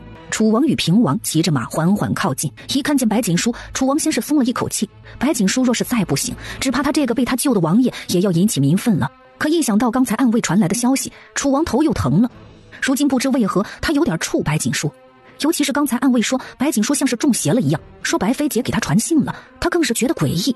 莫非是白太清跟白飞节阴魂不散，上了白锦书的身吧？不然这平王兄妹是与白锦书杠上了不成？只怕永欢闹了这么一出，回宫后会惹父皇不喜。还不仅如此，这白锦书怕是神志不清，连举国公也牵扯了进来。5年前的事情被白锦书扒了出来，丢脸丢到家了。没办法，谁让他的外孙女蠢呢？就白锦书刚才那几顶大帽子砸过来，举国公非但不敢告状，只怕还得道歉。而举国公府从此后也休想那么安宁了。楚王心中想的，平王又如何不懂？他听着白锦书，咬紧了牙，恨不得抽他2鞭子。还不疏散百姓，还嫌不够丢人吗？平王殿下说丢人，难道不应该将永欢公主请走吗？难道是锦书理解错了？平王殿下是说战死将士丢人吗？平王怒，但百姓都围在这儿，他上次已经吃亏了，今日说什么也不能当众发火。这容止心计了得。永欢刚闹了这么一出，他说出此番话，无异于在对众人说，大印自己的将士，大印皇室都不爱惜，他们偏是外人都觉得过分。这一巴掌打的当真是有些诛心。只见除了容止的车驾，还有一辆华丽的马车，一穿着大红公主服饰的女子戴着红色的面纱缓缓走了下来。传闻楚玉生的倾国倾城，出生便自带体香，被东周皇喜爱。此次春宴容止带着天香公主来，莫非是要联姻的意愿？此时来西京，除了5国春宴，本王还为了一人，请平王殿下先带天香与厉王进宫叩拜大英皇帝陛下。7年前平顶山一战，本王与骁勇将军白景明交手，东周皇室战败，军中将士被擒，敌军本应该被处以重刑，但骁勇将军最爱的妹妹身子不好，为给他祈福，便立下军令。2军交战，不杀未曾手染鲜血的将士，故东周500将士得以回到故土。那些将士恳求本王，若是有朝一日见到骁勇将军的妹妹，待他们道谢。白家人心怀苍生，怜悯无辜之人，人人得以敬佩。荣止微微一笑，盯着白锦书，缓缓伸出手拉住了他的手。白锦书浑身一紧，荣止则是将伞柄放在他手中，雪白的衣袖微扬，对着他行了一个礼。众人虽不懂东周的礼，可看得出来这礼很大。看啊，白家的大义，便是敌军也钦佩有加。多谢。而荣止则是站在他身侧，眸色若明月，似乎在陪着他。皇兄，你快给我找着白锦书的嘴巴！他敢如此羞辱本公主，他大胆！回宫后，本公主便要让父皇治他的罪。闭嘴！还不快回宫！闹什么？皇兄，你怎么了？你为什么要帮着白锦书说话？你们都被这个贱人洗脑了不成？你们都向着他说话。永欢抓狂，眼中带着疯狂，看得翠儿心口直跳。自从温世子向白锦书提亲，公主她便时时发疯。公主，先回宫吧，荣王的车驾在此，我们不宜闹啊。白锦书盯着那侍卫，眼底闪过一丝深邃。这几个王爷身边都有高人，所以他至今不敢贸然行动。万一打草惊蛇，那便全局皆输。他只能一步一步谋划，将他们的势力都拔了，还要他们自相残杀。还不快去！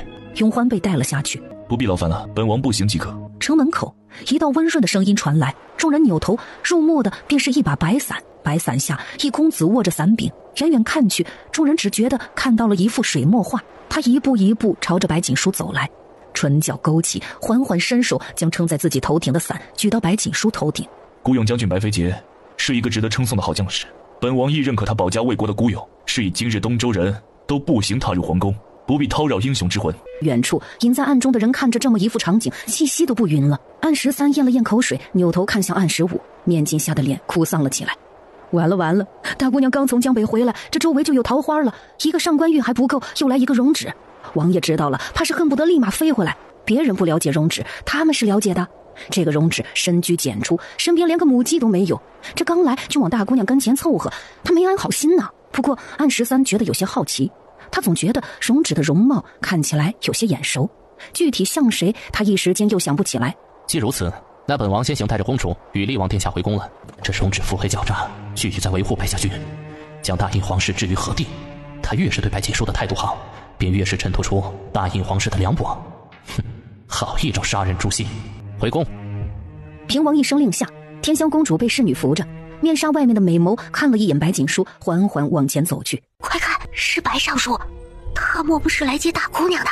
锦书啊，你怎么出来了？你身子还未好，快随为父回府吧。白锦书抬头，捕捉到白振眼底那丝不悦，觉得越发讽刺。父亲以前不是总说最是敬佩将军府中人吗？四哥哥昨晚亲口说的，他今日要回来，父亲不想看看四哥哥吗？白锦书不正常，莫非真是被什么东西给上身了？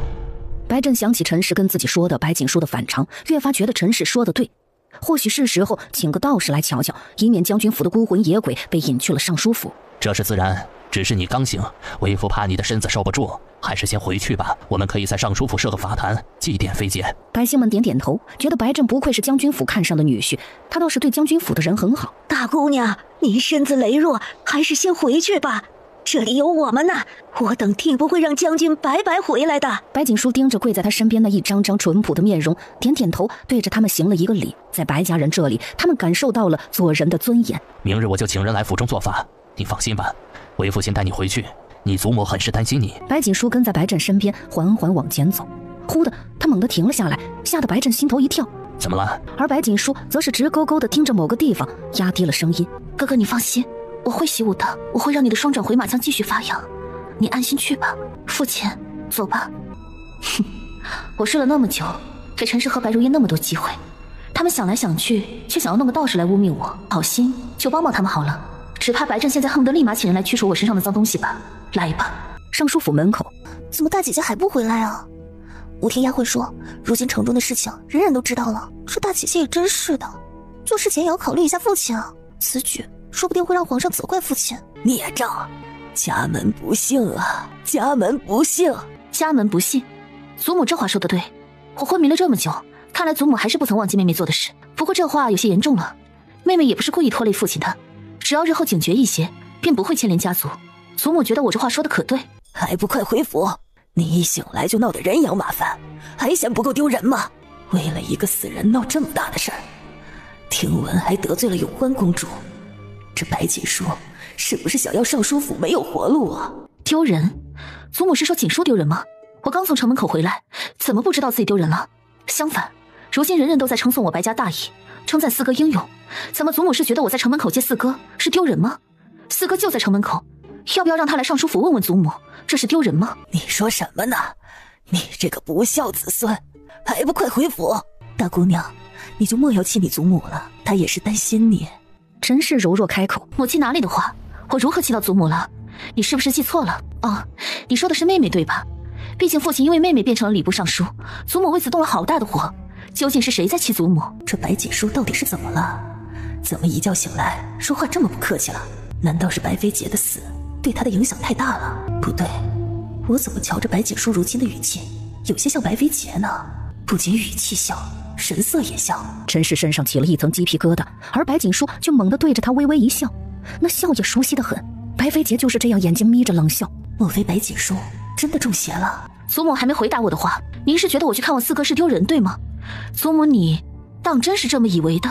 老夫人被他看得浑身一震，觉得他这笑十分眼熟。白家那些儿郎们就是这么笑的。莫非白锦书真的被什么东西上身了？说呀，我听守城将士说皇上有旨，可随时祭拜四哥。祖母莫非是觉得祭拜我四哥是错的吗？祖母你是在质疑皇上吗？白锦书缓缓靠近老夫人，他每走一步，老夫人便后退一步。白震的眉头皱得死死的。是吗？大姑娘说的是真的吗？老夫人觉得祭拜四公子是丢人的行为。大姑娘您受苦了，老奴竟是不知尚书府的人何时能如此对您不敬了。这宅子是大小姐名下的，府上的吃穿用度哪一样用的不是大小姐的钱？吃大小姐的用大小姐的，竟敢对大小姐的女儿如此放肆！白尚书，你莫不是以为将军府儿郎都在外征战，没人给大姑娘撑腰是不是？还是说尚书府中人觉得将军府儿郎战死，大姑娘就没有人做主了？白瑶烟已经死了，可她却像是魔咒一样跟着自己，只要有白家人在，自己身上的屈辱就永远都洗刷不掉，所以白家人必须死。这才刚刚开始。白震是倒插门这件事一直是他心中的痛，可他也不想想，白震若不是倒插门，他指不定还在哪个犄角旮旯住着呢，何谈今日穿金戴银，吃好的用好的？我怎么了？大姑娘如今还病着，你们却拦在大门口，怎么？大姑娘是连回自己的地方都需要请示你们吗？老夫人来西京这么久，怕不是还搞不懂西京贵族的规矩？震儿，你看他们，白管家说的是本官做的不周，你们还愣着干什么？还不扶大姑娘回去？不用了，老祖宗有命，说既然尚书府照顾不好大姑娘，就让大姑娘回将军府，将军府日后就是大姑娘的家。既然大姑娘不在这住，那么这宅子也一并收回，给大姑娘将来做陪嫁。白成摆摆手，身后的白家侍卫立马上前，像是要抢东西一样，凶狠地朝着尚书府冲去。不行，这是白家的宅子，你们不能这样做。你们为何要收走院子呀？难道大姐姐不是白家的人吗？就算是大姐姐不在这儿了，院子也不能说收走就收走呀。难道皇上派的嬷嬷还没有教会你规矩吗？主人的意见何时用到你指手画脚？笑话！大姐姐，你就不拦着点吗？我们是一家人啊，怎么能如此呢？祖母不是嫌我丢人吗？那我走好了。刚才祖母说话的时候，也没见妹妹这么言之凿凿啊。母亲，眼看着那些侍卫就要冲进府中，白震看向老夫人，面色微沉。老夫人咬牙，她虽然刻薄，但也很怕自己这个儿子。姐说是祖母言语不当，祖母说的丢人不是说的你，是说的你二妹妹。是吗？我就知道祖母是这么想的。既然这样，这个家还是有我一席之地的。程叔，你回去告诉外祖母，让她莫要挂念我，我明日再回去看她。四哥哥昨晚来看我了，他说希望我日后不要再柔柔弱弱的，骄横一些也没事，这样才会不受委屈。四哥走了，他交代的话我定会做的。尚书府是我的家，在家中蛮横一些没什么的。父亲，您说对吗？自然，尚书府是你的家，你想做什么便做什么。父亲，你对锦书真好，这里永远都是锦书的家，所以锦书不走了，我昏迷前祖母答应将尚书府一半的管家权交给我，不知还作数吗？这里既是我的家，我总有管理自己家的权利吧。白成的嘴角似蠕动了一分，欣慰地看着白锦书。大姑娘变了，变得比以往还要聪慧，不，她本就是极其聪慧的人，以前就是心太软了，才会被继妹跟继母骑在头上。这个怎么，老夫人不愿意？白成眯眼，这个是自然的，账本我一会儿就让嬷嬷送去荣锦院。母亲，祖母莫要忘了就成，不然的话我就回将军府了。我头还有些疼，先回荣锦院了。程叔，您代我向外祖母问好。白成赶忙点头，而老夫人身边的老嬷嬷则是主动去扶着白锦书，将人带回了宅院内。娘，您可算回来了。江北如此凶险，我与奶娘日日担心，生怕您会出什么事。翠果抹了抹眼睛，没事的，一切都很顺利，顺利到有许多意外收获。翠果，齐娜呢？齐娜出去了。风雪这些日子没上我这边传消息，都是齐娜与他接的头。他们二人的关系倒是好呢。你呀，一天到晚就会吃齐娜的醋。奶娘哭笑不得。只怕明日的尚书府会很热闹。奶娘，你说我本就是为了救楚王而昏迷，如今四哥哥又去了，所以现在我醒了，明日会不会有很多人来看我？会的，就是你昏迷的这段时间，那些世家小姐跟夫人们也常常以探望的名义来尚书府。那陈氏倒是热情，每日都招待那些人，好似忘了春日宴他与白如烟闹出多大的笑话了。若是陈氏不这么做，我才要好奇。奶娘，你说既然明日会来很多人，陈氏会放弃这个好机会吗？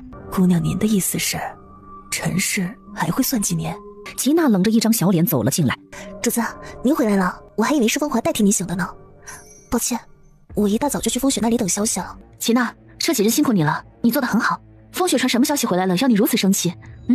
主子，风雪说陈氏找了一个假道士，打算趁着为四公子摆法坛祭拜的时候，当众指责您被鬼魂上身了，随后便以您养病的理由将您关起来，或者送去庄子上休养。五国春宴，皇宫早就下了帖子，白如烟并没有在受邀的范围内。此次五国群杰相聚，白如烟母女自然是不甘心的。齐娜话没说完，翠果跟奶娘便已经怒了。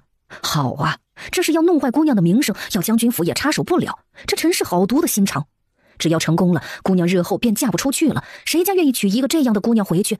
齐娜，传消息回去，让风雪盯紧点，不用插手，我会解决。奶娘，翠果，我要沐浴，你们让人将水提进来。白锦书沐浴完，又吃了点东西，便早早的休息了。夜色渐沉，时不时的传来2声鸟叫。陈氏脸上浮现出阵阵笑意，那笑有些让人不寒而栗。明日他就要白锦书名声全毁，必会比如烟还要惨。翌日天刚亮，今日的尚书府似乎格外忙，为了做足表面功夫，以彰显尚书府对白飞节的尊敬，就连祭拜的地方都设在了主院，让人挑不出毛病。陈氏监工站在主院搭建的法坛前，淡淡的看着来往的下人，能不能成就看今日的计划了。一切都已经准备好了，他就等着白锦书跳进来。一走进主院，那些夫人小姐们便点了点头，看着摆放的极其隆重的法坛，面上赞叹，心中却是十分不屑。白夫人，你真是辛苦了，短短时间弄了这么多东西，昨晚定是一夜没睡吧？人群中，一头戴金钗、身穿素色长裙的妇人不咸不淡的出声。她一说话，周夫人顿时不吭声了，只剩下点点尴尬。周夫人哪里的话，这算什么辛苦啊？像战场上的将士保家卫国，那才叫辛苦呢。不过说来也奇怪，就算是为白将军开设法坛，也应该是定国将军府啊，怎么开在尚书府？夫人说的是，只是大姑娘她刚醒，身子不好，就将地方设在了尚书府。想来将军府也是不太方便的。陈氏好脾气的说着，众夫人点点头。丁嬷嬷，先带诸位夫人去座位上吧，我去看看大姑娘。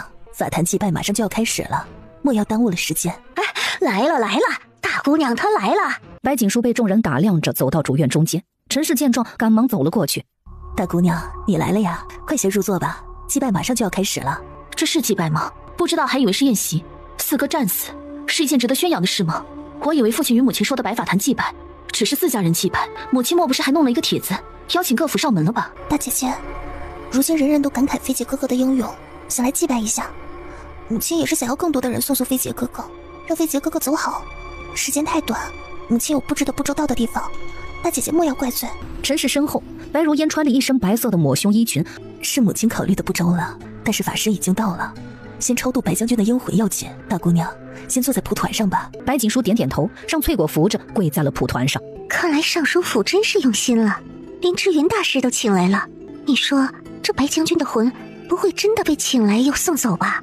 太上老君即日律令，定国将军府白飞节，年19，生于甲午年癸庚，于天元年丧于春门关。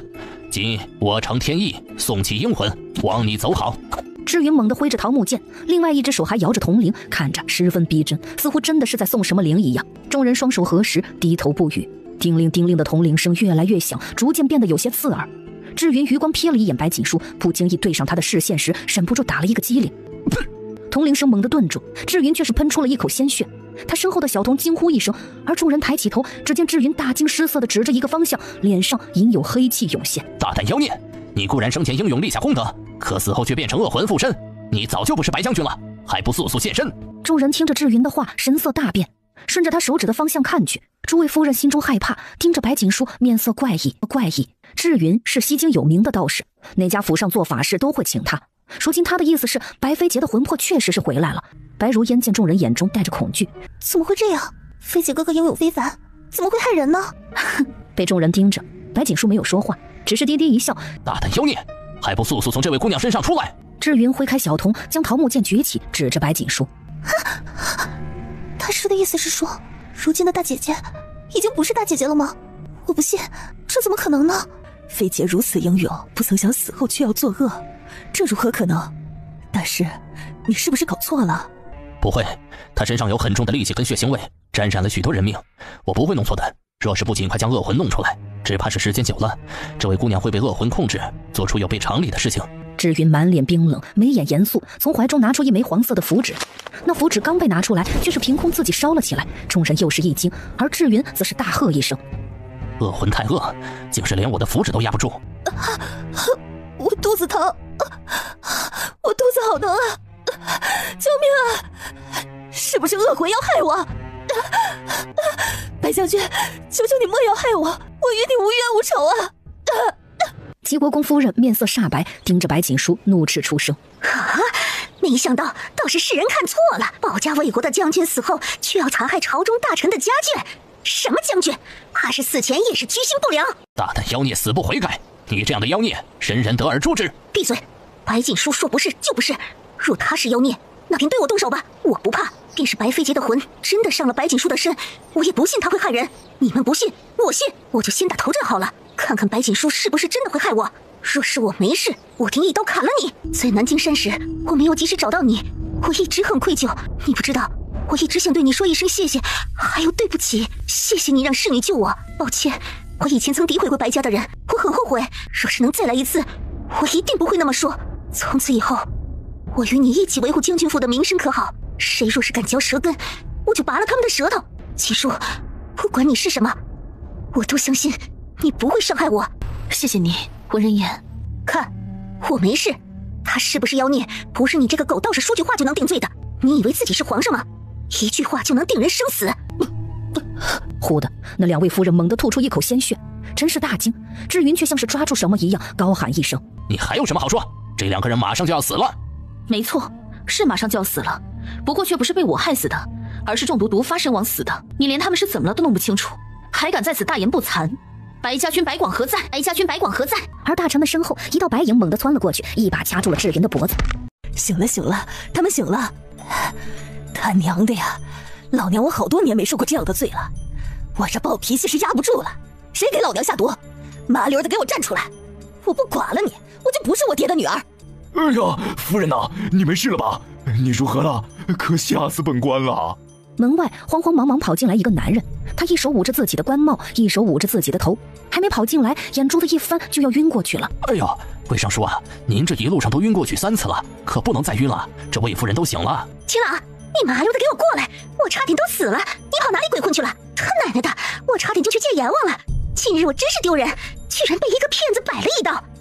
若不是白大姑娘，我就没了。你个骗子，我打死你！他嗷的一声冲了过去，揪住志云的领子就开始狂扇他的巴掌。加我一个！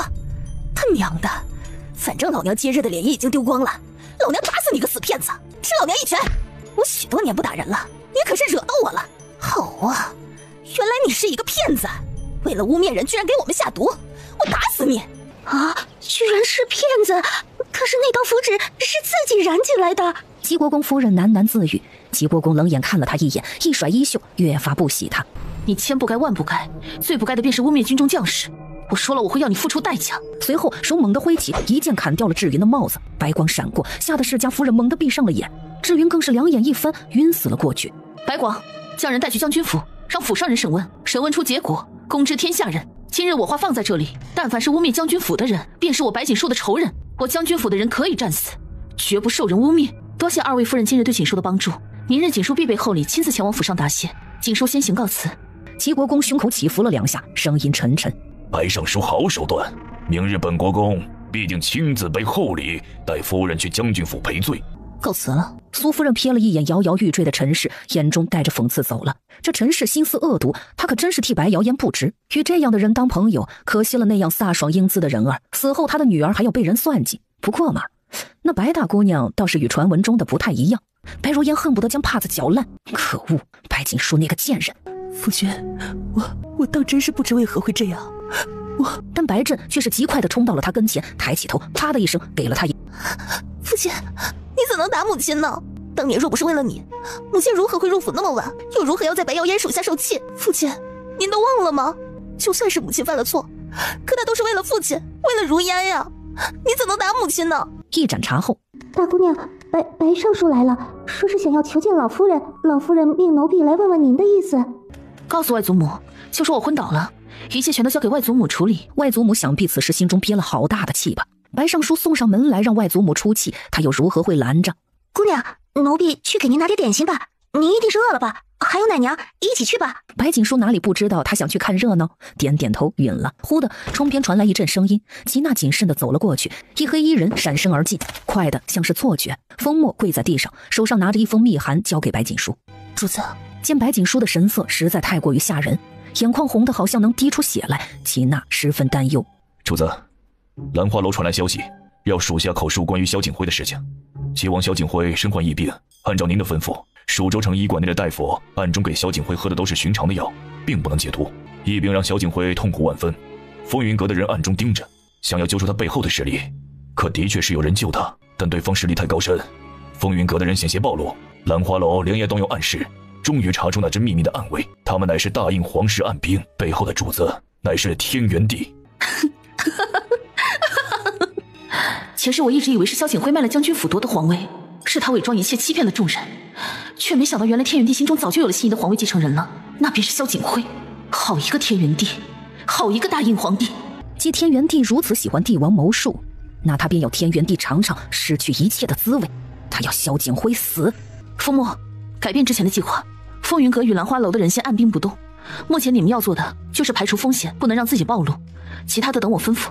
还好我并没有只将目标放在一处，辅国将军府与楚国公府便是我下一个目标。天元帝一定想不到，没落的辅国将军府未来会给他致命的一击。风墨，这2日我要你去兵马侯府，把傅子轩给我带出来。只要傅子轩成为下一任的兵马侯，不愁兵马侯府不在我的控制下，我会帮他逃脱他继母的控制，给他机会让他翱翔，只看他敢不敢了。另外，不用瞒着他我的身份。白锦书挥手，风墨点头，走到窗户边飞了出去。齐娜，你去准备一些礼品，明日我们去辅国将军府。光是自己对付敌人有什么意思？自古作战就是要拉一个打一个。姑娘她果然聪慧。齐娜心情激动，但一想到5国春宴北齐也会来，她的脸又沉了下去。白锦书赶忙张开双臂，小团子脸蛋红红，飘到了她的怀中。小宝，为何你的身子越发透明了？不要瞒着娘亲，娘亲绝不能承受失去你的痛苦。娘亲莫哭，小宝说就是了。小宝见白锦书眼底有泪，赶忙伸出小手去擦，可他是一道魂呐，是碰不到白锦书的。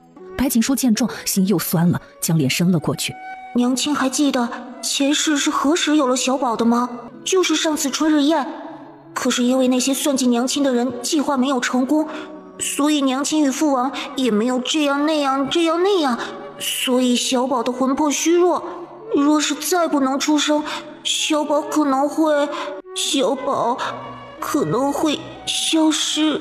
娘亲不会让你消失的，娘亲可以先去睡了萧君侧，这样便可以了。而此时暗中盯梢的暗二冷不丁的听见白锦书的话，吓得险些掉下去被人发现。娘亲不会让你消失的，娘亲可以先去睡了萧君侧，这样便可以了。而此时暗中盯梢的暗二冷不丁的听见白锦书的话，吓得险些掉下去被人发现。我的个天娘四九老爷嘞，这大姑娘好生凶悍啊！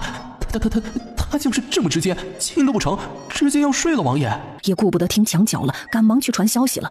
什么消息能有这个劲爆啊？王爷知道了不得高兴死啊！不仅王爷，他还要将消息传给暗一等暗卫营的兄弟们。暗二浑身轻飘飘的，而卧房内小宝显然也是极其震惊的。娘亲好可爱呀，只怕父王知道了会高兴坏的吧。不过就是睡也不能是现在呀，我知道娘亲要报仇，我不愿意娘亲有遗憾，所以不急。娘亲你先不用着急，毕竟小宝是父王娘亲爱的结晶呢，自然是要选一个大吉的日子怀上小宝。小宝的身子变得透明，有办法能让小宝恢复的。什么办法？就是娘亲需要与父王亲近，这样的话，小宝的魂魄便不会变得透明了。至于怎么个亲近法，打个比方吧，娘亲父王站在一起，小宝就会得到1颗糖；娘亲与父王抱抱，小宝就会得到3颗糖；娘亲与父王亲亲，小宝就会得到10颗糖。得到的糖越多，小宝便会存在的越久。白锦书点点头，为了小宝，他什么都愿意做。大哥哥与4哥哥已经没事了，下一个就是2哥哥。待2哥哥的情况安稳一些，他想着要么先提亲吧，还是要有名分的，不然他如何报萧君策亲人家，怕是会直接被人当成登徒子。好，娘亲想得甚对，就先这么办吧。若是娘亲实在担心，也可以给小宝弄到养魂玉，小宝平日里可以躲到玉中滋养魂魄，但是养魂玉难求，一般大寺庙或许会有。很奇怪，小宝不怕佛光，还极其喜欢，真是搞不懂。寺庙吗？3日后是大印皇室祈福的日子，你曾外祖母应该也是在邀请的范围内。娘亲去问问有没有养魂玉。3日后的祈福还会有大事发生，还是皇室丑闻。不过对皇室来说是丑闻，对他来说就是机会。与白锦书黏糊了一会儿，小宝便又困了。看着小宝在自己怀中神色倦倦，白锦书想着事情不能再拖了。他重生一世，既要改变将军府的命运，也要改变他孩儿的命运。嘿，娘亲，你这耳环看着还不错，小宝平日里就藏在耳环中好了。娘亲放心，小宝会陪着娘亲。娘亲若是有危险，小宝一定会第一个冲出来的。随后他便躲进了白锦书的耳环中。第2日一早，白锦书就让翠果与齐娜拿上昨天备好的东西，往辅国将军府而去。姑娘，奴婢扶你下来。白大姑娘，你好一些了吗？这是我家中的土鸡蛋，您带回去补补身子吧。虽然不值什么钱。大娘身后还有一个老伯，老伯手上提着2只母鸡，也赶忙道：大姑娘啊，这是自己家中养的老母鸡，您就收下吧，千万要保护好身子。姑娘，锦书多谢各位，请收锦书一礼。东西我不能收，白家的规矩便是不拿百姓一针一线，您的东西来得更加辛苦。白锦书对着百姓们微微行了一礼，百姓们还是头一次被高门小姐行礼呢，一时间觉得白锦书越发亲近，对她也越发热情。大姑娘，这不值什么钱的，您就收下吧，这是我们的一番心意呀。虽然是不能白拿收下，但是我可以用银子买，诸位的心意在里面，便是多少银子都买不到的，如此是锦书占便宜了。白锦书微微一笑，话落，百姓们愣了愣，随后便是更多的动容。听闻白家军行军打仗也从来不拿百姓的东西，便是拿了也会给银子，说是在百姓家借宿，第2日还会帮忙打扫。大印的百姓甚至都在想，与其叫白家军，还不如叫为民军，因为白家军内的将士都是一心念民的好兵。齐娜、翠果，将东西搬到马车中，再把银子给百姓们。辅国将军府门口，苏夫人笑着，眼中是丝毫都不掩饰的赞赏。谁说白锦书蠢笨，什么都不会？只有智者才懂得什么叫大智若愚，什么叫藏拙，什么叫光芒内敛。苏夫人，锦书今日登门，多谢夫人昨日为锦书解围。辅国将军府满门武将，忠诚坦荡，锦书前来，倒是要叨扰夫人了。怎会？大姑娘还请戚府说话。只是她此举是否也在暗示我，又或者说是抛出橄榄枝？不然为何有意无意在百姓面前提点辅国将军府呢？苏夫人心中想着，眼神逐渐坚定，就算是橄榄枝她也接了，她就赌一赌，赌这位大姑娘手段远比她看到的还要厉害，能拉辅国将军府一把，说不定也能解决辅国将军府眼下的困境。夫人，不知您找锦书来所为何事？苏夫人浑身一僵，大姑娘远比我想的还要聪慧，你是如何看出来我昨日是在试探你呢？今日我叫大姑娘来，乃是为了15年前一桩旧事，此事非比寻常，不仅关乎辅国将军府全门，也关乎百姓安危，稍有不慎便会遭到灭顶之灾。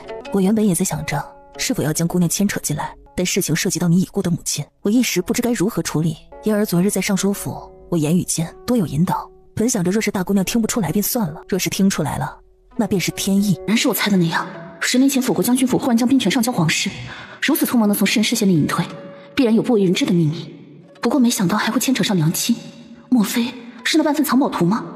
大姑娘，你娘亲那般聪慧的女子，她的孩子必然也是极其聪慧的。我知你胸有沟壑，计谋过人，这样很好，起码你娘亲也能安心了，我也能对你娘亲有个交代了。